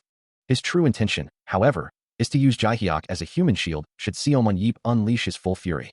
Just then, Seo Mun-yeop himself arrives, his presence causing the coach to visibly flinch. As Seo Mun-yeop studies him intently, the coach, sweating profusely, nervously asks why he's being stared at. A blue aura faintly glows around his head as Seo Mun-yeop asks, "We've met before, right?" He touches his chin thoughtfully, a subtle ahem, escaping him as he waits for a response. The coach, still visibly distressed, forces a laugh and denies any prior meeting, suggesting he might be mistaken for someone else. Wiping sweat from his brow, he continues to deflect, claiming it's natural to get confused when one meets many people. But Seo Mun-yeop's gaze remains unwavering as he firmly states, "No, I've definitely seen you before." Rather than prolonging the pleasantries, Seo Mun-yeop suggests they get straight to business, specifically mentioning player Choi Hyuk. Before he can continue, Choi Moon-sung interjects with a desperate plea to wait. A visible flinch crosses the coach's face, sweat beading on his brow as he struggles to maintain composure. Seo Mun-yeop, however, seems unconcerned by the coach's distress, musing aloud that he can't negotiate while his thoughts are clouded, and decides to delve into his memories for a second. The coach nervously insists they haven't met before, but then his own mind begins to wander, trying to pinpoint a location, a memory he knows wasn't good. With a desperate HNNGGCH, Choi Moon-sung pleads with club owner Seo Moon, asking if there's truly a need to bring up such a bad memory. He tries to steer the conversation, suggesting Seo Mun-yeop not bother himself and instead focus on good memories. Still, Seo Mun-yeop persists in his mental search, while the coach continues to deny any recollection of meeting him in everyday life. Suddenly, his eyes flash with a crimson glow, and a sharp "ah" escapes him as the memory clicks into place. As Choi Moon-sung gasps in terror, Seo Mun-yeop utters a single, chilling word, "dungeon." A knowing smile spreads across his face, confirming his recollection and declaring he'll never forget anyone who angered him inside a dungeon. The specific memory is revealed to be from 1993, within the Temple of the Vengeful Spirit. He stares down at the man, his voice laced with accusation, demanding to know if he isn't the dickhead responsible for his past trauma. As the memory solidifies, his eyes narrow, recalling the man's attempt to kill him after a dungeon raid, and he wonders why he ever let it go. The accused, his face contorted in terror, reveals he even grew a mustache to avoid recognition after hearing of the other's return, pleading with the petty bastard to simply forget everything. His desperate plea echoes as the year 1993 flashes into focus, begging for the past to be erased. Transporting the narrative to Seoul Station, the gateway to the uncleared dungeon known as the Temple of the Vengeful Spirit. 200 superhumans had gathered for this unprecedented large-scale raid party, led by a genius in dungeon raiding who was widely acclaimed. Within the assembled crowd, a voice warns that the dungeon is riddled with traps, making quick progress difficult. Among the many armored figures, an 18-year-old Seo Mun-yeop stands, listening intently. As the voice continues, emphasizing the high number of monsters and the need to march without much rest, while also urging caution for healers and support personnel with low stamina. Suddenly, the young man interjects with a questioning weight. As another figure, clad in a striking red jacket, confidently asserts that despite the numbers, it makes little sense to be told progress will be slow, suggesting they could simply push through and reach the boss first. He stands among a group of armored individuals, questioning the current approach, believing there's a faster method to complete the raid, yet they're taking an unnecessary detour. Meanwhile, a younger Choi Moon-sung, only 24 years old at the time, addresses him with a dismissive tone, acknowledging his fame as a dungeon raider but quickly adding that he finds him utterly unremarkable in person. With a smug expression, Choi Moon-sung asserts that if the current leader is incapable, he himself can take charge. He continues to lecture, stating that merely having raided dungeons a few times isn't everything, and that a proper strategy is paramount. Enraged by the condescending remarks, Seo Mun-yeop lunges forward, only to be abruptly held back by a man named Jin-tae, who urges him to control his temper. Ignoring the outburst, Choi Moon-sung maintains his arrogant posture, while Seo Mun-yeop struggles against Jin-tae's grip, muttering angrily about the retarded bastard. Jin-tae, trying to de-escalate the situation, advises Seo Mun-yeop to calm down and prioritize the dungeon raid, emphasizing the need to proceed quickly after explaining the strategy. As Jin-tae leads him away, Seo Mun-yeop glares back at Choi Moon-sung, promising a confrontation after the dungeon raid. Choi Moon-sung simply watches them go, a smirk playing on his lips as he dismisses Seo Mun-yeop's threat as mere bluffing. He lets out a mocking laugh, declaring that he cannot possibly go along with such a child's plan. His confidence unwavering, Choi Moon-sung boasts that a dungeon raid will be no challenge for him at all. The scene shifts abruptly to the dark, cavernous entrance of a dungeon, where glowing-eyed monsters begin to stir, their forms coalescing from shattered rock and dark energy. The dungeon floor shatters under immense pressure, glowing with molten energy. A powerful impact reverberates through the cavern, sending shards of rock and light scattering. Amidst the chaos, a seasoned warrior in heavy armor calmly directs his team, instructing them to maintain their defensive formation and cycle their tanks to hold the line, ensuring the main force can systematically eliminate threats. Suddenly, another armored figure, his face contorted in a shout, urges his comrades to clear the path, as if pushing through a bottleneck. A heavy boot lands on the dungeon's uneven surface, and a voice filled with impatience questions the agonizingly slow pace of their current raid. With a confident flourish, Choi Moon-sung sweeps his sword through the air, his movements precise and powerful. A smirk plays on his lips as he dismisses the complaints, asserting there's no need to heed the words of a mere brat. A chilling thought echoes, proclaiming that after this dungeon, the era of Choi Moon-sung will truly begin. A soft escapes the frustrated hunter as his foot taps the ground, his expression shifting from annoyance to surprise. His brow furrows, a vein throbbing in his temple as he struggles to contain his growing irritation. Sweat beads on his forehead as he explains the inherent dangers, noting the numerous traps within the dungeon make rapid progress nearly impossible. Another explosive impact rocks the dungeon, underscoring the perilous environment. A red-haired fighter, clad in maroon, struggles against a barrage of massive, glowing rocks, their impact sending explosive bursts of light and debris across the cavern. Overwhelmed by the onslaught, he realizes there's no escape, no way to dodge the relentless assault. Before he can react, a powerful, dark-armored fist slams into him, the force of the blow accentuated by speed lines. The impact radiates outward, a burst of orange energy signifying the sheer power behind the strike. Debris explodes around him, as the red-haired fighter is caught in the devastating blast. Meanwhile, in the present, a voice announces that the road ahead is completely blocked due to a recent cave-in. A group of armored soldiers stands before the impassable path, one suggesting they'll need to find an alternate route, though it will add another 6 hours to their journey.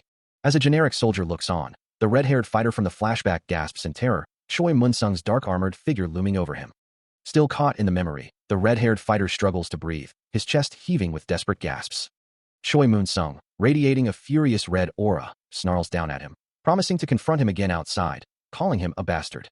The victim can only let out a pained, drawn-out shriek. Back in the present, Choi Moon-sung, now in a suit, grimaces, the mere thought of that past encounter making his bones ache. A A surge of determination washes over him, a silent vow that he cannot afford to falter now. Kneeling before him, the red-haired man in the suit attempts to deflect, claiming he's been mistaken for someone else, but Seomun-yeep simply stares down at him, unmoved by the pretense. Rising to his feet, the red-haired man suggests a private conversation, his tone shifting to one of veiled threat. Seomun-yeep's voice, though unseen, carries a hint of surprise and challenge, demanding to know the man's intentions. With a confident smirk, Seomun-yeep leans in, his words a casual dismissal of any fear, effectively turning the tables on the red-haired man's intimidation attempt. The red-haired man, now visibly agitated, scoffs at the notion of seeking revenge for past events, yet his own internal monologue betrays him, acknowledging that he is precisely the type to hold such grudges. Sweat beading on his brow, he insists on privacy for their discussion, suggesting the two other men should leave. But Seomun-yeep, with his back to the viewer, casually dismisses the request, stating he doesn't care if his subordinates overhear their conversation. A pained grunt escapes the red-haired man, his composure visibly cracking under the pressure. Regaining some control, the red-haired man instructs Jae-hyuk to take the other man outside, explaining he needs to speak with club owner Seomun-yeep alone, to which Jae-hyuk readily agrees. Seomun-yeep then points a finger at the red-haired man, his expression hardening as he prepares to confront him directly. He accuses the red-haired man of ignoring his orders and spouting only textbook bullshit, his words cutting through the tension with sharp precision.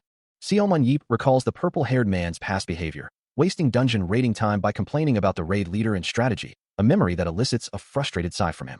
With a hesitant sigh, the purple-haired man admits he does remember, acknowledging that he was young and immature back then. Internally questioning the relevance of the past, he asserts that the past is in the past, and the present is now. His mind flashes back to a brutal beating, a memory he voices aloud, recalling how he was pummeled to near death after a raid ended. Seomun-yeep's piercing gaze causes the purple-haired man to flinch, his face contorting in fear as the memory of that past violence clearly resurfaces. He then asks if Seomun-yeep had forgotten, before vehemently declaring, that's right, he'd forgotten about him because he'd beaten him until he was satisfied. Acknowledging the truth of the past, the purple-haired man internally laments the unfairness of being punished again, then suggests they should forget all that and start anew. He then poses a question, wondering if it would be fine if he were beaten up for something that happened in the present. Seomun-yeep's eyes narrow, his expression stern as he declares, the purple-haired man has indeed done something wrong. Even if his past dog's-hit behavior is considered settled, Seomun-yeep asserts that he has committed a new transgression. The purple-haired man braces himself, a red aura flaring around him as Seomun-yeep asks if he should get hit again. With a confident stride, Seomun-yeep closes the distance, telling him to come closer, promising to hit him lightly this time, while the purple-haired man recoils, pleading for him to wait. He adds that he holds back a bit when beating up older people. As the red aura of intimidation pulsed around him, the purple-haired man recoiled, his face contorted in a desperate plea, wondering what he could have possibly done to provoke such a reaction. He stammered, trying to deflect the accusation, claiming that someone without a conscience shouldn't even know what that word meant, before challenging the club owner about his opposition to changing Choi-hyuk's position. With a calm, almost mocking tone, the club owner simply stated, "You've got guts." As the purple-haired man began to sweat, a nervous beat, "Hey," escaping his lips. He continued to protest, demanding to know why he should simply allow such a thing to happen, especially when it involved changing the position of a player who was performing perfectly well. A knowing smirk played on Seomun-yeep's lips as he connected the dots, realizing the man's public opposition stemmed from his own past actions against him and Baek Ji-ho, then declared he would give up on beating him and do the same. The purple-haired man, now visibly sweating and clutching his phone, tried to appeal to reason, stammering that violence was bad, but then questioned what the club owner was doing. With a chilling smile, Seomun-yeep's eyes glowed with a faint blue light as he revealed his true intention, to spill the story of their past to every reporter he knew. The purple-haired man's face was now obscured by shadow, his eyes wide with panic as he realized the implications, knowing that if the story was about him, the entire nation would know what happened in no time, and desperately threatened to sue for public defamation. Seomun-yeep's glowing blue eyes narrowed as he dismissed the threat, inviting him to sue, but adding that he didn't do things like that, preferring to find him personally, a prospect the man could look forward to. A pained groan escaped the purple-haired man's lips, his face drenched in sweat as he questioned why Seomun-yeep was doing this to him. A memory flickered, showing a younger Seomun-yeep with a mischievous grin, standing beside a blonde-haired man who looked on with a calm expression. The younger version of the club owner pointed playfully, his expression full of youthful confidence, while the blonde man remained composed. Seomun-yeep, standing confidently, reminds his opponent that the contract for Choi-hyuk is only valid for another year, questioning the point of holding on to him if he'll have to be sent away without transfer fees in just 6 months. The purple-haired man, visibly agitated, insists he can convince Choi-hyuk to remain their melee dealer, demanding to know why this sudden bullying is occurring. With a dismissive glance, the club owner retorts that his opponent is the one doing the bullying. He continues, his voice firm, declaring that he doesn't care if Choi Hyuk was used as a tank, but holding him back from a career change is cutting into something more precious than blood, especially since Choi Hyuk himself desires the position change.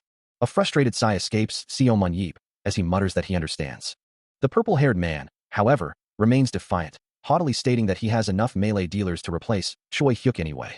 The conversation shifts to the financial aspect, with a stark declaration. The transfer fee will be $1.2 million, a sum that causes the purple-haired man to look down in dismay. But a flicker of resolve crosses his face as he lifts his gaze, a new determination hardening his features. Meanwhile, Seo Mun-yeep reflects on his observations, noting the impressive facilities and the significant investment made by his opponent. Yet, he questions the audacity, wondering how someone like the purple-haired man could demand $1.2 million from a poor club owner like himself. A smirk plays on the purple-haired man's lips as he provocatively asks if Seo Mun-yeep wants to be hit again, given how disgusting he finds him. Making an okay gesture with his hand, he offers to let the matter slide for a slightly cheaper price, calling it Seo Mun-yeep's life fee. The purple-haired man's offer of a life fee hangs in the air, eliciting a sharp, incredulous gasp from Seo Mun-yeep. Internally, the purple-haired man curses the audacity of his opponent, yet a part of him acknowledges the weight of his words. From Choi Mun-sung's perspective, a dark, fiery aura flares around him as he considers the situation, knowing that if it's Seo Mun-yeep, he'll not only take the life fee but demand even more. Seo Mun-yeep, however, remains unyielding, countering with a demand for $1 million, then mockingly asks if his life is truly worth only $200,000. The purple-haired man's face contorts in frustration, offering $800,000, while Seo Mun-yeep internally muses on how cheap that still sounds. He desperately tries to hold the line at $500,000, questioning if such a paltry sum is worth throwing his life away, but the club owner's internal thoughts suggest he finds the offer insulting. Finally, with a roar of exasperation, the purple-haired man concedes, dropping his demand to a mere $100,000. A firm handshake seals their agreement, as the two men decide to forget their past grievances and forge a new, clean relationship. With a confident smile, Choi Moon-sung affirms his commitment, addressing the club owner respectfully. Their clasped hands symbolize the uneasy truce, a new chapter beginning between them. Seo Mun-yeep, in turn, expresses his trust in Choi Moon-sung, acknowledging the new terms of their relationship. He stares intently at the man across from him, a silent accusation in his gaze, thinking of him as a devilish bastard, yet knowing this confrontation would at least bring an end to their dispute. The memory of that tense exchange lingers, a moment of raw emotion and unspoken history, though the man could not have known the full implications of their agreement at the time. Indeed, there was no way Coach Choi Moon-sung could have foreseen the future, as. Just a few days later, the scene shifts to the YSM facility. Outside the imposing YSM building, a familiar figure stands, greeting a newcomer with a casual, "Oh, you're here." Seo Mun-yeep faces the new arrival, a young man with a slight air of nervousness, and declares, "From today onwards, this is your team." A wide smile spreads across Seo Mun-yeep's face as he welcomes Tank Choi Hyuk, the melee dealer from Sangsung Spirits, now officially transferred to YSM. Choi Hyuk, now a member of the YSM team, has secured a substantial $600,000 annual salary with a 5-year contract, a testament to the successful negotiations. The transfer of Sangsung Spirits melee dealer, Choi Hyuk, to YSM is complete. Thanks to Coach Choi Dong-jun's active role at the negotiation table, the deal was finalized, with him sharing a knowing smirk and a handshake with the other party, confirming the terms. Ultimately, the final transfer fee for Choi Hyuk was a mere $50,000. A heavy thud echoes as a stack of player contracts lies on a pristine white table, the sheer volume of paperwork eliciting a weary sigh from the one reviewing them. He lets out a long, drawn-out huh of exasperation. After barely securing 3 more, he laments that they are no longer just 18 years old, implying a struggle to find suitable new recruits. Seo Mun-yeep sits cross-legged on a couch, surrounded by the contracts, reflecting that despite his extensive search, he couldn't manage to fill all 22 available slots. As he ponders where all the good candidates are hiding, a woman with light brown hair enters the room, commenting on the heat outside. She announces her return home, and he greets her as uncle, indicating a familiar relationship. The woman, Mrs. Sungi, expresses concern, asking why he's been working so hard lately, and lamenting how difficult it is to see him these days. He simply replies, "I am," acknowledging her words, and she adds that Mrs. Sungi was sad he didn't come home often. Still, she persists in her gentle chiding, her expression soft with worry. Suddenly, he notices something in her hand and asks, "Huh? What's that?" A close-up reveals a book titled Super Easy Basic French for Dummies, its presence eliciting a surprised sound from him. The Super Easy Basic French for Dummies book, chock full of simple words, elicits a playful groan from Haeyeon. Teasing her about the book, Seo Mun-yeep remarks that the world has truly improved, now offering such resources even for dumb kids like her, to which she pleads, "Uncle, I'm really in a pinch right now." She laments the difficulty of French, then asks if he can't just come to France with her. A look of surprise crosses his face as he questions. Meanwhile, Jake Land, a European battlefield agent, confirms that all the necessary procedures in Korea have been completed. He explains that the contract will be finalized only after Ms. Haeyeon successfully completes her physical test in Paris. This development comes with a significant backstory, as during the first half of the season, Baek Haeyeon had completely adjusted to her changed position, achieving the highest kill count and MVP status, earning her the reputation as the greatest melee dealer in Korea. Having shown interest in her for a long time, the shadowy figures behind the scenes declare their continued fascination with this beautiful mademoiselle. She looks startled, as if caught off guard, while the Moro brothers seize the opportunity to extend an official offer. After finalizing her contract with Paris Lumiere, she eagerly anticipated her debut in the European Battlefield League. Seo Mun-yeep realizes this must be why she was so insistent on learning French, admitting he'd been too preoccupied to keep up with her news, but trusts Jake Land to handle things without issue. The gray-haired man then shifts the conversation, stating that with Haeyeon's discussion concluded, it's time to address Seo Mun-yeep. He agrees, gesturing for the man to continue, asking what he was called for. Seo Mun-yeep expresses surprise at being included, as the gray-haired man reveals the Moro brothers' wish to invite him to Paris. Puzzled, he questions why, beyond his role as a translator for Haeyeon, they also have a personal gift for him. A spark of realization crosses his face at the mention of a present. The gray-haired man explains that while they've ceased arms dealing, their workshops remain cutting-edge. The Moro brothers, two bald men in suits, extend their offer, wishing to gift him a main weapon as longtime fans. He recalls the past, realizing they truly went through with creating a main weapon for him after all their discussions. A smile plays on his lips as he considers the offer, thinking that such a price is negligible if it means inviting him, Mr. Seo Moon, to their ranks. As the conversation continues, Jake Land, seated across from him and Haeyeon, suggests going overseas right away, explaining his intention to increase the number of players before the second half of the season begins. He then asks if Seo Mun-yeep is looking to recruit players for his club, YSM, confidently stating that he can help with that. Seo Mun-yeep, with Haeyeon listening intently beside him, expresses a slight disappointment, muttering that it's unfortunate. Jake Land then poses a new question, his gaze sharp, asking about the possibility of looking for players in Paris, which makes Seo Mun-yeep pause, considering the idea. The agent explains that Korea allows teams to maintain up to 5 foreign players, and France, with its numerous clubs and players compared to Korea, offers a vast pool of talent. He suggests that if Seo Mun-yeep were to look there, he could likely bring back several decent players at a good rate. The French flag waves proudly under a clear sky, symbolizing the potential for a good experience as a club owner and an opportunity to gauge the level of play in the French league.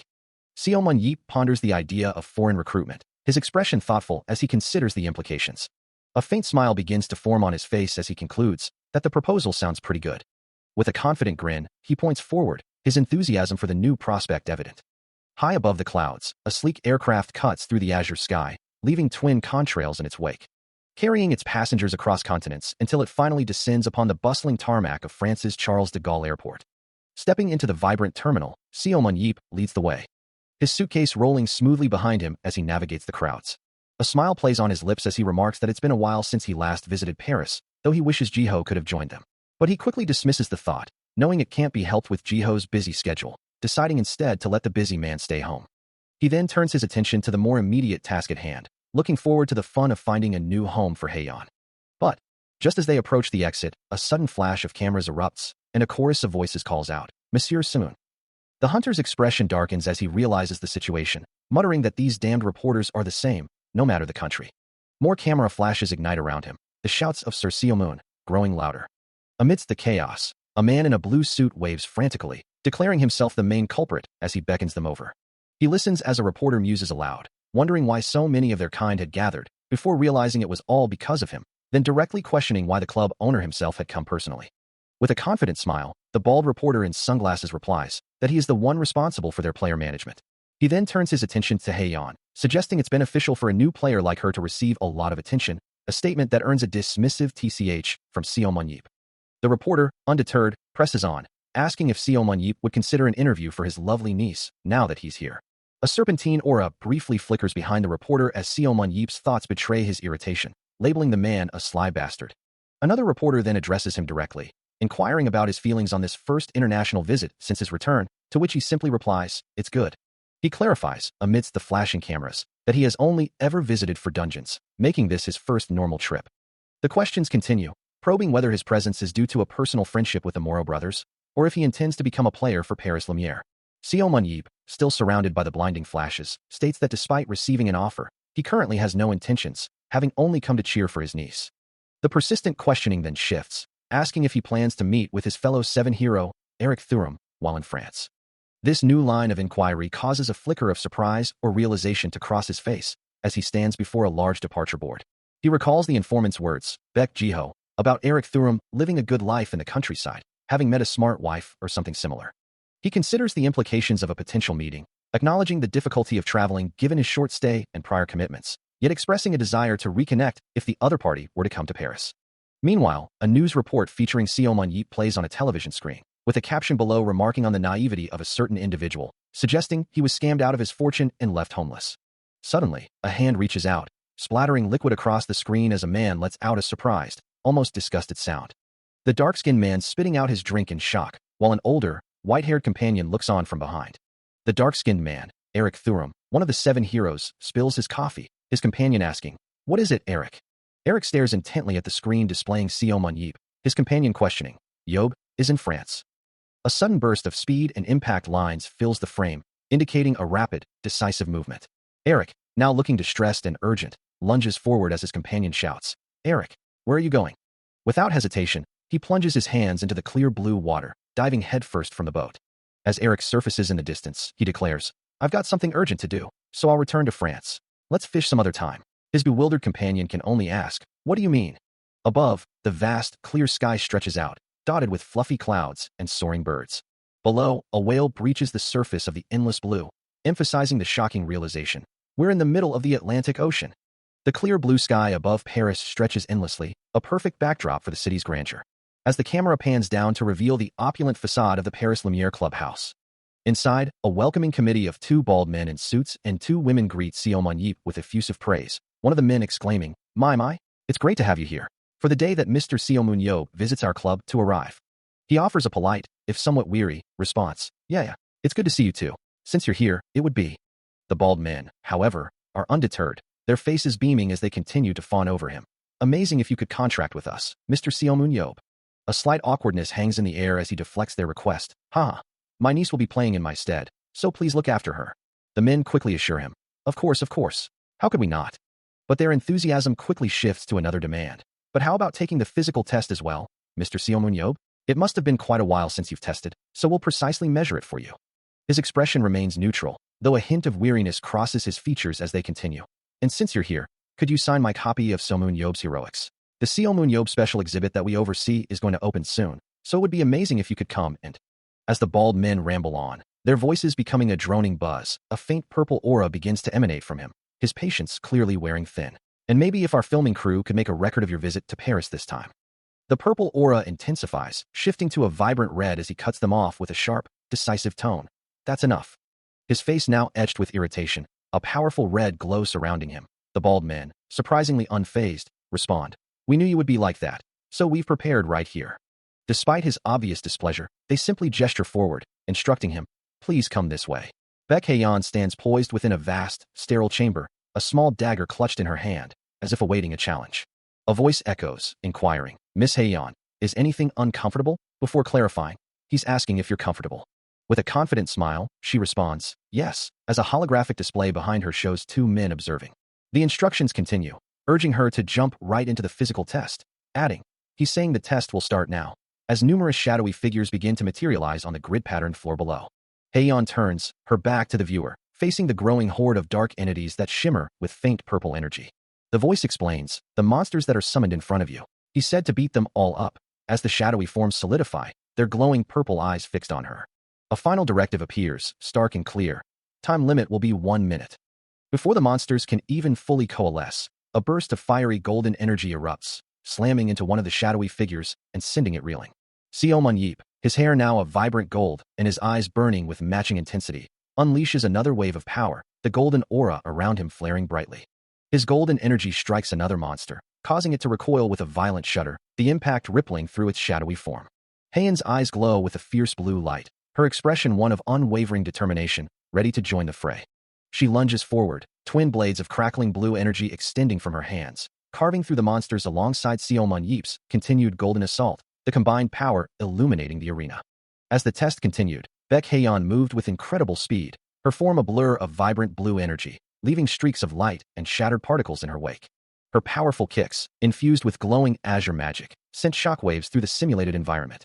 Finally, a system message flashed, declaring the test complete, and Heian, now seated comfortably, let out a satisfied sigh, remarking that it had been fun. A new record was displayed, a blazing 22 seconds, bringing a wide, triumphant smile to her face. Stepping out of the testing chamber, she eagerly greeted her mother and uncle, asking how she had performed. Her mother beamed with pride, calling her amazing, while Seomun Yeep, with a knowing look, acknowledged her improved strength. Meanwhile, a bald man in a sharp suit, clearly impressed by her movements, insisted on signing her immediately, as Heian reflected on all the training she had endured. A silent thought echoed through the room, confirming that her exceptional performance was indeed expected. Heian's thoughts drifted to her uncle, a soft smile gracing her lips as she recalled his guidance. At 24 years old, she was still in her growth period as a superhuman, her potential vast, and her current abilities already formidable, boasting a strength of 72, dexterity of 90, speed of 94, endurance of 67, willpower of 81, skill of 70, and an aura of 67, along with superpowers of teleportation and rope manipulation. Having given her daughter the perfect training regimen, Mrs. Sungi smiles, confident that the coaches here are more than capable. She believes Heian will be able to maximize her strength, endurance, and skill, and though her innate skill and aura might be a bit low, her superpowers are undeniably good. Meanwhile, Seomun Yeep considers the implications of Heian's potential, thinking it's entirely possible for her to secure a spot on the starting lineup. He recalls the hefty price tag associated with recruiting a player of her caliber, noting that such talent typically commands millions of euros. As he stands beside two bald men in suits, one of whom is the agent, he remarks with a smirk, "You punks were lucky in your recruitment efforts." Looking down, he ponders, "Is this the place where Mr. Seomun is?" He hums thoughtfully. A quick glance to the side reveals his sharp focus, his mind clearly elsewhere. Nearby, Mrs. Sungi and another woman react with surprise, one of them exclaiming, "Huh? That person is." Seomun Yeep's gaze settles on a distant figure in a sterile room, a certainty forming in his thoughts. That guy is definitely. His mind drifts to the hierarchy of power, recalling that there's a top 3 among the best players in Battlefield. A ghostly image of himself, wielding a knife with glowing eyes, flickers in his thoughts, a reflection of his own formidable presence. He muses, comparing the distant figure to a legend. "I was wondering, since they say he's as fast as Jiho in his prime, there won't be many people who could be as fast as Jiho in his prime with his 100 dexterity." He considers the formidable opponents in the battlefield, specifically recalling that their club boasts Nathan Burner, a player widely recognized as one of the top 3. A moment of quiet contemplation passes, before he voices his surprise, admitting he hadn't anticipated such a meeting. Standing before him, with a confident, almost playful smirk, is a man with bright blonde hair and piercing blue eyes, radiating an undeniable presence. The name echoes in the air, Nathan Burner. In the year 2005, a ghostly, robed figure seemed to hover, its form wreathed in smoke and flanked by 2 glowing orbs, marking a significant turning point in the world of superhumans. After Seomun Yeop and the 7 heroes successfully completed their raid on the final dungeon, the era of underground warfare began to draw to a close. Many superhumans, having fought their last battles, began to give up their weapons and retire as the underground conflict finally concluded. Various blades and axes lay discarded on the cold, metallic floor, symbols of a past era now left behind. During that same period, a new sport for superhumans, known as Battlefield, emerged, bringing many of these powerful individuals back into the public eye once more. Not long after, new questions began to spark among the populace, with the name Seomun Yeop frequently brought forward in discussions. A golden crown rested upon an ornate throne, bathed in a brilliant, ethereal light, symbolizing the ultimate prize in this new era. The burning question on everyone's minds was, who is the current strongest superhuman? For this most exciting question, which had become the greatest entertainment of the modern age, many names were put forth, each with their own fervent supporters. Yet, amidst all the debate, there was one person whose name consistently arose above all others. Standing with daggers in hand, his form now enveloped in a vibrant purple aura, this individual was the undisputed subject of every discussion about true power. The figure of a champion stands tall, representing the pinnacle of their nation's strength, the ace of the French national team. This is the Paris Lumiere team, the 3rd strongest in the world, a title they've held consistently from 2019 to 2021. And at the heart of their success, gleaming trophies attest to a singular talent, the Player of the Year for 2019, 2020, and 2021. This celebrated individual is none other than Nathan Burner. As he strides confidently into a pristine facility, one of the bald men in suits greets him, asking why he's there on his day off, to which Nathan replies that he's come to see Mr. Seomun. Seomun Yeep turns, a silent question hanging in the air, his expression unreadable from behind. Nathan, however, simply smirks, a thought crossing his mind about the other's intense gaze.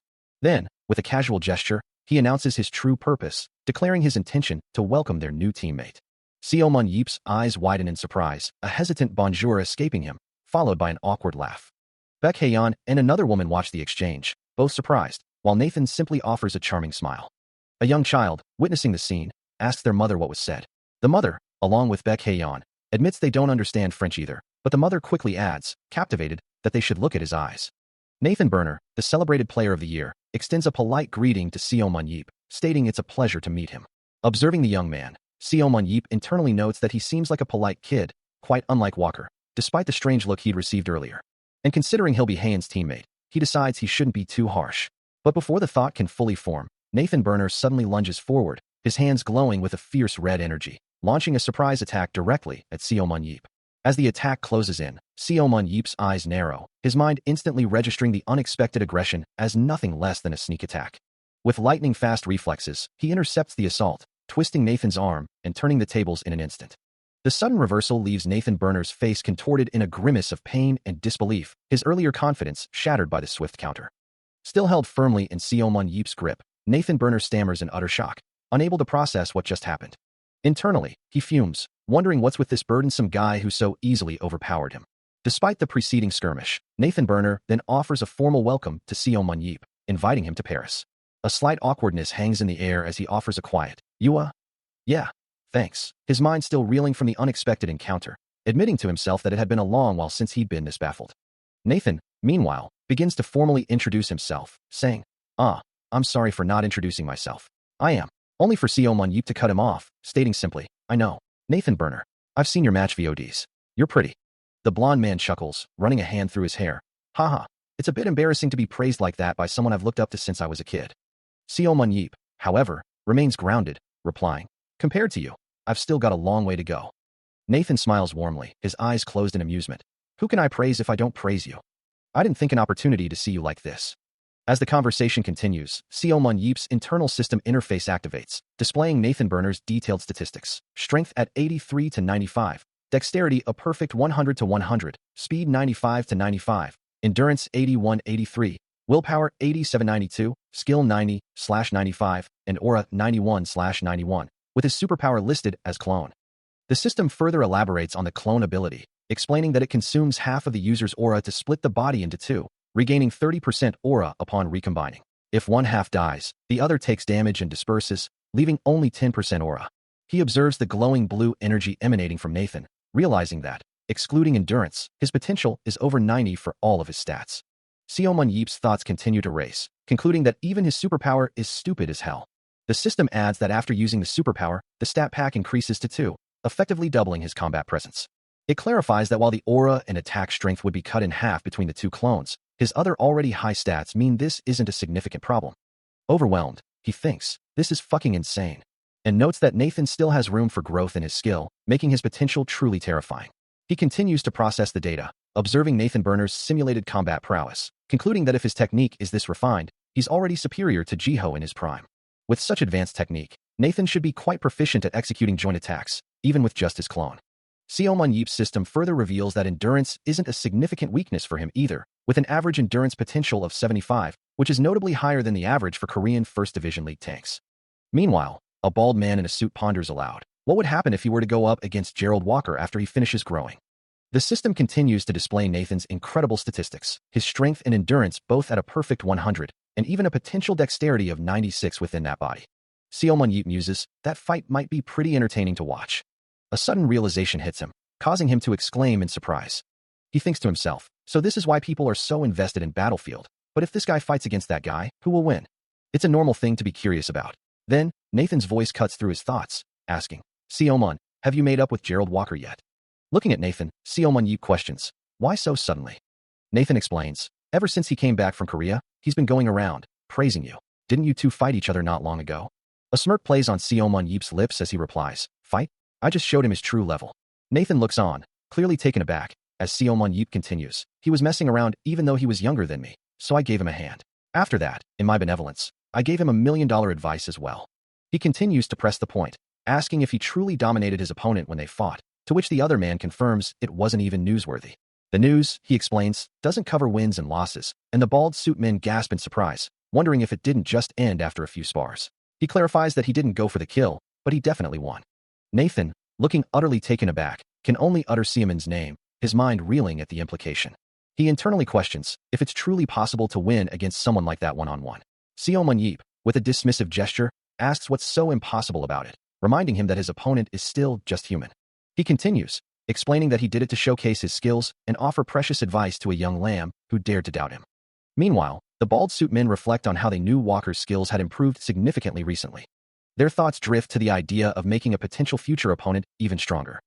Seo Mun-yeep strikes a heroic pose, basking in the adoration of the bald suit men who cheer him on, while Nathan looks on, utterly bewildered by the display. The bald suit men's internal praise echoes, proclaiming Seo Mun-yeep as truly the best. With a hand on one of the bald suit men's shoulders, Seo Mun-yeep reiterates his victory, stating that he won against Walker, much to Nathan's continued surprise. Nathan's violet eyes narrow as he considers the claim, knowing that even he tries to avoid a one-on-one against Walker as much as possible. He continues to grapple with the strategic implications, knowing it's unsound for a melee dealer to confront a tank head-on.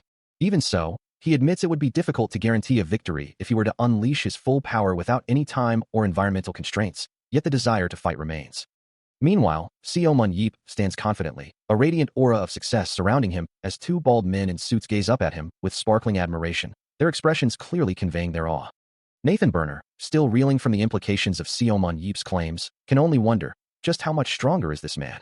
He had thought it impossible to fight against Gerald Walker, believing him to be as good as dead, but then he returned alive.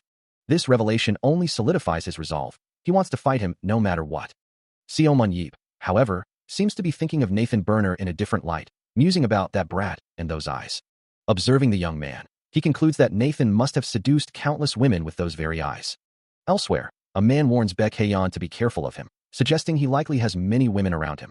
Baek Hae-yeon, however, dismisses her uncle's concern with a wave of her hand, assuring him he's not her type. Seo Mun-yeep, intrigued, leans in to ask her, what then is her type? An unnamed woman nearby, listening intently, internally reveals her preference, a guy who's a bit rough but intrepid. He listens intently as the woman beside him, Baek Hae-yeon's mother, muses aloud about her ideal type, a man who is rough and intrepid. Repeating her words thoughtfully, he considers the description, while she blushes slightly. Hae-yeon, looking surprised, questions her mother's preference, asking if such men don't often find themselves in trouble. But her mother simply smiles, explaining that it's precisely those who court a little trouble who ultimately achieve great things. Dismissing the advice, Hae-yeon declares she'll handle her own love life, while her mother attempts to impart more wisdom about finding a thoughtful partner. Yet, the woman's thoughts linger on the rough and intrepid type, though she quickly concludes that being with a bastard like Walker is probably not a good idea. As the conversation winds down, he appears lost in thought, while the two women stand nearby. The clear sky stretches above, a moment of calm before the next activity. Later, in front of a grand estate, Hae-yeon cheerfully announces her plans to go shopping with her mother, addressing her uncle. Her mother waves goodbye, promising to buy him some things as well, as they head off. As the women depart, Nathan Burner approaches, assuring Seo Mun that he will personally escort them. Seo Mun agrees to the arrangement, but a deep, internal worry surfaces, directed at Nathan himself. Still reflecting on his recent rescue, Seo Mun-yeep muses that going shopping feels a bit tedious, as one of the bald men accompanying him suggests they move on to the workshop. The bald man continues, revealing that the crucial item they need to deliver is specifically for him. A spark of interest ignites in his eyes, a wide grin spreading across his face. With newfound enthusiasm, he commands them to lead the way. Soon, they arrive at a sprawling industrial complex, a massive workshop humming with unseen activity. Inside, the air is thick with the clang of metal, as an old blacksmith tirelessly hammers away at a glowing piece of steel, oblivious to the arrival of Seo Mun-yeep and his companions. The intense heat from the forge radiates through the space, creating a focused environment where even the presence of the owners goes unnoticed, a testament to the dedication within. One of the bald men proudly announces that these are the very weapons crafted within their workshop. A vast array of armaments gleams under the lights, each piece meticulously displayed in glass cases, a silent testament to the skill of their creators. His gaze falls upon a particular sword, its polished blade reflecting a subtle sparkle as he reaches out to grasp it. Holding the weapon aloft, he assesses its balance and craftsmanship, a satisfied smile playing on his lips as he declares it to be quite good. Having wielded countless weapons throughout his life, from the most rudimentary to the finest, he recognizes the quality before him, acknowledging that these creations are indeed something to be proud of. He holds a newly selected sword, its quality evident, as one of the suited men asks if he finds it impressive. The suited man continues, explaining that before the weapons market boomed with the advent of the battlefield, they were losing a significant amount of money because of the workshop, but they persevered.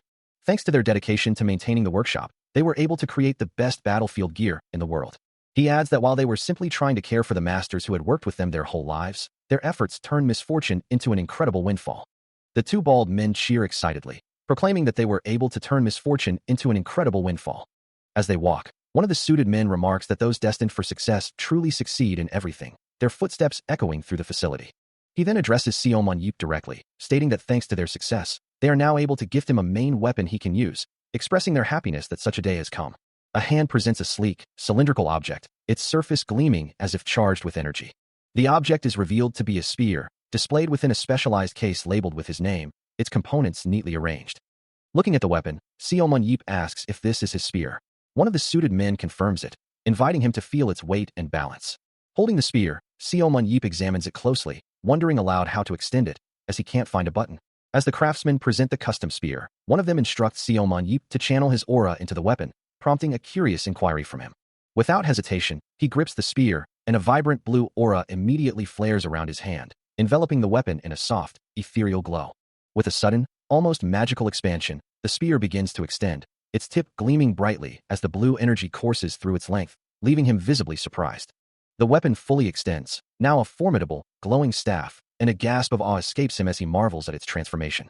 One of the bald men holds the spear's collapsed components on a red cloth, explaining that while his previous folding spear was impressive, this new creation surpasses it. He elaborates that this spear was forged from the newest materials, incorporating the collective skills of their workshop's master craftsmen. Of course, such detailed work means it will be slightly less durable than his previous items. But the craftsman quickly adds that he will primarily be using a cloned, fake version within the simulated dungeons of the battlefield anyway. With a soft whoosh, the blue aura retracts, and the spear collapses back into its compact form, prompting him to muse that since there are no real dungeons anymore, he likely won't need to use it in actual combat. He considers that with proper care, the spear should last him indefinitely. Holding the compact weapon, he expresses his appreciation for its enhanced portability, a practical advantage he clearly values. A slight, almost sheepish smile plays on his lips as he admits to feeling a little sorry that such an exquisite item was crafted purely as a gift for him. The bald man assures his associate that there's no need for concern, as the custom-made spear was indeed created for Seomon Yeep. But the other man, looking annoyed, points out that if a spear is used by him, even replicas would sell like wildfire. A moment of confusion hangs in the air as the bald man processes the implications. He then clarifies, stating that the weapon they are providing is intended to sponsor Seomon Yeep himself. This revelation causes Seomon Yeep to recoil in shock, his eyes widening at the unexpected proposal. He angrily retorts that if it's a sponsorship, then there was no reason for him to be thankful for the spear. The bald man, displaying a hand adorned with opulent rings amidst a pile of gold coins, explains that they have already calculated his sponsorship pay, assuring him it will be of great profit. He continues, detailing the offer. If Seomon Yeep agrees to the sponsorship, they will pay him 1.5 million euros per year for 5 years. Seomon Yeep listens intently, his expression thoughtful as he considers the substantial sum. The bald man then adds another incentive, revealing a glowing sum of 3 million euros, promising an additional payment if he appears in any match, official or not. Both bald men smile, confirming they will pay him an additional 3 million euros per game he plays. With the full offer laid out, the bald man asks Seomon Yeep how he feels about the proposal. Although the hero might have initially considered declining the offer, a confident smile now plays across his lips, his eyes gleaming with a newfound resolve. As his hand firmly grasps the microphone, he declares his acceptance. For Seomon Yeep, the club owner, this decision was not just about personal gain. With a final, decisive grin, he knew the terms were simply too substantial to refuse. It was, after all, too much money to decline. A voice inquires, asking if the entire contract has been thoroughly reviewed. As Seomon Yeep's hand confidently signs the document, he confirms that it has. One of the bald men in suits then reminds him of a specific clause, Article 2, Section 1, which states the contractee must take care of the weapon and not discard it, asking if he remembers that particular part. Seomon Yeep, still seated at the ornate table, responds with a hint of indignation, assuring them he would never throw away something he intends to take good care of. The bald man then shifts the conversation, inquiring if he is currently not a battlefield player. A slight surprise crosses his face, but he confirms the statement with a hesitant, "Huh? Well, yeah." The bald man explains that weapons used by superhumans can only be held by battlefield players after registration, to which Seomon Yeep dismissively replies that he has immunity, so it doesn't matter. However, the bald man clarifies that while he may have immunity, the weapon itself won't pass through customs without proper registration. Looking perplexed, Seomon Yeep asks what he is supposed to do, muttering that he doesn't want to brute force his way through customs if he can help it, as Beck Jetto and Old Man Jean Tae will make a fuss about it. With a knowing chuckle, one of the bald men reassures him, telling him not to worry, as there is a very easy solution to this predicament. Both bald men then enthusiastically declare, with exaggerated gestures, that the solution is super easy.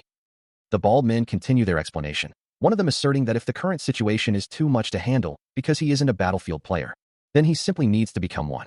A few hours earlier, back at the opulent residence, Haeyeon bursts through the door, her mother close behind, excitedly announcing their return and showing off their purchases.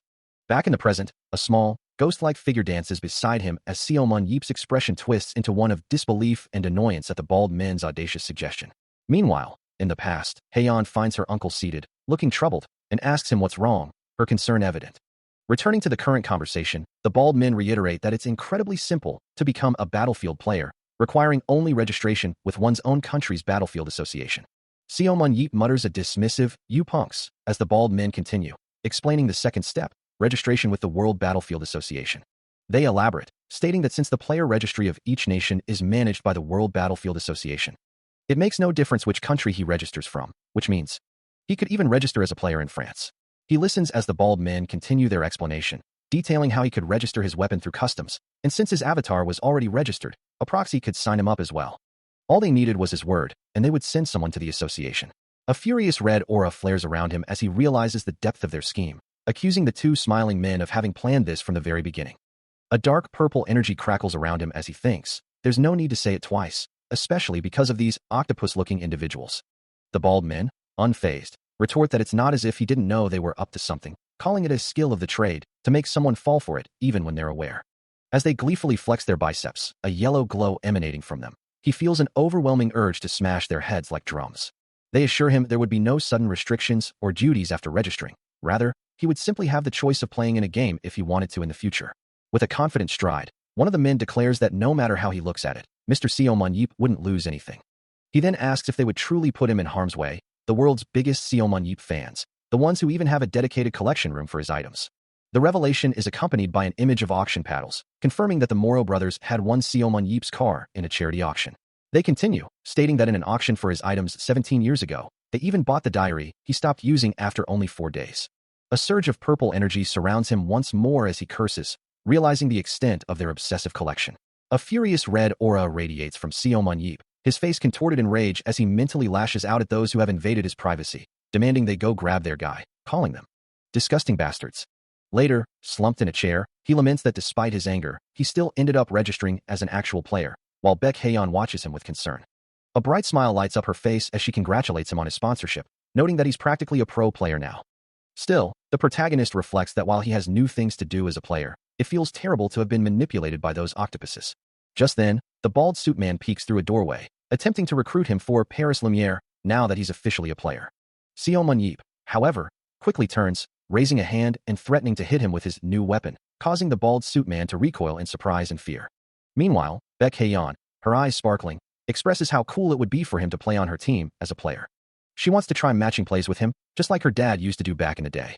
He looks away, a thoughtful expression on his face, repeating her words, back in the day. He then mutters to himself that for him, it's only been a few months. From off-panel, the bald suit man's voice cuts in, asking if Seo-mun has acquired a new weapon. He listens intently, an earpiece nestled in his ear, as a woman speaks to him. Suddenly, a familiar voice cuts through the air, and he turns to acknowledge Nathan Burner. Nathan explains that his baldies gave him something, then suggests testing it out. With a confident smile, Nathan mentions a mock battle training session scheduled for the next morning, questioning if his opponent isn't currently on a break. Adjusting his shirt, Nathan confirms he is indeed on a break, but trains at least twice a week to maintain his battle senses as the next season approaches. He then extends an invitation, asking what Seo-mun Yeep thinks about joining him. Nathan's violet eyes gleam with anticipation as he expresses his belief that it would be fun for Seo-mun Yeep to participate as well. A powerful, shimmering purple aura flares around Nathan, revealing the depth of his latent power and competitive spirit. Seo-mun Yeep observes the display, realizing that this man isn't holding back his competitiveness in the slightest. A smirk plays on his lips, as he internally labels Nathan a funny kid. With a decisive fist bump, Seo-mun Yeep accepts the challenge, declaring his readiness for a round. The scene shifts to the next day. The grand facade of the Paris Lumiere clubhouse stands majestically, its opulent architecture a stark contrast to the sleek, modern sports cars parked outside. Inside, a player remarks that their break is nearly over, wondering if he's done enough to call it a good break. As others gather, a voice calls out to give up, declaring it's no longer time to play around, while another asks if Louis isn't coming in today. Indeed, he had counseling scheduled for the day. Meanwhile, Baek Haeyeon stands with a determined glint in her eye, her fists clenched, as Seo-mun Yeep observes her intense readiness. He advises her to relax her eyes, warning that she'll look like a bumpkin if she's the only one so eager to go. Haeyeon, looking surprised, wonders if she caused that reaction, prompting him to tease her about being just like her dad, who was incredibly tense during his first dungeon dive, almost needing to relieve himself. He recounts how her father then fainted after only 10 minutes, a memory that makes Haeyeon exclaim in embarrassment, wondering what the hell was wrong with that story. As they walk through the clubhouse, one player points out to another that everyone else seems perfectly relaxed. Suddenly, a figure with platinum blonde hair and a beard appears, drawing a silent gasp from those nearby, his presence commanding attention. Both Haeyeon and Seo Mun-yeop look on in surprise, wondering who exactly has just arrived. He stands beside Baek Haeyeon, a murmur rippling through the onlookers as someone recognizes him, confirming his presence in Paris. As a new figure steps through the grand doors, the whispers intensify, questioning if this is the strongest life form on the planet, an immortal whose power is beyond debate. The crowd continues to buzz, recalling how much the club owners had spoken of him before finally bringing him here. He remains silent, his expression unreadable, while Haeyeon observes the commotion, noting how everyone is captivated by the newcomer. With a confident smirk, she dismisses any tension, proudly declaring her lineage as the daughter of Baek Jiho and niece of Seo Mun-yeop, asserting her own unparalleled talent. Suddenly, the newcomer's voice booms, cutting through the air, calling out Seomun's name with an intense, almost challenging, aura. The unexpected address makes him flinch, his body tensing as the new arrival stands directly before him. Caught off guard, he can only utter a surprised, questioning sound. The imposing figure introduces himself, declaring his identity as Chich Lucas, the main tank of Paris Lumiere. Seomun's eyes narrow, his expression hardening as he considers the challenge, wondering if this is a direct provocation. A wide, confident grin spreads across Chich Lucas's face, a vibrant yellow aura flaring around him. He then places a hand firmly on Seomun's shoulder, a gesture that feels both familiar and assertive, as he utters a single, polite word. A question mark hangs in the air, a silent query from the club owner. As if to clarify his identity, a hand writes Seo Mun-yeop be happy on a piece of paper. Meanwhile, Chich Lucas gestures towards the young woman beside him, stating, also, this is my niece. Please treat her well. The young woman, Baek Haeyeon, offers a small greeting, while Seo Mun-yeop simply acknowledges, okay, got it. Baek Haeyeon, let's get along. Internally, Seo Mun-yeop muses that Chich Lucas's first impression was a bit rough, but his personality seems pretty good. He then considers that he should tell Haeyeon to get friendly with the man. His thoughts shift to the man's capabilities, realizing that his stats are monstrous.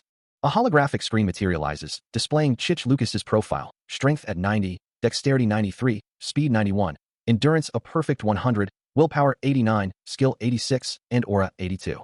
His superpowers include Regenerate, Resist, and Blessing of Verdure.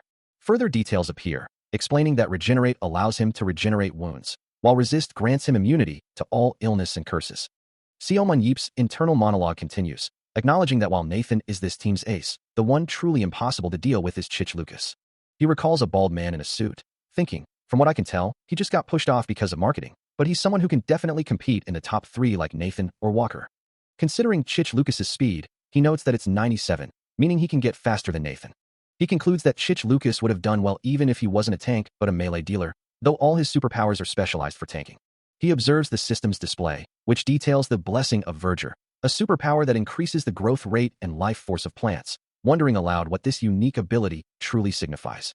As Chich Lucas walks away, he ponders if the man's separate superpower for plants indicates a personal affinity for them. When Chich Lucas turns back, asking if he has already spoken to him, Seo Mun-yeop acknowledges his presence, as Baek Haeyeon stands nearby.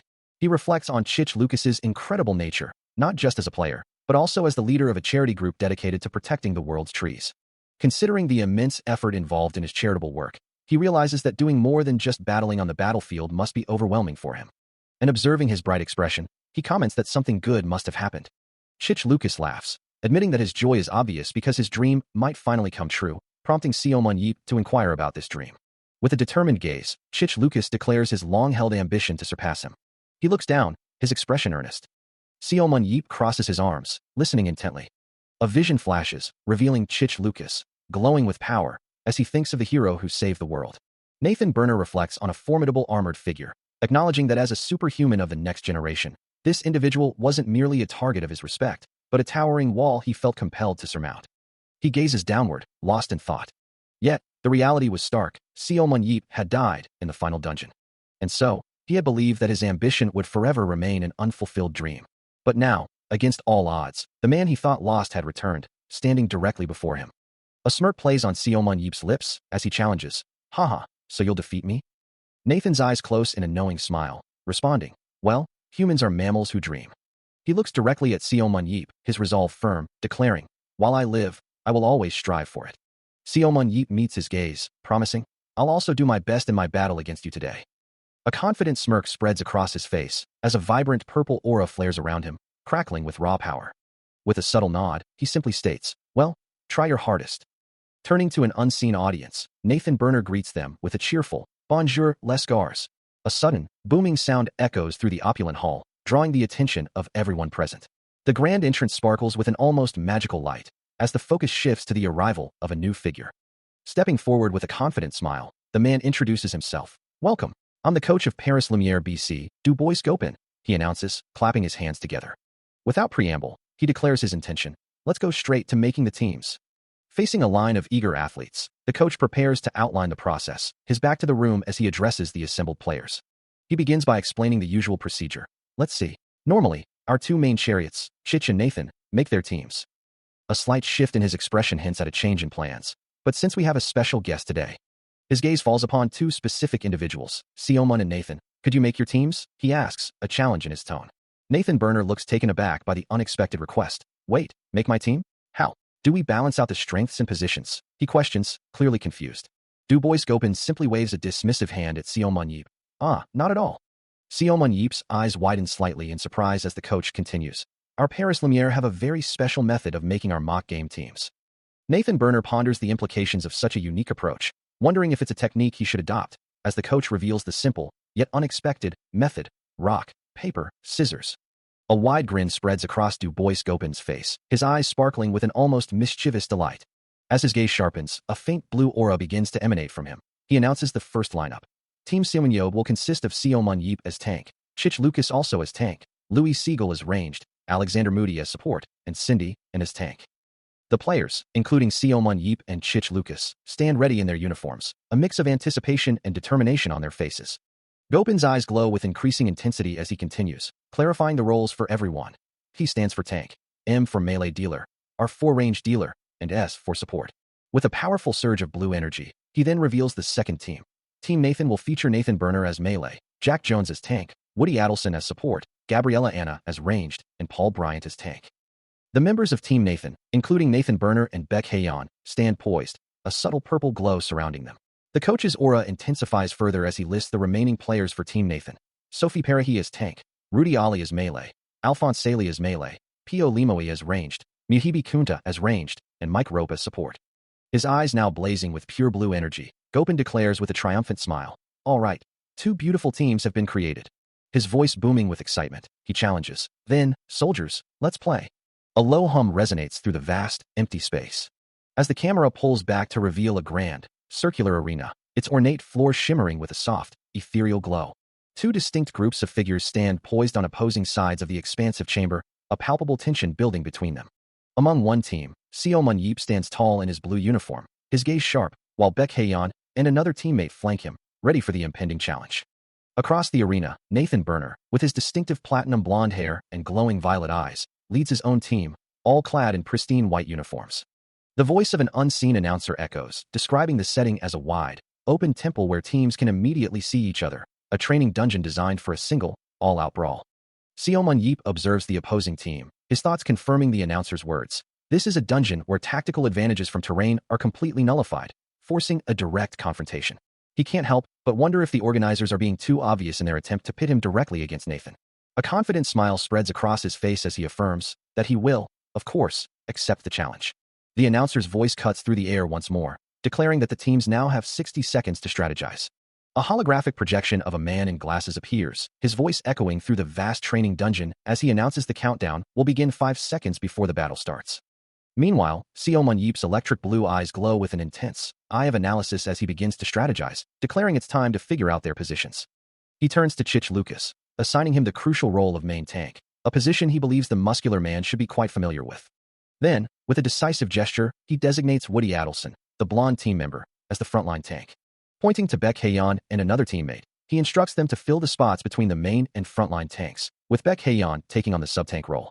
Addressing the rest of his team, he outlines their strategy. They will act around their frontline tank. He continues, explaining that while their main tank acts aggressively, they will dynamically change their formation depending on the situation. Chich Lucas, taken aback by the detailed plan, utters Seomun Yeep's name in surprise. With a wide grin, the main tank asks, "What?" Chich Lucas clarifies, expressing his astonishment that Seo Mun Yeep knows their team so well, as the strategy he just outlined is their normal brawl formation.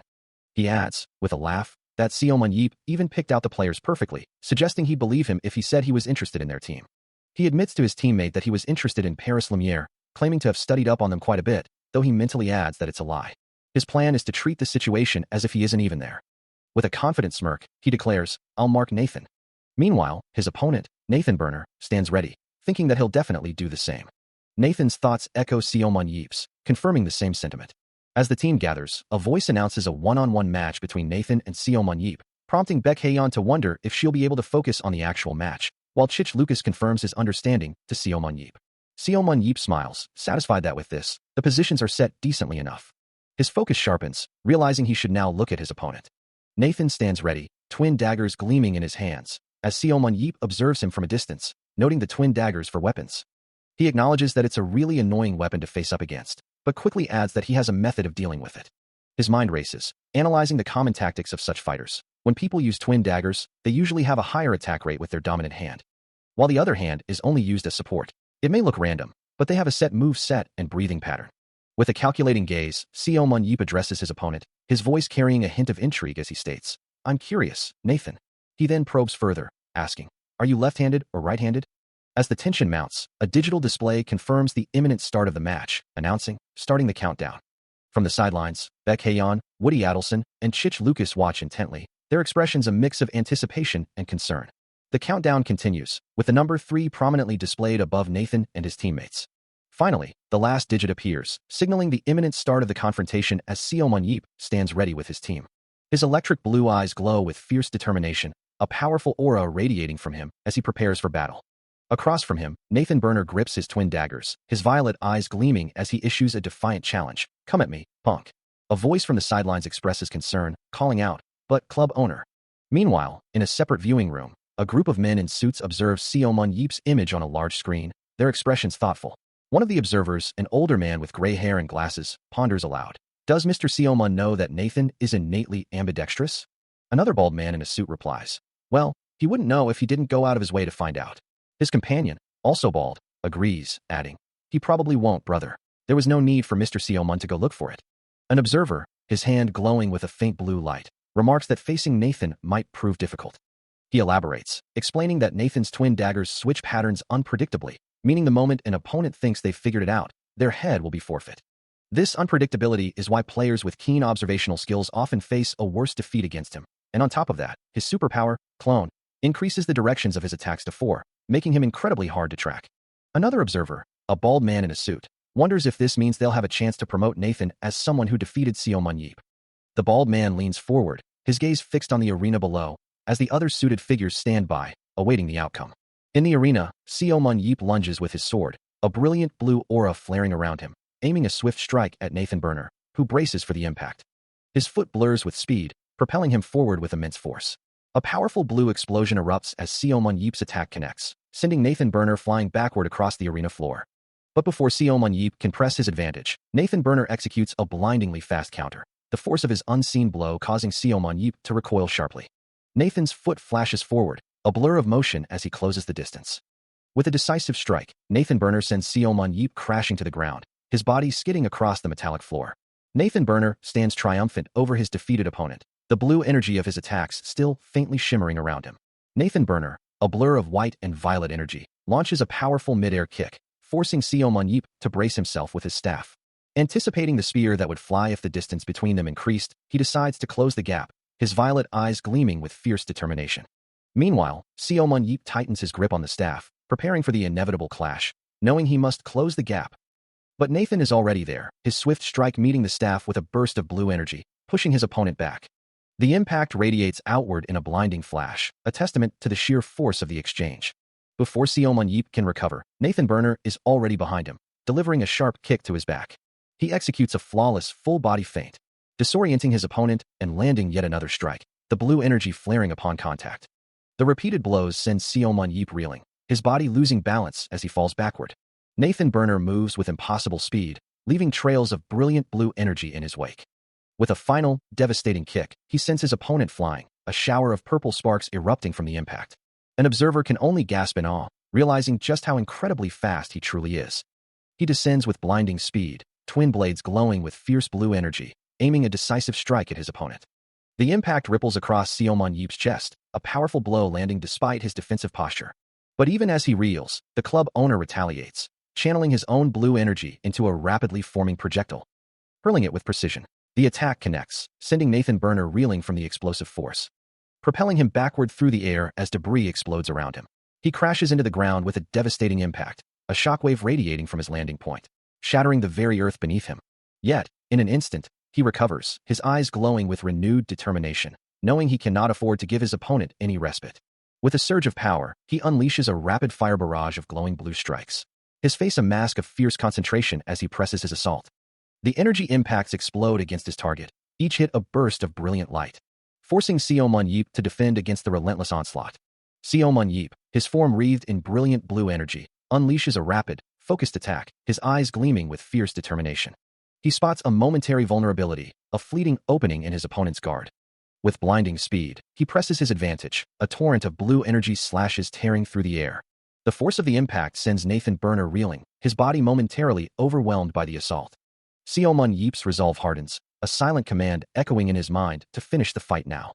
He continues his relentless assault, his staff a blur of motion. But then, a flicker of surprise crosses his face, his attack unexpectedly met with resistance. Nathan Burner, against all odds, has managed to block the strike with a glowing blue shield. The two combatants lock weapons, a clash of blue energy momentarily illuminating the dark space. A smirk plays on Seomon Yeep's lips as he concedes, acknowledging his opponent's impressive reactions. Nathan Burner, however, remains calm, his gaze sharp as he perceives a deeper truth. That very calmness in Seomon Yeep's demeanor might just be the opening he needs. With a clear purpose, Seomon Yeep's attack lands with a sharp impact, the force echoing through the arena. He presses his advantage, a flurry of blue energy surrounding him as he forces Nathan Burner to defend, who expertly blocks the incoming strikes with his twin blades. Nathan, enveloped in a vibrant violet aura, considers his next move, believing his speed to be superior if he can turn this into a battle of pure velocity. But before he can act, a voice cuts through his thoughts, mocking him for his transparent scheming.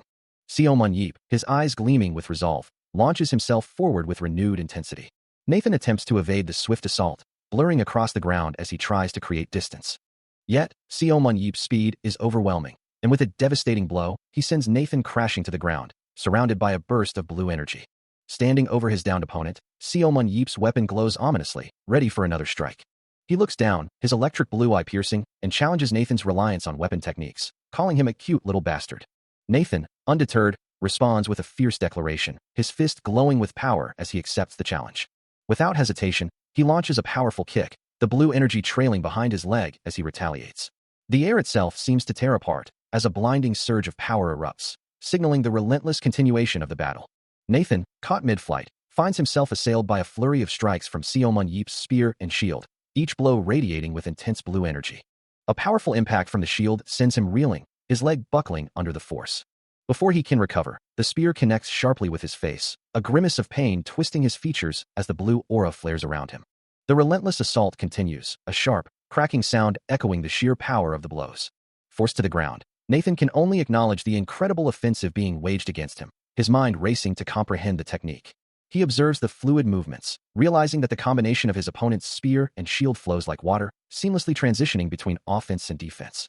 Every option feels like a trap. Guarding against the spear would leave him vulnerable to the shield, while defending against the shield would expose him to the spear.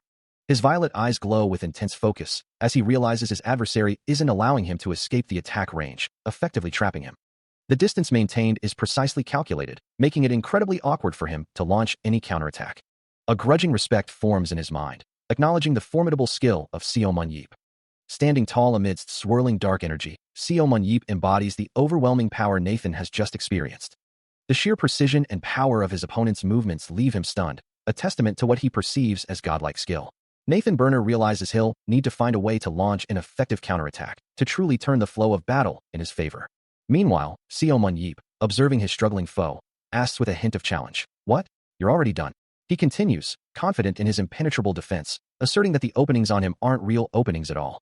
Nathan, however, knows that his current strength alone isn't enough to defeat his formidable opponent, so he resolves to pull out a hidden trump card. As he makes this decision, a vibrant blue aura flares around him, accompanied by shimmering, glitch-like particles, signaling the activation of a powerful ability. With a sharp pa sound, the blue energy intensifies, coalescing into geometric patterns that rise from the ground.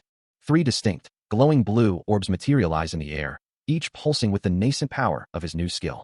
From across the arena, Seomun Yeep watches the unfolding spectacle, a flicker of surprise crossing his face as he realizes his opponent has finally resorted to such a measure. A system interface confirms the ability's name, Clone. The Clone ability consumes half of the user's aura to split the body into two, regaining 30% aura after recombining. However, if one half dies, the other will take damage and disperse, leaving only 10% aura, as Nathan Burner lies amidst swirling blue energy, his body undergoing the transformation. As the new ability takes hold, a blinding flash of light erupts around him, his violet eyes burning with intense power, the aura of his clone's skill manifesting with dazzling brilliance. Across from him, a subtle smirk plays on Seomun Yeep's lips, his own electric blue eyes reflecting the sudden surge of energy, a silent acknowledgement of the challenge now before him. Then, with a force that reverberates through the very air, Nathan's voice rings out, a powerful declaration of his new tactic, Clone. A voice remarks on the ongoing battle, noting that Nathan is being outmatched in terms of weapon techniques. As 3 men in suits watch a large screen displaying the fight, one expresses surprise, acknowledging Nathan's reputation as the best in the world, yet finding Seomun Yeep's spearmanship to be on par with the gods. Another voice adds that there is an additional intriguing factor at play. The black-haired man in glasses, an observer of the fight, listens intently, his expression thoughtful. He explains that during the Underground War, Seomun Yeep had primarily battled monsters and underworlders, suggesting he wouldn't have learned to fight against humans. Yet, despite Nathan being a combat professional trained specifically to defeat humans, the outcome of their current spar is unexpected. The speaker concludes that upon reaching the true pinnacle of power, it likely no longer matters who won fights, be they monsters or humans, and Seomun Yeep has clearly reached that point. The black-haired analyst, now joined by a blonde-haired colleague, acknowledges that Nathan has deployed his clone, which should significantly alter the battle's dynamics. Furthermore, Seomun Yeep is now fighting a 2-on-1 against an excellent opponent during an unfamiliar spar. The analyst continues, explaining that Seomun Yeep is facing 4 daggers that show no openings, and a wave of unfamiliar attacks is about to befall him. From this point forward, the fight will undoubtedly become much more challenging for him. A heavy impact echoes through the arena, followed by an explosive crash as the battle between Seomun Yeep and Nathan Burner truly ignites. Wielding his spear, Seomun Yeep meets Nathan's assault head-on, their weapons clashing in a brilliant burst of blue energy. He moves with incredible speed, his form a blur of motion, enveloped in a swirling aura of power as he presses his attack. But as he commits to his strike, a translucent figure, Nathan's clone, suddenly appears behind him, launching a surprise attack that makes his eyes glow with alarm. The coordinated assault from both sides creates a chaotic explosion of blue energy and impact lines. The barrage continues relentlessly, generating multiple points of explosive impact across the arena. Now caught between the original Nathan and his spectral double, Seomun Yeep is visibly overwhelmed, forced to defend against simultaneous strikes. The relentless assault presses on, each powerful motion sending ripples of energy through the air. He struggles to parry and dodge the continuous attacks from both sides, his defense strained under the pressure of the 2-on-1 battle. He parries a spear thrust from the clone, deflecting the glowing blue energy weapon with a sharp, metallic clang. Nathan Burner thinks to himself, this is a first. Others would have been too busy trying to put distance between them as fast as possible. He muses, his violet eyes narrowed in concentration. But Seomun Yeep has been blocking all of his consecutive attacks, a fact that gnaws at his confidence. He had attacked tens and hundreds of times, a relentless barrage of punches and kicks from both Nathan and his clone, each impact flaring with brilliant blue energy, yet the club owners stood firm. But not a single one of them was an actual hit, he realizes with growing frustration. Another powerful spear strike from the clone, accompanied by a swift attack from Nathan, forces Seomun Yeep to block with all his might, the clash erupting in a blinding flash of blue. Nathan's thoughts race. I'm already going all out, but he can still do this against me, as Seomun Yeep continues to deflect the relentless assault. A sudden, unseen force pushes him back, a sharp shook sound echoing the impact, his body recoiling from the blow. Blue electrical energy crackles around his back as he absorbs a direct hit, leaving Nathan to wonder, is this really? But despite the impact, Seomun Yeep's eyes burn with fierce determination, a vibrant blue aura flaring around him as he prepares for what comes next. Still locked in a fierce exchange, Seomun Yeep deflects a powerful blow, his shield flaring with brilliant blue energy as it meets the impact. From a distance, Nathan Burner watches, a thought echoing in his mind, wondering if he truly faces a mere human. The protagonist stands firm, a spear and shield his only defense against the relentless assault of the clone, his entire form radiating an ethereal blue glow. Another grunt of surprise or frustration escapes Nathan, the sheer tenacity of his opponent proving difficult to overcome. With every parry, blue lightning crackles around Seomun Yeep, his stance unwavering despite the continuous barrage.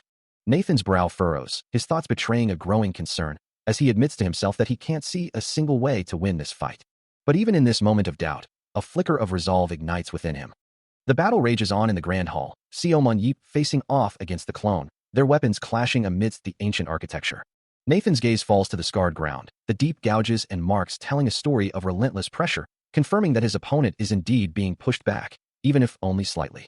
He acknowledges the struggle, yet a confident smirk plays on his lips, believing that while skills might be even, his superpower and speed are undeniably superior. Gripping his weapon tighter, Nathan's resolve hardens, convinced that an opportunity will present itself if he simply keeps up the pressure. But then, he notices a relaxed expression on Seomun Yeep's face, a subtle detail that makes him wonder if his opponent is hiding something significant.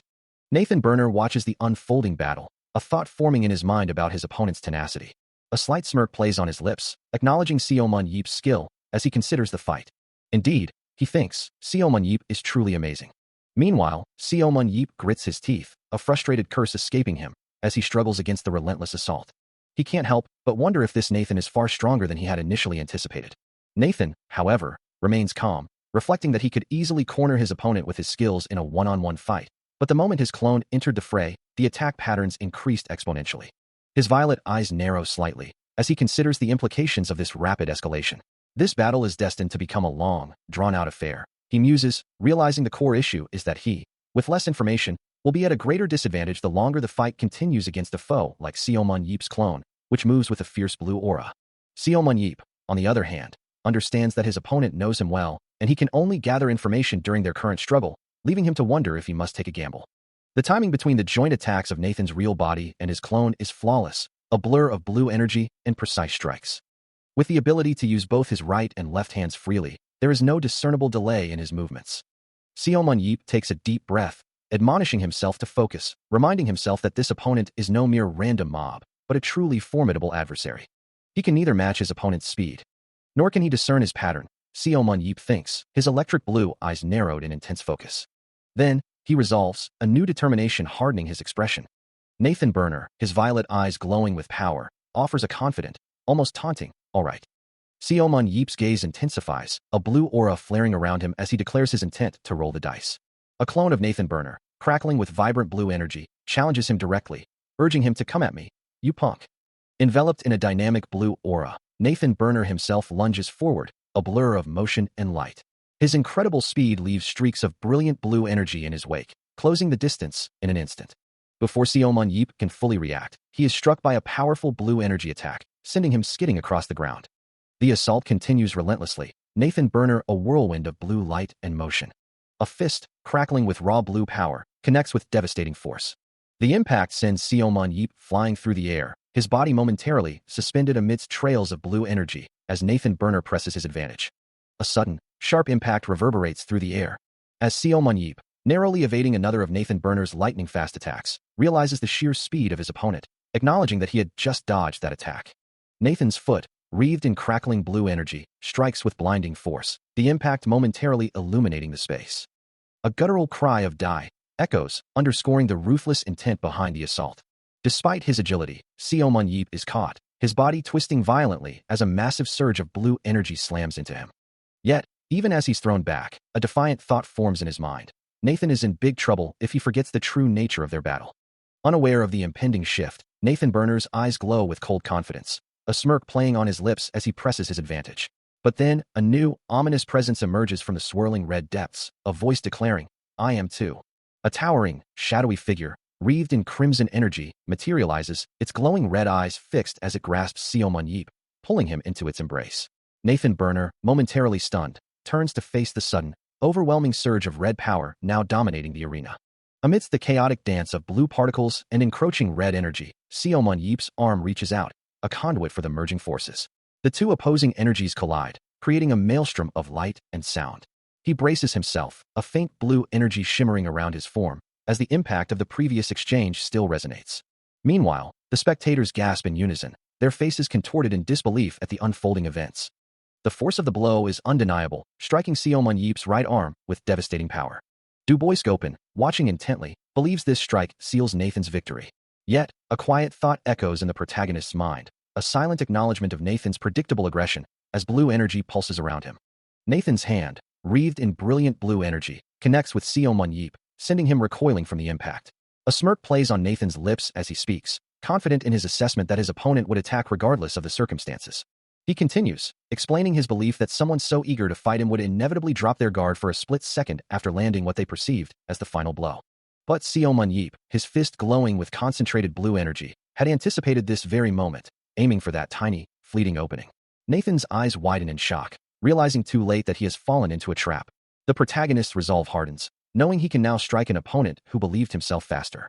A torrent of vibrant blue energy, laced with dark tendrils, erupts from Seo Mun-yeep, signifying a powerful counterattack. His powerful blue energy counterattack slams into Nathan Burner, sending him crashing to the ground amidst a shower of debris. The sheer force of the impact ripples outward, a vibrant blue surge of power. Even as he struggles against the overwhelming pressure, Nathan can only acknowledge the precision of the move, muttering, "Thanks for moving like I thought, man." A confident smirk plays on his lips, his electric blue eye glowing with triumphant intensity. Standing tall over his opponent, he maintains the crushing blue aura, keeping Nathan pinned to the shattered floor. The ground beneath Nathan splinters and cracks, unable to withstand the sheer force of the magical assault. The battle hasn't ended yet. His gaze remains sharp and unwavering, the blue light in his eyes burning with fierce resolve. The blue energy around him sharpens into cutting blades, ready to deliver a decisive blow. Then, with a swift, almost casual motion, he grabs Nathan by the arm, effortlessly lifting him from the ground. Nathan hangs suspended in the air, completely at the mercy of his opponent. Looking up at the man who has so thoroughly dominated him, Nathan Burner finally concedes. Let's call it a draw this time. He knew, deep down, that his team had ultimately prevailed. A triumphant grin spreading across his face, Seo Mun-yeep stood victorious, his glowing blade a testament to his power. Even as the excitement of the battle faded, Nathan Burner reflected that he should have remembered this was a team battle, not just a personal duel. The final impact resonated, marking the decisive end of the confrontation. The official announcement echoed through the arena. Team Seo Mun-yeep wins. After the dust settled, Seo Mun-yeep admitted the fight was more intense than he'd anticipated, while Nathan questioned if he had intentionally sacrificed his right arm. Nathan explained that catching an annoying clone was a given, and that his strategy had been a gamble.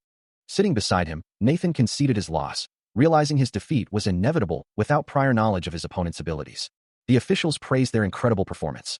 The bald suit man marveled at Seo Mun-yeep's ability to mark Nathan in a 2-on-1 scenario, even after he used his clone, especially without any prior information. Seo Mun-yeep, still seated, then inquired about the possibility of another round. The official confirmed there would indeed be another round, prompting Seo Mun-yeep to express his desire to settle things properly. He reflects on the recent match, acknowledging the unique challenge of facing an ambidextrous dual wielder, and muses that he might gain deeper insight with just one more observation before his next battle. A familiar voice then asks if he wishes to review his battle with Nathan, adding that since he attended the practice match, it's the least he can do. Turning to face the speaker, the club owner responds with a simple, The scene shifts to the Paris Lumiere BC game analysis room, a high-tech space filled with screens and other staff members. Du Bois-Gopin greets everyone with a hearty, "Welcome, everyone," and commends them for their good work on the practice match. As Seo Mun-yeep observes a new figure, he questions, "You are," admitting he thought the man was a coach since he arrived with the head coach. Du Bois-Gopin clarifies, introducing the man as Gabriel Sana, who assists in game analysis and was formerly the head coach of their club's reserve team, having recently returned. Gabriel Sana then greets Seo Mun-yeep respectfully. Seo Mun-yeep returns the greeting, a polite, hello, escaping his lips. As he focuses on Gabriel Sana, his eyes of analysis activate, revealing a detailed system interface.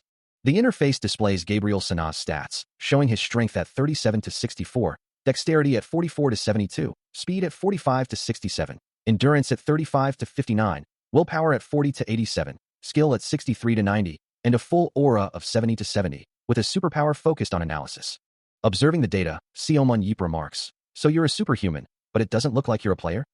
His stats, it seems, are a bit lacking for a player in a country like France. Rumors say, though, that his eyes are pretty good. So, Seo Mun-yeep asks Du Bois-Gopin, what exactly does this game analysis room do? Do they rewatch game footage or something? Du Bois-Gopin assures him it's not that unstructured, so he doesn't have to worry. Unlike during the Underground War, he explains, the analysis of the battlefield is done using a much more advanced method. This method is called the Superhuman Analysis System, or SAS. It's a program that records all the information about the match through equipment connected to a module, allowing them to digitize a player's individual abilities and points of improvement. Du Bois-Gopin emphasizes that data doesn't lie. The era of judging with only their eyes has passed, he continues, as nowadays, all big clubs are using SAS. Seo Mun-yeep considers this, recalling that back in the day, A superhuman with good insight could earn a ton of money nurturing superhumans and taking dungeon orders, prompting Gabriel Sana to question, superhuman with good insight? Du Bois-Gopin confirms that one can only see what one knows, and the difference between teams who use SES and those who don't is quite substantial. Seomun Yeep muses, wondering if they made this device themselves. The superhuman analysis system, Du Bois-Gopin explains, is not some exclusive technology, but rather a program readily available on the market. However, he cautions, the price for the software and its additional modules is quite steep, with all functions costing around 2.5 million euros, not including the expense of hiring a coach proficient in its use. A sharp intake of breath escapes him as he processes the figure, the cost proving to be a significant hurdle. He considers his own innate abilities, his eyes of analysis making the system somewhat redundant for his personal needs. Yet, the potential benefits for his team's coaches are undeniable, a tool that could revolutionize their approach. He muses on the stubborn philosophy of head coach Choi Dongjun, who often insists that mentality makes us superhuman, a sentiment that might finally be challenged by such advanced data. Still, the thought of spending millions just to prove a point to his coach, or to shut up their Lil Dongjun, feels excessive.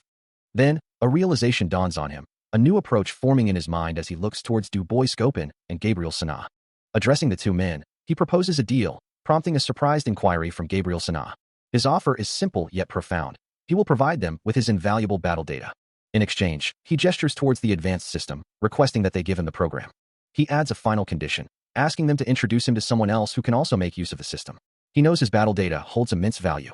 And the two men in suits, Du Bois-Gopin and Gabriel Sana, acknowledge that Seomun Yeep's data would be a significant asset for players utilizing the same weapon. A moment of realization hangs in the air. As a vast collection, labeled Seomun Yeep Collection, comes into view, filled with meticulously organized data. They admit their current archives lack comprehensive information about him. Their expressions shifting with excitement, realizing they cannot let such a valuable opportunity slip away. Du Bois-Gopin, with a wide grin, declares they must seize this chance to understand him better, and he confirms his commitment to fighting seriously for them. Seomun Yeep, with a confident smirk, points forward, anticipating the next challenge. Water streams from a faucet, filling the quiet bathroom with its gentle sound. As he gazes at his reflection, Seomun Yeep muses that he'll likely be able to acquire many things from France. He considers the main weapon, the match analysis program, and even a coach, though he admits he was bested by those bald brothers. A faint blue glow emanates from his form as he acknowledges that fighting against humans feels distinctly different.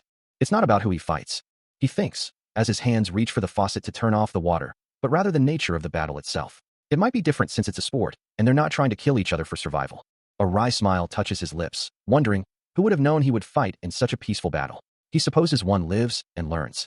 Yet, even with the peaceful nature of the match, the battle against Nathan was quite enjoyable, and he felt the tension of combat for the first time since his return.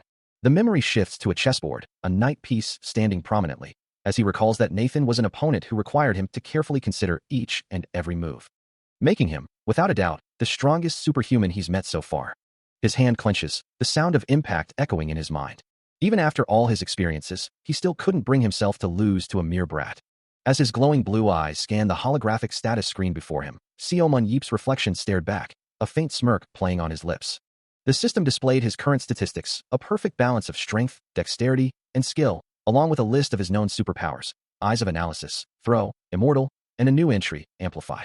His thoughts drifted back to Nathan, whose superior speed and strength had forced him to consider every possible distance and strategy, leaving him to wonder about this unexpected new ability. A prompt appeared, detailing Amplify, a power to choose an ability and enhance its capability, granting a bonus when selecting a talent or improving an ability when choosing a superpower. He mused aloud, admitting he had never encountered this particular superpower before. Even with the concept of superpowers now widely accepted, there remained a profound lack of understanding about their true nature. A hand cradling a vibrant blue flame symbolized the mysterious forces at play, for so little was truly known about these extraordinary abilities. However, with the continuous emergence of countless superhumans, the world slowly began to uncover some fundamental truths. As more individuals manifested incredible powers, certain aspects of these superpowers were gradually proven to be real and quantifiable. The powers of superhumans, it was believed, would manifest themselves depending on the individual's natural disposition, or would sometimes manifest when aura reacted to an intense experience. Seomun Yeep, you piece of. The memory of that hateful word, shit, still echoed in his mind, a vivid, painful red. The sound of it, a guttural ugh, was a constant reminder of a time 1 year ago, before he escaped the orphanage. He had heard that sentence hundreds and thousands of times. Just like the scars on his body that refused to fade. Those words had etched themselves into his very being. Even now, standing alone under the night sky, they still echoed inside his head. He knew the director would go through this path. When he wanted to come to the orphanage, a car speeds along a winding mountain road, its engine humming loudly through the quiet night. Hidden among the trees, a figure in a dark hoodie watches its approach, a small object clutched tightly in one hand. His feet are planted firmly on the damp earth, waiting. A single, sharp eye, partially obscured by a mask, narrows in the darkness as a thought echoes through his mind. Here he comes. The car, a sleek sedan, rounds a bend, its headlights cutting through the gloom. The hooded figure's resolve hardens as he recognizes the vehicle, a cold certainty settling over him. It's that bastard's car. Inside, Nathan Burner drives with a calm, almost bored expression, unaware of the impending danger. Suddenly, streaks of crimson energy erupt from the darkness, slashing violently towards the car. A swirling vortex of raw, red power manifests, pulsating with destructive intent. Seo Mun-yeep, now wreathed in a furious red aura, lunges forward, his eye glowing with an ominous crimson light. His arm blurs into motion, a concentrated strike of red energy aimed directly at his target. The air crackles with violent red slashes, signaling a devastating impact. A torrent of crimson energy erupts, tearing through the night with devastating force. Its raw power manifesting as sharp, destructive waves, a violent impact echoing through the darkness. The destructive force coalesces into a stark, glowing X, a symbol of absolute obliteration. Then, a final, sharp crack, and silence descends. Inside the shattered vehicle, blood splatters across the pristine interior, a grim testament to the attack's success. This was his first memory regarding Throw, a car violently flipped and mangled on the asphalt, a chilling whoosh sound accompanying its demise, all in his revenge. From a high cliff overlooking the wreckage, a hooded figure watches, knowing some people say that revenge is a futile act, but he clearly disagrees. His eyes, glowing with an intense electric blue, pierce the darkness, a silent promise of retribution. Seo Mun-yeep, surrounded by faint red energy particles, immediately knew when he succeeded, the feeling of triumph absolute. A slow, chilling grin spreads across his face, a soft SSS sound accompanying the sinister expression. The fact that even he was capable of smiling was a revelation in itself. Then, a resolute thought forms in his mind. They'll start their right match up. As he recovers in a high-tech medical facility, Seo Mun-yeep's thoughts drift to a new power, an ability to amplify his capabilities. He wonders if this power was created when he was focusing so intensely during his fight with Nathan. Perhaps it was also a result of his willpower, which now stood at an unprecedented 110. He recalls the conventional wisdom that 100 was the maximum limit for human talent, making his current state truly exceptional. The fight with Nathan had demanded such extreme focus, a level of concentration that could only be described as an intense experience. But beyond the origin, he couldn't help but marvel at how insane this new superpower truly was. A system window appears, detailing the Amplify ability. It allows him to choose an ability he possesses and enhance its capability, granting a bonus of 10 points when selecting a talent and improving abilities when choosing a superpower. His stats are displayed, showing his willpower at an astounding 110 out of 100, and his skill and aura both maxed out. He realizes that with this power, he could achieve 107 dexterity, 110 skill, or even 110 aura, and even boost his relatively weaker strength and speed stats. A mischievous glint enters his eyes as he thinks. He wants to experiment a little, especially with Nathan as the perfect opponent for their next battle. His internal monologue is abruptly cut short by a voice calling out, "Uncle." Startled, he exclaims, "Ah, fuck, what?" before recognizing the speaker. "Ah, it's you, Haeyeon." Haeyeon, looking slightly pouty, asks him how the fight was, to which he replies, "I couldn't see properly since I was fighting Nathan." Haeyeon confesses her past mistake, admitting she only managed one assist before being defeated, wondering aloud how such a thing could have happened. Her memory flashes back to a chaotic battle, where she, glowing with a vibrant blue aura, had charged forward, only to be met by a powerful, unseen attack from an opponent. She recalls getting greedy for a kill, teleporting directly into the fray, and then everything going wrong. A knowing smile plays on Seo Mun-yeep's lips as he recalls an old saying, a timeless piece of wisdom. Teleporting forward means death. He continues, explaining that the opponents they face aren't like the half-baked ones from their own country, but are world-class, and that one should always reserve teleportation as an escape tool. Sighing, Haeyeon looks down, accepting his advice, promising to heed his words from now on. He gently tells her not to feel so down, adding that a melee dealer who doesn't engage is even more useless than a support without a superpower. She acknowledges his point, but then expresses concern for his well-being in the upcoming second set, noting how strong Nathan had appeared. Seo Mun-yeep looks at Haeyeon, calling her name, a question in his gaze. With a confident smile, he asks her if she knows why her uncle is so great, a golden light shimmering around him. Haeyeon, however, remains focused on his previous injury, exclaiming in disbelief about his arm being cut off in the first set. He dismisses her worries with a thumbs up, asserting that while his physical abilities might match up, compared to Throw, Clone is different, then playfully asks if she doesn't trust him, telling her to simply watch and learn. He declares his intent, promising to completely dismantle Nathan. As the grand arena lights up with a dazzling display, a palpable tension fills the air. From an overhead view, the competitors gather on the central platform as the starting countdown begins. Among them, Nathan stands with his team, radiating a calm demeanor, his platinum blonde hair catching the arena's glow. Observing him, one might think, my goodness, he looks so kind and good-mannered on the outside. But that perception changes completely when he picks up his weapon. Meanwhile, Seo Mun-yeep considers his strategy, thinking, all right, in order to face Nathan after he splits in two, he needs to make a critical decision. As the countdown reaches 3, he asks himself, which ability should I amplify? While Haeyeon and the bald man watch intently from a viewing area. A surge of purple energy emanates from his gauntlet, signaling his choice. He confirms his decision internally, stating, well, to be honest, the answer is already set. Now fully prepared, he stands ready with his spear and shield, a vibrant blue aura flaring around him. His chosen path is clear, he will amplify his skill. The word start flashes across the screen, signaling the beginning of the match. Immediately, a team of blue-uniformed figures charges forward, their forms blurring with speed as they rush towards a group of glowing, spear-wielding enemies. The clash is instantaneous, blue energy trails marking the fierce engagement as the combatants meet in a flurry of strikes. The simulated battle rages on, with one figure expertly deflecting an attack with a shield amidst the chaotic bursts of light. From a vantage point, Baek Haeyeon watches the unfolding events, her expression a mix of focus and apprehension. Suddenly, a massive, blinding blue energy burst erupts from the heart of the conflict, its intense light scattering everything in its path. The powerful energy expands rapidly, filling the entire simulated space with a brilliant, ethereal glow. Then, just as quickly as it appeared, the overwhelming energy begins to dissipate, leaving behind only faint traces of light. Amidst the fading glow, he stands, enveloped in a potent blue aura, reflecting on the skill he just activated. I used Amplify, he thinks. Still radiating with the skill's power, he senses no immediate internal change, but I don't feel any different, he muses. With a determined glint in his eye, he concludes, well, I'll know when I start fighting.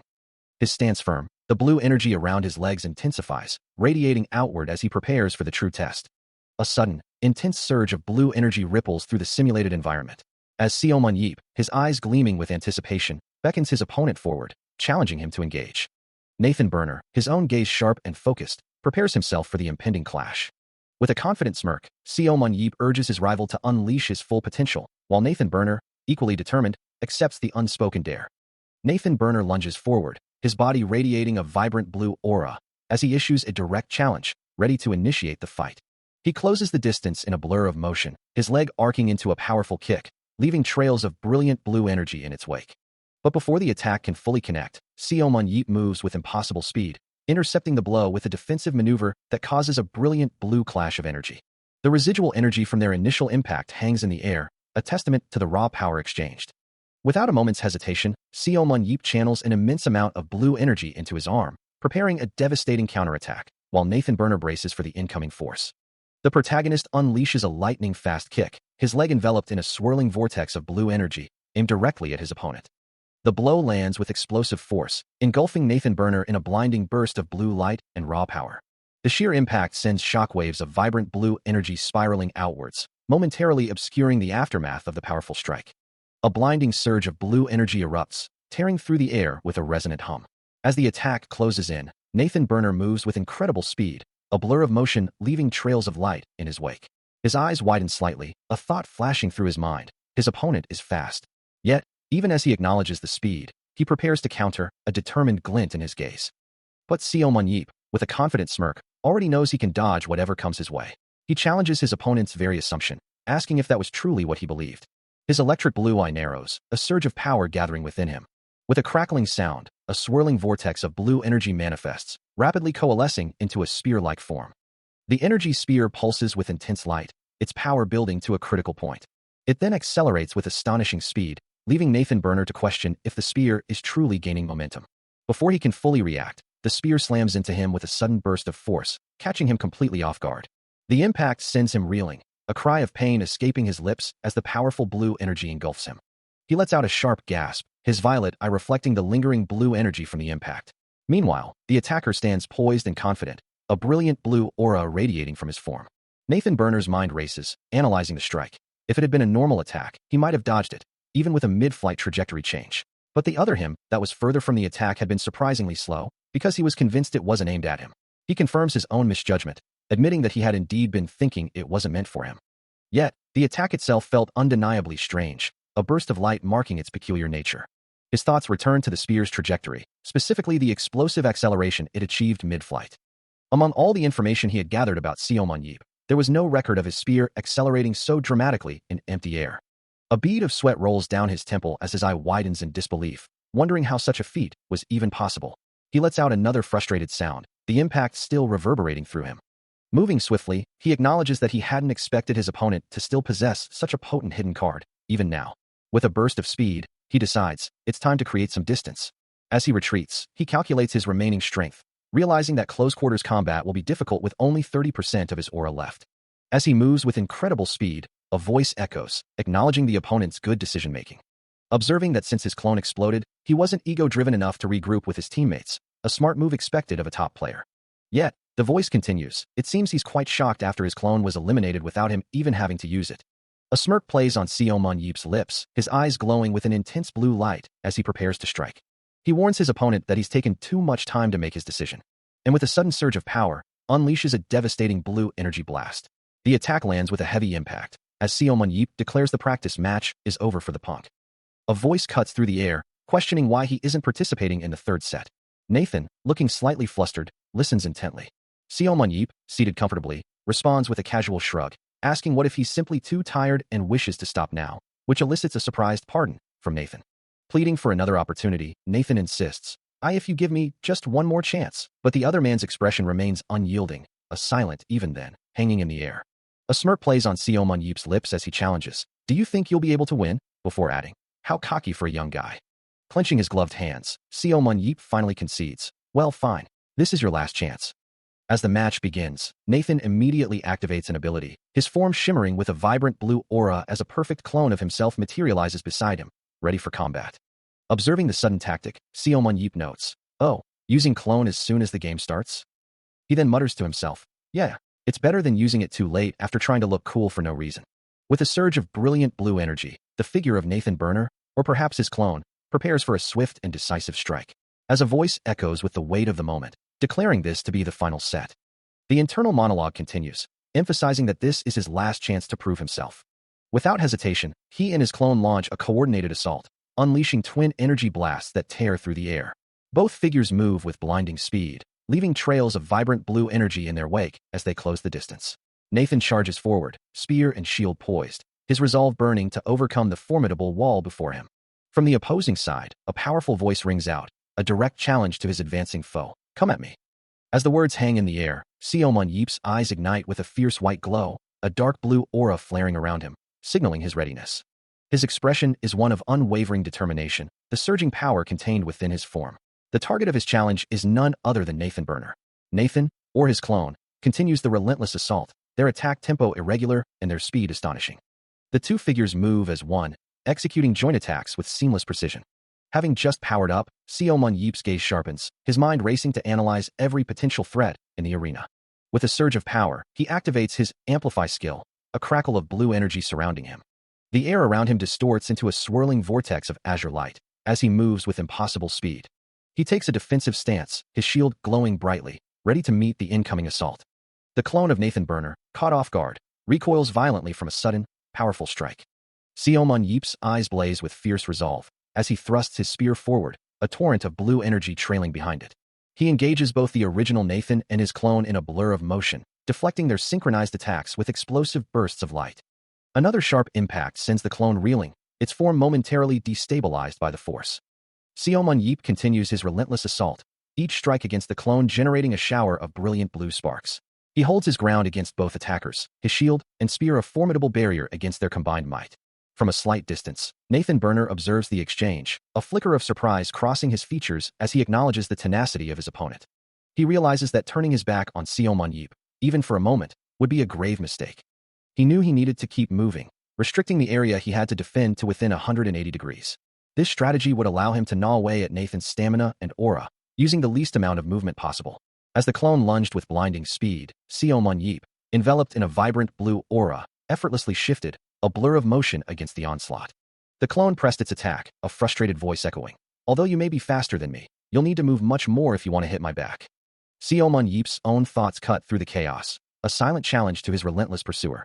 He continued his dance of evasion, leaving shimmering blue afterimages as the clone's attacks sliced through empty air. The clone's voice, laced with growing impatience, then warned, "If you uselessly waste your stamina like that for a while, you'll never be able to catch me."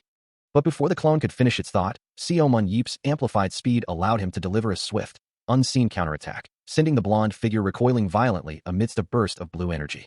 He then moved away, his back to the viewer, a confident declaration hanging in the air. "You'll never be able to catch me." The air crackled with residual blue energy, a testament to his lightning-fast movements and the impact he'd just delivered. Still in motion, the club owner glanced back, his eyes sharp and focused, confirming the effect of his strike. The clone, now fully impacted, was sent flying backward, its form contorting from the force of the blow, a clear sign of Seomun Yeep's growing dominance. Even as the clone pressed its attack, he maintained a focused intensity, his gaze sharp. The opponent lunged forward, a brilliant blue aura flaring around it, its movements a blur of speed and power. He observed the clone's relentless pursuit, acknowledging that it was catching up to him very quickly, just as he had anticipated. The clone, in turn, noted the increasing efficiency of his movements, even the unnecessary sub-movements starting to disappear from his form. A new strategy formed in his mind, realizing he needed to distract the clone for even just a moment. The clone seemed to question his sudden shift in tactics, wondering how he could possibly keep up, as his own eyes glowed with renewed resolve. A confident smirk spread across the clone's face, a silent affirmation, as if to say, "Yeah, this is getting interesting." It focused its gaze, anticipating the next move, this intense confrontation reaching a critical point. But before the clone could react, a sudden burst of purple energy erupted, as Seomun Yeep delivered a devastating kick, catching his opponent completely off guard. The force of the blow sent the clone reeling backward, its form momentarily distorted by the impact. It flew through the air, unable to regain its footing, the momentum of the kick carrying it away. Finally, the clone lay defeated on the ground, its thoughts echoing with a single question. Is this a team match, right? He crouches low, a shield emblazoned with a glowing symbol held firmly before him, as a brilliant blue aura erupts from his form, startling the figures behind him. With his eyes glowing an intense electric blue, he resolves to shatter his opponent's mental resolve. Meanwhile, an unseen observer questions why Seomun Yeep is even present. Ignoring the surprise, he rises, his gaze sharp, a glowing blue spear materializing in his grasp as he prepares for a devastating strike. A powerful kick launches him forward, his leg wreathed in crackling blue energy. The spear connects with brutal force, sending one of the generic opponents reeling backward from the impact, a burst of blue light marking the strike. Nathan Berner's clone, alongside another figure, watches the unfolding chaos with wide, shocked eyes. As he grips his glowing gauntlets, he muses that impatience inevitably creates openings for attack.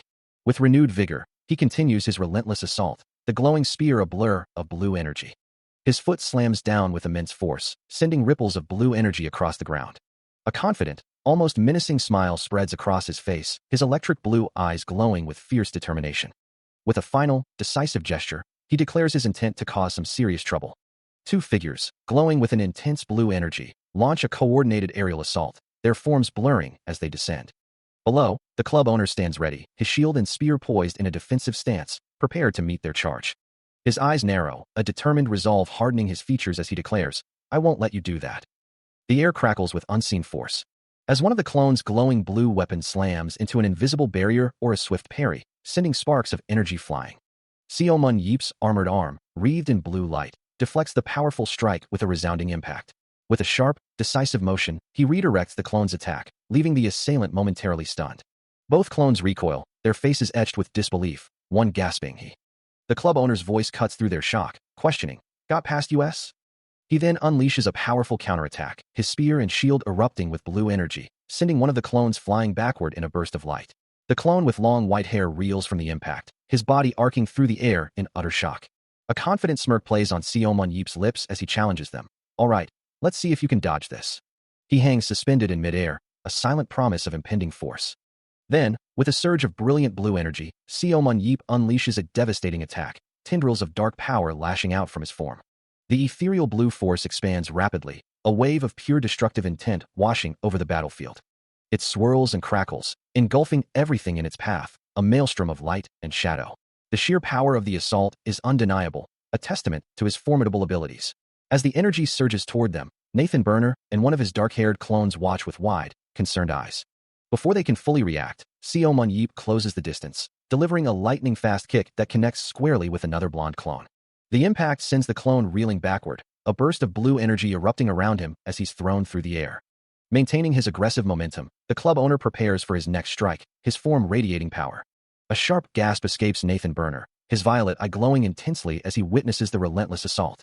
Both he and the remaining blonde clone are caught in the expanding blue force, forced to brace against its overwhelming pressure. With a wry expression, Nathan Burner concedes, "Sheesh, impressive as always." He stands amidst the fading blue energy of his attack, a spear held ready, acknowledging the effectiveness of his recent maneuvers. Having eliminated 2 targets rather than just 1, he muses on the cleverness of using his opponents as temporary footholds to dodge their attacks. Meanwhile, 2 of Nathan Burner's blonde clones, one armed with a sword and the other a dagger, struggle to regain their footing, as the protagonist's voice echoes, questioning the cost of their chaotic defense. He continues, his speed so overwhelming that even their own teammates can't track his movements. With a sudden, powerful stomp, he unleashes a burst of blue energy, shattering the ground beneath him. A confident smirk plays on his lips, his eyes glowing with electric blue light, as he warns his unseen opponents to be wary of what's coming next. The air itself seems to ripple with the force of his movements, leaving observers to wonder how anyone could possibly keep up. In a distant control room, Nathan Burner stares at the monitor displaying the protagonist's overwhelming power, his face etched with disbelief as he watches the impossible unfold. One of the bald men, observing alongside Nathan, corrects his initial assessment, realizing the protagonist isn't merely evading but strategically using the environment to corner his targets. He elaborates, noting that the protagonist is perfectly timing his attacks, striking only when an opening presents itself.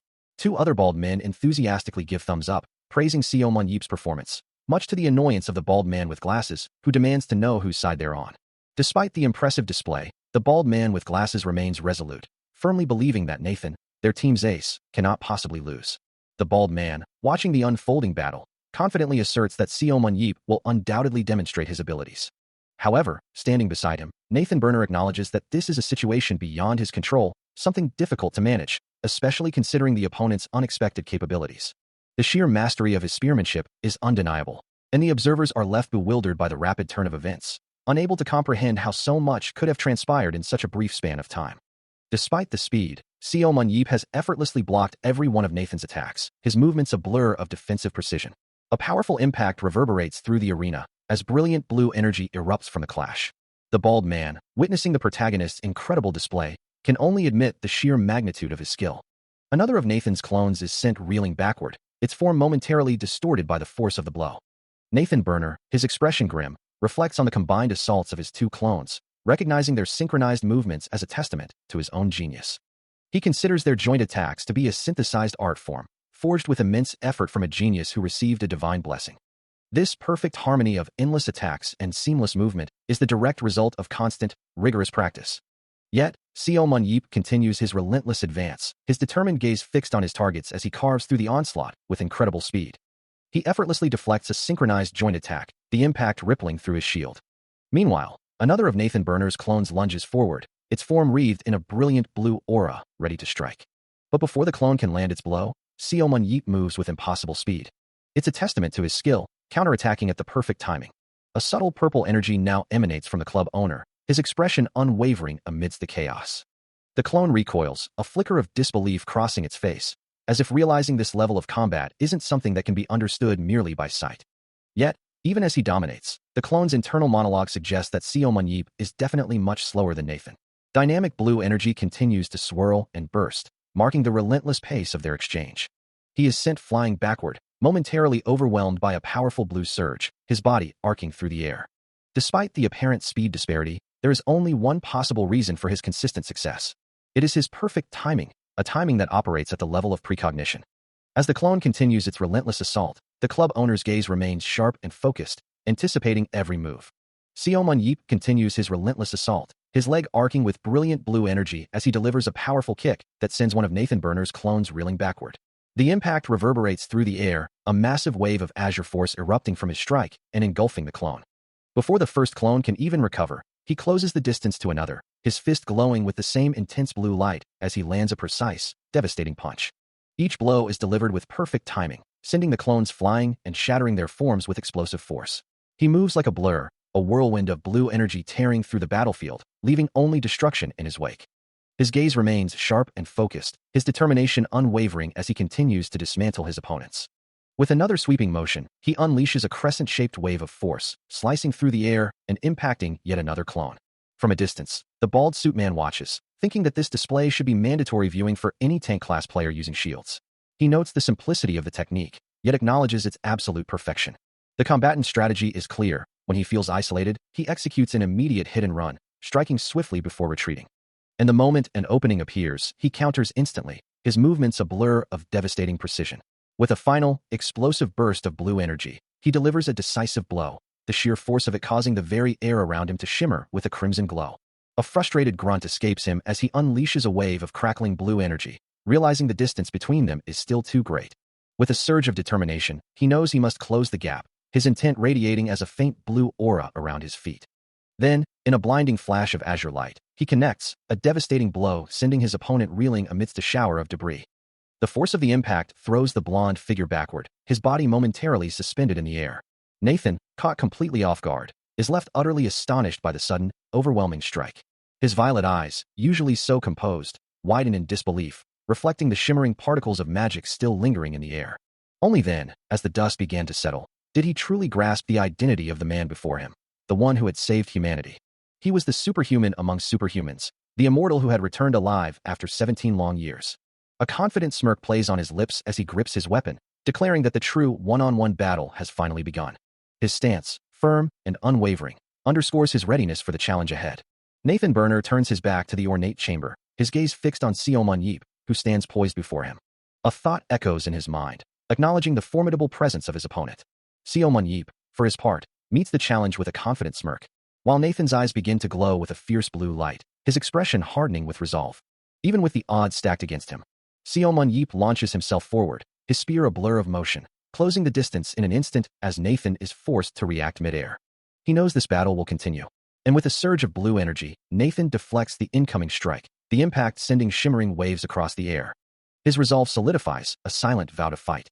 As both combatants meet in a furious clash, their faces etched with fierce determination amidst the vibrant blue light of their colliding powers. The force of their impact explodes outwards, a dazzling display of raw energy.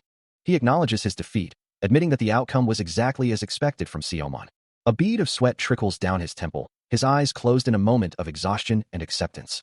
Seoman, standing opposite him, offers a compliment, telling him he performed quite well and is definitely stronger than Gerald Walker, prompting a humble response from Nathan, who suggests he's being overpraised. Then, Seoman advises him to focus more on strength training, a suggestion that makes Nathan pause, contemplating the implications of such a regimen. Seoman's gaze is sharp, a digital display showing strength 8395 beside him, as he remarks that Nathan still has some way to go before reaching his full strength limit. Nathan expresses his understanding and gratitude to Seoman, just as the bald man interjects with an enthusiastic "Citate super," praising their performance. The bald man continues, declaring that both combatants fought excellently. He admits to himself that he had initially thought Nathan might win, especially against Mr. Seoman. A thoughtful expression crosses the bald man's face, his glasses reflecting the ambient light as he ponders the match. He concludes that as the match progressed, Seoman had increasingly constricted Nathan's movements.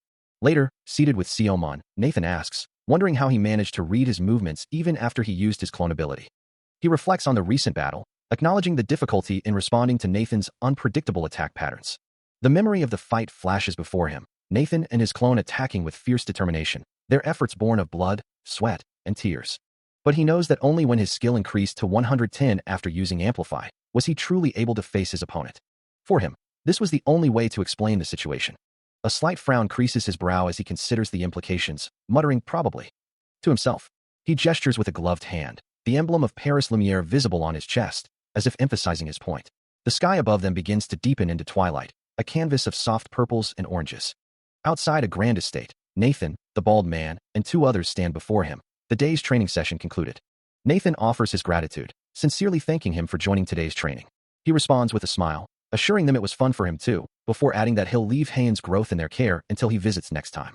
The bald man chuckles, telling him he doesn't have to worry, as they aren't planning on giving her a salary for free either. A thoughtful expression crosses his face as he processes the comment, a hint of sadness in his eyes. He considers Beck Hane's performance today, recalling that in all 3 practice matches, she hadn't managed to secure even a single kill. This cautious approach stemmed from her dying uselessly in the first match, prompting her to move too safely to avoid a repeat.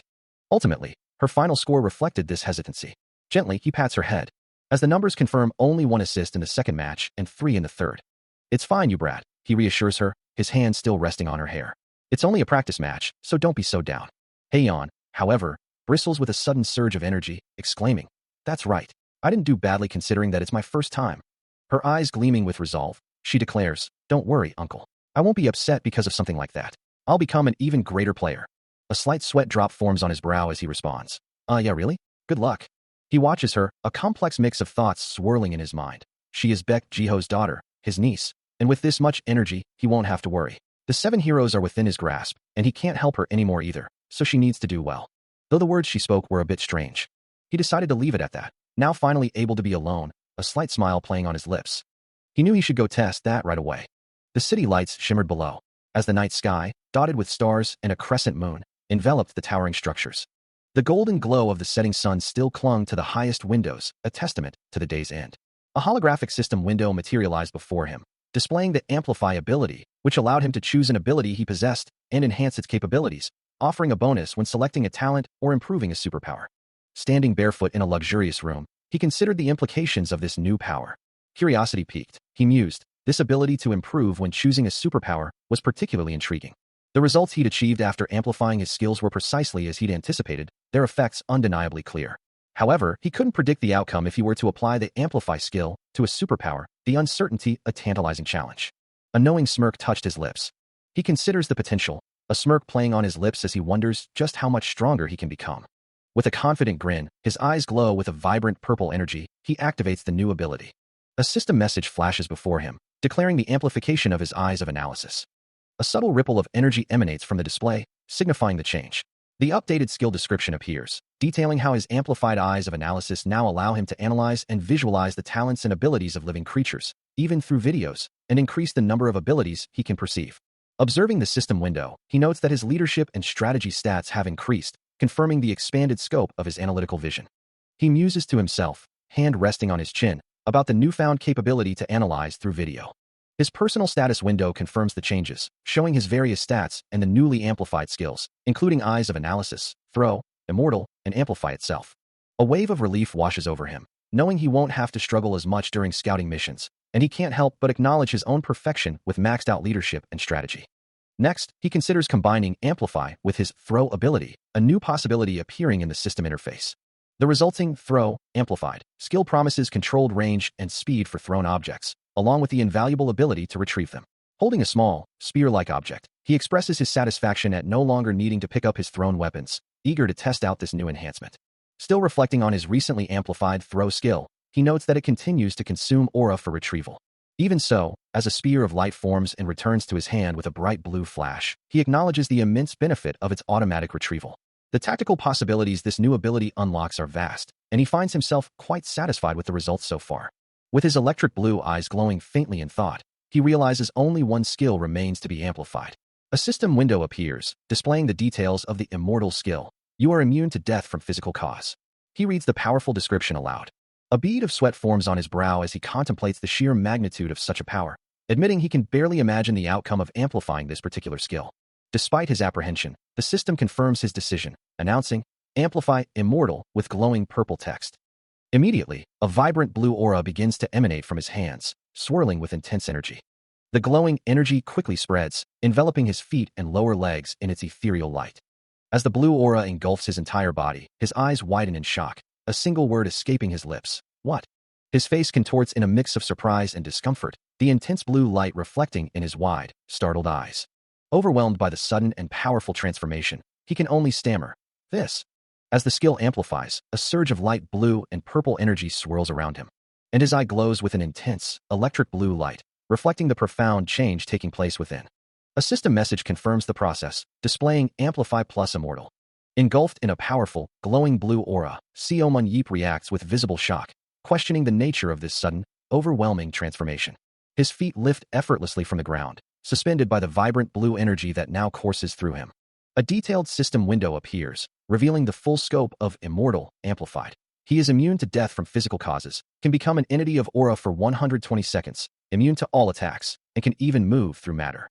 Sweat beads on his brow as he processes the implications, a new question forming in his mind about the very composition of his being. He wonders if his physical form is now entirely made of aura. Floating effortlessly, a wide grin spreads across his face as he exclaims, realizing the incredible potential of his new state. A sudden thought strikes him, recalling the ability to move through matter. With a determined look, he prepares to test this newfound power, his eyes gleaming with anticipation. Then, with a burst of speed, he phases directly through a solid object, his form blurring as he demonstrates the incredible permeability of his aura-infused body. Now a being of pure blue aura, Seomun Yeep streaks through the night sky, a luminous blur against the darkness. His ethereal form gliding effortlessly, he passes over the illuminated rooftops of Paris, the iconic Eiffel Tower piercing the starlit heavens. Soaring higher, he remains a luminous, humanoid shape against the backdrop of the city lights. The aura entity descends rapidly, a faint sound of rushing air accompanying his swift movement, as if daring the world to challenge his new, untouchable state. He considers the implications of his amplified skill, acknowledging his newfound immunity to attacks, but then wonders if this form also allows him to retaliate. As he ponders, a sudden, dark purple energy begins to swirl around him, causing him to halt, a look of surprise crossing his face as the ominous presence makes itself known. His electric blue eye narrows, focusing intently on the encroaching darkness, recognizing its ominous nature. The purple energy intensifies, twisting violently around him, yet he stands firm, manifesting a glowing blue spear, ready to confront the unknown. With the spear now firmly in hand, he ascends, the dark, swirling energy clinging to his form as he prepares for battle. The shadowy, ethereal tendrils of the purple energy writhe and expand, taking on a more defined, menacing presence. This dark, swirling essence reveals itself to be an underworlder, a creature from another realm, now manifesting directly before him. Seomun Yeep's face, a mask of glowing blue energy, contorts with fierce determination as he senses the encroaching threat.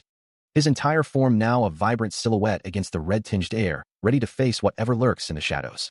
As his hand glows with intense power, he identifies the anomaly. It's an underworlder. A sharp, unsettling sensation ripples through the air, a prelude to the coming conflict. With a surge of amplified energy, a brilliant blue spear begins to coalesce from his aura, swirling with raw power. His body twists mid-air, the spear fully formed and radiating light, ready to strike. The ominous purple energy intensifies, its presence growing heavier over the city. High above the glittering lights of Paris, the confrontation is about to begin. The city below remains unaware of the dark power gathering, a silent threat looming over its iconic landmarks. Seomun Yeep, spear in hand, faces the Eiffel Tower, now engulfed in a swirling vortex of dark purple energy and crackling lightning. Observing the malevolent entity, he realizes with a chilling certainty, they're alive. He registers the faint, lingering presence of those he had been protecting. A surge of relief washing over him as he realizes. But the immediate threat remains, and his focus sharpens. As a brilliant blue spear of pure aura begins to coalesce in his hand, the weapon elongates and sharpens. Meanwhile, the Eiffel Tower remains shrouded in a malevolent, dark purple mass. With a firm resolve, he confirms his target. His eyes narrow, the blue glow intensifying as he realizes. He doesn't finish the thought, instead channeling his full power, and with a powerful thrust, launches the radiant blue spear directly towards the engulfed tower. The spear pierces the dark, swirling mass. From within the shadowy depths, a voice echoes. Still in his ethereal, glowing form, he remains poised. Sensing the lingering presence of the entity he had just struck, a thought forming that he would be quite displeased if it were to simply vanish. With a determined expression, he declares his intent to prevent such an easy escape. His eyes glowing with fierce resolve as he decides to pursue it. But then, a system notification flashes, revealing that 120 seconds have passed in his immortal, amplified state, and his physical body is about to return. Extending his hand, a surge of blue energy gathers, ready to unleash another powerful strike towards the distant Eiffel Tower. A brilliant blue spear of concentrated power erupts, slamming into the dark mass still clinging to the iconic structure. Yet, even as the attack lands, a sphere of blue energy flares around him, and he mentally protests the timing of this critical system message. His gaze dropping as a wave of intense frustration washes over him, his teeth gritting in a silent roar of anger at the unfolding circumstances. Still in his ethereal form, Seomun Yeep kneels, gathering immense power as white energy swirls around him. His electric blue eyes glowing with fierce determination as he prepares to unleash another devastating attack. But just as he moves, a sudden, sharp sensation courses through him. Overwhelmed by an unexpected turn of events, he lets out a guttural cry of pure frustration. With a powerful, desperate strike, he shatters the very air around him, blue energy exploding outwards. His mind races, consumed by the abrupt cessation of his amplified state, questioning why it had to end at such a critical moment. The power drains from him, leaving him slumped on the floor, his head in his hands amidst the symbolic fragments of his broken state. Internally, a surge of anger and desperation washes over him, as he demands to know the cooldown for his amplify skill, needing to be intangible right now. Then, a wave of confusion replaces his anger, leaving him utterly bewildered. The scene abruptly shifts, revealing the iconic Eiffel Tower glowing under a starry Parisian night, a stark contrast to the chaos he just experienced. Looking out over the city lights, he can only utter a single, disbelieving phrase. A chilling realization dawns on him, as he questions why he can no longer sense the underworlder's presence. From within a grand, shadowed chamber, a voice echoes with cold displeasure, expressing disappointment that an underworlder failed to accomplish a single task properly. As unseen figures plead for forgiveness from Lord Third, a spear suddenly comes flying through the air. The skeletal underworlder, cloaked in dark robes, launches the glowing weapon with immense force, its red eyes burning with fury. The spear strikes its unseen target with a blinding flash, shattering the air with its impact. The skeletal underworlder's voice booms, declaring that he will hear no excuses. He dismisses the failed subordinate with a chilling command, reminding them that many others can take their place. A spray of blood erupts, confirming the brutal effectiveness of the attack. The sound of the impact echoes, followed by more crimson splatter. Meanwhile, a new skeletal entity, radiating an ethereal white glow, muses that it is not yet time to act, its form partially obscured by swirling energy. This skeletal lord then proclaims, acknowledging the light of beginnings with a profound tone. His full, ornate skeletal form is revealed, enveloped in brilliant white energy, a powerful aura emanating from his very being. With an air of supreme authority, the entity declares, patiently awaiting someone's arrival. After returning, Seomun Yeep once again attempted his aura projection, a state where his form shimmered with ethereal blue energy, allowing him to float weightlessly through the air. Through this repeated experimentation, he had come to understand two crucial aspects of his power.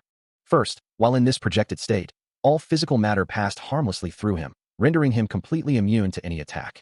A realization that brought a determined glint to his eyes amidst the intense blue glow. Conversely, even in this intangible form, he could still interact with and destroy objects at will.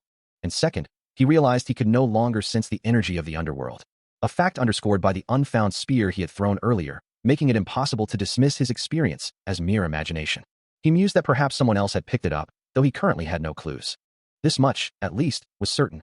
With these new understandings, he continued to move, his glowing form a beacon against the Parisian night. As the world outside seems to shimmer with faint particles of light, he looks up, a thoughtful expression on his face. A hand reaches out, almost touching the distant, illuminated Eiffel Tower, as if grasping at a memory or a future event. Then, a man in a sharp suit, flanked by two stern bodyguards, introduces himself, declaring his name to be Gabriel Sana. Seomun Yeep's eyes widen in recognition, recalling him as the one he encountered during a practice match.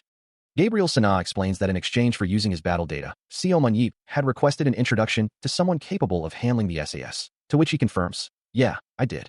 With a confident gesture, Gabriel Sana extends his hand, informing Seomun Yeep that he will be accompanying him. A flicker of surprise crosses Seomun Yeep's face as his eyes glow with a vibrant purple aura, activating his eyes of analysis to scrutinize the man before him. As the analysis completes, a holographic window appears, displaying Gabriel Sana's profile, revealing his human status and various combat statistics, including strength, dexterity, speed, and endurance. The system screen reveals Gabriel Sana's impressive statistics, highlighting his willpower, skill, and aura, but particularly emphasizing his leadership and strategy scores, both in the high 80s. His superpower, focus, allows him to achieve an immense level of concentration for up to 6 hours, and as the numbers for leadership and strategy flash across the display, a voice muses on the sheer quality of his abilities. A glowing purple eye, sharp and discerning, appears on the screen, confirming the assessment. He was born to be a coach. Indeed, just a few years prior, he had been the head coach of the reserve team for Paris Lumiere, a prestigious organization. He had only recently returned, and there was already talk of promoting him to lead the main team. A thought echoes, wondering if it was truly wise for a battlefield superpower like him to move from France to a seemingly weaker country on the fringes, but the speaker quickly dismisses the notion, promising that anyone would be shocked by the caliber of players in this battlefield world-ranking region. Gabriel Sana, now seen in a casual blue t-shirt, stands with his arms crossed, his own stats showing him ranked 127th in Korea, as he considers the fact that the YSM League is only a second-tier competition. He acknowledges this reality, his expression thoughtful. Normally, such a move would have been impossible for him, as he would never have considered going to Korea, let alone joining a second-tier team. However, a different factor had swayed his decision. He had seen Seomun Yeep's matches. His mind replays vivid images of Seomun Yeep clashing with Nathan Burner, then another powerful figure, the sheer intensity of the battles etched into his memory. He explains that his initial reason for applying to Paris Lumiere was because of an incredible player like Nathan, but then he encountered someone who overpowered even that formidable talent, and that player was Seomun Yeep. With a subtle smile, Gabriel Sana concludes that it will be quite enjoyable to watch over Seomun Yeep's team. Gabriel Sana, having just stated his motivation, listens intently as Seomun Yeep considers his words, then responds with a thoughtful, He acknowledges that since Sana himself is expressing interest, there's no reason to refuse him. Continuing, Seo-mun Yeep assures him that a person of his capabilities will be treated well, offering him the position of coach and full authority to operate the team. However, Gabriel Sana cuts him off, stating simply, "That's not it." Seo-mun Yeep looks surprised, questioning why he would come to Korea if he didn't want to be a coach, a puzzled expression on his face. Gabriel Sana clarifies, explaining that the offer isn't enough. He asserts that, given his skills and capabilities, the position of coach and the authority to operate the team as he sees fit should objectively be granted to him. He further emphasizes that coming to Korea, a country ranked 127th, is a huge loss for his career, especially since he could have become the coach of the main Paris Lumiere team. Seo-mun Yeep concedes that this is also true. With a confident tone, Gabriel Sana then proposes, "So, how about this?" He lays out his terms. If, within 1 year, YSM can advance to the Tier 1 league and win the championship, becoming the strongest team in Korea, then it might be of some help to his career. This ambitious goal, symbolized by the YSM logo, is his ultimate demand, a challenge that would justify his move. He concludes, looking directly at Seo-mun Yeep. "So I have a condition." Seo-mun Yeep, his expression unreadable, simply echoes, "Condition?" After a moment of contemplation, the reality of the situation settles in, and he realizes that Gabriel Sana's audacious condition is indeed the case. Standing before the group, he considers the implications of the challenge, before finally asking, "How about it?" The club owner hums thoughtfully, his hand resting on his chin, weighing the immense task ahead. He knows the path will be difficult, but the potential rewards are equally great. A determined smile spreads across his face as he makes his decision, a spark of ambition igniting in his eyes. "All right." With a firm resolve, he declares, "I'll accept that condition." His words hang in the air, sealing the deal, and Gabriel Sana responds, "Then, that settles our contract." A triumphant click echoes as the agreement is finalized, and Gabriel Sana exclaims with a laugh, "Ha ha ha. With this, the relationship between Mr. Seo-mun and our Paris Lumiere team has gotten one level stronger." The two men shake hands, a shimmering click effect highlighting the significance of their new partnership, while the bald suit man and two other bald men in suits watch on, one of them remarking, "Goodness. Now, you won't be able to talk about Mr. Seo-mun without also bringing up Paris Lumiere." The bald man continues, revealing a new development. "Actually, we've also uploaded a photo of you on our public social media page." Seo-mun Yeep's face contorts in disbelief and anger, demanding, "No, you fucking rats. Why are you uploading someone else's photo without permission?" The social media post shows a picture of Seo-mun Yeep in a team uniform, with the caption proudly stating, "Although it was only for practice, Mr. Seo-mun is wearing our Paris Lumiere uniform." One of the bald men in suits, holding a phone, explains, "We'll need to promote and let everyone know and brag about it." The other adds, "Since we have the weapon sponsorship contract as well, please overlook this for once." Seo-mun Yeep, visibly frustrated, throws his hands up, conceding, "Do what you want, you octopuses." Despite the unexpected social media stunt, the club owner's journey had begun, as he had visited Paris not just for this negotiation, but also to recruit new players. With the unexpected acquisition of the SAS system and coach Gabriel Sana, he had gained some confidence, and now possessed the eyes of analysis, amplified, a skill allowing him to visualize and analyze the talents and abilities of living creatures, though only the caster could perceive this information. This new superpower, Amplify, enhanced his existing skills, including aura, leadership, and strategy, alongside the eyes of analysis, throw, and immortal abilities. Feeling more secure in his position, Seo-mun Yeep returned to Korea earlier than originally planned.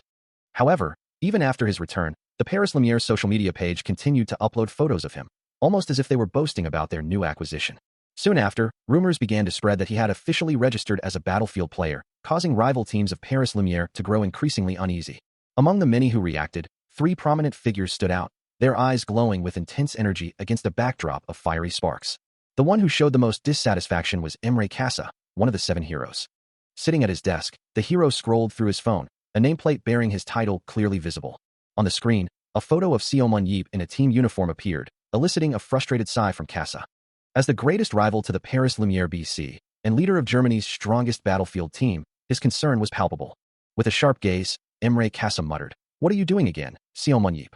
Still reeling from the news of Seo-mun Yeep's rising profile, Eric Thuram scrolls through his phone, his gaze fixed on a headline proclaiming the Berlin Blitz.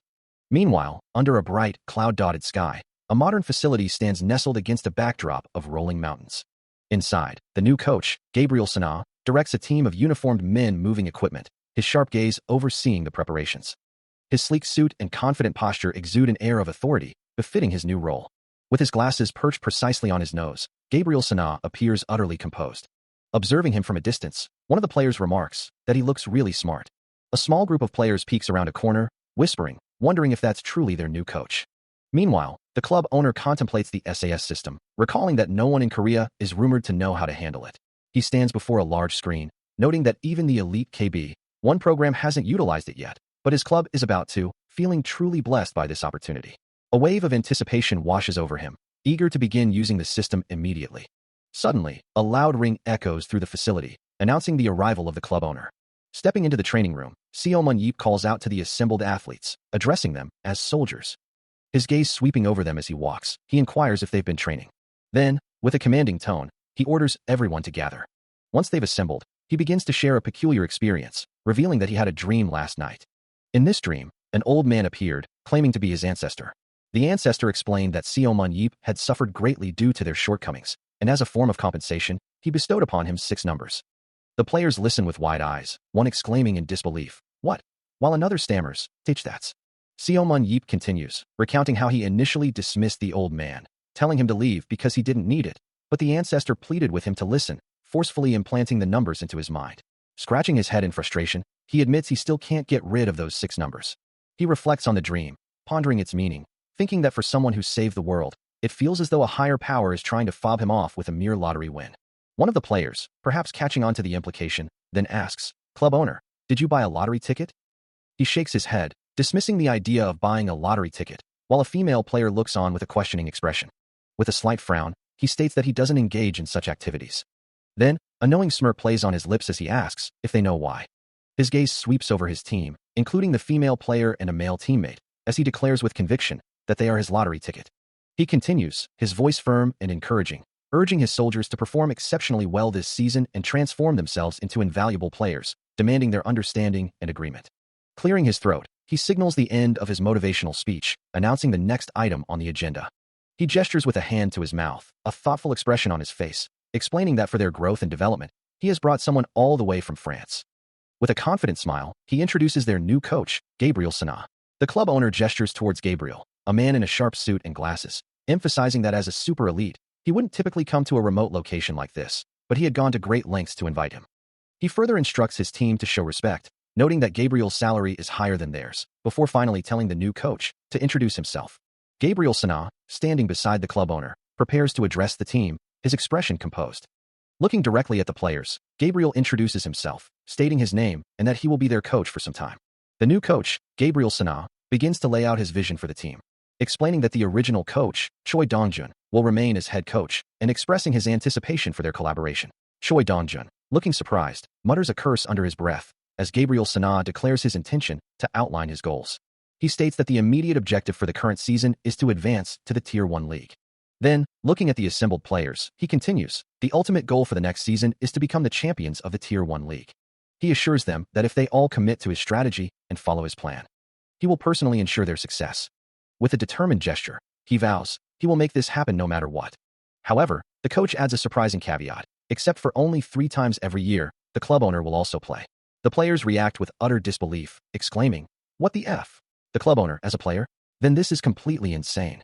Seo Mun-yeep's eye glows with a sudden, intense light as he processes the statement, thinking it's doable.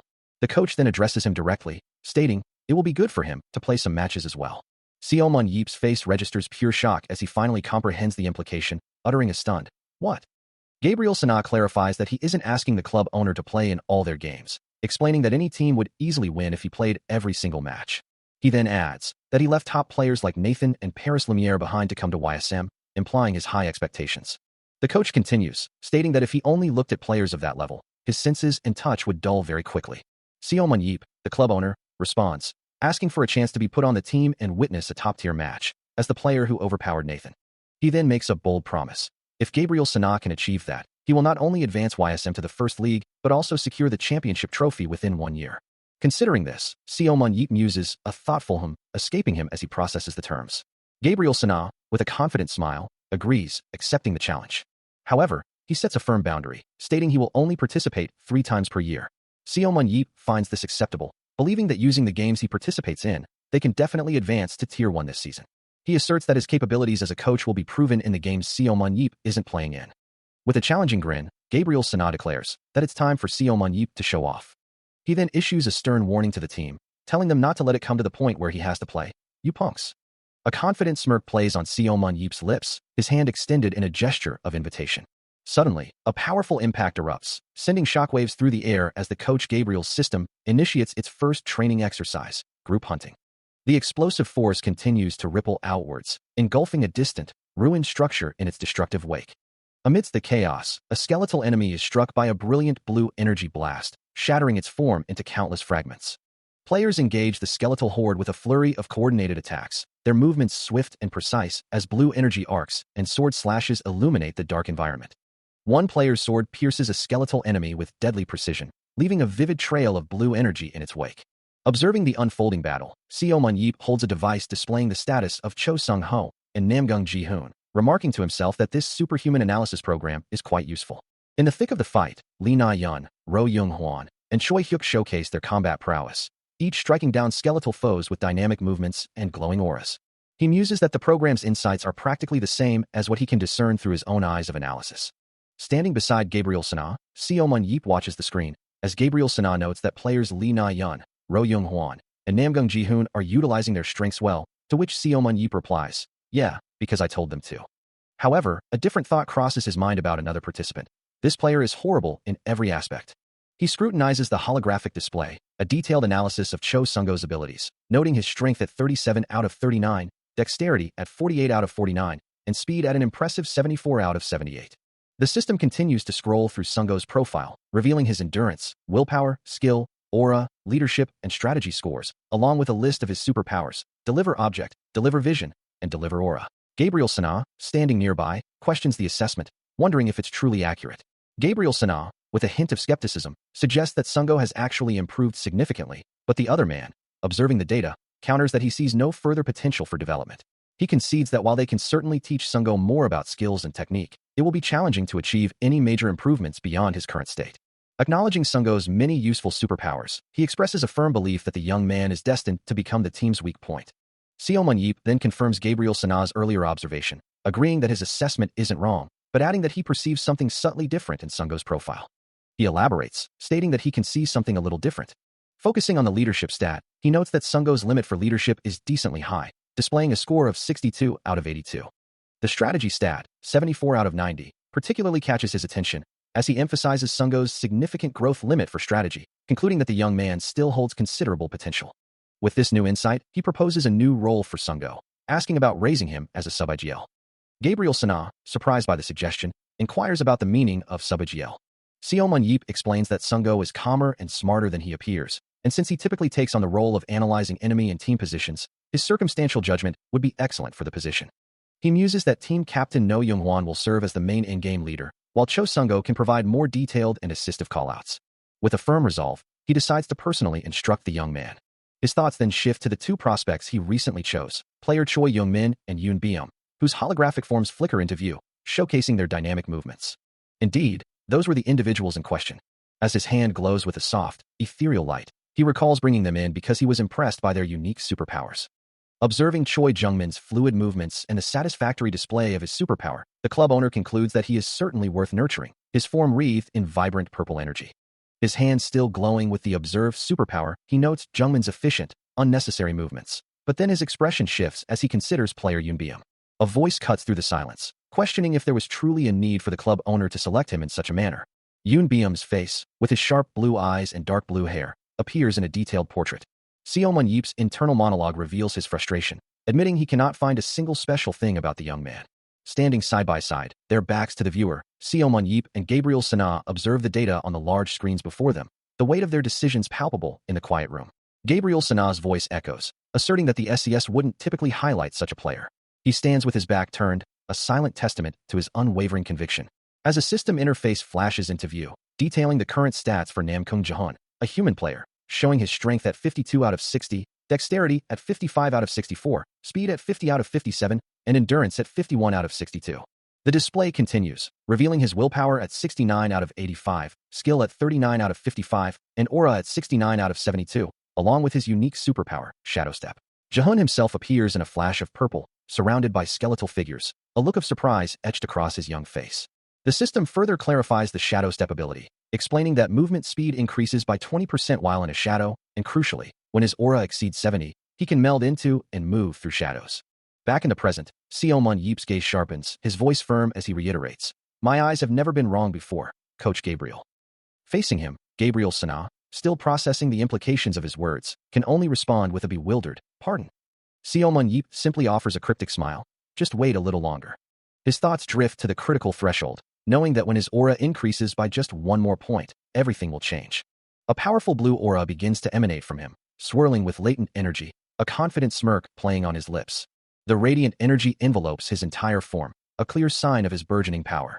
With absolute certainty, he declares, we'll be winning the lottery soon. A hand holds a tablet displaying the YSM player training program. As Nathan Berner questions, have you been running the team all this time with just this? Standing in an office, he criticizes the current management, asserting that such inefficiency couldn't possibly achieve high results. Seomun Yeep, looking distressed, reacts to the harsh words, acknowledging the miracle brought forth by his own efforts. Resolute, Nathan Berner declares his intention. I will be replacing all the training schedules. He emphasizes the critical need to rebuild their foundations before the second season of the year begins. Suddenly, the system announces the next challenge, Coach Gabriel's System Second Training, Speed Test. With a burst of golden energy, a foot pushes off the ground, initiating a rapid sprint. The runner blazes forward, leaving a shimmering trail of light in her wake. Her face, framed by auburn hair, shows intense focus as she pushes her limits. Finally, the results flash across the screen, proclaiming first place, Lee Nayeon. Gasping for air, his body pushed to its absolute limit. No Chungwon struggles to keep pace, the sheer speed of Miss Nayeon proving too much to handle. Meanwhile, the rankings flash, showing Yoon Byum at 14th and Ro Young-won at 6th, as Byum desperately questions his captain, wondering if he'll survive the grueling session. Running alongside a visibly strained No, Nathan Berner calmly explains the rationale behind the intense regimen, assuring Byum that their coach, a doctor in sports medicine, has meticulously adjusted the training methods of the renowned Paris Lumiere team to perfectly suit their needs. He emphasizes that while it might feel excessive, it is precisely what they need. As Nathan maintains his steady pace, No observes the relentless nature of the training, realizing this is the standard they must now meet every single day. Despite his body screaming in protest, a surge of determination ignites within him, vowing not to fall behind and declaring his intent to push ahead. But the effort proves too great, and his resolve crumbles as he collapses onto the track, bent over with hands on his knees, utterly spent, while Nathan continues his run in the distance. A frustrated curse escapes his lips, acknowledging the bitter truth that he simply cannot catch up to them. With blood trickling from his mouth, a desperate plea forms on his lips, begging for them to wait. His voice cracks with raw emotion, a final, agonizing cry for them to wait for him. From within the coach's office, a voice muses on the surprising developments, observing that no matter how many practice matches he watches, the total specifications and training methods of these players are still those of a typical Tier 2 team, but something is different. He wonders how these players are growing so rapidly. Seomun Yeep sits at his desk, deep in thought, his gaze fixed on the data before him. This rapid growth is especially true for 5 particular individuals. No Chungwon, having focused on training his endurance, has seen his kills and assists increase explosively, with his save success rate greatly improving. Even with his sudden change in position, Namkoong Jahun has established himself as an excellent melee dealer by combining his Protect superpower with his utility. Lee Nayeon and Cho Sung-ho have become notorious for their zoning and skirmish tactics, repeatedly training their sprinting like track athletes. After transferring to YSM, Choi Hyuk switched over to being a tank and showed a steep increase in his growth and strength. The only thing they all have in common, he realizes, a subtle smirk playing on his lips, is his own influence. They were all influenced by Seomun Yeep. He considers the strategic advantage, knowing that with 3 chances to utilize the club owner's unique abilities, victory is all but guaranteed in the upcoming postseason. His gaze sharpens, reflecting on the players he's observed, particularly Choi Hyuk. On the holographic screen before him, a simulation of Choi Hyuk battles, purple energy flaring around his sword and shield, prompting a question in the owner's mind. It remains unclear why Choi Hyuk was designated as a tank, when he would have performed perfectly well as a melee dealer. Why did the club owner insist on recruiting him specifically as a tank, he wonders, as the simulated Choi Hyuk deflects another barrage of purple energy with his glowing weapons. A soft hum escapes him, his fingers hovering over the keyboard, a new thought taking root. His hands fly across the keys, a rapid clatter filling the quiet office, as he suddenly realizes something crucial. The damage Choi Hyuk is currently enduring in the simulation is fundamentally different from the damage the enemy is inflicting. As purple energy swirls around the struggling figure, a system notification flashes across the screen, confirming a body durability strengthening superpower. A wave of understanding washes over him. Choi Hyuk possesses a second, hidden passive ability. A bead of sweat forms on his temple, his expression shifting from analytical to one of profound intrigue, the implications of this discovery settling in. His eyes, now faintly glowing with electric blue light, narrow with certainty, for his judgment has never once been wrong. standing with his arms crossed, a thoughtful expression on his face. Seo Mon-yeep exudes an aura of quiet authority. Meanwhile, an unseen individual grapples with the profound impact of his presence, wondering just what kind of person Seo Mon-yeep truly is. The weight of his own struggles crushing him, Choi Hyuk slumps to the ground, a desperate cry escaping his lips as he feels utterly defeated. His breath visible in the cool air, he remains hunched over, lost in his despair. A voice cuts through his thoughts, warning him that he's about to leave a dent in the ground, and Choi Hyuk, startled, looks up to see the club owner standing over him. Seo Mon-yeep questions his surprise, reminding him that he's been told to call him Hyung instead of club owner. Placing a hand on his head, the older man firmly instructs him to show respect from now on, to which Choi Hyuk meekly agrees. For a fleeting moment, a confident smile graces Choi Hyuk's face, sparkling with a renewed sense of determination. But as Seo Mon-yeep asks what's troubling him, Choi Hyuk's self-doubt resurfaces, admitting that he feels like the most useless member of the team. A heavy sigh escapes him, his expression once again clouded with despair.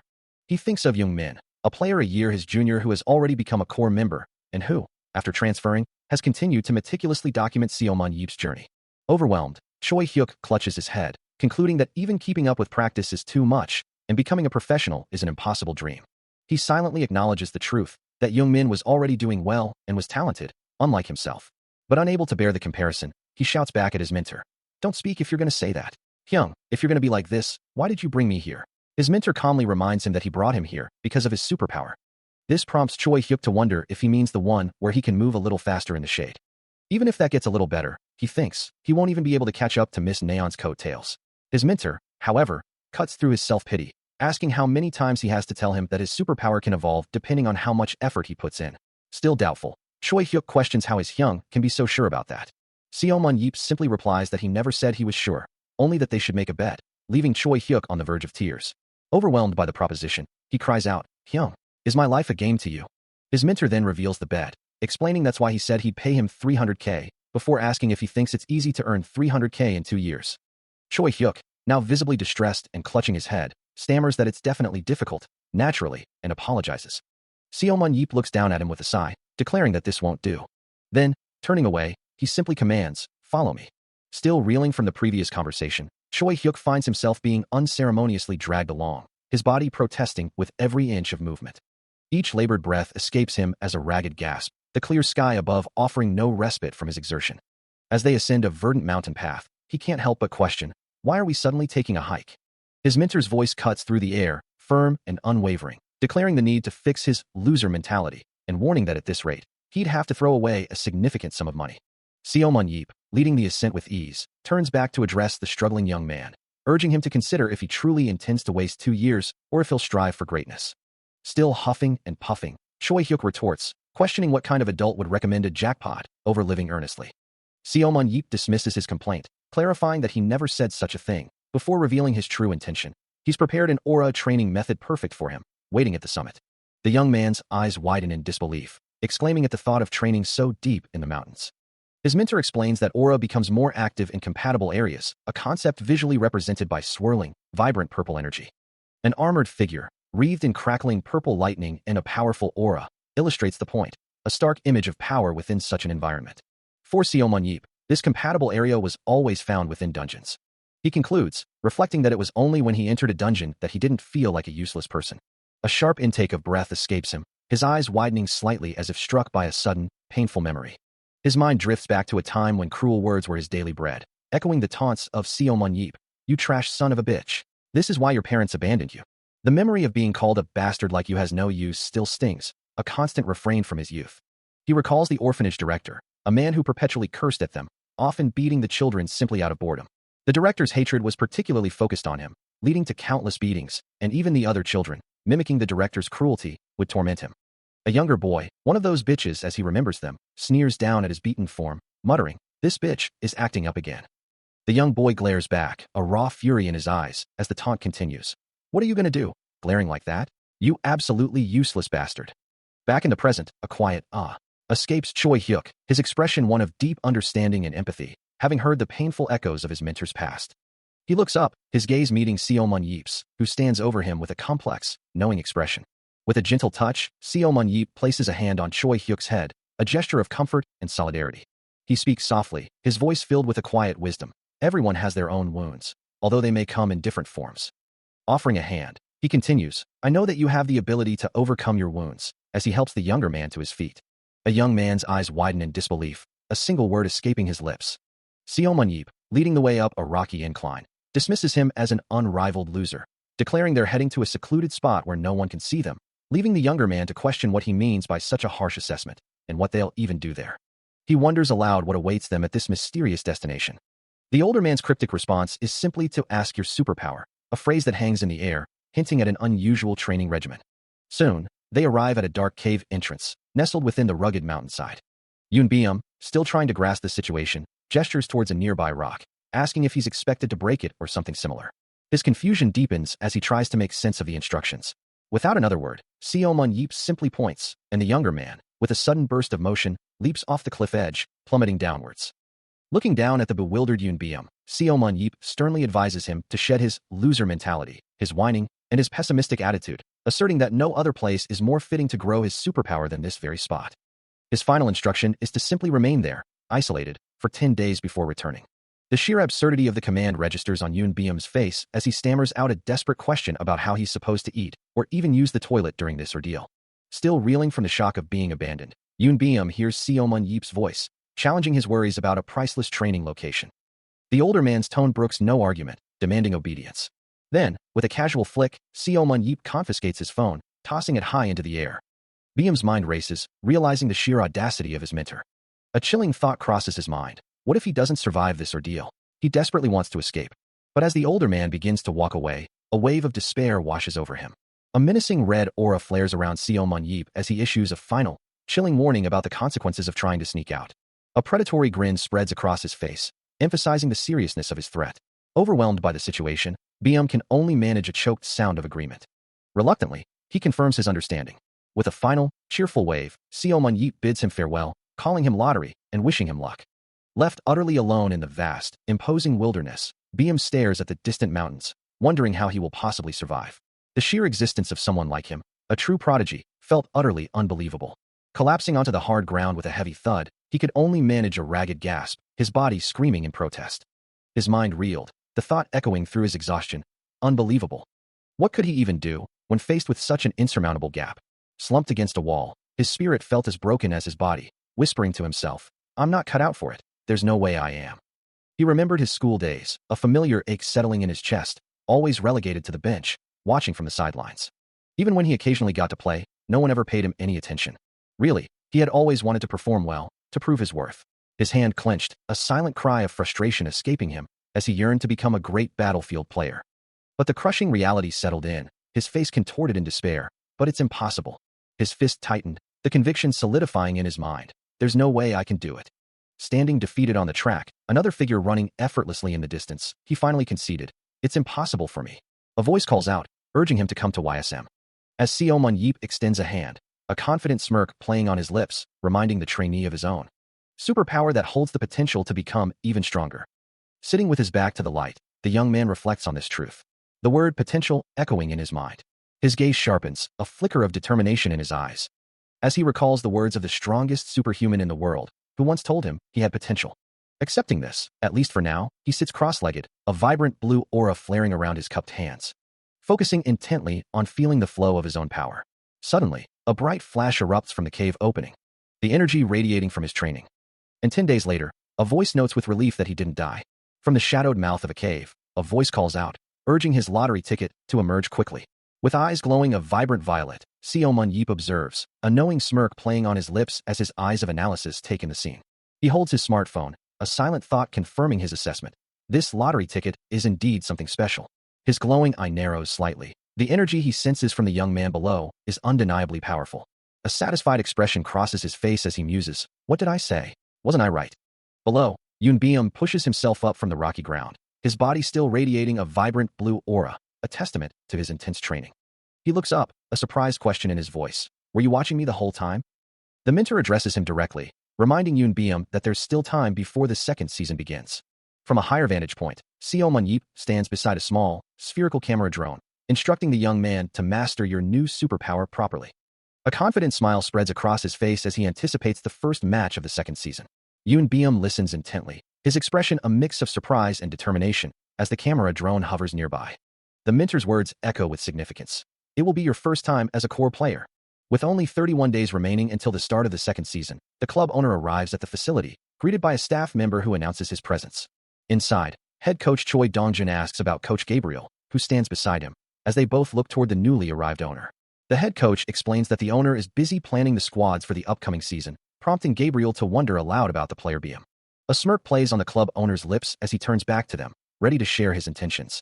He then declares his plan to introduce a new core player, while head coach Choi Dongjun, on the phone, apologetically states that they have no plans to transfer players for a while, even as Gabriel Sana is playfully carried away in the background. Meanwhile, player Lee Na-yeon, looking surprised and annoyed, firmly states into her phone that she is not a transfer target, emphatically declaring herself not for sale. Back at the facility, an unnamed man in a suit asks about the commotion outside, as Choi Dongjun and Gabriel Sana stand nearby. The man explains that many teams are trying to recruit Lee Na-yeon, with calls coming from overseas and the KB1 league, and the situation has intensified as the transfer season nears its end, with one Arab team even offering $5 million for the duo of Lee Na-yeon and Cho Sung-go.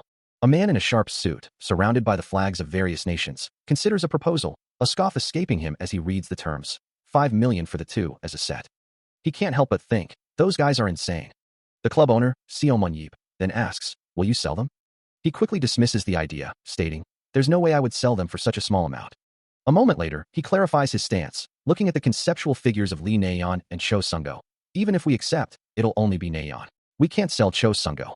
He acknowledges Lee Na-yeon's importance. I agree. Although player Lee Na-yeon is the poster child of the team, players like Cho Sung-go are really valuable players. As a dynamic image of Cho Sung-go and the club owner in a training simulation, surrounded by vibrant purple energy, flashes through his mind, he recalls, more than anything, when I taught him for a little bit, his understanding of strategy was outstanding, and his understanding of his superpowers and their uses was extremely good. He continues, his thoughts on Cho Sung-go's potential. He'll have especially good synergy with you since you enjoy rapidly changing game plans. With a tactical map overlaying his thoughts, the club owner muses, yeah, since I'll be playing anyways, I should have some fun as well. I've already thought of a few tactics that I can use. He concludes his internal monologue. With this superpower, we can use Daniel Mansky as the benchmark to gauge him. His eyes narrow slightly as he utters the name, Daniel Mansky. The figure of Daniel Mansky appears, crouching dynamically, his form radiating a powerful, icy blue aura, ready for action. A player is confidently protecting his battlefield's top 3 spot, alongside Nathan Berner and Roy Meyer. His team, the Berlin Blitz, is well known, and the man in the suit, observing the young player with purple hair, seems to be discussing him with the protagonist. However, their head coach is none other than Emre Kasa, one of the 7 heroes. A stern voice cuts through the air, declaring, Seo Mun-yeep, I can't just let you do as you please anymore. The speaker's hand is raised, conveying an earnest resolve, as he continues to address the club owner.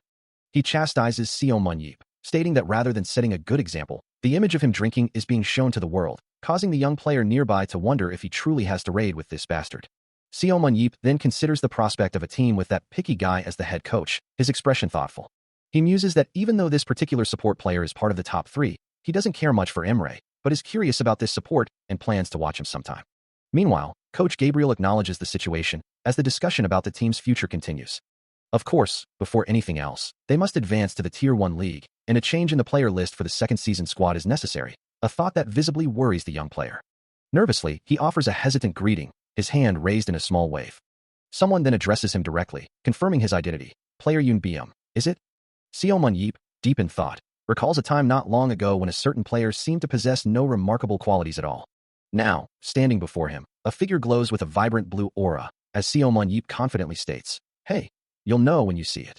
The blue light intensifies, a palpable energy filling the air, as he declares, we have our lottery ticket. A dazzling flash of light heralds the moment, as a voice booms. Welcome, ladies and gentlemen. The Grand Stadium stands ready under a brilliant sky, welcoming everyone to the first match of the second season. Indeed, many significant events unfolded during the first season this year, and a veritable storm has since swept into the KB2 League. The inaugural match of this second season will feature the very team that brought about this storm, YSM. On the massive screen, the YSM logo is displayed prominently, pitted against their rivals, the GT Knights. YSM, formerly known as Hanjong Industries, will clash with the GT Knights, marking the official start of their second season. The announcer exclaims, my goodness, every time we see YSM, their main roster changes. The stadium seats are filled with an eager crowd, all eyes fixed on the brightly lit arena, awaiting the grand reveal. Finally, the announcement rings out. The new player this time is player Yoon Byum. Anticipation builds around the new player, with whispers circulating that club owner Seomun Yeep himself personally scouted him this time, leaving many to wonder what kind of performance he would deliver. With a confident smirk, he declares his eagerness for what's to come. The scene shifts to 10 minutes earlier.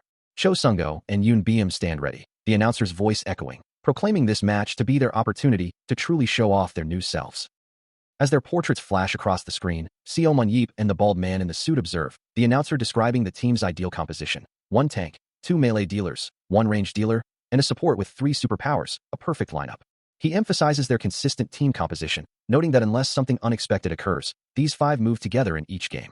Then, a direct question is posed to the player, Cho Sung-go, asking if he will be able to command this team. A nervous sweat beads on his brow as he considers the weight of the responsibility. Suddenly, Yoon Beom interjects, a clear voice cutting through the tension, thanking his superior for trusting him. Seomun Yeep, pointing a finger, addresses the new player, reminding him that it's his first game, so he isn't asking for much. With a determined gaze, the young player receives his simple, yet forceful, instruction: just utterly defeat the enemy team. A nervous gulp escapes him, the YSM team logo prominent on his chest, as the moment of truth draws near. With a sudden surge of energy, the announcement rings out. The match begins now, pitting YSM against the GT Knights. The arena lights blaze down, revealing the chosen battleground, a dungeon where the match will unfold. This particular dungeon is known as the Reverse Forest. Within this forest-like cave, a massive, luminous tree hangs upside down, surrounded by vine monster jardins that feed on aura. The glowing tree dominates the cavern, its roots reaching down towards sharp, crystalline formations. As prey approaches, the jardins will launch attacks from both above and below, their numbers and strength increasing the closer one gets to the glowing tree. The most intriguing aspect of this dungeon is that the shining tree itself, which sustains the entire environment, is actually the boss. These jardins, with their glowing tendrils, are part of a larger ecosystem, with a hypothesis suggesting the glowing tree is a superorganism formed by many jardins draining energy. Meanwhile, the GT Knights reveal their strategy, splitting into a 4-4-3 formation. As the teams rush forward, protagonist Beom and his allies are met by the opposing players, who have already divided themselves into 3 distinct groups. This distribution is optimal for countering YSM's skirmish tactics, and even if one team is defeated, the remaining members will level up, indicating a calculated effort to gain an advantage. As the match begins, the YSM team deploys into the dungeon, with Team 1 and Team 2 each comprising 5 players. Meanwhile, on the other hand, YSM has split into 2 distinct teams. With a powerful stride, a player's foot lands, sending a shockwave across the glowing ground, signaling a sudden burst of speed. Indeed, Yoon Beom has moved away from the main group, sprinting forward alone with fierce determination. This unexpected move creates a Team 3 with a single player, leaving observers to wonder if this 5-5-1 formation is a brilliant strategy or a grave mistake. From the viewing stands, concerned spectators exclaim, questioning his intentions and the sheer difficulty of hunting alone in a dungeon where Jardins could ambush him endlessly. Unfazed by their worries, he continues to accelerate, a blur of motion across the ethereal landscape. With a decisive command, he activates a skill, his speed surging even further. His eyes glow with an intense purple light, as a dark, swirling aura envelopes him, amplifying his power. This is Shadow Step, a skill that increases movement speed by 20% while in a shadow, and allows the user to meld into and move through shadows when their aura exceeds 70.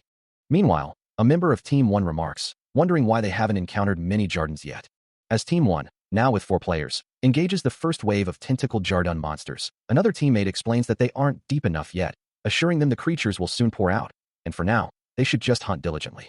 A sudden, powerful impact ripples through the air, as an unseen force strikes with blinding speed. The red-haired man barely registers the attack before glowing blue projectiles slam into him, as a voice exclaims that Lee Naeon has already arrived.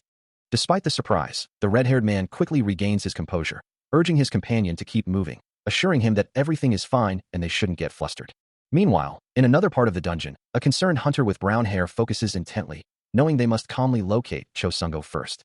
Back with the red-haired man, a smirk plays on his lips as he thinks to himself that this situation is actually better, especially with those idiots coming to their team. One of his allies prepares a specialized weapon, a crossbow designed to counter their opponent, declaring they have a special weapon to deal with Lee Naeon. The red-haired man and his 2 companions continue their rapid retreat, their forms blurring with speed. Elsewhere, a hunter clad in green armor activates a detection skill, a vibrant green aura flaring around him, allowing him to detect the presence of nearby life forms. Back with the fleeing group, a barrage of glowing orange arrows erupts from their position, aimed at their pursuer. As the arrows continue to fly, the red-haired man shouts to his team to keep running and not stop, assuring them that the damage inflicted is not high. The green-clad hunter's detection skill culminates in a triumphant glow, as he declares that he has found his target. A voice reports that Li Neian is attacking while moving around their vicinity, her silhouette a vibrant green against the dark background.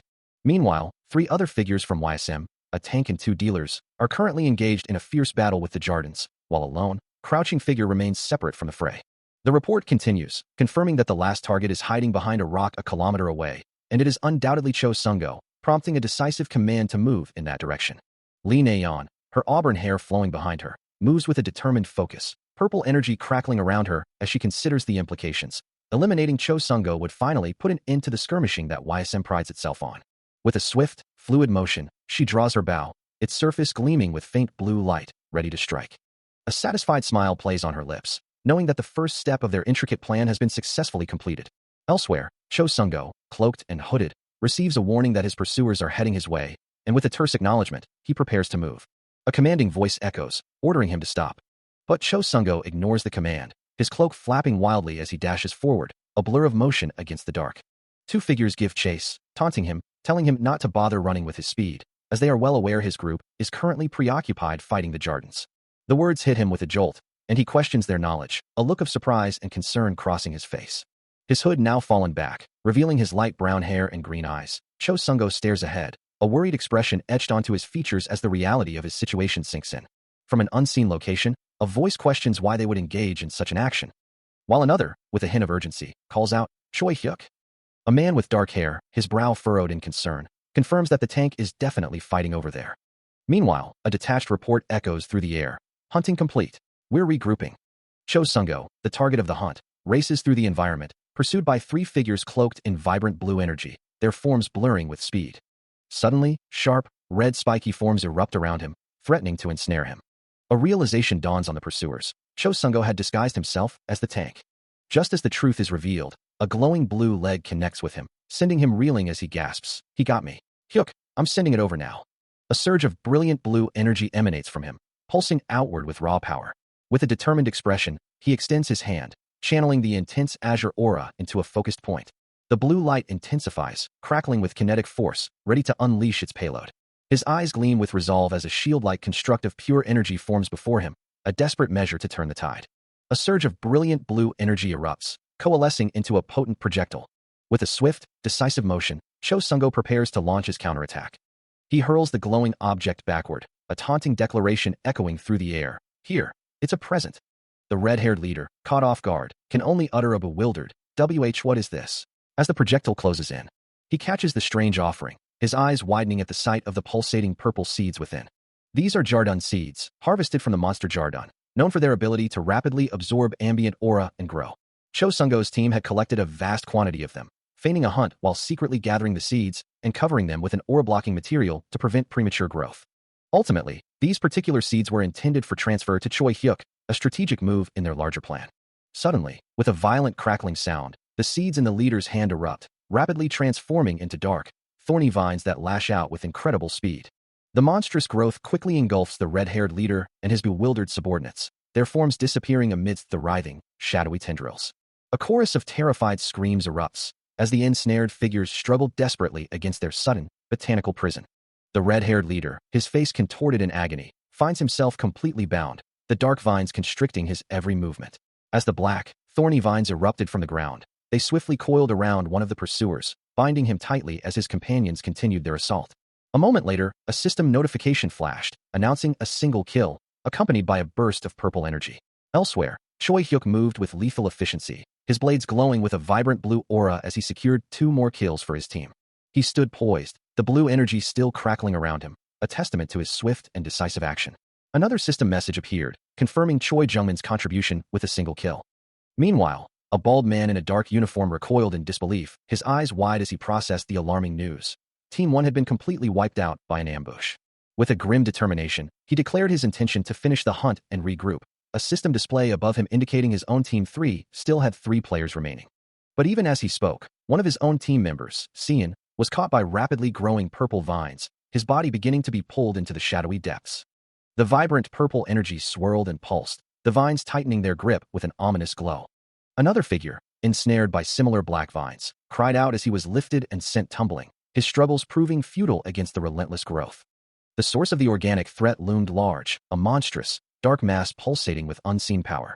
The bald man, seeing Xian's plight, urgently commanded him to stop moving, promising to prioritize his rescue. The bald team leader, a blur of motion, charges forward, his shield raised to deflect the monstrous Jarden's attack as he prepares his own counter. With eyes glowing intensely, he pushes through the pain, his face a mask of grim determination as he closes the distance. His legs propel him with explosive force, leaving trails of blue energy in his wake. Then, with a powerful, sweeping motion, he unleashes a devastating blue energy slash, sending a nearby ensnared figure reeling from the impact. Standing over Xian, who lies recovering on the ground, the team leader declares that with Xian saved, they only need to quickly clean up the remaining threats. As he turns, another team member, a brown-haired hunter, is already mid-swing, his sword arcing with blue energy as he engages a target. A sense of urgency washes over the bald team leader as he realizes they are running short on time, wondering what their opponent is planning next. The brown-haired hunter stands ready, his sword and shield poised for the next confrontation. With a frustrated growl, the team leader resolves to clear out the Jardins first, his jaw clenched in fierce determination. After a desperate struggle, the GT Knights successfully eliminate the Jardin monster. The bald team leader delivers a final, decisive blow, his sword and shield erupting with brilliant blue energy. The powerful impact sends a shockwave of blue particles through the air, signifying the monster's complete destruction. Having wasted too much time eliminating the Jardin, the team leader knows they must move as quickly as possible. But a sudden, jarring impact makes him curse, calling out, "Young Daewon." He turns to confront the brown-haired hunter, his voice sharp with frustration, reminding him that every second counts. The team leader demands to know why he's just staring into blank space after attacking a strange location. Grabbing the hunter's shoulder, he presses for an answer, asking if he's even listening. Without warning, the team leader's sword ignites with a fierce blue energy, swinging directly at the brown-haired hunter. The blade connects with a powerful impact, as he declares his intent to kill Yunbium. But before the attack can fully resolve, a look of utter shock washes over the team leader's face. Behind him, a bald figure, Yunbium, appears in a blur of speed, his eyes glowing ominously as he echoes the team leader's deadly declaration. The brown-haired hunter, witnessing the sudden appearance, questions if it's YSM, bewildered that he didn't feel anyone approach. From behind, Yunbium unleashes a torrent of dark, swirling energy, striking the team leader with brutal force. The impact sends a shockwave of purple energy rippling through the air. As the dark energy swirls around him, Yunbium's eyes blaze with an eerie white light, his power manifesting with chilling intensity. A gasp of disbelief escapes him, wondering aloud, why? How can this? But before he can finish, Chai Wuhu unleashes his own power, his hair glowing a vibrant purple as brilliant blue energy erupts from his form, pushing back against the encroaching darkness. A sharp, slicing sound echoes through the air as a brilliant blue energy arcs forward. Unleashed by Xiao Munyip, who moves with incredible speed, his eyes glowing with electric power. The powerful blue slash cutting through the space before him. But the attack reveals Yunbium, who, caught off guard, curses under his breath as he realizes he's been spotted, his form wreathed in dark purple energy. The system registers 2 kills for Yunbium, indicating his prior deadly efficiency. With a sudden burst of shadow magic, Bium vanishes, leaving behind only swirling purple particles and a faint echo of his presence, causing a nearby soldier to exclaim in disbelief that the bastard disappeared into the shadows. 2 other soldiers react with shock, one marveling at such an ability while the other frantically wonders where he could have gone. Suddenly, sharp purple slashes tear through the air, descending rapidly towards the bald man in the suit, who looks up in alarm, as the shadow attack impacts with a violent burst of energy. Meanwhile, Xiao Munyip continues his relentless assault, unleashing another powerful blue energy slash, his gaze fixed and determined. He continues his relentless assault, a blinding wave of blue energy erupting from his form and surging forward, colliding with the shadowy figure's desperate purple defense in a brilliant flash of light and force, the impact sending shockwaves through the air. The sheer power of the attack forces him to cry out, his form momentarily engulfed by the overwhelming blue aura, struggling against the pressure. Yet, with incredible speed, he manages to duck and weave, purple energy flaring around him as he evades the full brunt of the blow, his reaction time proving exceptionally fast. It becomes clear that mere stealth will not be enough to overcome this opponent, his sneak attacks rendered ineffective. Frustration mounts within him as he questions his next move, wondering aloud what he is supposed to do now, director. His face contorts in a grimace of distress and uncertainty, the weight of the situation pressing down on him. Elsewhere, under a bright sky, a young man asks Yun Bakgown what he believes would happen if a sneak attack were to fail. Bakgown, considering his own low stats, admits that he would be forced into a direct duel, a confrontation he would surely lose. He concludes that such a dire outcome is simply what would normally happen in such a scenario. But he is wrong, a voice asserts, prompting a confused "what?" from the young man. Standing in an outdoor training area, the club owner explains that in battle, there is no such thing as definite. Still, the purple-haired youth struggles with the concept, wondering how he is supposed to defeat an opponent stronger than himself, seriously doubting its possibility. Before he can finish, a sharp kick lands squarely on his leg, making him cry out in pain as the club owner commands him to listen until the end of what he has to say. Rubbing his throbbing leg, the young man winces as the club owner asks if his head is just for decoration. The club owner urges him to think a little more, to truly engage his mind. Looking up at his mentor, the purple-haired youth asks what he's supposed to do, lamenting that since he doesn't have good stats, he'll just lose if he tries to fight head-on. The club owner then instructs him to first reduce the number of choices the opponent can make. As the young man repeats the phrase, reduce their choices, a visual of intersecting lines and red X marks appears, illustrating the concept, and the club owner confirms, exactly, adding that if he starts hiding in the shadows again, waiting to attack, the opponent will react. Pondering the question of what an opponent would do, the young man considers that they'll either try to go somewhere with little to no shadows. Scratching his head in thought, he continues, or wait until he comes out of the shadows. The club owner nods, affirming his understanding with a simple, correct. As he continues his lesson, Seo Mun-yeep explains that an opponent, when cornered, will inevitably be forced to act with only a couple of choices in mind. And when humans are pushed into such a tight situation, it becomes incredibly difficult to think about anything else. That, he emphasizes, is the precise moment for an opportunity. Yoon Bok-gaon, pondering the implications, realizes the simplicity of the strategy, an obvious sneak attack. And that's exactly why, Seo Mun-yeep continues, he'll need a crossbow and a short sword. Presenting the weapons, the club owner hears Bok-gaon's immediate protest, who prefers long swords, but Seo Mun-yeep quickly cuts him off. He firmly instructs the young man to stop talking and just listen. Bok-gaon, looking frustrated, acknowledges that he doesn't possess the talent or skills to be an excellent swordsman like Namkung Jahun. That's precisely why, Seo Mun-yeep explains, they need to simplify his game plan. He declares that that's all he needs. As if visualizing the strategy, Bok-gaon appears in a dynamic stance, surrounded by a vibrant purple aura, a short sword and crossbow manifesting as extensions of his intent. The crossbow, despite its shorter range, is easier to use and boasts a high chance of hitting, making it ideal for his simplified approach. Seo Mun-yeep explains that since his student is primarily a short-range damage dealer, a short sword would be easy to use and highly effective. As if to demonstrate, a crossbow bolt, wreathed in purple energy, streaks forward, initiating a simulated combat sequence. Multiple bolts follow, a barrage of glowing purple projectiles, all aimed at a single opponent. The bald shield-bearer braces, his shield flaring with light as it deflects the incoming attacks, the purple energy impacts scattering harmlessly. Yoon Bok-gaon, enveloped in a vibrant purple aura, closes the distance with a powerful leap, attempting to bypass the shield-bearer's defense. Yet, the shield-bearer stands firm, his own purple energy radiating as he prepares to counter, his sword and shield ready for the close-quarters engagement. A voice notes the inherent difficulty for him, given it's his first time participating in such a high-stakes simulation. His crossbow attack is blocked, leaving him frustrated and momentarily vulnerable, a purple aura still clinging to his form. The shield-bearer, seeing his opportunity, resolves to eliminate the range advantage, planning to engage in close quarters. Seo Mun-yeep observes the simulated battle, acknowledging that one might think none of this will work, given the initial setbacks. Even then, he urges, never give up. His gaze firm, he continues, if you don't give up, there's always a chance for victory. A determined thought echoes, promising that there will be a chance. As his purple aura flares, Bok-gaon lunges forward, thinking, he must limit his opponent's choices, he must limit them.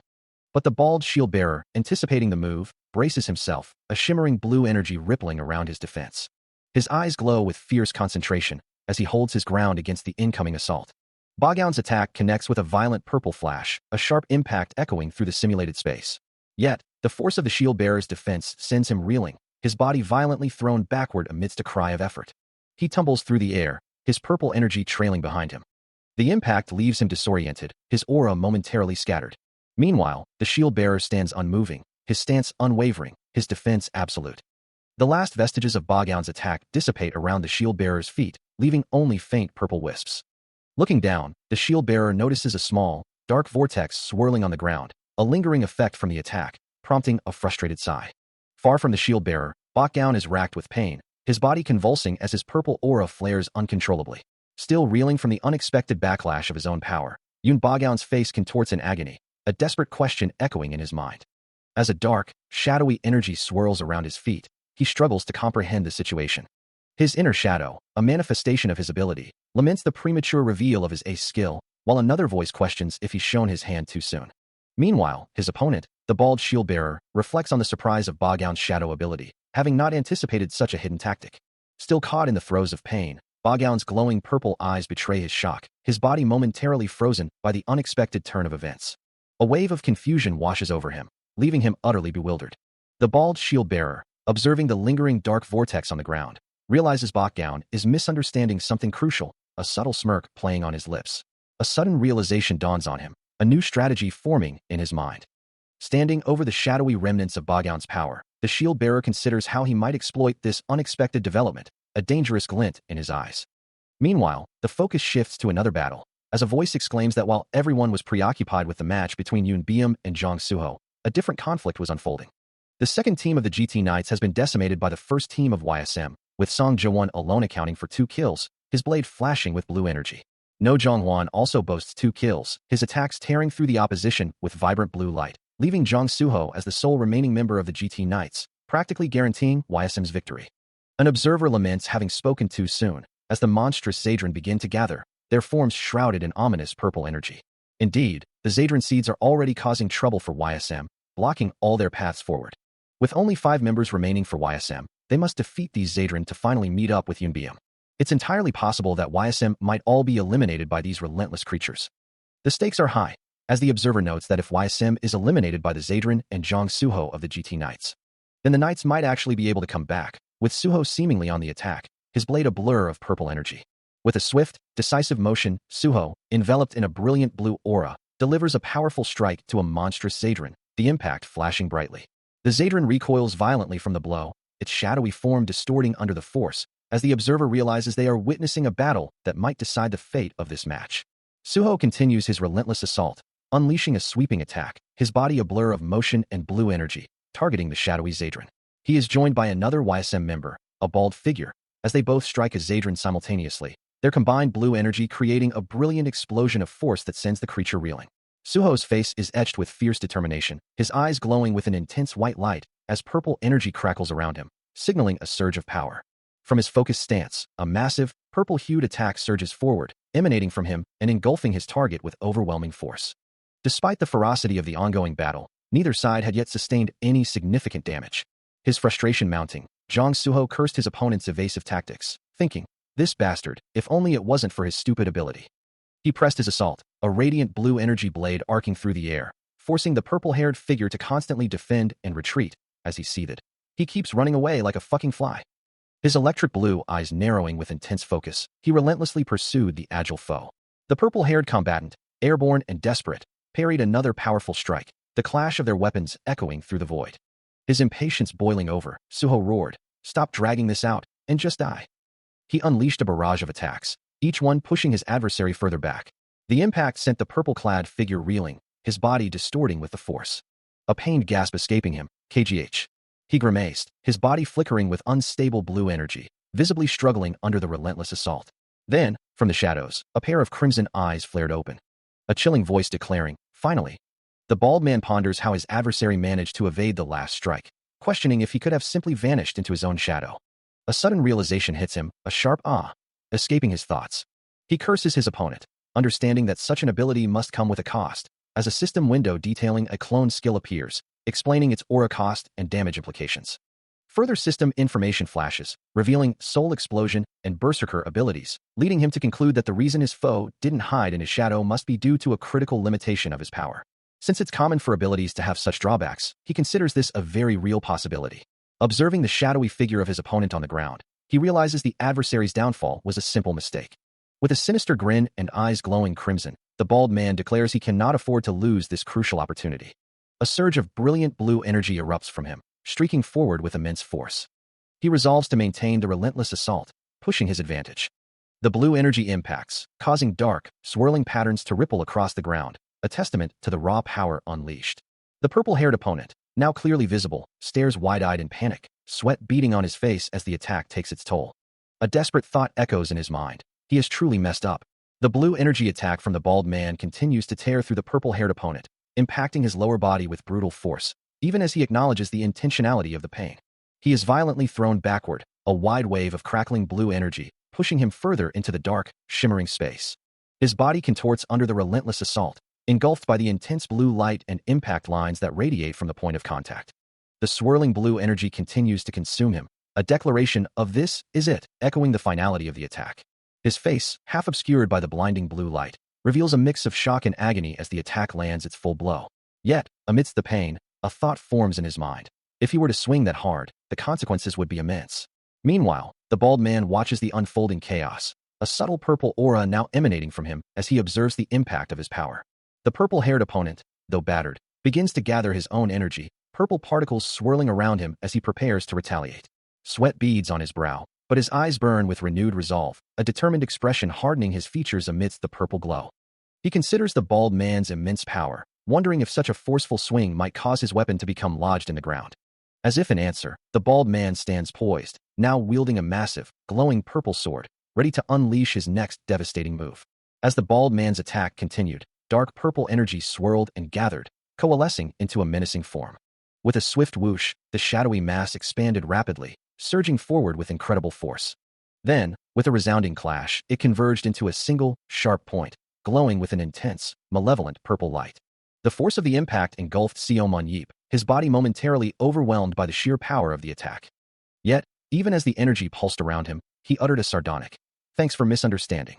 Suddenly, with a powerful surge, Seo Mon-yeep's own eyes blazed with purple light as shadowy energy erupted from his form, shattering the incoming assault. He moved with impossible speed, his body a blur of purple, leaving streaks of light in his wake. The momentum of his counterattack was overwhelming, a torrent of shadowy power closing the distance in an instant. With a low hum, a glowing purple blade materialized in his grasp, ready to strike. Chai Wuhyu's eyes widened in utter shock, sweat beading on his brow as the purple light reflected in his terrified gaze. The impact was brutal, red streaks exploding across the scene as the attack landed. As the dust settled, Seo Mon-yeep declared, "I wasn't hiding within my shadow," revealing a shadowy, skeletal figure crackling with blue lightning behind him. The air crackles with energy within a desolate landscape, a field of jagged, crystalline spikes that formed the very shadow of the reverse forest. Amidst this harsh terrain, Seo Mon-yeep unleashes a torrent of purple energy, his form a blur of motion as he strikes with overwhelming force. The vibrant magical aura intensifies around him, each strike resonating with raw power. As the attacks land, a blue-armored figure is thrown back, and a system notification flashes. Yoon Beom, 3 kills. The blue-armored figure recoils from the impact, shattering into glittering particles of light. Another notification confirms the achievement. Yoon Beom, 3 kills.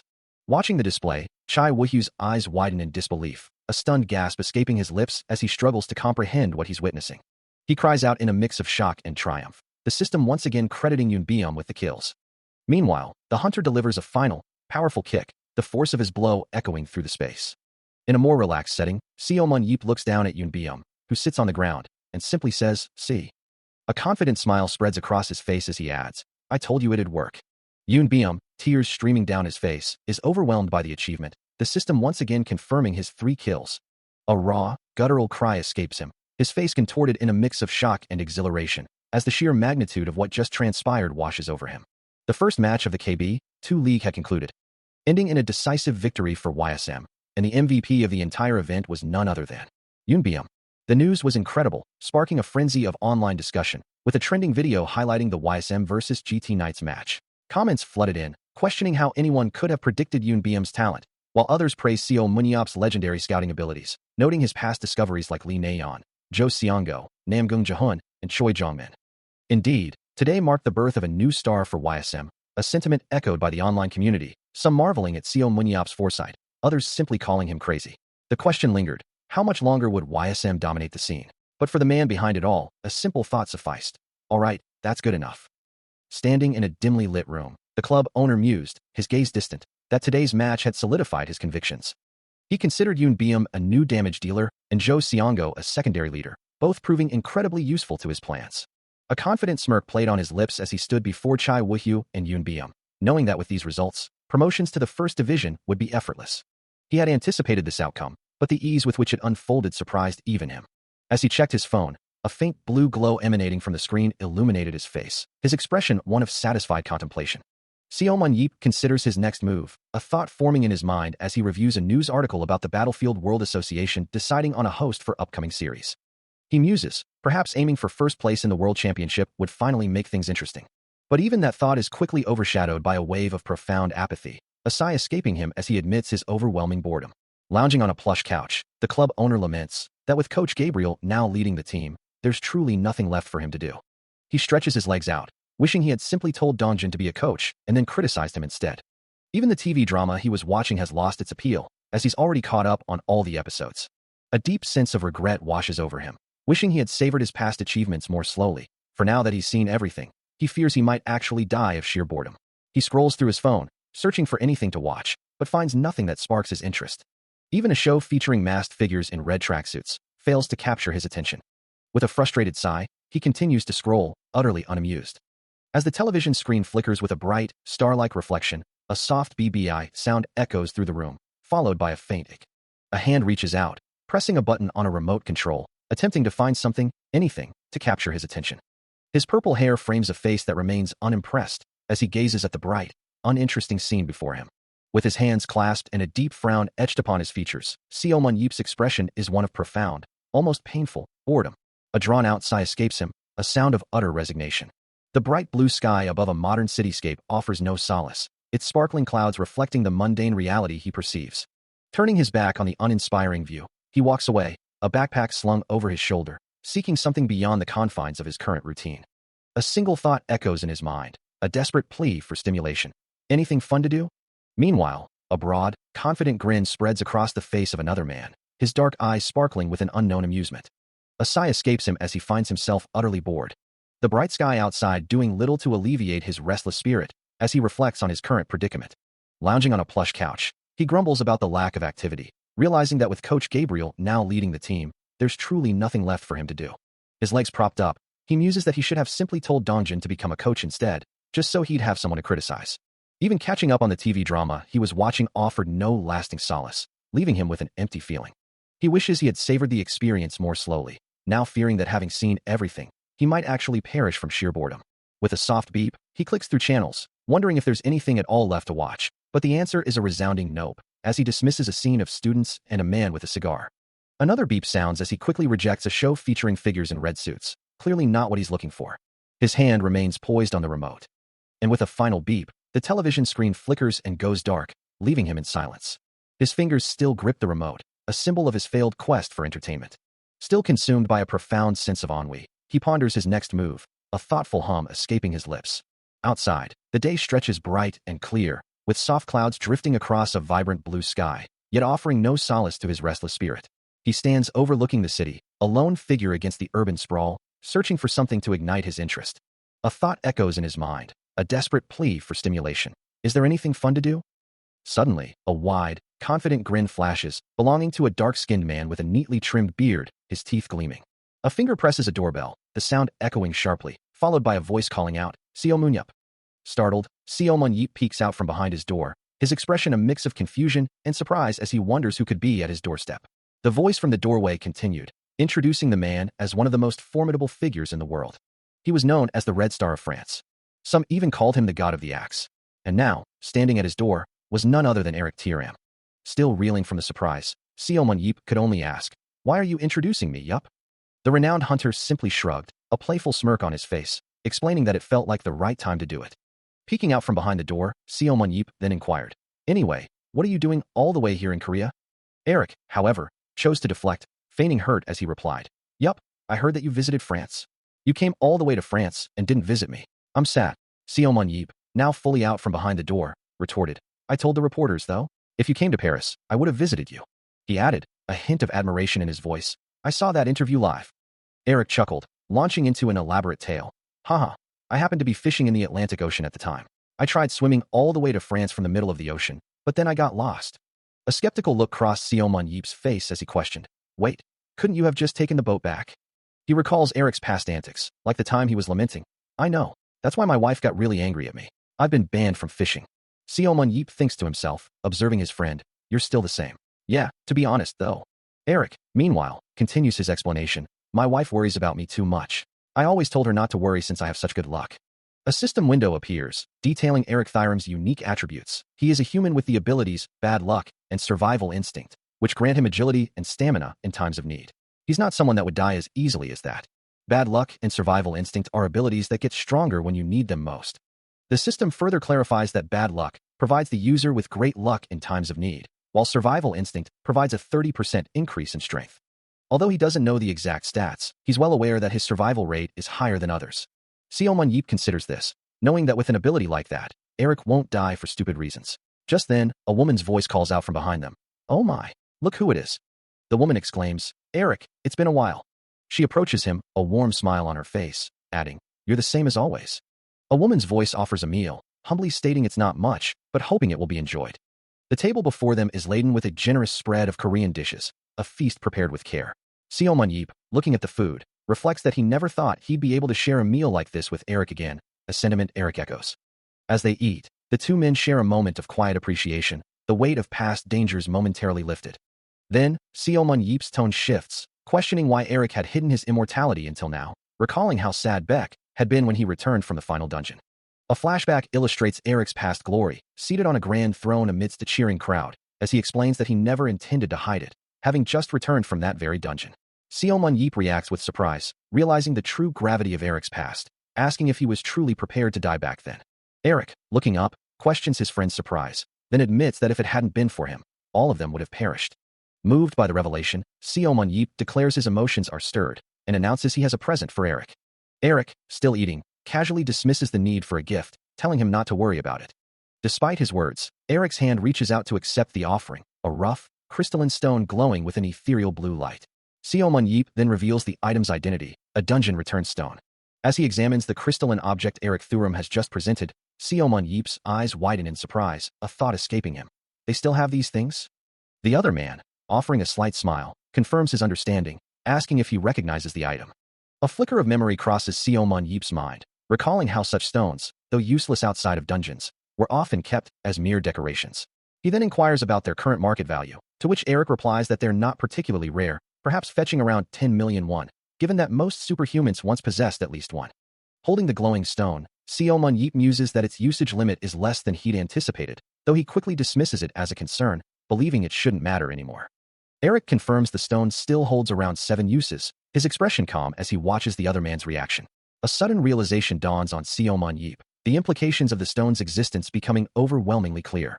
He stares at the dungeon-returned stone, now pulsing with a soft, ethereal blue glow in his hand, his mind racing with possibilities. The thought echoes powerfully within him. He can finally go back to that place. A memory flashes, of 2 figures standing in a dimly lit room, as he thinks he doesn't truly belong here. The conviction settles deep within his soul. Whatever he does, he'll always want to go back to that place. 2 days later, and still trying to convince him to extend his stay, Eric Thuram suggests a fishing trip in the Pacific Ocean, noting that Seo Mun-yeep seems to have the time. Seo Mun-yeep, however, sees through the thinly veiled excuse, declining the invitation with a firm, "I'm not that stupid." A small laugh escapes Eric, who admits he knew his friend would see through his ploy, asking for a little help. But Seo Mun-yeep remains resolute, stating he has no time for such hobbies and playfully suggests Eric take his own wife on vacation instead.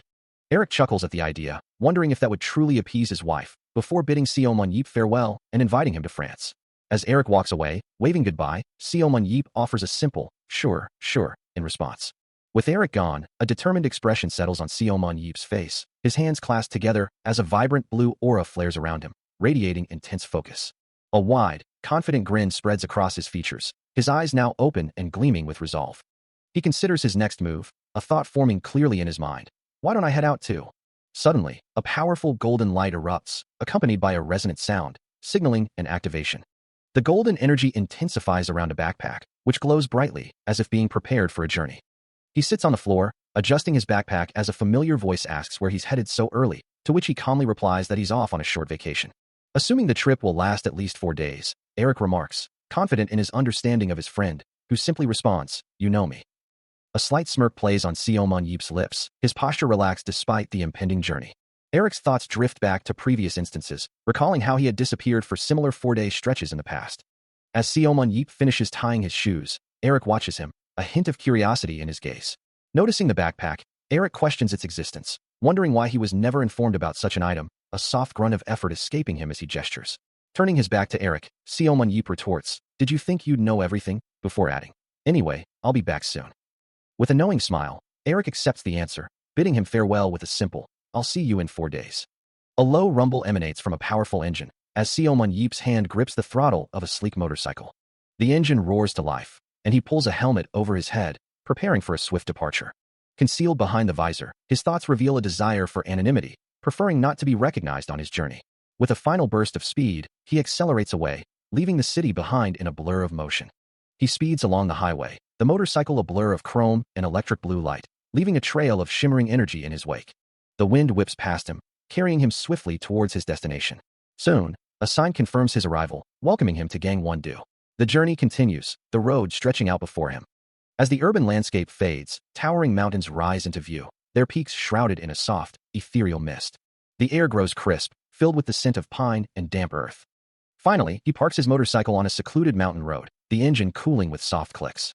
Standing on a rocky outcrop, he surveys the rugged terrain, confirming to himself that this is indeed the place he sought. He then pulls out a small, glowing crystalline object, marveling at the unexpected gift from Tiram. His expression hardens with resolve, knowing he must use this item to navigate the area without disturbing its core. He recalls the valuable resources he left behind in this place, a treasure trove of magic stones, monster fur and bones, special minerals, and other dungeon drops. With a determined gaze, he sets his sights on gathering these funds, preparing for the upcoming winter trade market. With a resolute declaration, Seo Mun-yeep prepares to dive into the challenge ahead. As he channels his power, vibrant blue lightning crackles around his feet, propelling him upwards from the rocky terrain. He descends with incredible speed, a brilliant azure trail streaking behind him as he plunges towards the mountainous landscape below. His gaze remains sharp and focused, even as he hurtles through the air at breathtaking velocity. Gathering more energy, a powerful blue aura envelopes his form, readying him for the next phase of his rapid traversal. With an explosive burst, he propels himself forward, leaving a shockwave of pure blue force in his wake. He executes a sharp, acrobatic turn mid-flight, his trajectory marked by a dynamic arc of brilliant blue light against the rugged peaks. Then, with another surge of power, he ascends vertically, a long, luminous blue trail stretching far into the clear sky above. He lands with immense force, his impact cracking the ground and sending ripples of blue energy across the rocky surface. A sudden realization strikes him, a thought crystallizing in his mind. A confident smirk plays on his lips, his eyes gleaming with determination. Without hesitation, he launches himself skyward once more, a streak of blue against the vast expanse. Seo Mun-yeep stood before a massive, moss-covered boulder, its bulk sealing off what appeared to be a cave entrance deep within the mountains. With a soft thud, he planted his foot firmly on the uneven ground, preparing to move the obstacle. A low groan echoed, as the ancient stone began to shift. The air around him hummed with a strange energy, a deep, resonant thrumming emanating from the darkness beyond the rock. With a grunt of effort, he finally dislodged the massive boulder, revealing a blinding light from within the newly opened passage. Stepping through the threshold, he entered the unknown depths. His gaze was sharp and resolute, his expression unwavering as he faced the cavern's mysteries. A deep, pulsating hum filled the air as a vibrant purple glow emanated from the heart of the dark chamber. Recognizing the familiar energy, he murmured, "It's still here." As the purple light intensified, he extended his hand, a matching aura beginning to swirl around his palm. With a sudden surge, the powerful purple energy erupted from his entire being. The raw power pulsed and swirled, a vibrant testament to his awakened abilities. Seo Mun-yeep stands, a confident smirk playing on his lips, as a vibrant pinkish-purple aura pulses around him, radiating an immense power. From the dark, metallic floor, a column of the same ethereal purple energy erupts, and he muses, "It's been a while." The energy swirls around him, forming a luminous, intricate circle beneath his feet, its raw power resonating through the cavern. The sheer force of the manifestation causes the very air to distort, streaking with residual energy. A knowing grin spreads across his face as he recognizes the familiar sensation, a whisper of a word forming in his mind.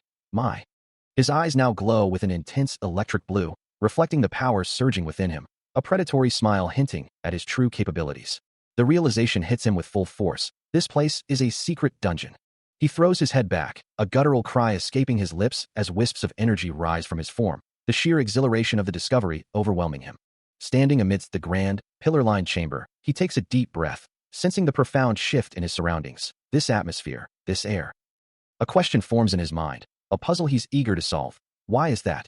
Now, a powerful blue aura crackles around him, his eyes burning with renewed intensity, his smirk unwavering as he embraces the change. He feels an undeniable transformation. My body and mind feel so much clearer since returning from the final dungeon. He plunges into the depths, a cascade of blue energy particles trailing behind him as he falls into the vast, dark chamber. A profound sense of exhilaration washes over him, a feeling he recognizes as the best he's ever known, and he realizes that if he clears a dungeon but leaves the core untouched, using a returned stone, he can create an empty ghost dungeon like this one. He walks through the ornate, silent halls, a faint tune escaping his lips. Looking down into the abyss, a sigh escapes him, a quiet admission of frustration. He wonders aloud how long it has been since he last found himself in such a place. This is a dungeon. The silence of the grand architecture is broken only by the faint sounds of his presence as he continues to explore. Standing as alone, glowing figure in the vast, echoing hall, he acknowledges that this is what truly makes him feel alive.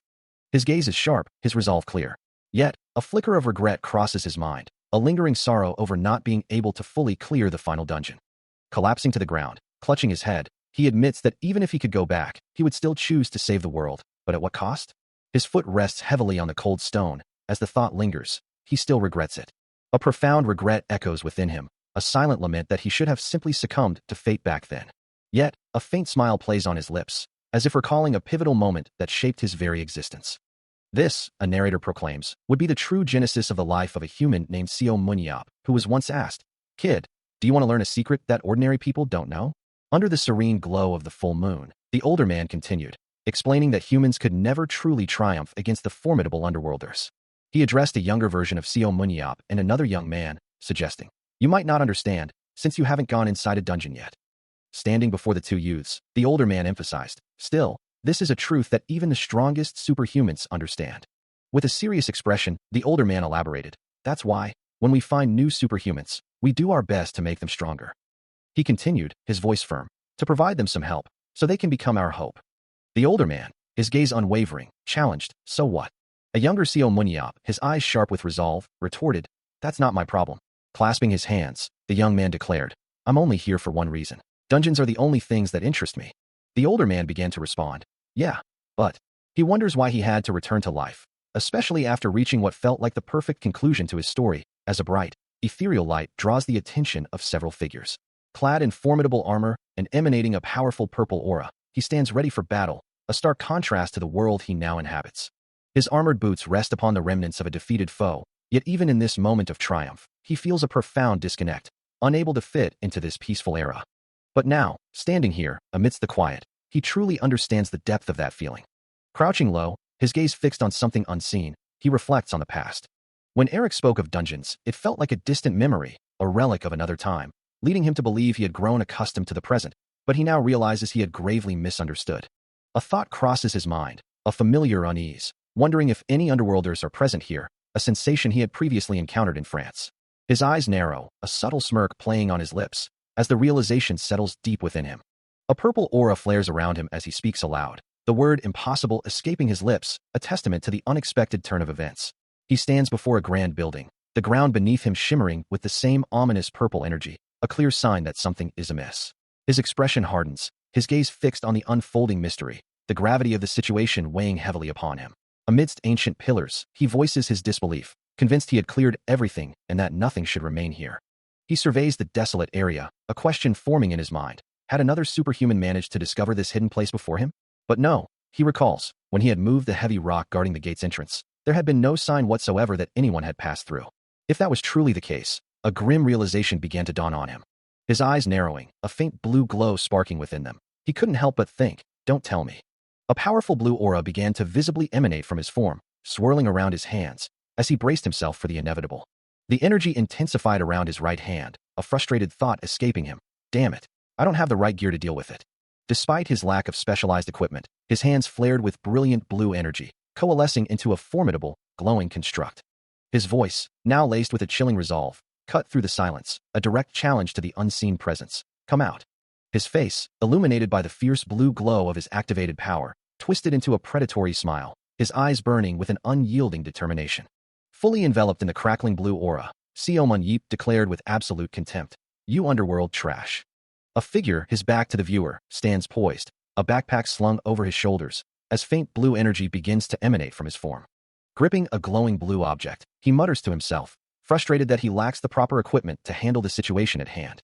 The blue light intensifies around his hand, pulsating with raw power as he prepares for whatever comes next.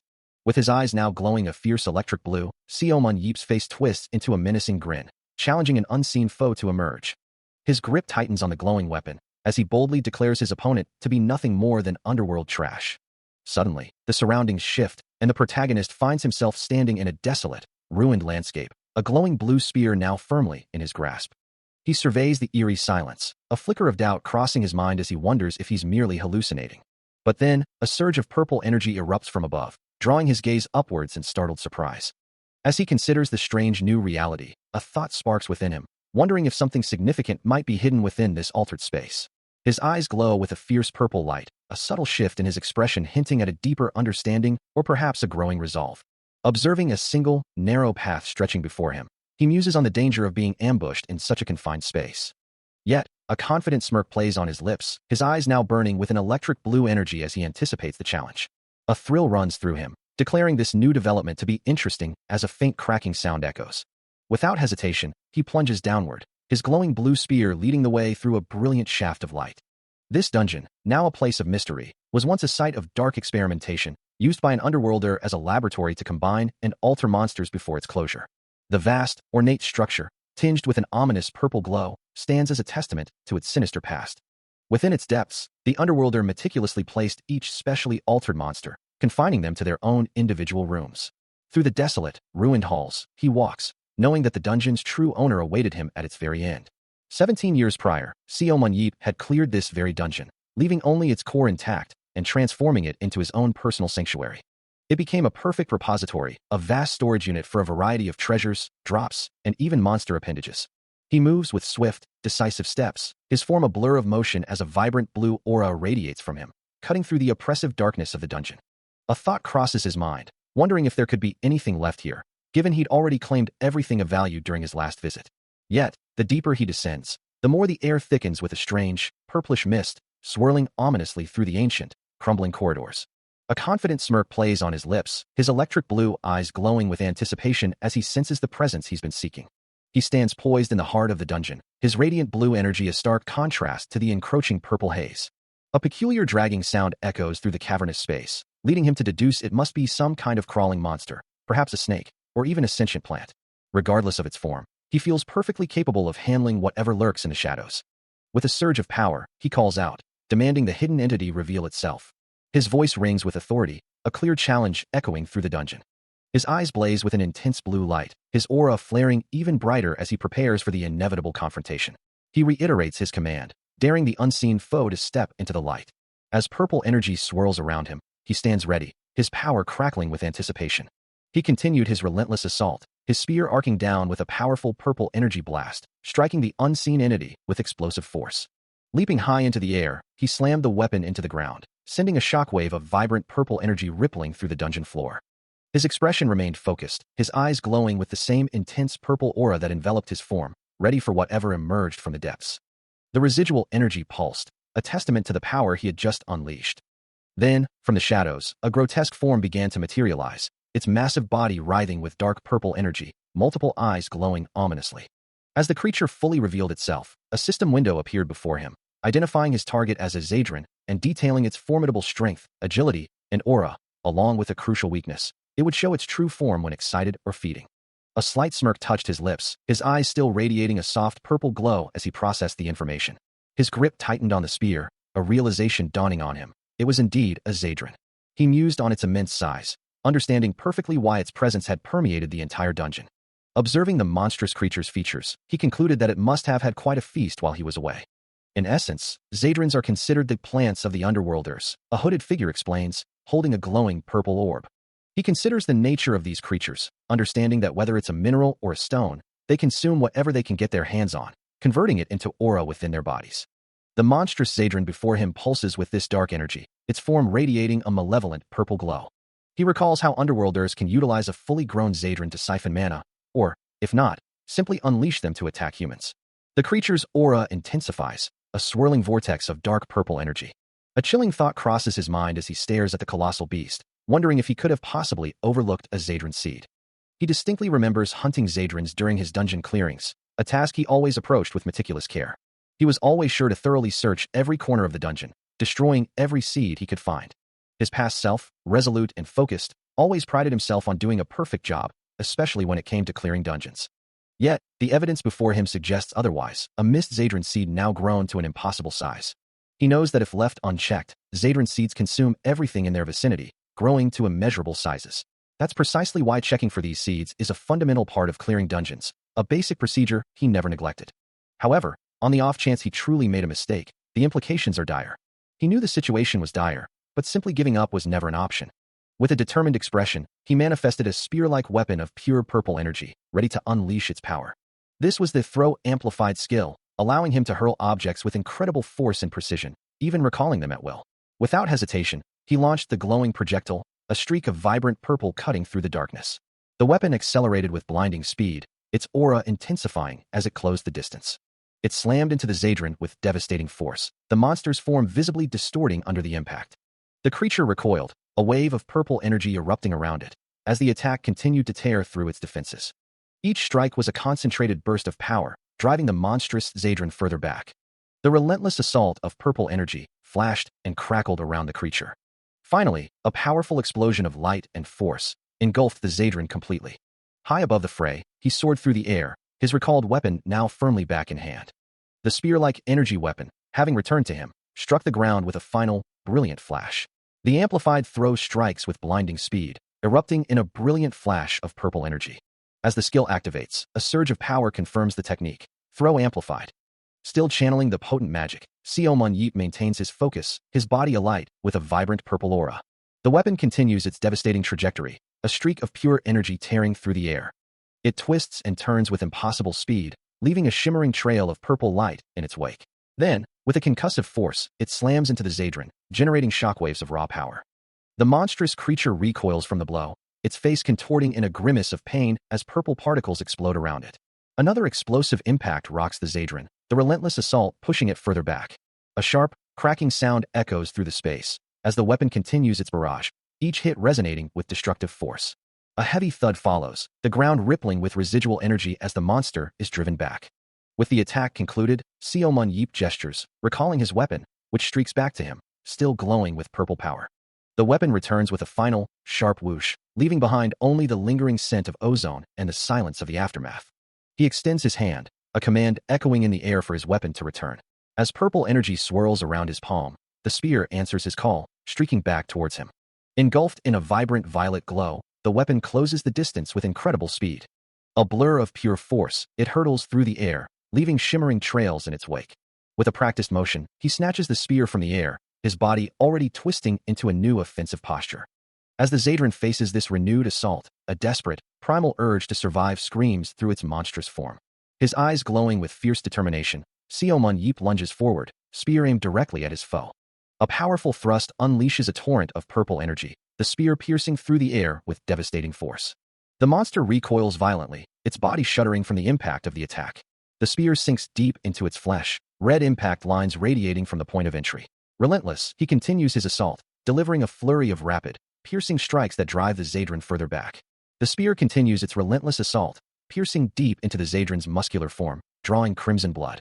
With eyes glowing an intense electric blue, Seomun Yeep drives the weapon forward, a focused burst of purple energy radiating from his every movement. The impact sends shockwaves of pure magical force through the monster, its very essence vibrating under the relentless barrage, tearing through flesh and sinew.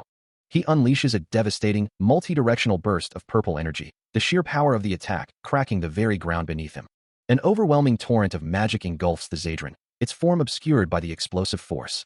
The concentrated energy continues to hammer the monster, a relentless assault that shows no sign of abating. The Zadran recoils, its monstrous face contorted in agony, a pained groan escaping its throat as the purple energy consumes it. Having delivered the final blow, he repositions himself mid-air, his body still wreathed in the fading purple aura of his power. Observing the aftermath with a questioning gaze, he wonders aloud. Oh. Below, a faint, lingering trace of purple energy remains, a subtle glow in the darkness. His eyes still glowing with residual power, Seomun Yeep expresses a hopeful thought. I hope some underworlders left that seed here. 17 years had passed since the final dungeon closed, a long stretch of time that still left him pondering the fate of the underworld. Even if the underworld civilization had fallen, he couldn't shake the feeling that their demise wasn't absolute. It was impossible for creatures of such power to simply vanish, to just die that easily. Surely, there must be remnants of a civilization that once planned to conquer the world, he thought, a desperate plea echoing in his mind. A silent, fervent wish repeated itself, a yearning for something to remain. Please, let them be underworlders, he implored, his eyes glowing with a fierce, almost manic determination. A smirk played on his lips, his fist clenching as a crimson aura flared around him, a clear sign of his resolve. The air crackled with raw power, a prelude to the coming confrontation. 1 hour later, the desolate ruins bore witness to his continued efforts. A resounding impact echoed through the crumbling structures, signaling the end of another battle. He stood over the colossal, defeated form of a tentacled monster, its massive body sprawled across the broken ground. Then, with a decisive stomp, his foot came down on a small, purple, worm-like creature, crushing it beneath his heel as faint purple energy dissipated into the air.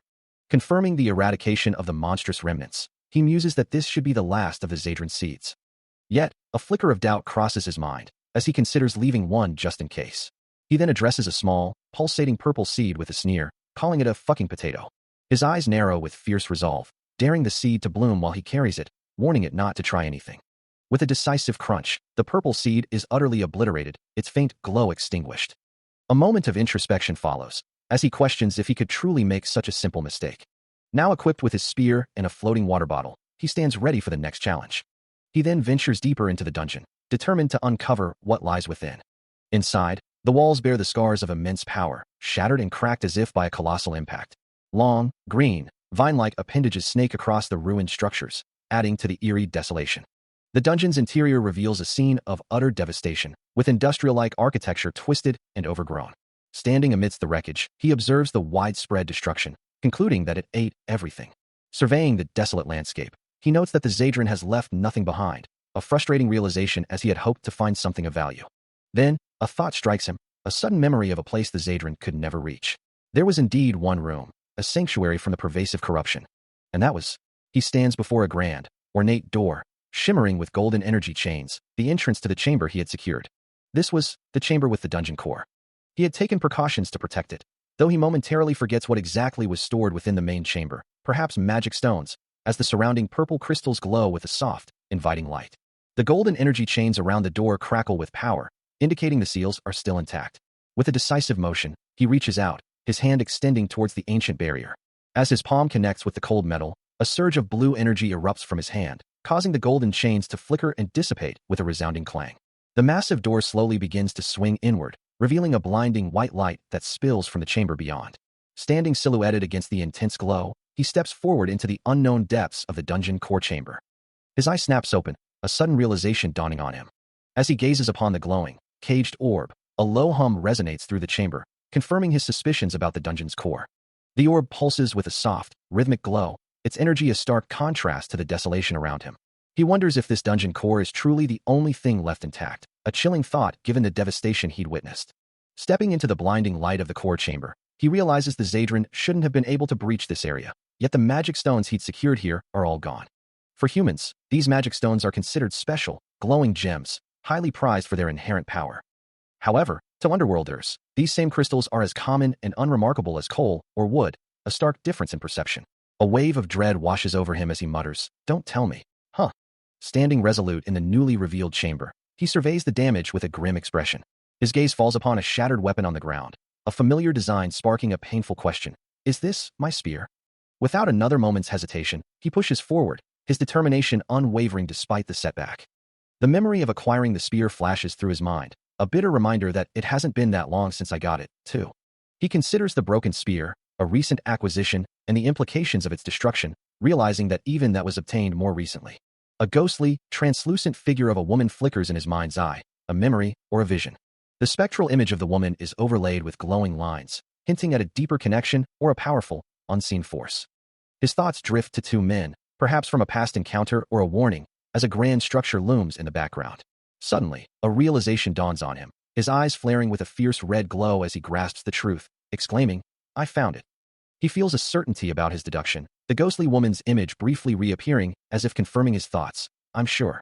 If his hunch is correct, someone has been systematically harvesting the Zadran. He observes the massive, chained core, understanding that the intruders knew destroying it would cause widespread issues, so before they could harvest the large Zadran, they opted for a more subtle approach. They must have found a way to bypass the main chamber's security measures, a feat that should have been impossible. Now wearing a black mask, he stands amidst swirling red energy, the ruined chamber reflecting his grim determination. The red aura intensifies around him, his weapon ready, as he prepares to confront whatever lies ahead.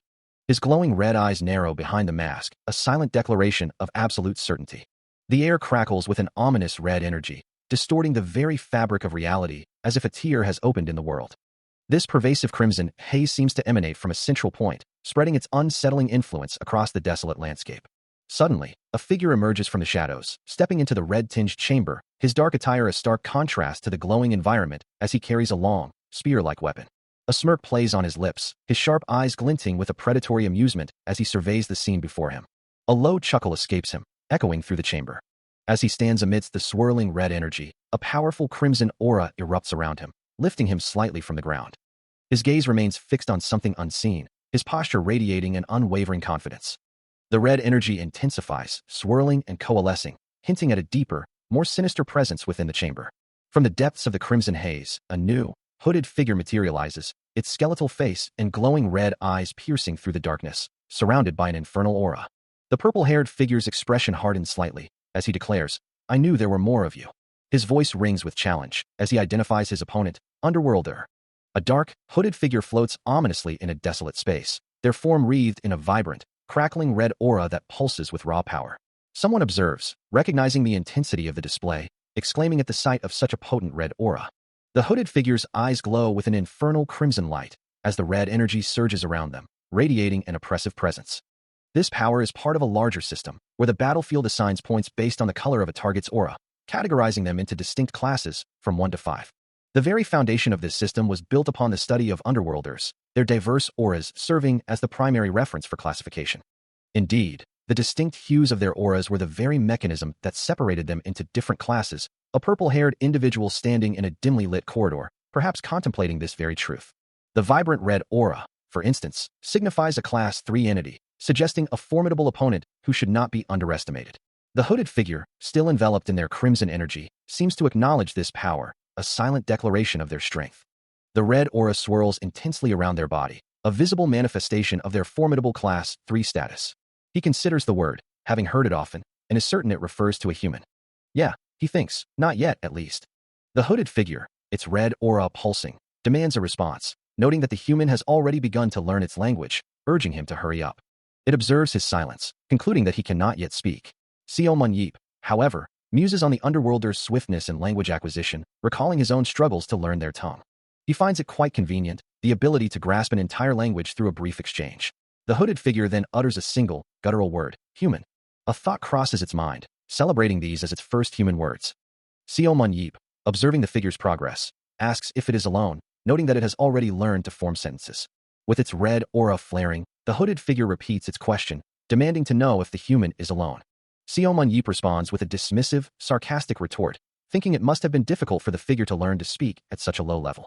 The hooded figure, its red eyes glowing with contempt, declares that human language is akin to the Class 2 language used by slaves, expressing disbelief that it must stoop to such a lowly tongue.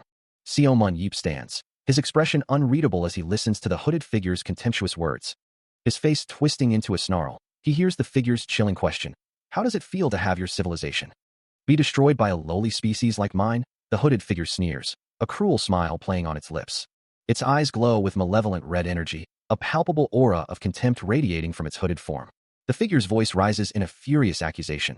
You hid in our holy site like mice. Its face contorts further, eyes burning red, as it vehemently denies that never would have happened otherwise. It declares, the words sharp and absolute.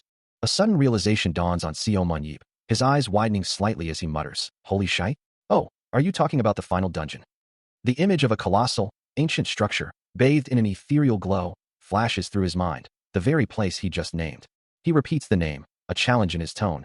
The final dungeon? The hooded figure's rage flares, its voice booming. How dare a lowlife like you call our holy site by such a name? As the figure's fury peaks, a powerful, blue-tinged energy erupts around Seo Mun-yeep, crackling with intense power. The hooded figure's rage explodes, a violent surge of purple and crimson energy erupting around it, the air crackling with raw power. Its voice a guttural snarl, it curses him, the glowing red eyes beneath the hood burning with hatred. A clawed hand, wreathed in dark energy, reaches out, threatening to tear through the very fabric of reality. But Seo Mun-yeep remains unfazed, his own hand now radiating a brilliant blue light, a powerful aura coalescing around him. A confident smirk plays on his lips as he declares, you're our prey now. The hooded figure recoils in disbelief, its red aura flaring even more intensely, uttering a shocked, guttural cry. From its perspective, humanity was nothing more than a resource, a means to an end, as it recalls the words of its kind. We can earn glory and honor if we hunt you down. That's why we killed you. It views humans as mere cattle, their existence akin to how one consumes aura, a simple energy source to be exploited. But Seo Mun-yeep's thoughts cut through the delusion, reminding the creature that the very dungeons and holy sites it claims humanity desecrates were the source of all the wealth and pleasure humans now enjoy. His face contorted in a snarl, blue energy crackling around him. He spits out a single, venomous word, scumbag. His fist clenches, the blue energy surging with renewed intensity, a clear sign of his unwavering resolve. The hooded figure, now fully consumed by its own explosive red aura, screams in disbelief. Yet you dare disrespect us? The hooded figure, consumed by a malevolent red aura, prepares to unleash its power. Meanwhile, Seo Mun-yeep, his own blue aura flaring in defiance, retorts, for someone of a species devastated by cattle, you sure talk a lot. As the tension erupts into action, he moves with blurring speed, his form a streak of blue energy, leaving trails of light in his wake. And the hooded figure responds by raising an arm, summoning a writhing mass of glowing red, snake-like constructs from its dark aura. With a chilling command, it urges, "O great snake," to strike. Its glowing red eyes fixate on its target, as it bellows, "Bite thine enemy." One of the monstrous red snakes lunges forward, its fangs glinting with deadly intent. A flurry of crimson energy slashes tears through the air, aimed directly at Seo Mun-yeep. But he is swift, his body a blur of motion, effortlessly dodging the deadly assault. His eyes, now glowing with an intense purple light, remain fixed on the threat, calculating his next move. The red energy slashes continue to carve through the space around him, a relentless barrage. The air still crackles with raw, destructive energy, a crimson surge that pulses with malevolent intent. Its sharp, violent tendrils lashing out as if searching for a target, even as the initial impact begins to fade. A thick, reddish haze hangs heavy in the atmosphere, obscuring vision and hinting at the sheer power unleashed. Through the swirling mist, the hooded figure's eye glows with an ominous red light, a focused intensity that belies their hidden face. But as the dust settles, the hooded figure stares at the cracked earth where their opponent once stood, a single thought echoing in their mind. He's gone. Did you know? Suddenly, a chilling realization dawns upon them, a voice of alarm screaming, from behind. Before the hooded figure can even fully turn, Seo Mun-yeep streaks forward, a blur of motion wreathed in brilliant blue energy. His movements are impossibly fast, a direct result of his activated skill, Amplify Agility. Closing the distance in an instant, he challenges his opponent, asking if they knew the core inside their holy site was massive, perhaps twice his height. A powerful blue strike meets the hooded figure's desperate red defense, sending a shockwave through the air as the surprised opponent cries out, "What?" Now locked in fierce close-quarters combat, Seo Mun-yeep presses his advantage, his blue energy clashing against the hooded figure's defensive red snakes. A scaly, red entity with piercing glowing eyes manifests, its presence demanding an answer from the one who dares to know its secrets. But before it can fully articulate its surprise, a brilliant burst of blue energy erupts, striking with blinding speed. The hooded figure recoils, its own red, snake-like constructs swirling defensively as Seo Mun-yeep descends from above, his form a blur of blue light. A vortex of crimson energy erupts around the hooded figure, its power twisting and coiling in a desperate attempt to fend off the assault. The hooded figure's glowing red eyes widen in shock, a silent plea escaping its lips, as Seo Mun-yeep's face, framed by a vibrant blue aura, twists into a confident, knowing grin. Enraged by the hunter's audacity, the hooded figure snarls, demanding to know how he could possibly possess such forbidden knowledge. With a furious surge of power, the hooded figure unleashes a torrent of crimson tendrils, its glowing red eyes burning with malevolent intent. The red energy swirls and condenses, forming a dense, destructive force, aimed directly at the protagonist. But Seo Mun-yeep meets the onslaught head-on, his body enveloped in a vibrant blue aura as he prepares to shatter the incoming attack, his resolve unwavering. A powerful blue impact erupts, clashing violently with the crimson magic. The hooded figure's red energy shatters into countless fragments, dissipating under the force of the counterattack. Standing amidst the fading remnants of the shattered magic, Seo Mun-yeep remains triumphant, his blue aura flaring brightly as the confrontation concludes. Lingering purple energy from the previous clash still pulsed in the air, a testament to the raw power unleashed. As he, surrounded by a vibrant blue aura, declared, "I'm done talking, you bastard." The hooded figure recoiled from the impact, a silent gasp escaping him, his form shimmering with residual blue energy. With glowing red eyes, the figure spoke, a mix of disbelief and anger in his voice. Only a chosen few are allowed to witness the core of the holy site. If you're a lower rank, you can't even catch a glimpse of it. He continued, his voice laced with dawning horror. The fact that this human even knows about the core. Yeah, I'm the one. A confident smirk played on the hunter's lips, as he confirmed the hooded figure's worst fears. His blue aura flared, and he declared, "I'm Seo Mun-yeep." The hooded figure let out a guttural scream of pure agony and recognition. Ag. Seo Mun-yeep, the bane of our existence.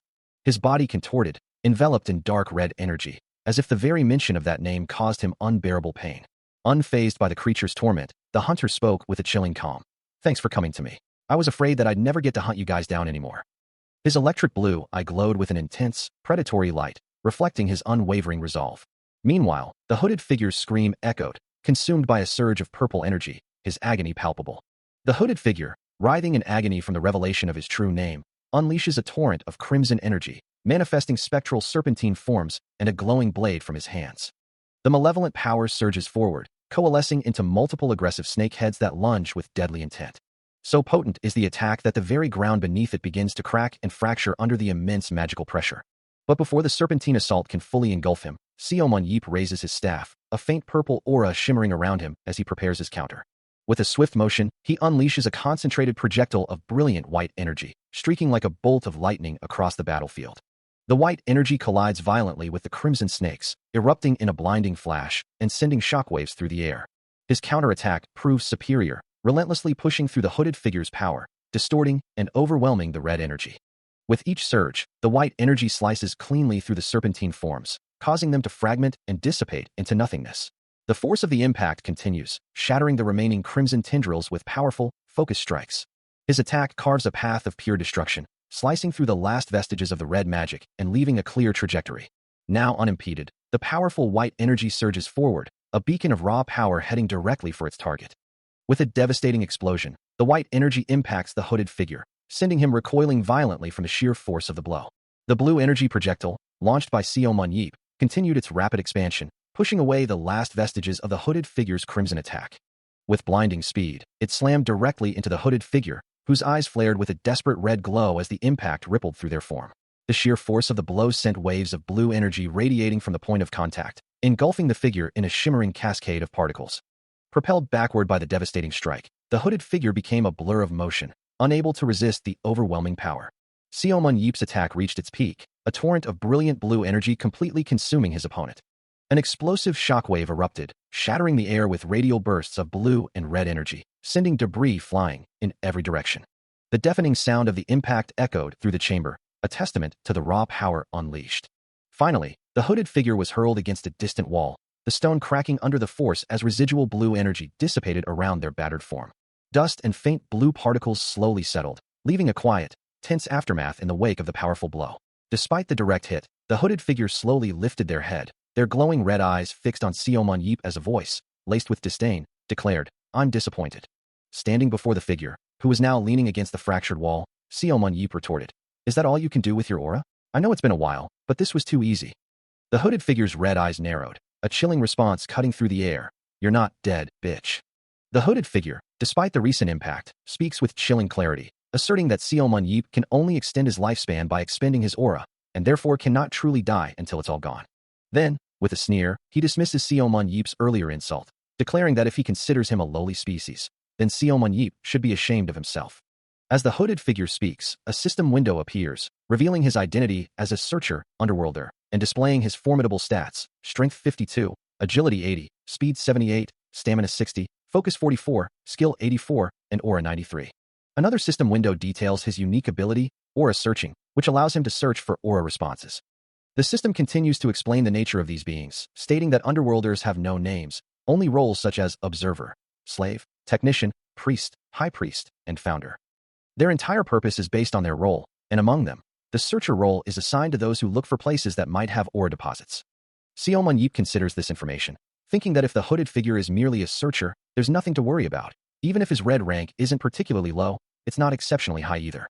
Suddenly, the hooded figure's voice cuts through his thoughts, exclaiming, "You're Seomon Yeep," as if just realizing his identity.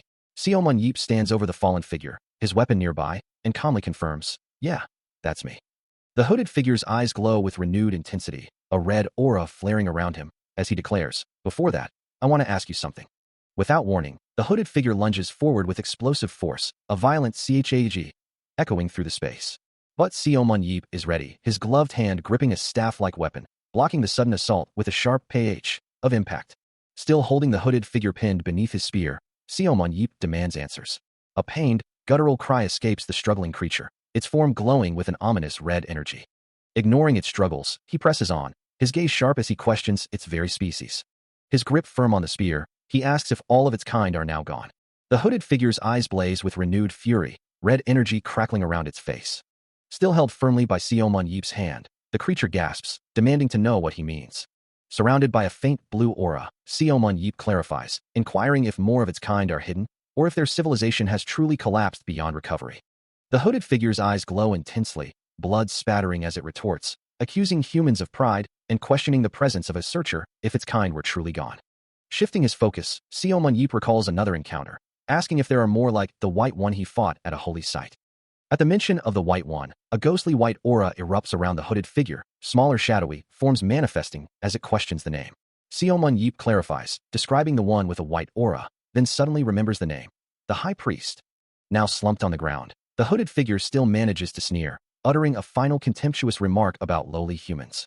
Still defiant, the hooded figure's eyes glow with an intense red light, a sneer twisting their lips as they challenge. How really?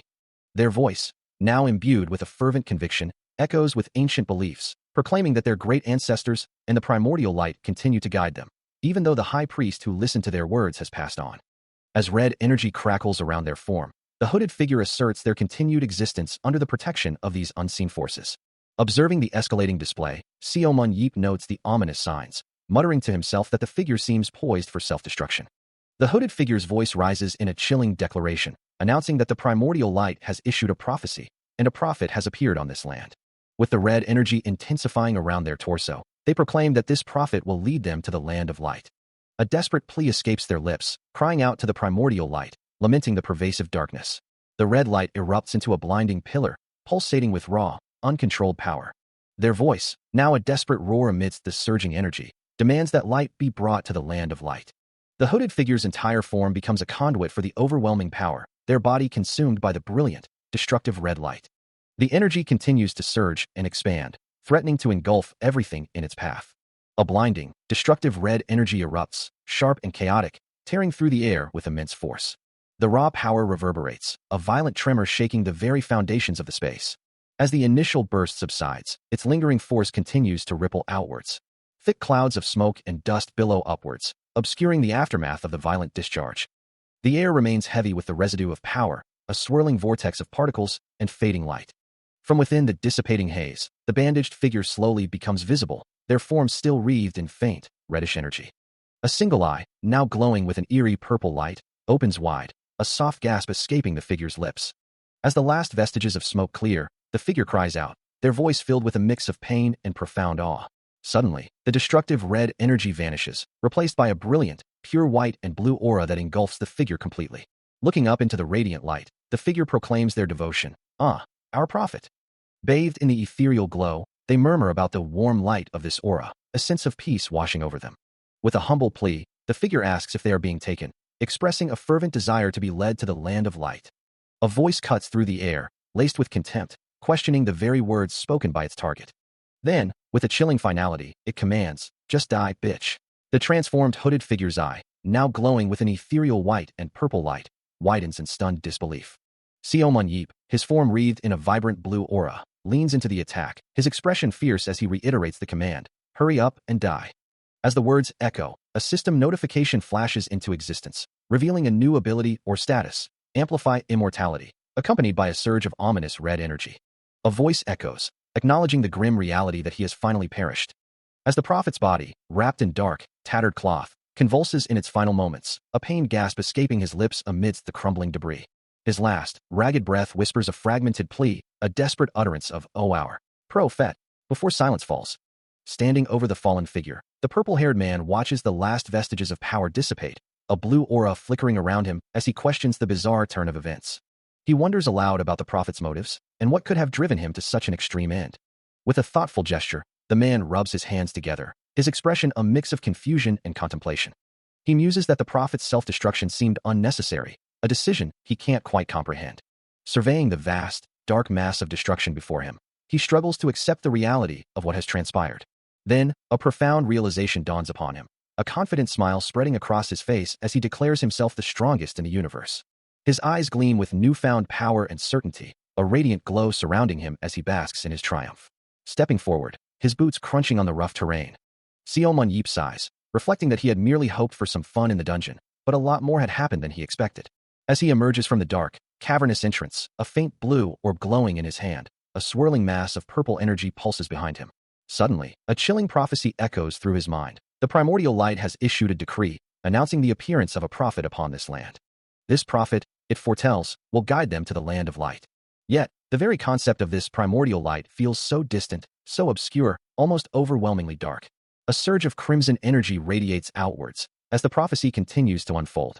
The urgent plea echoes, "Bring us light, to the land of light." The final words of the prophecy resonate with a powerful impact. A prophet that has achieved spiritual awakening will appear. His expression turns serious, his gaze distant, as he processes the weight of these revelations. A thoughtful hum escapes him, his brow furrowed in contemplation. He admits to himself that he doesn't think he's ever heard anything like this before. He considers the prophecy, recalling mentions of the underworld wars, and questions the meaning of the primordial light, accepting the land of light. A voice challenges him, asking, "You knew about a prophecy and the primordial light, so why didn't you know that the underworld had fallen?"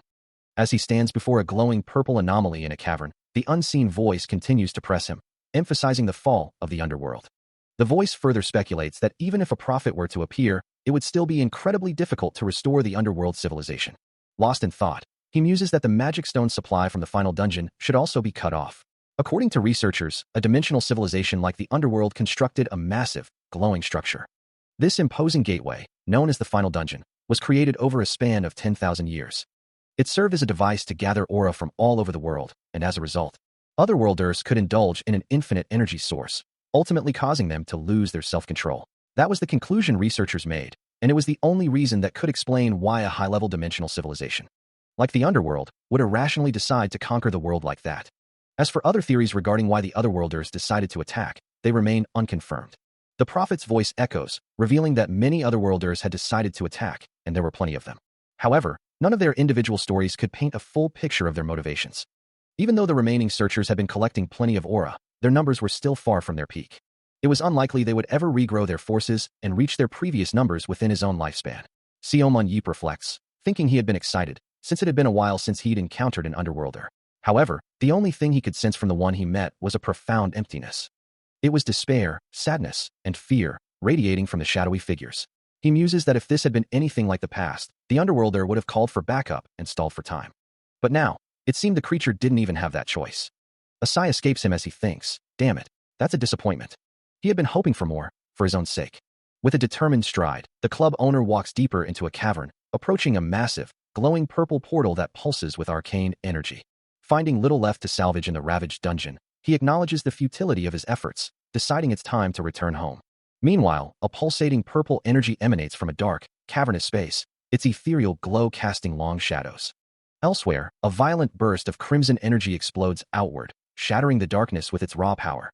A voice, filled with a detached disappointment, laments, "Tisk, TSK, that's unfortunate." Blue energy crackles and disperses, leaving behind a trail of shimmering particles.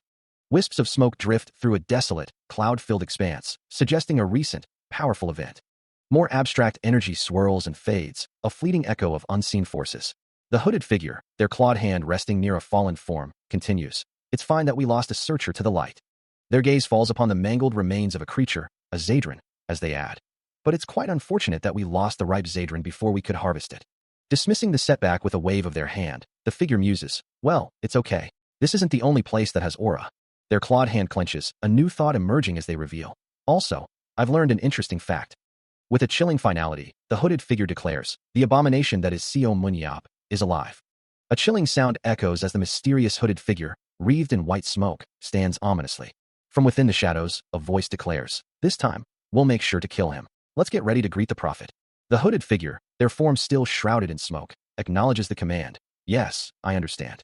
Later, a man with neatly swept-back gray hair stands, his back to the viewer, as the smoky remnants of the mysterious encounter dissipate. A close-up reveals a glowing eye, its intensity piercing the darkness, as the voice whispers, "The third." The glowing eye remains fixed, a silent, watchful presence. Meanwhile, under a clear blue sky, a modern building stands, where the man with gray hair greets Seo Mun-Yeep, asking, "I thought you were going to leave for 4 days. Why are you back?" Seo Mun-Yeep, now seated on a couch, simply replies, "Oh, things happened." His associate, the man with gray hair, continues to question him, "Did you go to the mountains?" He then adds, with a hint of jest, "You should have dug for some ginseng." Seo Mun-Yeep, looking thoughtful, responds, "I saw something similar." His associate, surprised, echoes, "Something similar?" As Seo Mun-Yeep holds a clear bottle, he begins to explain, "Why don't?" Holding up a small, unassuming bottle, Seo Mun-Yeep casually asks what it could be. His associate's eyes widen in disbelief, a bead of sweat forming on his brow as he demands to know what he's seeing. The question hangs heavy in the air, a single word echoing the man's profound shock: a Zadran. The object itself, a pulsating, organic mass of deep purple, seems to throb with an ominous energy. His associate's voice rises in alarm, demanding to know why he possesses such a dangerous item. Seo Mun-yeep simply shrugs, explaining it was merely in storage, while the other man, incredulous, questions why he didn't simply destroy the thing. With a sheepish expression, Seo Mun-yeep admits he simply forgot. His associate, now visibly distressed, warns him of the catastrophic potential of a single seed, capable of obliterating an entire city, and how ordinary people would be nothing more than fodder for it. Seo Mun-yeep dismisses the concern, suggesting there must be a superhuman nearby capable of handling such a threat. His associate, addressing him as Mun-yeop, counters by highlighting the stark reality: true superhuman battlefield professionals make up only 1% of the population, while 99% are merely civilian superhumans. Seo Mun-yeep, now looking troubled, acknowledges that most people are just ordinary citizens who happen to possess aura. His associate reiterates the grim truth: without proper training, they would simply be prey for the Zadran, to which Seo Mun-yeep responds with genuine surprise, admitting he hadn't realized the full extent of the danger. He explains that Zadrans are considered stage boss monsters, requiring a group of people to hunt them down. But his associate, dismissing the thought, suggests it's a waste of time to dwell on it, only for Seo Mun-yeep to interrupt, asking why he's stopping, then quickly changing the subject to inquire about the value of these things. The man with glasses, looking concerned, questions why Seo Mun-yeep would want to sell such a monster, warning that if it were released into the world, it would be hard to deal with. Seo Mun-yeep scoffs at the idea of needing money, offering to provide some if necessary, before dismissing the notion entirely. Instead, he wonders if there aren't still organizations conducting research on the underworld civilization, hoping to help them with it. His associate, taken aback, admits he never expected to hear such a thing from him. He then reminds Seo Mun-yeep that they cannot forget about the underworld, convinced that its inhabitants didn't all die out but are merely hiding, waiting for the perfect chance to strike back. Seo Mun-yeep dislikes the tone, musing that it's pretty obvious which organization conducts the most research on the underworld, before asking for clarification. A thoughtful expression crosses his face. As the answer appears in his mind, the World Battlefield Association. The scene shifts to a towering, modern building, its glass facade reflecting the bright sky, revealing it to be the Battlefield Building, where Lee Na-yeon jumps at full strength.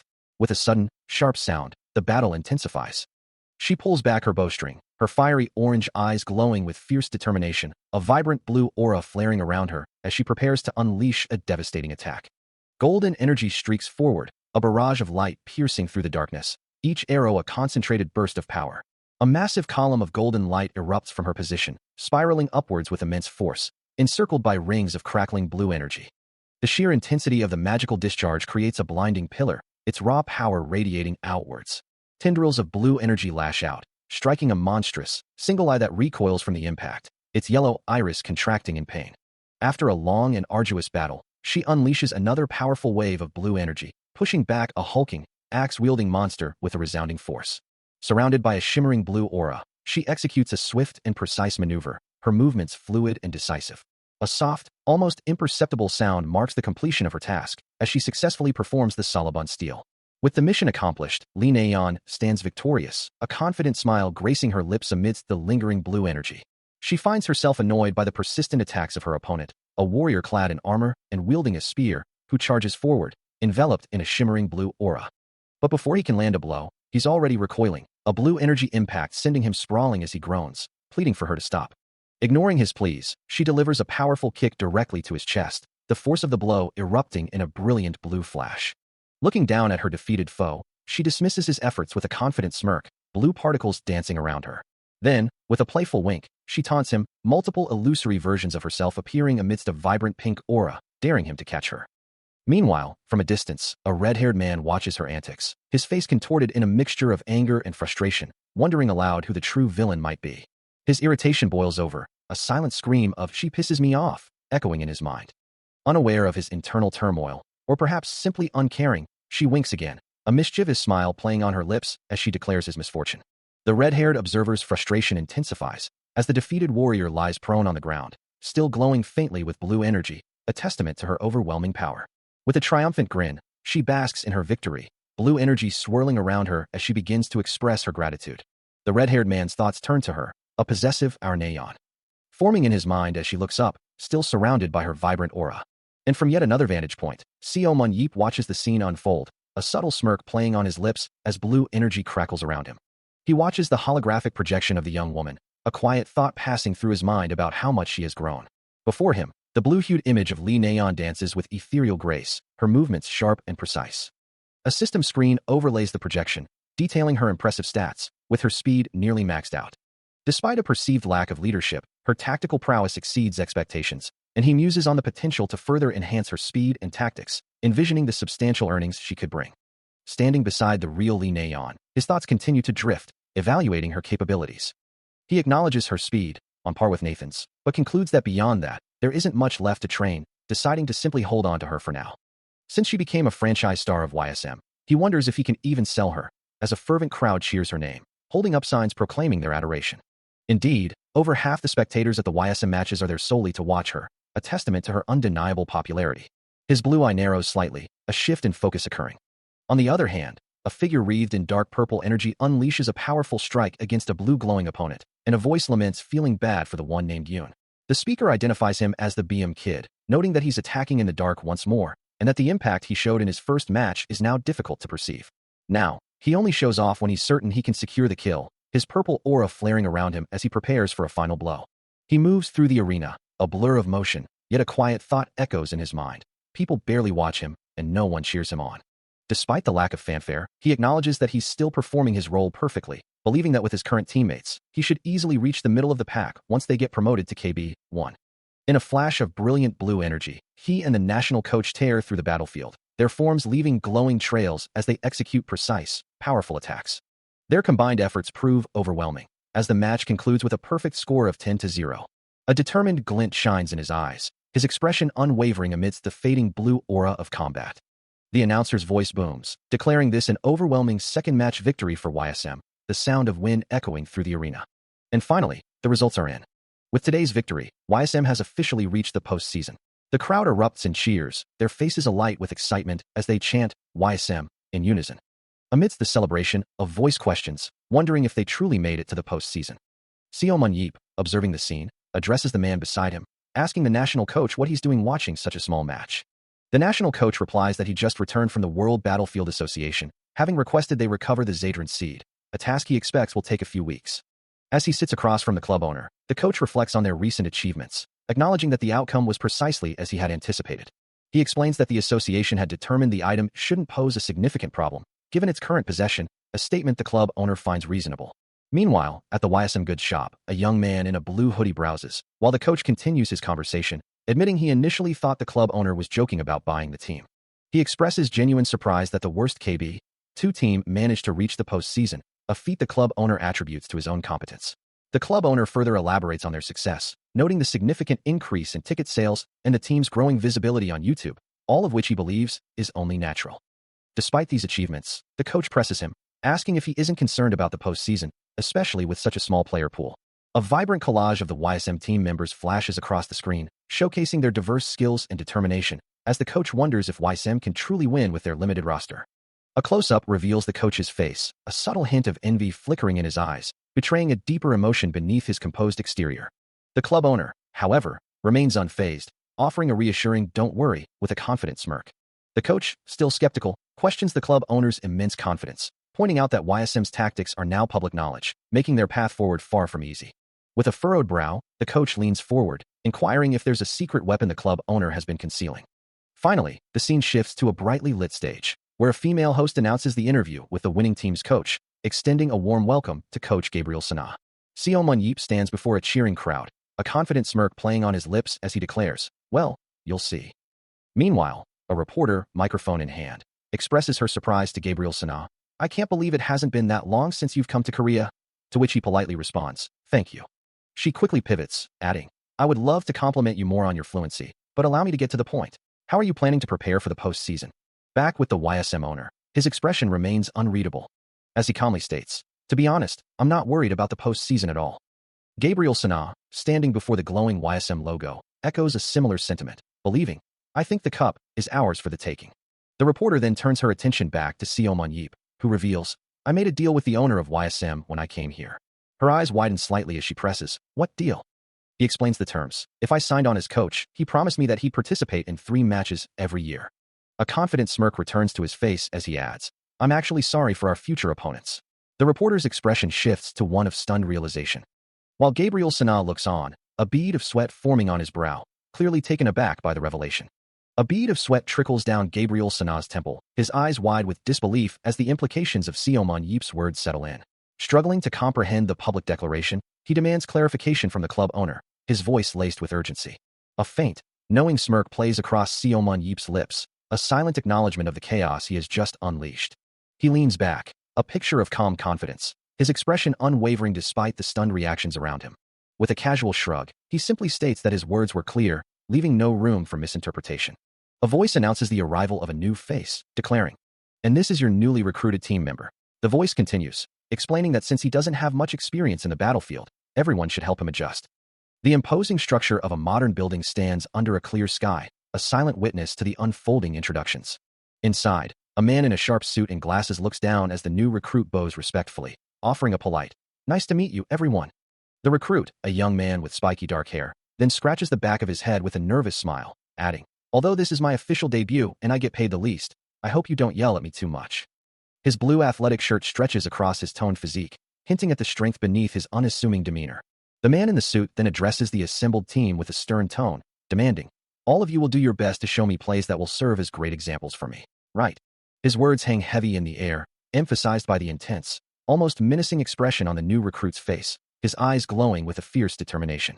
The single word, "everyone," echoes the weight of the expectation placed upon them. The new recruit sits at the head of a long table, surrounded by his new teammates, all clad in matching blue athletic wear, their expressions a mix of curiosity and apprehension. Standing beside him, the man in the suit clarifies, "The president, Seo Munyap will join the team starting the next match. Good luck, everyone." A ripple of applause spreads through the meeting room, as he confidently declares their absolute certainty of victory with his presence. Even the mere thought of being on the same team as him strikes a chilling fear into the hearts of his new teammates. As the briefing continues, Seomon Yeep's hand rests on his phone, a subtle glow emanating from the device. Gabriel Sana, the coach, announces the first opponent for the postseason, the team that secured third place, Incheon BC. The emblem of the opposing team flashes across the screen, its fierce, glowing eyes a stark warning. This is the very team where the formidable duo, Lee Nayeon and Jo Seongo, made their debut, a team with a history of faltering against their check strategy. Meanwhile, a powerful aura surrounds Seomon Yeep, his presence radiating an undeniable strength. Considering their past encounters, the opposing team has undoubtedly been making efforts to be wary of them. As the discussion turns to that strategy, Seomon Yeep's finger presses a button on his phone, a soft beep confirming his action. In a separate moment, a man with dark hair reflects on the trade season, seeing it as a direct response to their team's actions. A new player, recruited from the youth league, has caught their attention. That's Han Sunjiap, right?" Someone asks, wondering if the other is already aware of him, even as the speaker admits that despite his own analysis, it was difficult to discern the full extent of the player's capabilities. That uncertainty prompted him to meticulously track the matches Han Sunjiap participated in, his reflection visible on the phone screen as he reviewed the data. The holographic display reveals Han Sunjiap's profile, detailing his stats across various categories, with a particular focus on his unique tracking ability, a skill that could prove devastating. This tracking ability allows him to select up to 5 living targets and pinpoint their location, provided he has physically seen them before, and it is clear he was recruited with the sole purpose of gaining an advantage against their team. Seomon Yeep, listening intently, remarks that such a tracking ability makes their opponent's intentions far too obvious. Gabriel Sana confirms the assessment, acknowledging that while Han Sunjiap may seem weak with only one ability, its impact could be significant. The coach adds, with a thoughtful expression, that such an ability would indeed be devastating to their team. He then explains that Jo Sungo, who typically manages their supplies from afar, has been specifically tasked with keeping track of both Han Sunjiap and the purple-haired player. Although Jo Sungo employs his skills for a variety of tasks, a holographic display illustrates his detection range, showing that while some targets are detected, others remain outside his immediate ability. His detection range is limited, and it requires time to actively search for an enemy. On the other hand, while Han Sunjiap's tracking ability might be his only skill, it allows him to mark up to 5 targets and confirm their location anywhere on the field, a significant strategic advantage. Han Sunjiap, enveloped in a golden aura, possesses an uncanny ability to instantly pinpoint the exact locations of all 5 of his chosen targets. In battle, this means his team can make decisions far more rapidly, given the immediate information they possess, a stark contrast to the slower search and tracking speed of others, like Jo Sungo. Therefore, traditional check strategies against them are rendered useless. As the discussion continues, Jo Sungo raises his hand, assuming they must be employing a different strategy if he is to join the team. Gabriel Sana confirms this, explaining that since they cannot directly counter the opponent's tracking, They will instead play around the president. He then lists the team members, Nayeon, Jo Sungo, and Yoon Byung, causing Jo Sungo to react with a surprised, audible huh. The coach clarifies that instead of Choi Jongmin is courting Jo Sungo on his team. The team lineup is revealed, with a critical switch. Choi Jongmin is out, and Seo Mun-yeop is in. The president himself will be taking his place. Jo Sungo, visibly concerned, questions the decision, wondering if using such a powerful asset as the president on something like this is truly worth the risk. With a serious expression, Seo Mun-yeop reveals that this high-stakes move was his own request, leaving Jo Sungo utterly shocked, his eye widening in disbelief as he utters a stunned, "Excuse me?" He leans forward, a thoughtful expression on his face, admitting that he'd always wanted to try out this new strategy. Meanwhile, across the world, a different question captivates the public's imagination. Who truly stands as the greatest superhuman? This debate, symbolized by a gleaming crown, has always been a hot topic for discussion. It's not just the top 3 professionals who are considered. Figures like Gerald Walker and Chichi Lucas are also potential candidates for the title. The sheer scale of this global discussion, involving many prominent figures, causes media and influencers worldwide to passionately debate the topic. Fingers fly across a keyboard as the online world buzzes with activity, fueling the widespread discussion. Amidst this fervent debate, however, the Korean media finds itself with no choice but to quietly observe, as online videos and rankings highlight the global superhuman landscape. The world's superhuman rankings clearly show Nathan Bernach at number 1, followed by Roy Meyer and Daniel Meitz, a list that sparks intense online commentary. Online users express their frustration, noting the lack of Korean professionals in the rankings, with one commenter pointing out that France alone has over 30 ranked individuals, while others lament that if Seo Mun-yeop were still alive, he would undoubtedly dominate the list, and some question why Baek Jae-ho, a former powerhouse, is merely a coach, suggesting he should join a team to secure a ranker for Korea, all contributing to the heated discussion. The gravity of the situation is underscored by a stark reminder. Seo Mun-yeop died 17 years ago. In a flashback, the formidable Baek Jae-ho, once a warrior clad in dark armor and wielding a massive scythe, is shown to have retired from active duty to become a coach. Looking at the faces of the potential targets, the president reflects that they simply aren't comparable to current professional superhumans. Therefore, they had never been part of the debate. But now, with Seo Mun-yeop miraculously alive, the situation had irrevocably changed. The online world buzzed with renewed fervor, as one user declared, "Big bro Seo Mun-yeop is here. Alright, let's go."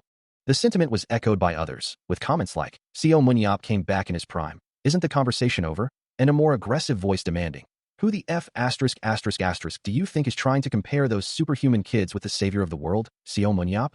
The message was clear. The greatest superhuman had returned. While some still debated his standing, admitting, "Yeah, Seo Mun-yeop is the strongest, but..." And another adding, "I really think that he's the strongest." The foreign media, as such, changed their stance. The discussion shifted to his specific role, with questions like, "We're trying to decide who's the best Battlefield pro," and a skeptical voice asking, "You can't use immortality in Battlefield?" The online comments continued to pour in, with one asserting, "Seo Mun-yeop isn't even a pro Battlefield participant. I don't think he should count." While the Korean media seemed to slow down for the time being. It was as if Seo Mun-yeop wanted to send a response. Standing tall and imposing, a warrior cloaked in power, his presence alone a formidable declaration. The sheer weight of his return caused 2 figures to cower in fear, their faces etched with dread. He stands triumphant, a powerful aura of blue energy radiating from his form, as the crowd chants his name. All kill. Seo Mun-yeop, all kill. This surge of power, a testament to his unmatched strength, swirls with crystalline fragments, hinting at the sheer force he commands. Indeed, in every battlefield he graced, he proved himself stronger than anyone else. And now, after completing his first friendly matches, the time has come for his official declaration. Seo Mun-yeop will make his debut on YSAM against Incheon BC in the postseason, his gaze sharp and determined, ready for the challenge. The energy around him continues to surge, a prelude to the power he is about to unleash. He will finally have his name declared in an official match, a formidable warrior astride a monstrous beast, spear poised for battle amidst a fiery landscape. This is the collector of accomplishments during the Underworld Wars, the legendary superhuman, Seo Mun-yeop. What should have been an unimportant game within the Second Korean League has now transformed into something far greater. With the participation of Seo Mun-yeop, it became the center of attention throughout the entire world, pitting YSM against Incheon. The moment everyone has been waiting for, now, it has finally begun. The roar of the crowd echoes through the stadium, as fans passionately cheer for both Incheon and YSM, their excitement palpable. The roar of the crowd is deafening, a wave of sound crashing through the arena as fans chant for both teams, YSM and Incheon, but one name rises above the din, echoing with fervent anticipation. Over and over, the name Seo Mun-yeop rings out, a testament to the immense popularity of the player everyone has come to see. A slight smile plays on his lips, his eyes gleaming with a subtle blue light as the cheers continue to swell around him. He muses aloud, acknowledging the overwhelming volume of the crowd, a familiar sentiment regarding his own widespread appeal. Standing nearby, Gabriel Sanat gently chides him, suggesting that popularity is a good thing, before wistfully wishing for even a fraction of his fame. But Seo Munyap's thoughts drift, a hint of weariness in his expression as he considers how tiresome it can be to always be the center of attention, a sentiment punctuated by a soft wow from the crowd. The teams finally face each other on the field, the air thick with tension as Jo Sung-go, Choi Young-min, and BM stand ready on one side, while Seo Munyap, Baek Hae-yeon, and the purple-haired player prepare on the other, the crowd's excitement a palpable force between them. Their gazes lock across the field, a silent challenge passing between the competitors as the match is about to begin. A player's leg is poised, ready to spring into action, the sound of impact already anticipated. Elsewhere, Han Sunjiap and Baek Hae-yeon look on with dismay, lamenting the unfairness of the situation, especially considering the fate of even the national representatives. Their frustration boils over, cursing YSM and questioning the fairness of Seo Munyap's participation in the second league. Meanwhile, a blonde-haired player from the winning team celebrates jubilantly, exclaiming their victory with a wide, triumphant smile. With the match concluded, a red-haired woman beams, confident that victory is already secured. While a man nearby agrees, believing the president can win on his own, as Seo Munyap, his eyes glowing with a faint purple aura, prepares to observe the next phase, remarking, "All right, let's see."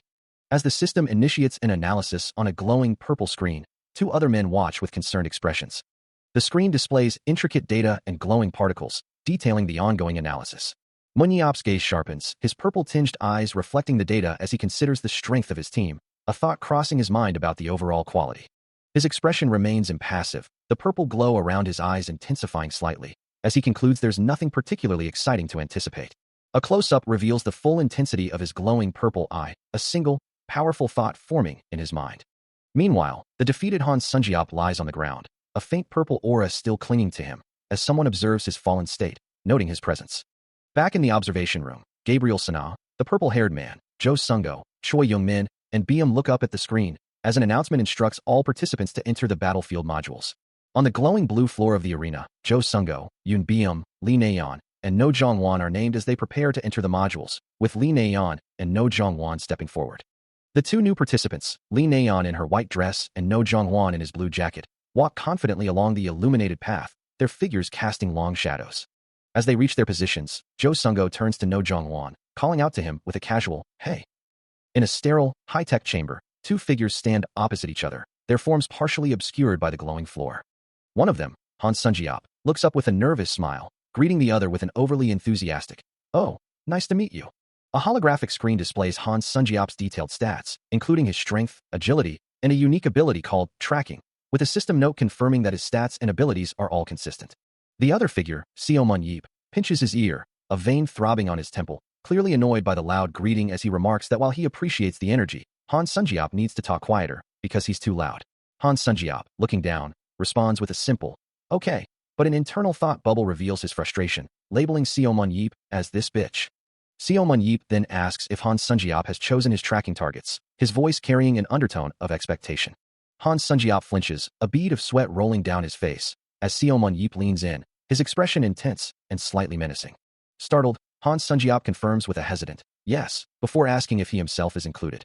A confident smirk spreads across Seo Munyip's face as he confirms, "Yes, of course," a faint blue aura seeming to emanate from him, highlighting his imposing presence.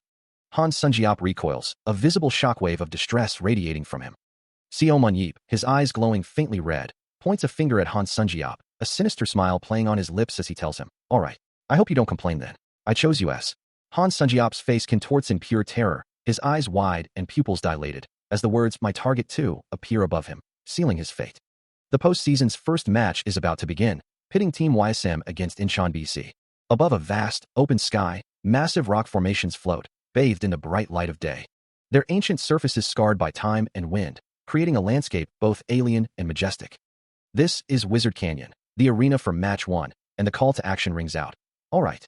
As a hand clad in a white and blue gauntlet activates a device, a voice confirms, "Siongo, just as we practiced." Another voice responds, "Okay, I'll start going now." With a surge of vibrant blue energy, the team bursts forward, a determined cry of "Let's go," echoing across the canyon as they sprint into the distance. The protagonist leads the charge, his teammates close behind, their forms blurring with speed. His powerful strides kick up dust, each movement precise and efficient. From a vantage point, the protagonist observes the distant figures of his team, a single word escaping his lips. Perfect. Adjusting his collar with a confident smirk, he muses, why don't I start getting ready too?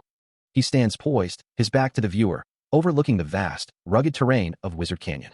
The announcement rings out. Jo Sung-go's YSM team has officially begun their match. With a decisive command to move out, Jo Sung-go, Baek Hae-yeon, and No Chung-won burst forward, leaving streaks of blue energy in their wake. Their synchronized sprint suggests they're executing a check play strategy, moving with purpose across the landscape. Historically, Jo Sung-go's team operated with 6 members, but a recent roster change has seen Lee Na-yeon, Yoon Byum, Nam Gung Jahun, and Choi Hyuk join the ranks, while Seo Mun-yeop has replaced Choi Jong-min.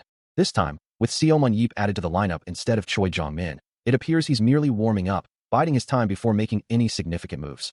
As Jo Sung-go surveys the desolate spawn point, he notes the absence of any monsters, meaning they can't accumulate hunting points here.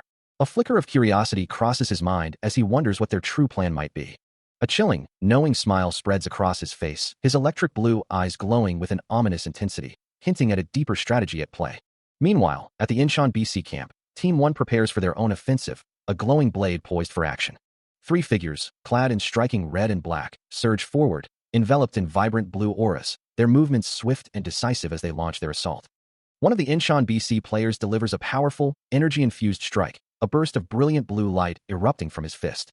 Jo Sung-go observes the unfolding match, noting that Lee Na-yeon and Yoon Byum are making their way toward Team 2. A tracking interface confirms their movements, listing Lee Na-yeon, Yoon Byum, Jo Seong-go, No Jong-won, and Seo Mun-yeop as dedicated targets. He muses that their opponents should be well aware of the check plays they've prepared.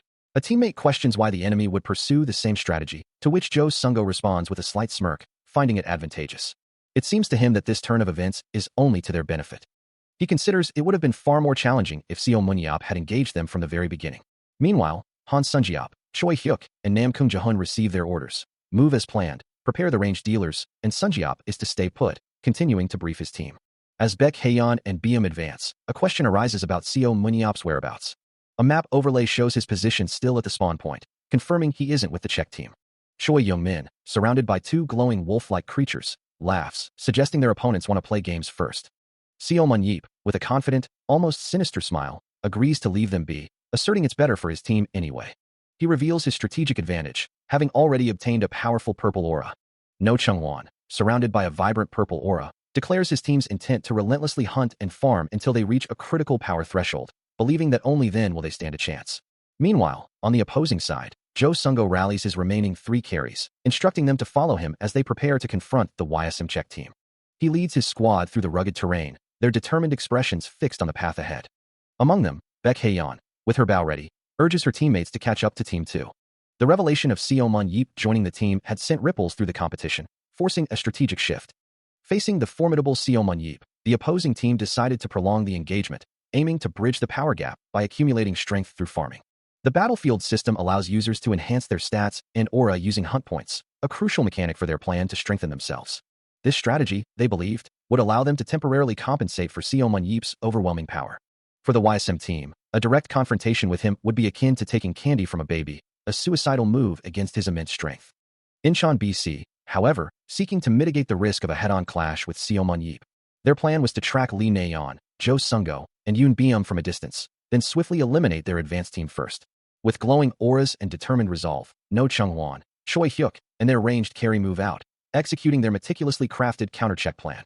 There are 2 essential conditions for their strategy to succeed. First, the YSM team needs to employ a check strategy, and then, until they grow strong enough, they must avoid Seo Mun-yeop as much as possible. A confident smirk plays on his lips as No Chung-won declares that everything is proceeding exactly as planned. He believes that with this approach, they could even secure the first set. But a sudden, sharp intake of breath betrays his shock, as his eyes widen in disbelief. The strategy was to avoid, but that's what they had merely thought. The reality was far different, as a surge of blue energy erupts. From the darkness, Seo Mun-yeop's electric blue eye glows with fierce intensity, a blinding beam of power lashing out with impossible speed. The impact sends shockwaves through No Chung-won, his face contorting in a silent scream as the blue force slams into him. He is violently thrown backward, his body recoiling from the sheer, overwhelming power he had hoped to avoid. The devastating blow, radiating with raw energy, was delivered by Seo Mun-yeop himself. Sweat beads on his brow, as No Chung-won's eyes reflect the crushing reality of his opponent's might. Still reeling from the sudden impact, No Chung-won is violently struck by a powerful blue energy spear, the force of the blow sending shockwaves through him. As a massive, glowing blue energy construct, resembling a face with piercing eyes, manifests above him, the identity of his assailant is revealed, Han Sunjiap. Looking up in utter confusion and alarm, he can only question what is happening. His mind races, unable to comprehend how Seomun Yeep could be here, having been certain he was still at the designated spawn point. Meanwhile, streaks of blue energy continue to cut across the vast expanse of the sky, a testament to the incredible power at play. From the heavens, a figure rapidly descends, confirming the impossible. Seomun Yeep is indeed here. His leg and shield are visible as he plummets towards the ground, a blur of motion against the clear blue. The technique employed is revealed as an ultra-long-range spear throw version 2.0. This devastating attack was executed by attacking from where they can't see. Now on solid ground, Seomun Yeep stands poised, enveloped in a vibrant blue aura, his power radiating outwards.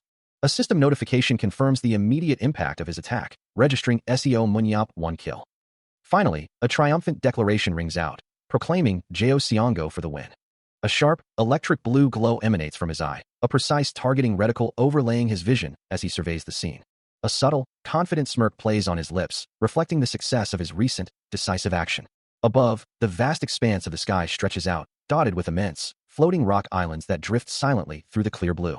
The sheer scale of the environment is breathtaking, with colossal landmasses suspended impossibly high, bathed in the ethereal light of the world above. Sunlight catches the rough, ancient surfaces of the floating terrain, highlighting every crevice and jagged edge. With a final, knowing grin, he holds his hand up, a faint holographic display shimmering into existence, ready to share his perspective with an ally.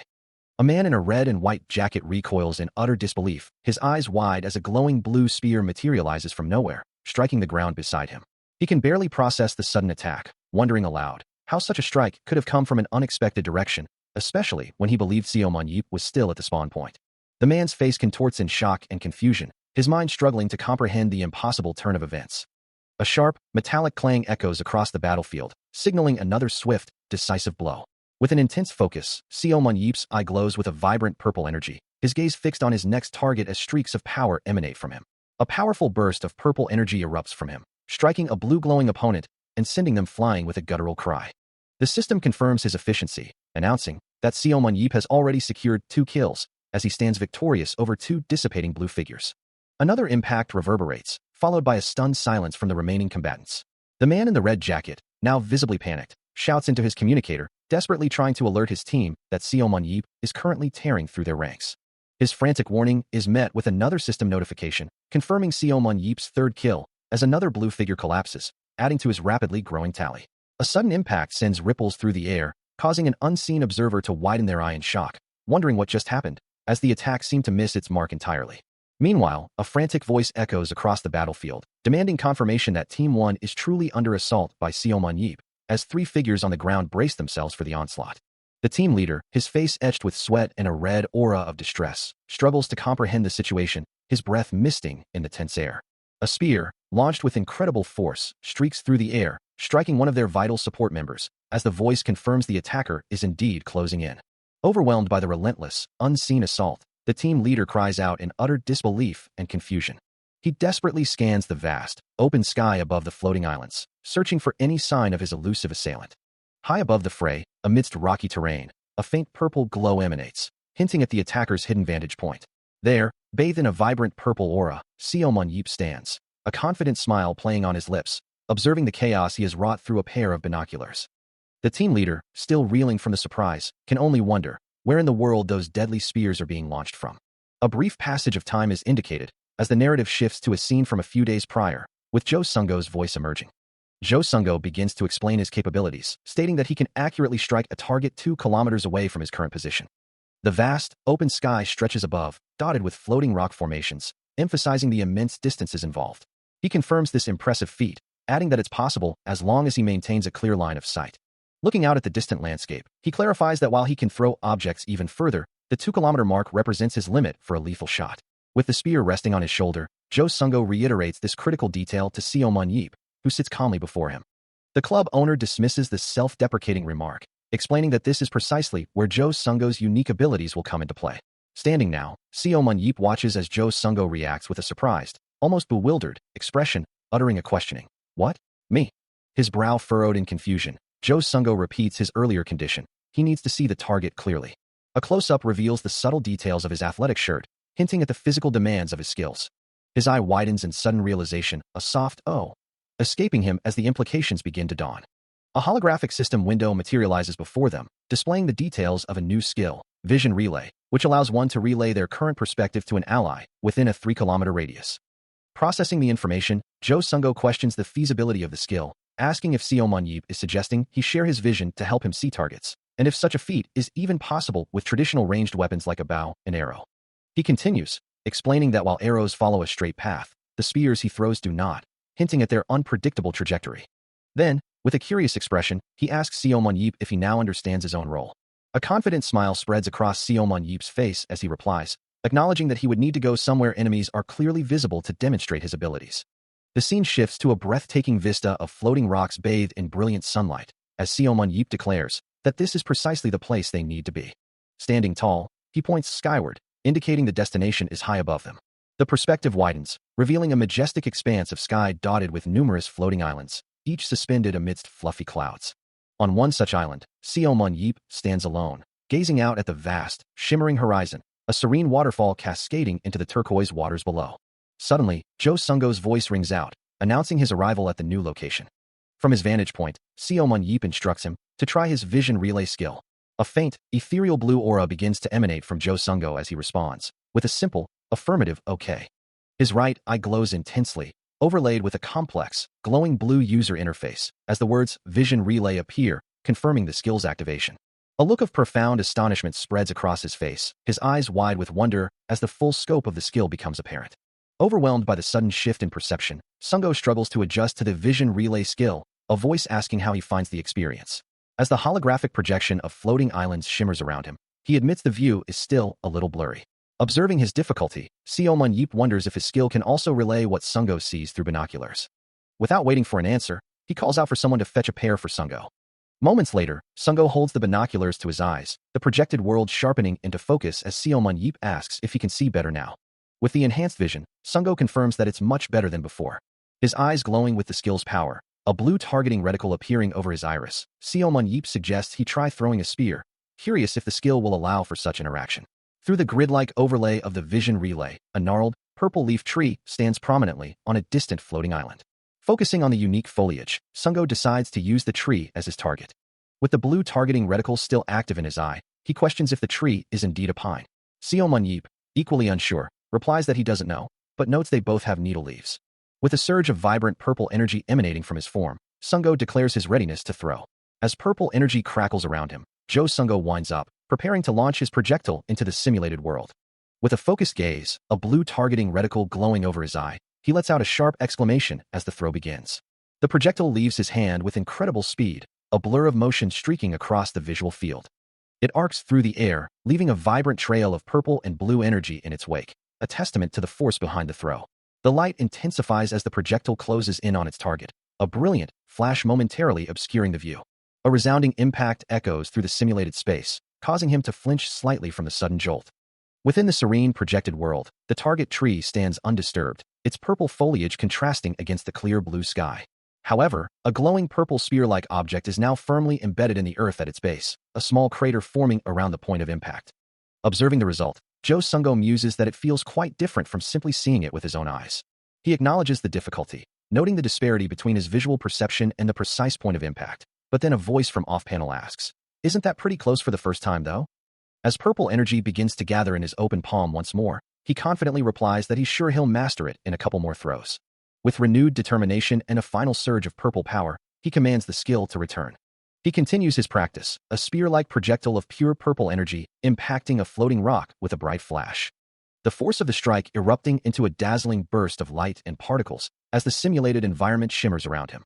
With a firm grip, he holds the glowing purple spear, its energy crackling in his hand, a testament to his growing control. Looking up at the sky, he wonders aloud, "Huh? What was that?" He then considers his own capabilities, thinking, "What do you think? My trump card." His blue eyes glow with intense focus as he continues, "I have a real trump card, but..." His expression shifts to one of slight frustration as he concludes, "I can't use that in battlefield." Taking a deep breath, he resolves, "Okay, let's try this again." With renewed determination, a swift, sweeping motion of purple energy streaks across the darkness, indicating the beginning of another attempt. A concentrated vertical burst of purple energy surges upward, demonstrating his focused power. His hand, holding the glowing purple spear, moves with significant vertical force, the aura around it intensifying. The spear is thrust forward with a powerful surge of purple energy, creating a visible impact as particles scatter. His face contorts with fierce concentration, his blue eyes glowing brightly, as he channels the skill's power. Finally, a swift, arcing motion of purple energy trails through the air, completing the powerful movement. He launches another powerful projectile, a surge of purple energy streaking across the simulated landscape, culminating in a brilliant, explosive impact. Without pause, he sends yet another bolt of concentrated force flying. The air crackles with the residual energy of his relentless practice. His hand, enveloped in a faint blue glow, steadies as he prepares to hurl another spear of light towards the distant, purple-hued target. The intricate blue grid of his vision relay skill highlights the precise location of his objective. A determined glint in his eye, framed by the glowing interface, he notes that the target is already 10 meters closer, urging himself, next. Another powerful surge of purple energy erupts from his grasp, accelerating towards its mark. The impact sends shimmering particles through the air, as he confirms the projectile landed about 30 centimeters now from the center. He resets his stance, the command again, echoing in his mind as he prepares for another attempt. A blinding flash of purple energy marks the next strike, a near-perfect hit that brushed against it. With the target almost there, he once more pushes himself, a resolute again, fueling his relentless pursuit of mastery. The information gathered from Sungo, detailing the wind direction, its speed, and the precise angle of the spear, all combine within his mind, as he stands ready, spear in hand, amidst a swirling, ethereal mist. With every piece of data processed, his eyes glow with an intense blue light, his instincts sharpening to a razor's edge, ready to strike the target. He commands himself to the next repetition. A surge of purple energy erupts from his spear, streaking forward with incredible velocity.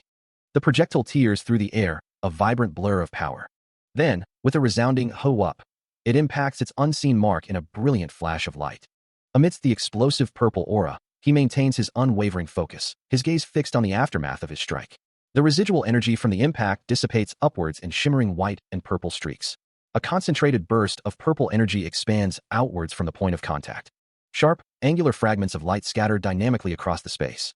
As the training intensifies, a potent purple energy begins to coalesce, swirling around a gnarled, ancient tree standing solitary on a rocky peak. Then, with a thunderous impact, the concentrated power slams into the tree, sending shockwaves through the air. A blinding explosion of violet light erupts, engulfing the target in a maelstrom of raw magical force. Watching the devastating display, Munyap's face is a mix of exhilaration and disbelief, his right eye glowing with an electric blue intensity as he urges himself onward, almost questioning the reality of his own power. He clenches his fist, the sheer force of his will radiating outward, a testament to his unwavering resolve. A confident smile spreads across his face, his glowing eye reflecting the impressive power he wields. From a distance, 3 observers watch in stunned silence, one murmuring that such talent must be a gift from God, while another adds that it's what God-given talent looks like, and a third marvels at the existence of such a superhuman in Korea. Another voice, filled with awe, whispers that this must be Don Did, a true gift from God. Among them, Choi Hyuk, a man of sharp features and keen intellect, observes the spectacle with a thoughtful expression. He acknowledges the impressive feat, convinced that Munyap will achieve the great kill of the year, and expresses his excitement for the upcoming match. Indeed, the system confirms Munyap's rapid progress, announcing that he has already secured 3 kills, as he stands enveloped in a powerful, crackling purple aura, his blue eyes shining brightly. His hand, enveloped in a crackling purple aura, grips a glowing object, leaving an observer to question if this impossible feat is truly unfolding before their eyes. For he has been racking up kills by throwing spears from the very spawn point, prompting a bewildered query of how such a thing could even be possible. As the man in glasses leans forward in disbelief, an unnamed woman behind him shares his stunned expression. And it is revealed that the individual named Jo Sungo possesses the unique ability to perceive and relay what he witnesses to others. He acknowledges his awareness of the situation, but the true enigma lies in the fact that the direction the protagonist is throwing and what he is actually seeing are completely disparate. With a furrowed brow, Jo Sungo muses that it should be far more challenging than simply throwing with one's eyes closed. Yet the only explanation is that he is simply that skilled. The woman reminds him that he has always championed the protagonist's accomplishments, to which he replies that his previous praise was based on the assumption that the man was dead. A past interview with Coach Baek Jae-ho flashes across the screen, where he had once declared Seo Munyap capable of slaying a monster from 2 kilometers away. A statement that earned him significant backlash and accusations of being a liar. Even if the protagonist had saved the world, it was deemed an exaggeration. Online comments flood the screen, questioning the logic and accusing Baek Jae-ho of lying. even if Seo Munyap was his close friend, with one specialist dismissing the claim as impossible, scoffing at the idea of hitting a target 2 kilometers away with a spear. This is the bibliography that Baek Jae-ho wrote. The world knew him as the savior of the world, Seo Munyap, a title emblazoned across the cover of a controversial book. Though it was a narrative crafted from the very truths Baek Jae-ho had personally witnessed, such as eliminating a boss from 100 meters away by targeting a weak point a full kilometer distant, or slaying dozens of monsters while blind and cursed, even taking down a creature from 2 kilometers away. From an outsider's perspective, the entire account was dismissed as nothing more than lies and exaggerations. Due to its controversial topics and the overwhelming praise contained within its pages, the book was widely considered fictitious.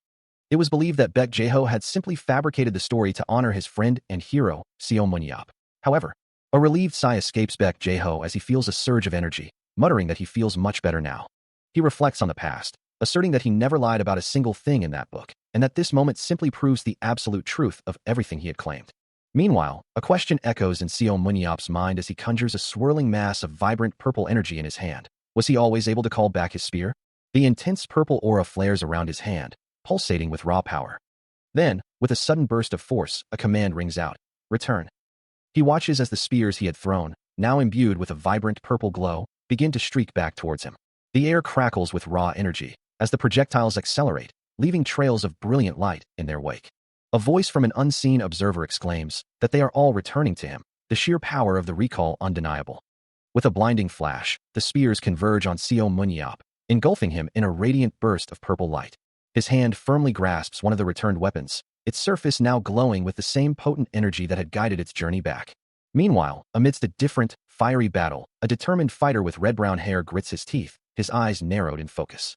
He urges his comrades to keep up their relentless assault. The target of their efforts, a monstrous red, dragon-like creature, roars with primal fury, its scales glowing with intense heat as it faces the onslaught of Incheon BC's Team 2.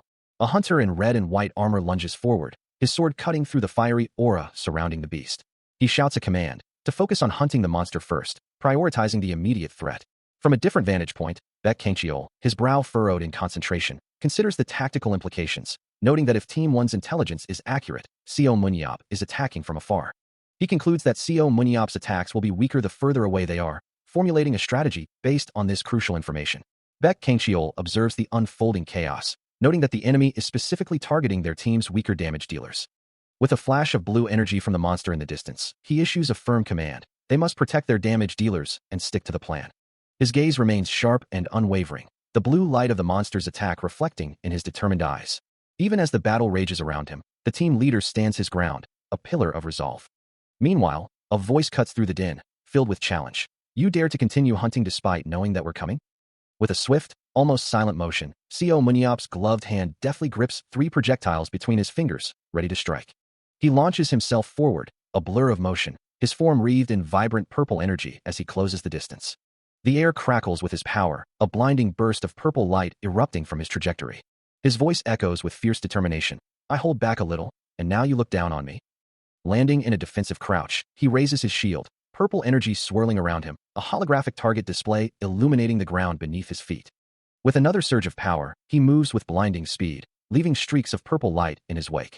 Then, with a powerful, sweeping motion, he unleashes a devastating attack, manifesting sharp blades of pure purple energy that cut through the air, reflected in the foreground.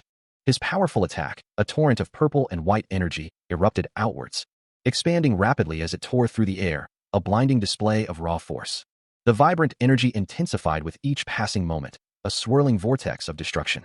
It surged forward, a concentrated wave of power, ready to obliterate anything in its path. The blast continued its relentless trajectory, a pillar of light and fury. Then, with a deafening impact, the purple energy struck its target, erupting in a brilliant, explosive flash. The force of the blow expanded outwards, engulfing the area in a blinding, purple haze. A massive, red-scaled monster recoiled violently, its form momentarily visible as the purple energy consumed it. Suddenly, the purple energy shifted, transforming into a searing blue, which erupted from the impact point with renewed ferocity. The swirling blue power tore into the monster, its body distorting under the relentless assault. Jagged shards of blue energy ripped through its form, breaking it apart piece by agonizing piece. Finally, the monster's entire being dissolved into dissipating blue particles, leaving nothing but a fading glow in its wake. Baek Jae-ho unleashes a powerful blue energy attack, the vibrant aura swirling around her as she strikes. But the force of it seems to rebound, causing her to recoil in shock and pain, a sharp gasp escaping her lips. Suddenly, a blinding light erupts, accompanied by a resonant command to return. Streaks of intense purple energy then surge through the air, illuminating the darkness with their raw power. The purple energy continues its powerful trajectory, a torrent of concentrated force. Seo Munyap, now enveloped in a vibrant purple aura, channels the incoming power, his form a silhouette against the glowing magic. His fist glows with the absorbed energy as he unleashes a concentrated burst of the returned power. The command echoes once more, a singular, forceful return. He stands amidst swirling purple light, his voice firm as he repeats, "Return." A confident smile plays on his lips, the power intensifying around him as he shouts, "Return! Return!" His eyes blaze with an inner light, the purple energy crackling around him as he roars, "Return!" The concentrated purple energy then blasts forward, carrying his command with devastating force. The reflected purple energy, unleashed by Seo Munyap, continued its devastating expansion, streaks of light radiating outwards with immense force. It intensified, swirling with destructive power, a maelstrom of vibrant purple light. The energy expanded further, forming sharp, angular patterns of light that cut through the air. Then, a blinding flash of white light erupted from the center of the impact, momentarily obscuring everything in its path. The light coalesced into a towering, conical pillar, piercing upwards with immense force. This pillar of energy then burst outwards, showering the entire area with vibrant purple and pink particles. The energy dissipated rapidly, leaving behind shimmering trails and residual light. The last vestiges of the attack's power rippled across the ground, leaving faint glowing outlines in their wake. These glowing outlines slowly faded, marking the final moments of the devastating impact. Finally, the energy completely vanished, leaving only faint echoes of its power in the air. From somewhere off-screen, a voice of authority cried out, ordering everyone to fall back immediately. Other voices, filled with disbelief and confusion, questioned the outcome, wondering how he had managed to eliminate all the wyverns, and why Sunjiap had died first, speculating if it had been part of a larger plan. A male soldier in red and white armor is violently thrown by an unseen force, his body twisting midair as he struggles to regain composure, while another voice urges a strategic retreat, emphasizing the need for a new plan. Just as he begins to fall, another concentrated blast of purple energy streaks towards him, its swirling power announcing its arrival. The soldier cries out as he is directly struck by the glowing purple energy, his body recoiling violently from the impact. Thrown backward by the immense force, his eyes are wide with shock and pain as he tumbles through the air. Still airborne, he continues to be propelled through the air by the lingering energy of the blast, a helpless target. From a distance, a female soldier, armed with a bow, looks on with a worried expression, witnessing the devastating attack unfold. Below, at the impact site, debris and smoke rise, a testament to the destructive power unleashed. The male soldier lies on the ground, barely conscious, reflecting on how close he came to death. Later, in a rocky cavern, Jo Sungo approaches Seo Munyap, asking if the president had called for him. Seo Munyap turns slightly, a hint of exasperation in his voice as he tells him to seriously, just drop the honorifics. Acknowledging the request, Jo Sungo then asks why he was called. As the conversation concludes, a voice cuts through the air, declaring it's time for Yoon Lottery to fulfill his duty. A man with dark blue hair and sharp, yellow eyes grins knowingly, his expression hinting at the gravity of the task as he awaits a response. Suddenly, the surroundings blur into streaks of light, signaling an imminent shift in reality. With a surge of power, the word peak manifests in glowing blue script as the protagonist activates a potent ability. Angular, dark metallic forms begin to coalesce, glowing with an ethereal blue light. From the swirling energy, a shadowy, armored figure emerges, its piercing white eyes glowing intensely amidst the dark blue aura. Across a vast, open sky, a vibrant purple energy streaks through the air, leaving a shimmering trail in its wake. A woman with dark green hair stares in wide-eyed shock, as a figure cloaked in dark energy moves with incredible speed beside her. Her mind races, barely able to process the sudden shift in momentum, a desperate plea forming on her lips. With glowing purple eyes and an aura of raw power, Yoon Byum prepares to strike, his focus absolute. He unleashes a devastating blow, obliterating a smaller, blue-glowing enemy with a single, decisive strike. Elsewhere, a surge of crimson energy erupts, tearing through the air with violent force. The club owner stands amidst the chaos, a confident smirk playing on his lips, his body radiating an intense red aura. He challenges his opponent, his voice laced with disdain, asking if they've forgotten about everyone else, questioning their professionalism and awareness. Meanwhile, a voice reports to the president, confirming that their farming operation is nearing its completion. Han Sunjiap, speaking into a device, suggests to his teammates, Chai Woo-hyu and Jo Sungo, that they should conclude their tasks and regroup. With a confident grin and a blue aura now surrounding him, Seo Munyip agrees, stating he will continue to target enemies from afar while they wrap things up. As the final blow lands, a surge of blue energy erupts, signaling the end of the intense battle.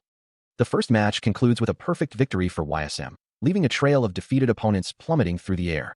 A voice confidently declares, "I'm sure it's clear who the MVP was." Indeed, a holographic projection of Seo Mun-yeop appears, his confident smirk illuminated by the blue light. The announcement rings out. With 4 kills and 7 assists, it's Seo Mun-yeop. The arena erupts in a dazzling display of light and sound, celebrating his overwhelming victory. A slight smile plays on his lips as he dismisses the fanfare. "Come on, there's no need to overreact like this." Approaching him, an associate offers a simple, "Good work." He continues, his tone enthusiastic. "How was it? Amazing, right? The audience is going crazy for you." Seo Mun-yeop responds with a casual air. "Really? Seems like I entertained them enough." He declares the performance over. A confident smirk playing on his lips as he announces, "From now on, we'll be going all out." The dungeon chosen for the second match is revealed to be a formidable challenge. It is none other than the Thousand Bridges.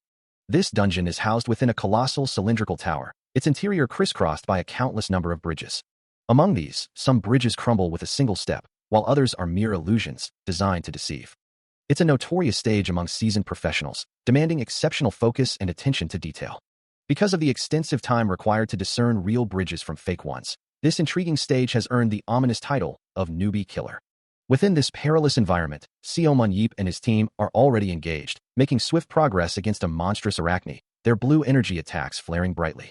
Baek Haeyeon draws her bow, sending a volley of glowing arrows, while Chai Woo-hyu slashes with his blade, both enveloped in vibrant blue auras as they press the assault. However, the arachne are not the only threats lurking within the treacherous confines of the Thousand Bridges. Seo Mun-yeop unleashes a torrent of brilliant blue energy, a concentrated burst radiating from his fist as the battle intensifies around him. But even as he fights, the true nature of their new adversaries, the ghost spiders, becomes terrifyingly clear as Baek Haeyeon and Chai Woo-hyu are violently thrown through the air, caught in a surge of malevolent red energy that pulses with dark intent.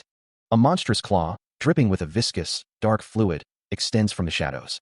Its glowing red eyes fixated on its prey with a chilling, grating sound. Yet, Seo Mun-yeop's counterattack is swift, engulfing one of the massive spider-like creatures in a dazzling web of blue energy. The force of his assault impacting multiple ghost spiders, their forms recoiling under the intense blue light. One of the ghost spiders is violently compressed and pulled by the unseen power, its body contorting as the blue energy tightens around it, revealing the grim fate of their victims. Grotesque, decaying figures, now reanimated as zombies, their bodies glowing with an eerie green aura. Another such creature lets out a guttural cry, its green aura flaring as it lunges forward. He observes the grotesque spider-like creatures, a grim realization dawning on him that they've managed to recreate these abominations using the bodies of the dead, a sight that truly takes him back to darker times. He recalls how, in the past, whenever they wondered where someone had vanished, they would inevitably emerge from those chilling cocoons. A faint green aura emanates from a figure in the distance, as a slight smile plays on his lips, while